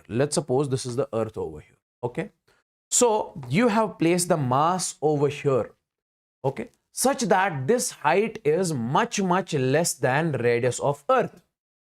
This height is much less than radius of Earth, like 0 meters to 10 kilometers. In that case, you say, sir, acceleration due to gravity will be g naught only. So what is g naught? Sir, if I say at this point acceleration due to gravity is g naught, if this height is smaller, we say here also it will be g naught.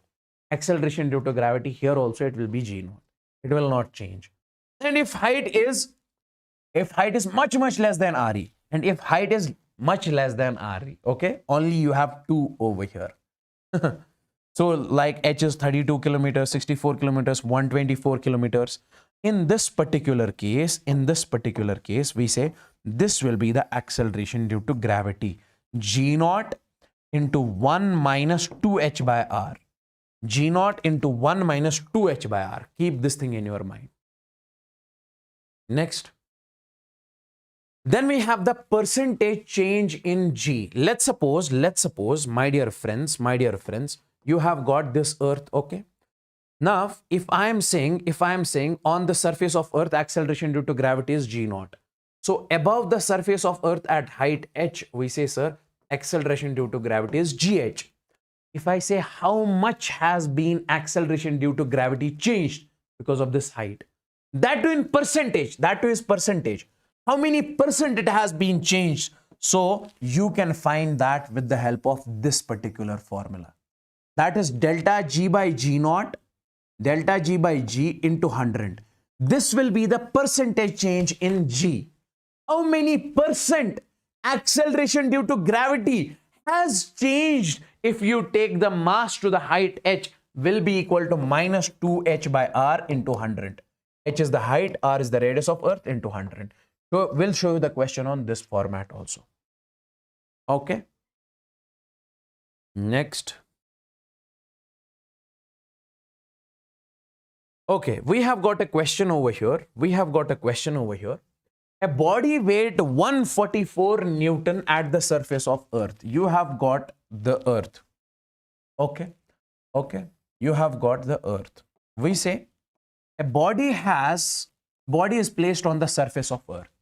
Its weight means mg, mass into acceleration due to gravity.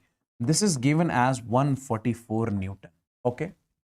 When it is taken to the height h, then it says that we are taking this to the height h is equal to, we say, sir, 3r.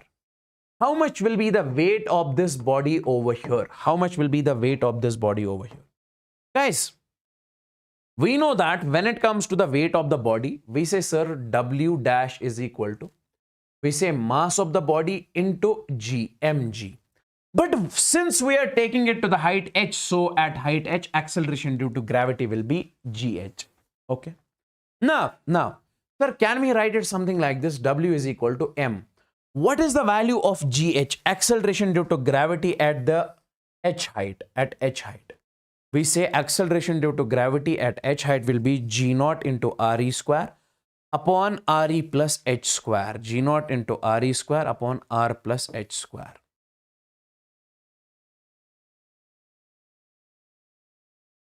Okay, here is it. So it is g naught into r square, re square upon re plus, we say, sir, h square. Let's write r only. So we say r plus h square. So can I write it something like this? This will be m g naught into r square upon r plus, what is the value of h? H is 3r over here. That is 3r whole square. So this w dash will come out to be, so this will be m g naught into r square upon, see, 3r plus r is 4r. So 4r whole square. That is, we say, sir, 16. That is 16r square. This and this will cancel. And mg naught, what is the value of mg naught? That is what, 144 Newton. This is 144 divided by 16. That is 9 Newton. Answer in this case is 9. Is the 9 correct? 9 is correct. Weight over here, it will be 9 Newton. Weight is a force. It is not mass. Don't say kgs. Okay. Then we have got this particular acceleration due to gravity below the surface of Earth. Like I say, this is Earth over here. This is Earth over here. Okay. So we are going deep inside the Earth. Okay. Then we have placed an object over here. Okay. This is not Earth. This is not Earth. This one is Earth. We are going inside the Earth, deep inside Earth. At depth D. At depth D. Now see, from the center, if you measure, it is at small r distance. And the radius of the Earth is given as capital R. Capital R. Okay. So from height, we are going in depth D. From center, we say we are going till r small r distance. How much will be the acceleration due to gravity if we place a mass m naught over here? We say at depth D, it will be gd. Acceleration due to gravity at depth D. That is gm. M is the mass of Earth into r minus d. R is the radius of Earth minus d. D is this one. D is this depth. Okay. R minus d. Upon, we say, sir, r cube. R is the radius of Earth. Okay. Now, in terms of g naught, you can write it gd is equal to g naught 1 minus d by r. 1 minus d by r. 1 minus d by r. This is the acceleration due to gravity in terms of g naught. Next, if somebody asks you percentage change in g, how many percent g has changed in the depth d? You say, sir, delta g by g into 100. This is what we call percentage change in g. Okay, is equal to minus d divided by r into 100. D divided by r into 100. Okay, this will give you percentage change in g. Guys, if you have not liked the session yet, I want you guys to like it as soon as possible, because this is mandatory. Everybody out there.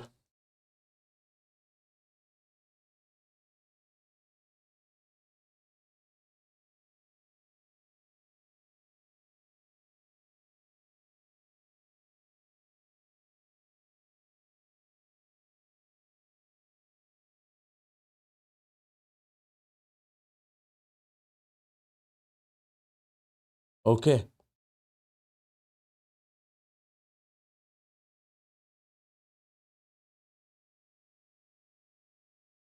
Now see, in the question it is mentioned that, at what height above the surface of the earth the value of G decreases by 2%. Okay, the value of G decreases by 2%. Now see, it is saying that if we have earth, okay, so if we go at height, let's suppose h above the surface of earth, we say acceleration due to gravity at this has been decreased by how many percent? 2%. Okay, so I can write over here, sir, delta G divided by G into 100 is equal to, what was that formula? Let me tell you, percentage change in G in case of the height. That is minus 2h by r into 100. Minus 2h by r into 100. Minus 2h by r into 100. That will be minus 2h divided by r into, we say, sir, 100. Okay.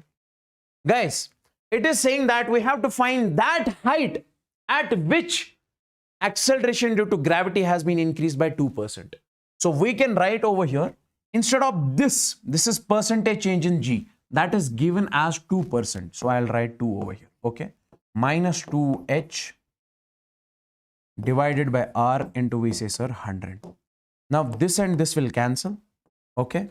So we can say this height will be r divided by, we say, sir, 100. R is, we say, sir, 6400. Radius of earth is how many kilometers? 6400 divided by, we say, sir, 100 over here. So this will be 64 kilometers. So my dear friends, if you go at a height of 64 kilometers from the surface of earth, we say acceleration due to gravity will decrease by 2%. Will decrease by 2%. I hope you got it.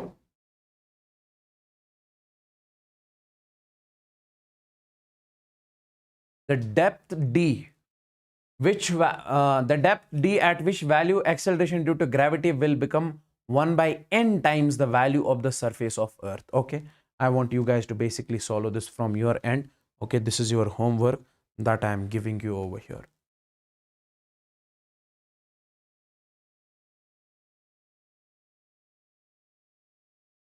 Let's talk about gravitational potential energy. Let's talk about gravitational potential energy. Okay.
Okay. Only few topics. It will take us next, we say, 30 minutes.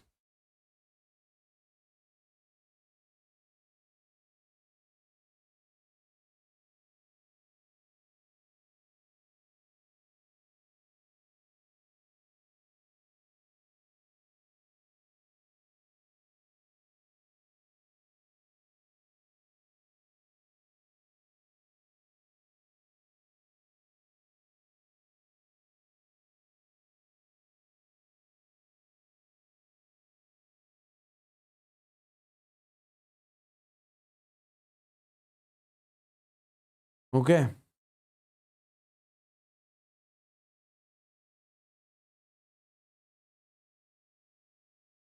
Now I am feeling tired. Okay. Gravitational potential energy. Gravitational potential energy. What does gravitational potential energy actually mean? See. Guys, listen to me very carefully. Let's suppose you have got a mass over here. Okay. And you have got one more mass over here. Okay. You have got one more mass over here. That is M2. This is M1. Okay. So what I'm trying to say in this particular case is this is at infinity. So I want you guys to bring this mass from infinity and place it over here and place it over here. Okay, place it over here at, we say, sir, at what distance? We say, sir, r distance, at r distance. Don't you think that while you are basically bringing this mass from infinity to, we say, sir, r distance, so we say you will have to do the work done. You will have to do the work done. Okay. Now, guys, listen to me very carefully. You say, sir, this mass will be attracted because of m1 by itself. Sir, what kind of work you have to do? This will be force by gravity. This is the gravitational force, that is Fg. This is the gravitational force Fg. Now, if gravitational force is acting on this mass, let me show you over here on this slide. See, if you have got, let's suppose, mass m, if you have got, let's suppose, mass m, there is one more mass which is at infinity, that is m naught. Okay, it is at infinity, very far. I am asking you to bring this mass from infinity and place it over here. Place it over here. You say, sir, this m1, this m will attract this towards itself with a gravitational force, so I don't have to do any work done. I say, see, if you bring this mass from infinity to this point, we say, sir, gravitational force will act. Because of this gravitational force, we say acceleration will come. So what we can do in this case, we'll apply the external force over here so that there should be no acceleration, so that we say this mass moves slowly, and it is placed over here. Now, my dear friends, listen to me very carefully. If we place this at r distance, see, listen to me very carefully. Listen to me very carefully. So, my dear friends, I am saying I have done the work done so that this m naught will move slowly from infinity to this point. So, can I say over here, my work done in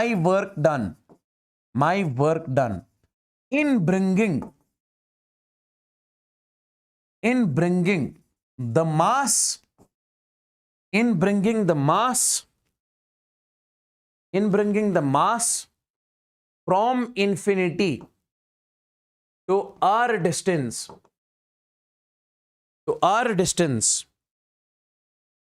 will be stored as potential energy.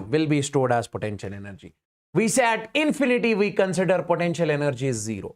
So my work done will not be wasted over here. That will be stored as potential energy. If we bring the mass from infinity to this point, we say the work I did, that only will be stored as potential energy. And we say, my dear friends, that potential energy is W is equal to delta U. This potential energy is equal to W is equal to delta U. Okay. So because of the work done, potential energy has been changed. Because here potential energy is 0. Here potential energy will be something. Okay. So my work done in bringing the mass from infinity to that point. See, on bringing the mass from infinity to point P, we have to do the work done. That work done will be stored as potential energy. It is mentioned over here. Work done by external force is equal change in potential energy. Work done by conservative force is, we say, sir, negative of change in potential energy. Already I have told you this. Why? Because when it comes to, this is the external force. So we say gravitational force, conservative force is opposite to this one. So we say work done by conservative forces will be negative of change in potential energy because they are opposite. Now the question in this case is, yes sir, we understood. You took the mass from infinity to this point. Potential energy has been stored. How much potential energy has been stored? We say that potential energy will be, you say, sir, U is equal to minus. Then we say G, M1, this mass, M2, this mass, divided by, we say, R. This will be the amount of potential energy which will be stored if we bring the mass from infinity to that point. Okay. Okay. Just a second.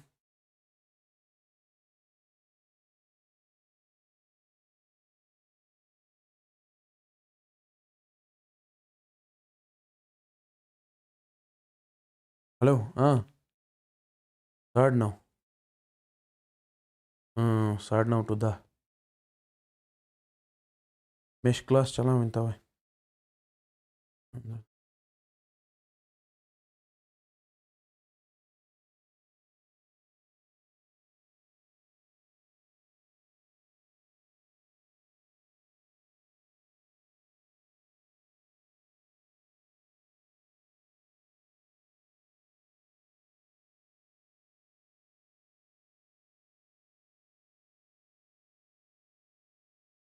Okay, so this is the amount of energy, potential energy that has been stored in this particular case. Okay, so from now onwards, okay, so we say this is the potential energy, we say over here.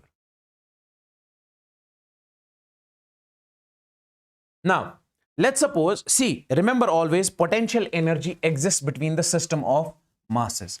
We say potential energy exists between the system of masses. Okay, like my dear friends, you have got three masses over here, M, M and M. If I ask you what is the net potential energy of the system, what will you say? See, guys, first you will say that potential energy will be between these two masses. Then you will say potential energy will be between these two masses. Then you will say potential energy will be between these two masses. Okay. So you can say, sir, this potential energy will be between these two masses. You can say G m square, m into m is m square, m1, m2 divided by this distances, we say, sir, r. Okay. And then we say minus. Between these two, it is minus. It is once again G m square divided by r. Then minus G m square divided by r. So I can say this will be minus 3 times G m square divided by r. So this will be the potential energy. Okay. Next, potential energy of the system. See, guys, we say how many pairs are made in this particular case. Between these two, we have got one pair, second pair, third pair, fourth pair, fifth pair, and sixth pair. You have got 6 pairs over here. Okay. So we say in this particular case, if you have to find the net potential energy between these two pairs, it will be G minus G m square divided by, we say, sir, this distance is L. Now, can you tell me how many pairs are made at the sides? 1, 2, 3, 4. So it will be 4 times. It will be 4 times.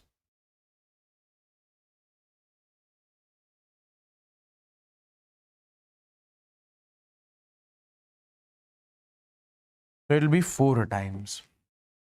I can write over here minus 4 G m square divided by L. And then how many pairs are diagonal pairs? 1 and 2. 2 diagonal pairs. So it will be, then we say minus 2 G m square upon, how much is the diagonal distance? That is under root of 2L. So this will be the net potential energy in this case. Okay, then you have got this particular question over here. Gravitational potential energy of Earth mass system. Gravitational potential energy of Earth mass system. What is that? Let's suppose you have got this Earth over here. Okay, you have got the Earth over here. Okay. Now I say you have got this mass present over here, that is M. That is M. So this mass is at height h, radius of Earth is r, mass of Earth is m. We say in this particular case, listen to me very carefully. Listen to me very carefully. Listen to me very carefully.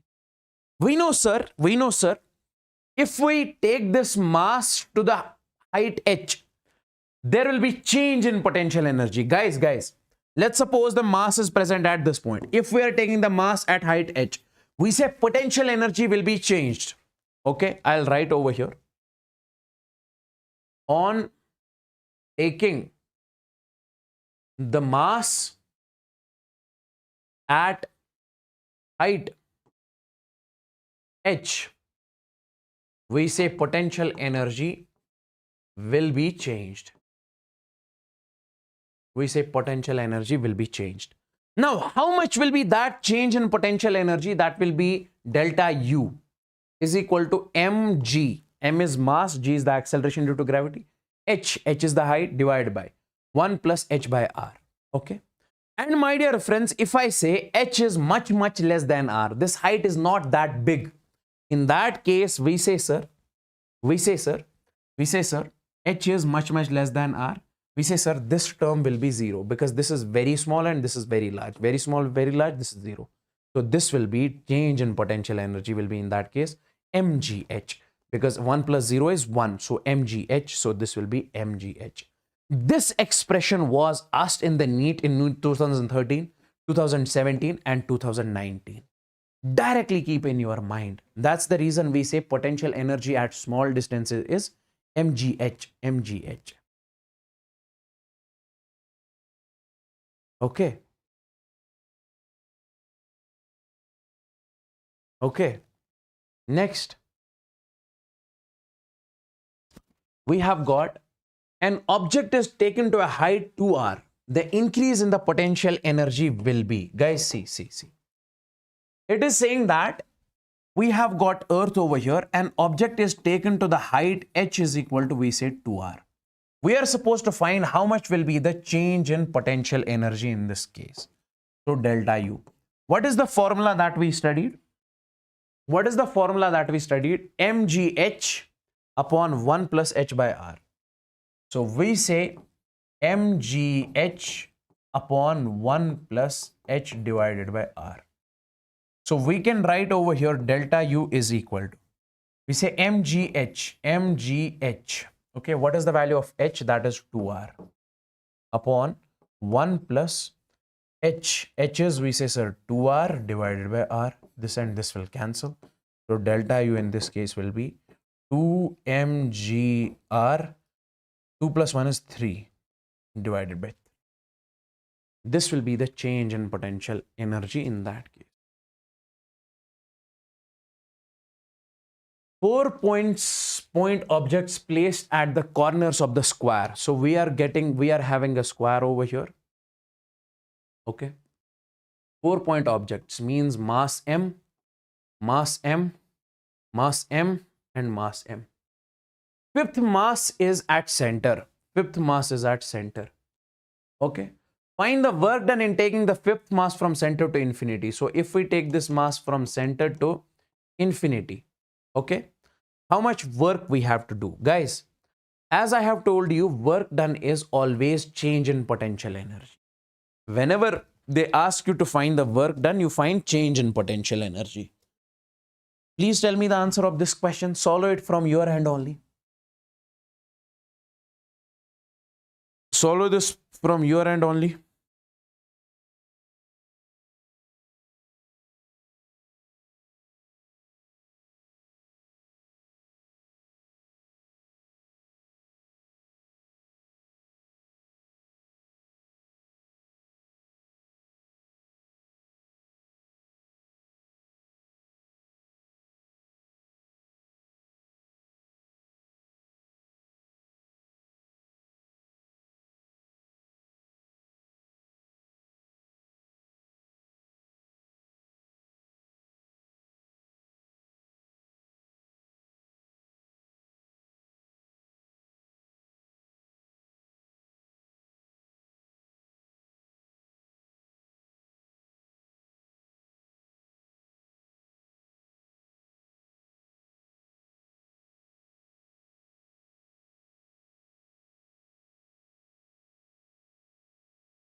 Okay.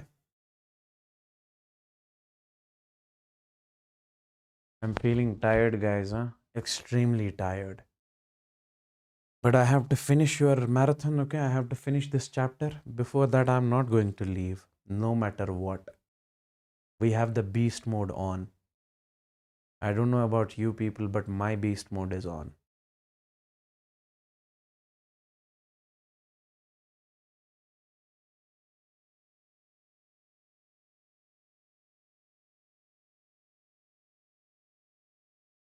Okay.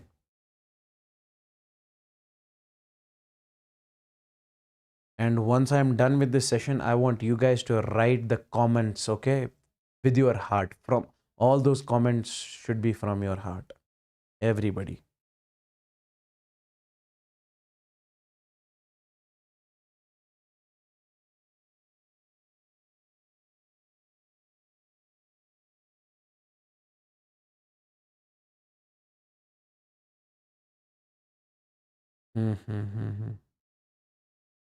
It'll take next 30 minutes, okay?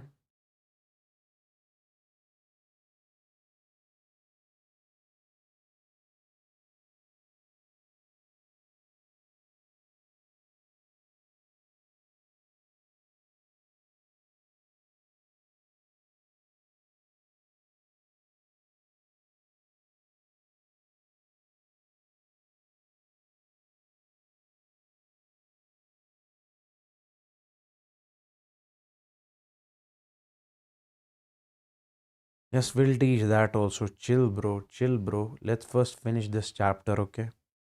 We'll teach all the rest of the topics. Okay.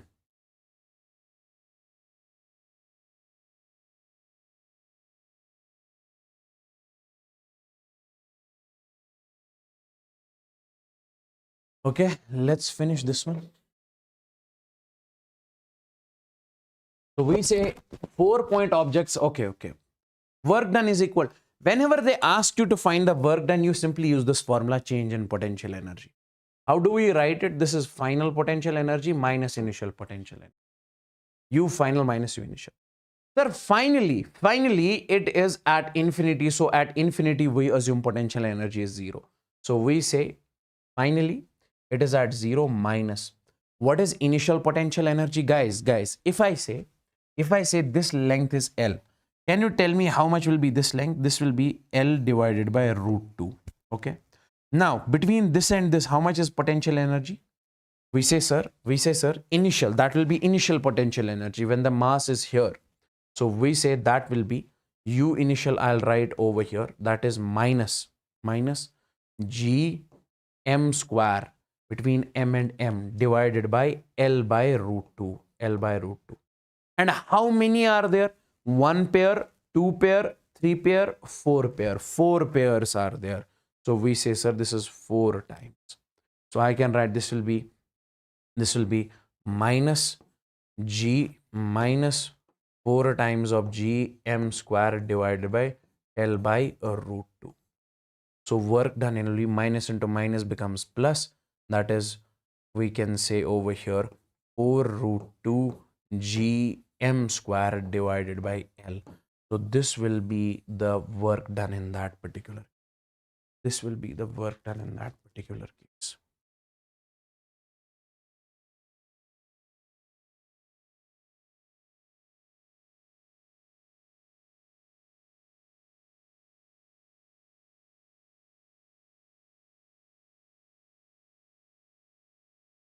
Okay. Now gravitational potential. What is gravitational potential? If we say it is the potential energy of 1 kg mass. Guys, see.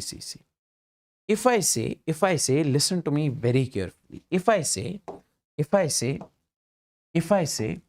I have got a mass over here that is M, okay? And I have got one more mass over here that is M naught, okay? This M naught is how many kgs? That is 1 kgs. So if we are bringing this mass from infinity and we are placing it over here, okay, at r distance, we say, sir, at r distance, potential energy will be stored minus G, this M naught divided by r. But since I'm talking about this is 1 kg, so put this 1 kg over here. This is minus G M into, we say, sir, 1 upon r. So we say, sir, U is equal to minus G M divided by r. Can I say this is the potential energy of 1 kg mass? This is the potential energy of, we say, sir, 1 kg mass, okay? Or we say, sir, unit mass also, okay? And this is called, we say, sir, potential. And is called potential. So this is what we call potential. So potential energy of 1 kg mass is what we call potential. That's the reason we say potential is equal to gm by r minus, we say, sir, gm divided by r. So because this is the potential energy of 1 kg mass. If you are bringing 1 kg from infinity, the amount of work done you do in that case, that will be stored as, we say, sir, that will be stored as potential energy. So that potential energy is how much? Gm by r. So we say this is the potential. This is the potential. This is the potential. Okay. Okay. Okay. So from now onwards, remember one thing, guys. What is that? What is that? Let's suppose if somebody asks you from now onwards, you have a mass m. You have got a mass m. At r distance, how much will be the potential? You say, sir, at r distance, the potential will be, we say minus gm divided by r. Minus gm divided by r. Okay. Now, one more important concept is there. That is, we say relation between I and potential. That is gravitational field intensity, and we say potential. Remember it directly, I is equal to minus dv by dr. So this is exactly the relation between, we say, gravitational field intensity and we say potential.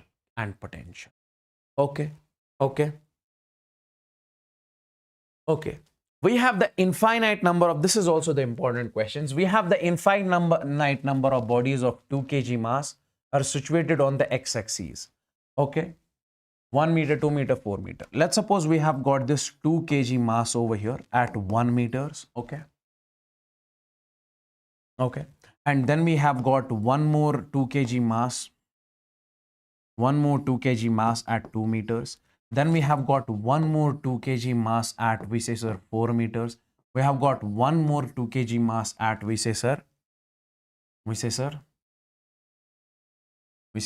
8 meters, and so on. Okay. Now this is the origin. You guys are supposed to tell me the resulting potential. What will be the potential of all of these masses?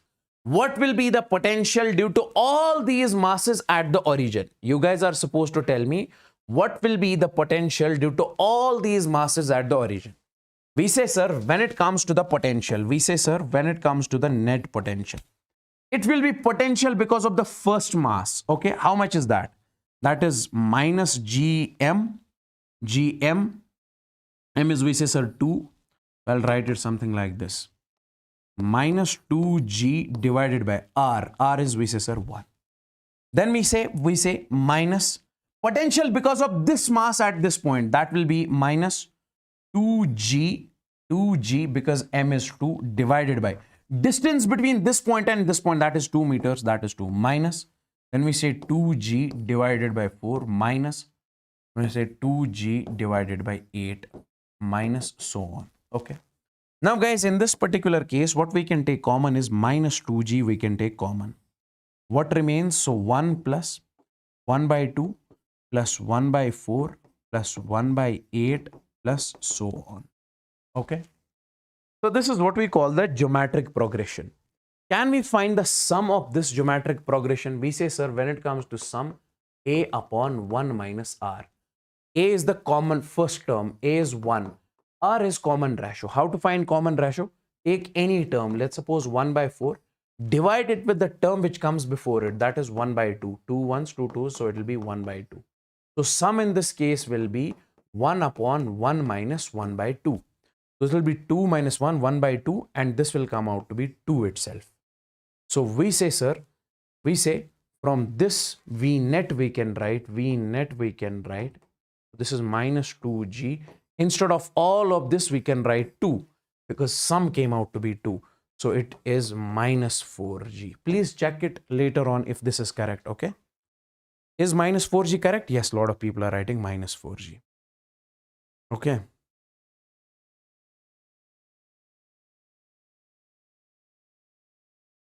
Great.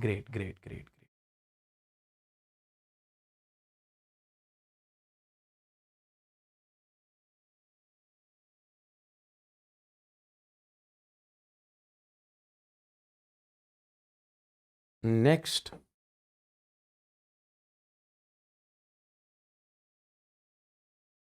Next, we have gravitational potential due to a hollow sphere. Gravitational potential due to a hollow sphere. Gravitational potential due to a hollow sphere. See, guys, let's suppose if we have got a hollow sphere over here, okay? The mass of this hollow sphere is m. It is hollow from inside, remember, okay? Radius is r.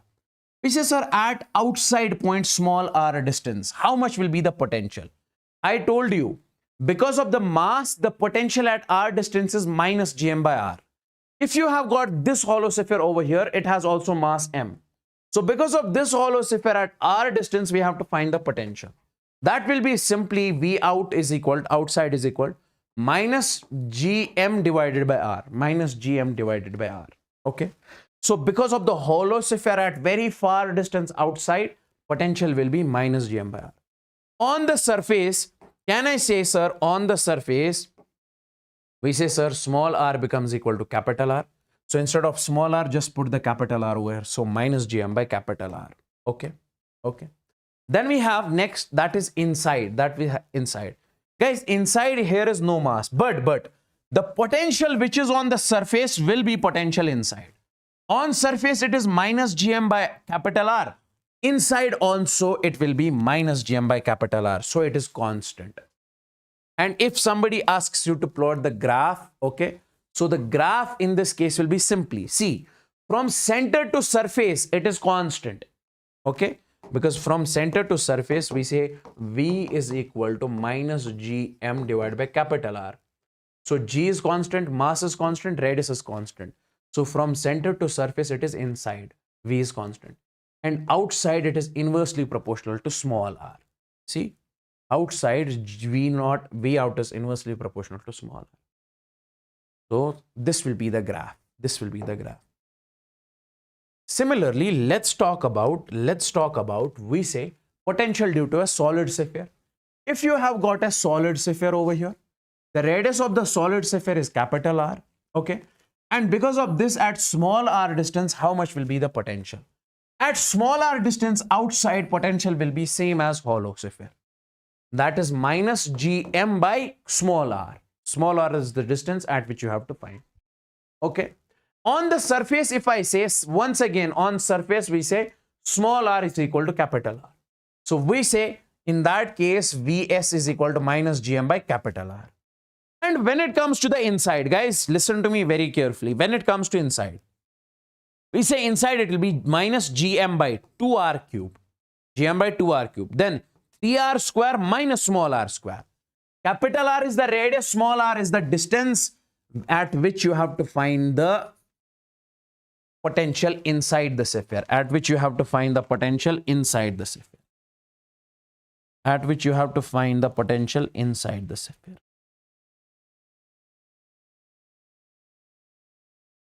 Okay, at which you have to find the potential inside the sphere. Now, this is the potential inside, guys, okay? In case of, we say, solid sphere. Now, if I say at center, guys, listen to me very carefully. Can I say at center small r is 0? At center small r is 0. So if you put the value of small r as 0, so this becomes 0. So this r square will cancel with this one. So it becomes 3 by 2 gm by r. Minus 3 by 2 gm by r. This is the potential at center. Once again, I'll repeat. Guys, because of a solid sphere, outside this much is the potential. On the surface, this much is the potential. Okay? We say inside at any point, this much is the potential. Specifically at center, this much is the potential. If I make the graph, see, if I make the graph, guys, let's start from the center. If I say at center, the potential is minus 3 by 2 gm by r. 3 by 2 means 1.5 gm by r. On surface, it is gm by r. Can you tell me which one is large? On surface, is it large? At center, is it large? Which one? So here it is 1.5 times gm by r. It is here gm by r only. So V at center is greater than V at surface. So that's the reason graph is starting from the higher point, okay? So this is the center point. At this r is equal to 0, this is center. So at center, this is the potential. So it keeps on decreasing, decreasing, decreasing, and once it reaches the surface, at surface, we say potential is Gm by r. And then outside, it is inversely proportional to small r. So that's why it is rectangular hyperbola. This graph is very, very important. Is this graph clear? Let me know in the chats. Is this graph clear? Let me know in the chats. Everybody?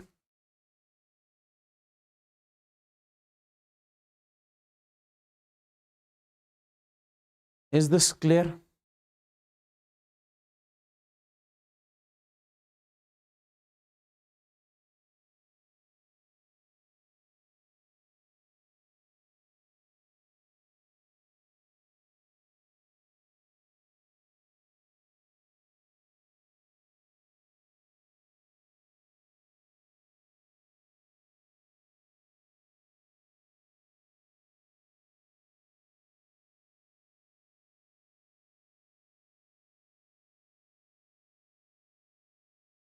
Okay, let's talk about this particular topic.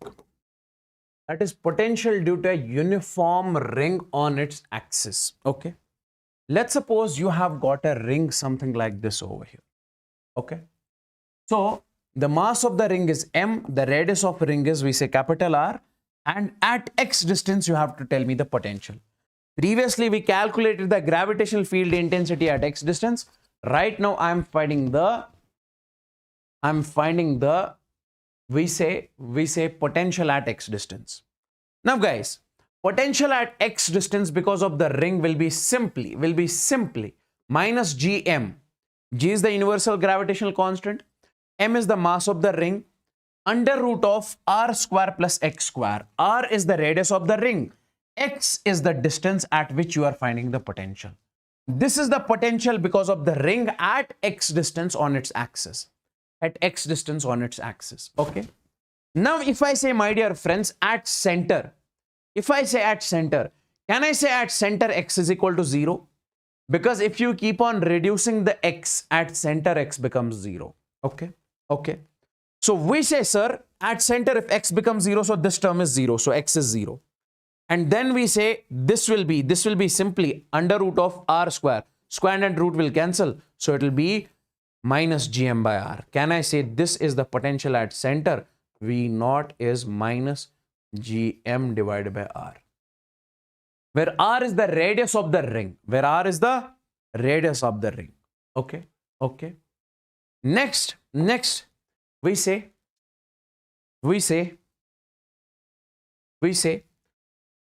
very close to the ring. What does very close to the ring mean? Let's suppose we have got a ring over here. Okay. The radius of the ring is capital R. And at x distance, see in this case, x is much less than r. So if x is much less than r, in this case, you guys are supposed to tell me how much is the potential. It is near to the ring, very near to the ring. So we say v is equal to gm by r square plus x square whole root. This is the formula. Now, if x is much less than r, so its square will be more small. Okay. So r is a bigger quantity. So if you are adding very small quantity to the very big quantity, so it will not create any difference. So we can ignore this. So you write gm by r square, this and again will cut, it will be v is equal to minus gm by r. So we say potential because of the ring very near to it. Potential because of the ring close to it. Potential because of the ring close to the ring will be minus gm by r. And at the center, how much is it? Minus gm by r. Okay. Next is very far from the ring. If we talk about, sir, let's suppose this is the ring, radius r at x distance, very far from the ring. We say r is much less than x. R is much less than x.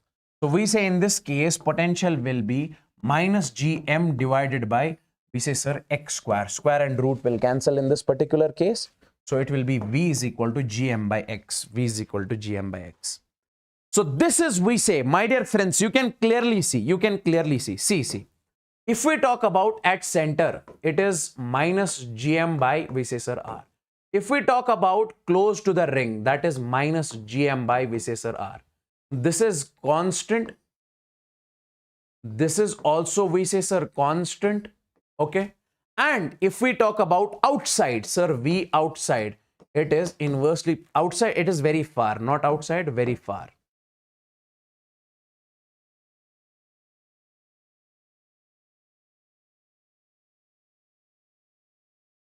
So V is inversely proportional to X. Okay. So we say, my dear friends, from center, this is where X is equal to 0. From center, we say, sir, till very close to the ring. Okay. We say if V is constant, so graph will be straight. And then it becomes a rectangular hyperbola, because this, when X is much less than R. So we say graph is a straight line constant. Not straight line, it's a constant, and then it becomes a rectangular hyperbola. Okay. Next, we have the concept of escape velocity. Listen to me very carefully. If this is the Earth over here, okay, the radius of Earth is R, mass is m.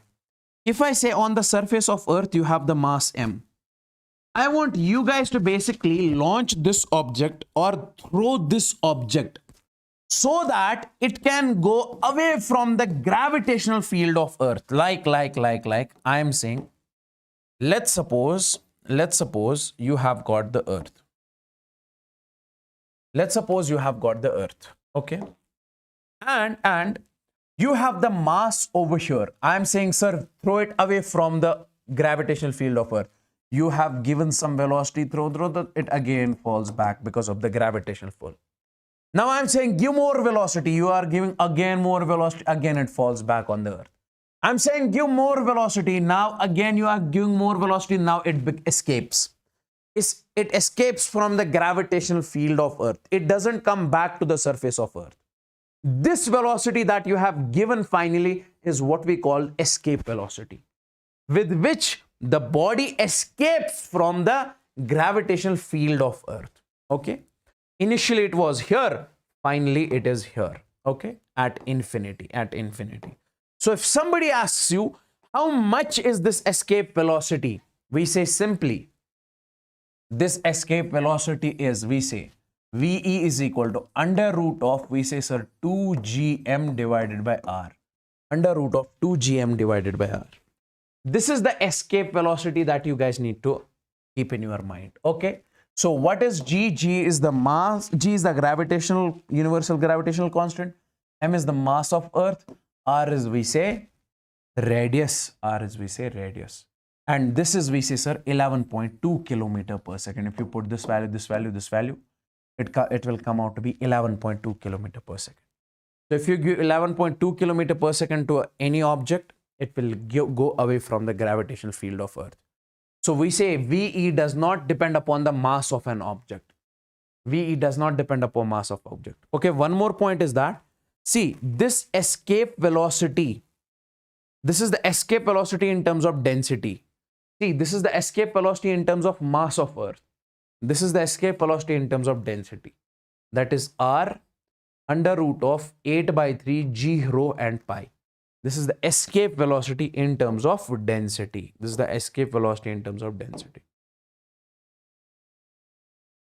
The ratio of escape velocity at Earth, the escape velocity at planet. We are given a Earth over here. Okay. And we are given a planet over here. This is the planet. Okay. Okay. So we say whose radius and mean density are twice. See. This is the radius. Okay. This is Earth. So we say this is Earth. It is given that radius of Earth is, we say, sir, RE. Density of Earth is, we say, sir, rho e. We have launched the object from this with the escape velocity VE. Now this is the planet. Okay. We say radius of this planet is 2 times radius of Earth. We say density of this planet is 2 times density of Earth. 2 times density of Earth. Okay. Now, on this, from this, we are launching an object, which is we are giving the escape velocity as Vp. We have to find the ratio of Ve divided by Vp. This is the ratio that we need to calculate in this one. This is the ratio that we need to calculate in this one. I want you guys to answer this particular question. Everybody out there, all the people, tell me the answer of this question. Okay.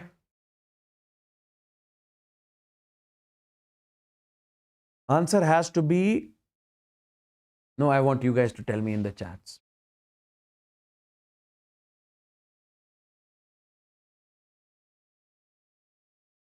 Guys, hit the like button if you have not liked the session yet. Everybody.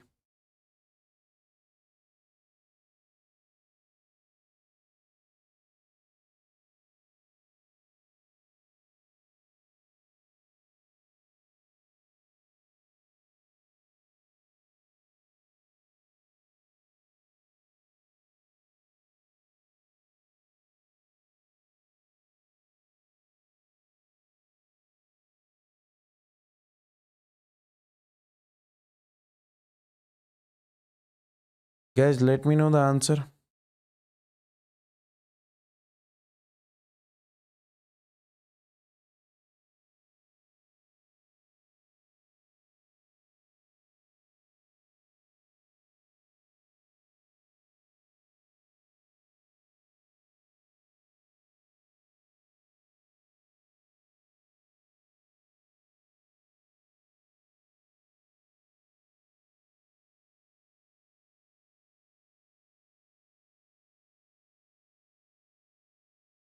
Let me know the answer of this question, guys. Everybody out there. See, we say, what is the formula that we recently saw? Escape velocity in terms of density. See here, density and radius is given. So we'll be using this formula only. Escape velocity, V is equal to R under root of 8 by 3 as we say V is equal to R under root of 8 by 3 0 pi.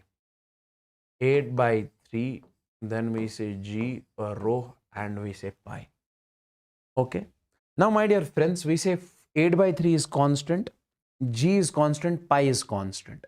So can I say this escape velocity is proportional to, we say, R under root of rho? Yes, sir.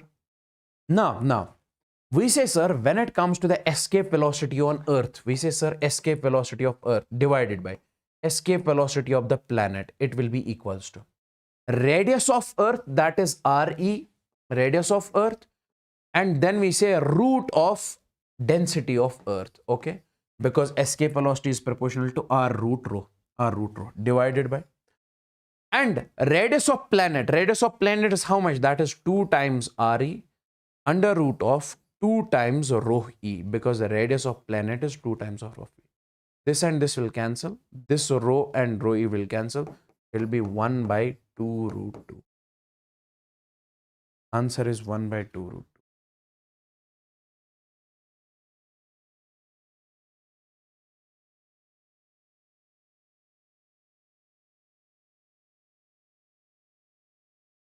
2. Oh.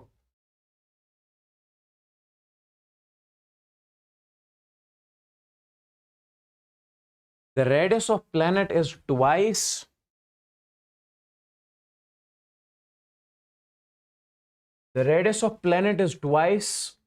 that of Earth, but its average density is same. If the escape speed at the planet and the Earth is Vp and Ve, okay, the radius of planet is that to average density is same. If the escape speed of the planet and the Earth are Vp and Ve respectively, then prove Vp is equal to. Simple question, guys. Homework, okay? Simply you can say in this particular case, see, density is giving, escape velocity in this particular case will be Radius is twice. But the average density, see, you have got the radius of the planet is that of twice. You have got Earth, you have got the planet. It is saying that radius of Earth is equal to, density of Earth is equal to density of planet. They have got the same density. But it is saying that the radius of planet is equal to 2 times radius of Earth. Radius of planet is 2 times radius of Earth. Then it says that prove that escape velocity at the planet, that is Vp, and escape velocity at Earth. It says that escape velocity at planet is 2 times escape velocity at Earth. Okay, it is simple. We know the formula. V is equal to R under root of 8 by 3 rho. What was that? 8 by 3 g rho pi. 8 by 3 g rho pi. 8 by 3 g rho pi g. Okay. Now see, pi is constant, g is constant, and in this case, rho is also constant. All of this is constant. So V is proportional to R in this case. Okay. Now, my dear friends, if let's suppose for Earth, if I say, we say, sir, velocity of Earth is proportional to radius of Earth. Okay, cool. Now, my dear friends, can I say, sir, velocity of this planet, I can simply say, sir, if radius becomes twice, we say velocity becomes twice. So that is 2 times velocity of Earth.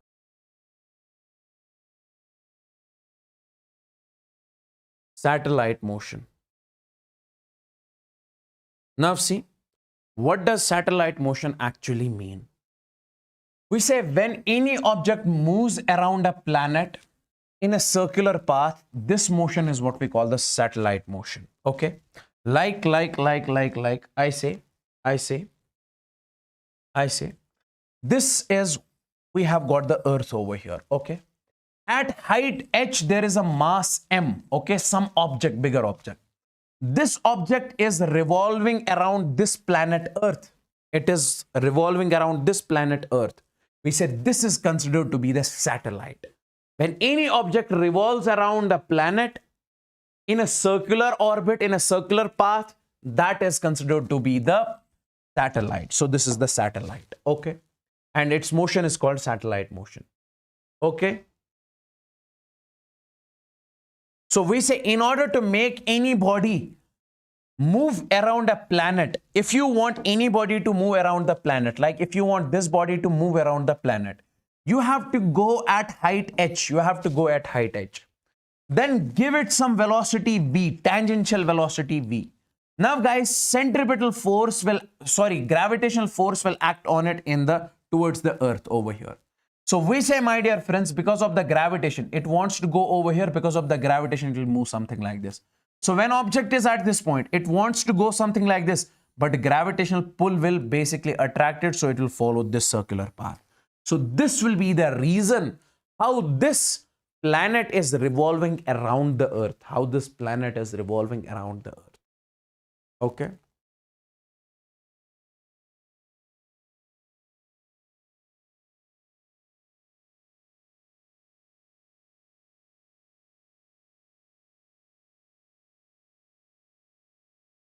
Okay. So this is how exactly satellite motion takes place. Now see, then we have got the energy of the satellite. Now see, let's suppose we have this Earth. This is the Earth that we have got over here. Okay. This is the Earth that we have got over here. Now, my dear friends, at height h from the surface of Earth, we have got a mass m. Okay. We are throwing this mass tangentially with a speed v. Okay. Now it performs the satellite motion. It is moving around the Earth. Now remember guys, this satellite has got mass. It has got velocity. If there is a mass which is in motion, it has kinetic energy. Here, this will be the kinetic energy of the satellite.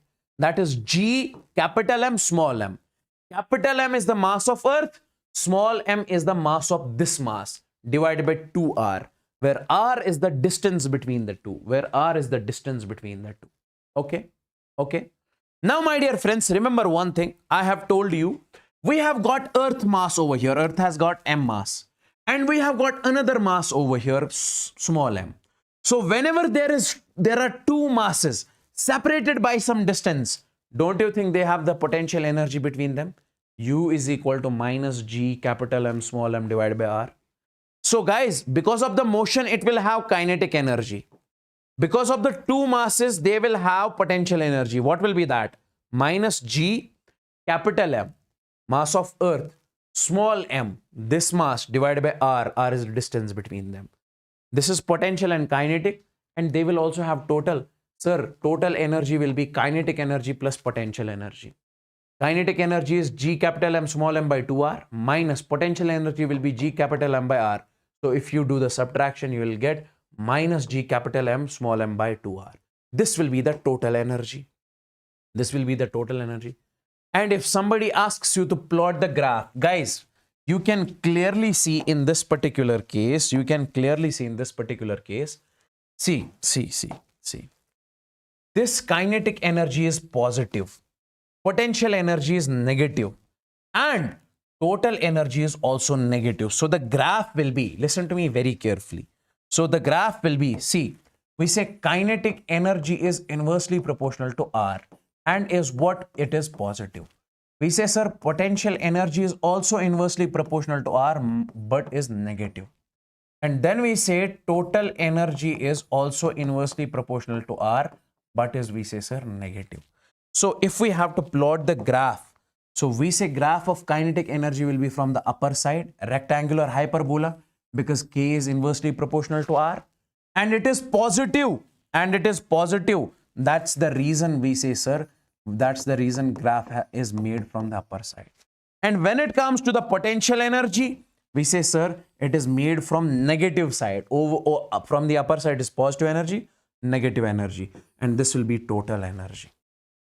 Both are negative, inversely proportional to R. This is the graph of kinetic, potential, and total. Okay, time period of a satellite. Time period of a satellite.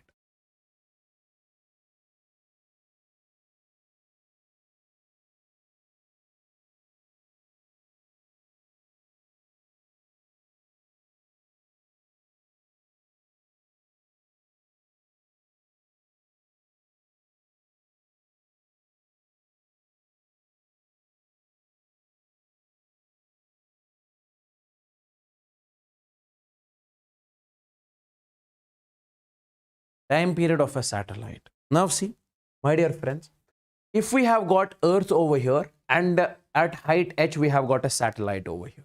Okay. Now if I ask you, this satellite is revolving around the Earth in circular motion. How much time this satellite takes in completing one cycle? How much time this satellite takes in completing one cycle? That is what we call the time period of the satellite. Okay, how much time the satellite takes, how much time satellite takes in completing one cycle. That is what we call time period. And this time period simply is 2 pi under root of r cube by gm. Already there was a question we solved on this. 2 pi under root of r cube by gm. Okay. So where m is the mass of the Earth, r is the radius, this r is this radius. That is r, small r, this is small r. Small r is capital R plus h. Okay. Okay, this is the time period of the satellite. Then we say we have got the three Kepler's laws. What is the first law? The first law is, we say, law of orbits. So the law of orbits actually say all planets move in an elliptical orbit with sun at the foci of the ellipse. Now, my dear friends, in this particular case, if I just take it over there, see, It says that all the planets move in an elliptical orbit. Let's suppose this is the Earth over here. So this Earth does not move in a circular orbit, but it moves in an elliptical orbit, something like this. Okay, elliptical path. Okay, with Sun at foci. Sun is exactly over here. It is at focus. Okay, and my dear friends, we say, sir, if we take a distance from, if planet is, let's suppose, over here. So distance from Sun to planet, this is what we call R max. This is the maximum distance between Sun and the planet, that is R max. And when this planet reaches, let's suppose, this point, okay, so we say then this is what we call R minimum. That is the minimum distance between the Sun and planet. Minimum distance between the Sun and planet. We say this is maximum distance between Sun and planet. And this is, we say, minimum distance between Sun and planet. Okay, and directly remember this, that is nothing but, we say, sir, this R minimum plus R maximum, we say it is equal to 2a. This is equal to 2a. Okay, next, law of areas. What does the law of areas actually mean? The line joining, that line that joins any planet to the Sun. See, let's suppose this is the Sun and this is the planet. This is the line which joins the planet and the Sun. Sweeps out equal areas in equal intervals. See, if let's suppose planet moves forward, we say this line sweeps the area. This line sweeps this much of area. So when planet reaches from this point to this point, we say this line has covered this much of area, this area, this area. So it says that it sweeps equal areas in equal intervals of time. What does that mean? That means in every second, this line joining the Sun and planet sweeps equal areas. See. Let's suppose, see, this is Sun. Line joining between Sun and planet is this. So if the planet moves forward, this line also moves forward. Now the line is here. So it has swept this much of area, covered this much of area. Now when the planet further moves forward in the next second, we say this much of area it will now cover. Okay. So this area will be equal to this area. Why? Because every second it will sweep the same area. It will cover the same area. That's what we call the law of areas. The line that joins any planet with the Sun sweeps equal areas in equal intervals of time. So that is dA by dt is constant. So that is change in area. The rate of change of area is constant with respect to time every second. Next law is, hey guys, are these two laws clear? Let me know in the chats. These two laws are clear. These two laws are clear. Everybody in the chats. Then we say law of periods. Law of periods. What does law of periods mean? It states that the square of the time period of revolution of a planet is proportional to the cube of semi-major axis of the ellipse traced out by the planet. Simply, time period square is proportional to a cube. Okay. So if I say you have got the planet revolving around the Sun, we say its time period, how much time it will cover one cycle, its time period is proportional to a cube. What is A? A is the semi-major axis. A is the semi-major axis. Like, come over here. In the first law.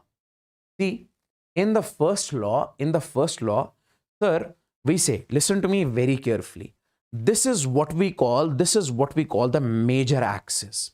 This is what we call the minor axis. So we say, if I say major axis is 2a, can I say semi-major axis will be a? So from this point to this point, it will be a. So a means what? 2a means major axis. A means semi-major axis.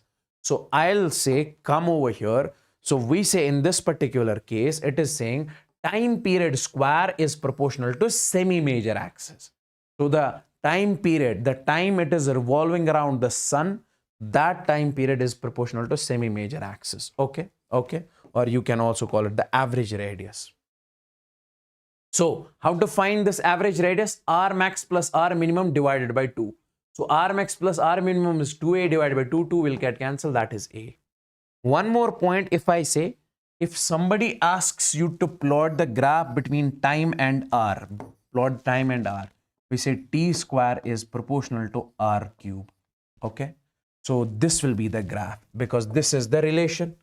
And if somebody asks you to plot the graph between t square and R cube, this is graph between t and R, time period and R. So we say in this case, graph will be straight line. Okay, you don't have to go much over here. And then the next chapter we have got over here, that is thank you. This is the chapter number 8. This is the chapter number 8. Okay. So thank you so much, ladies and gentlemen, boys and girls. We are done and dusted. Every problem pattern I have shown, every question I have discussed, and most importantly, I want you guys, when I end the live stream, I want you guys to write the comments. Okay, all those comments should come from your heart. Okay, okay, whatever is the truth, how was the session, each and everything. And if you have not liked the session, like it as soon as possible.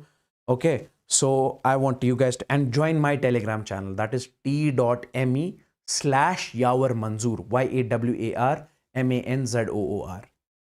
Do like and do comment. I'll be waiting for your comments. Okay, so thank you so much, people.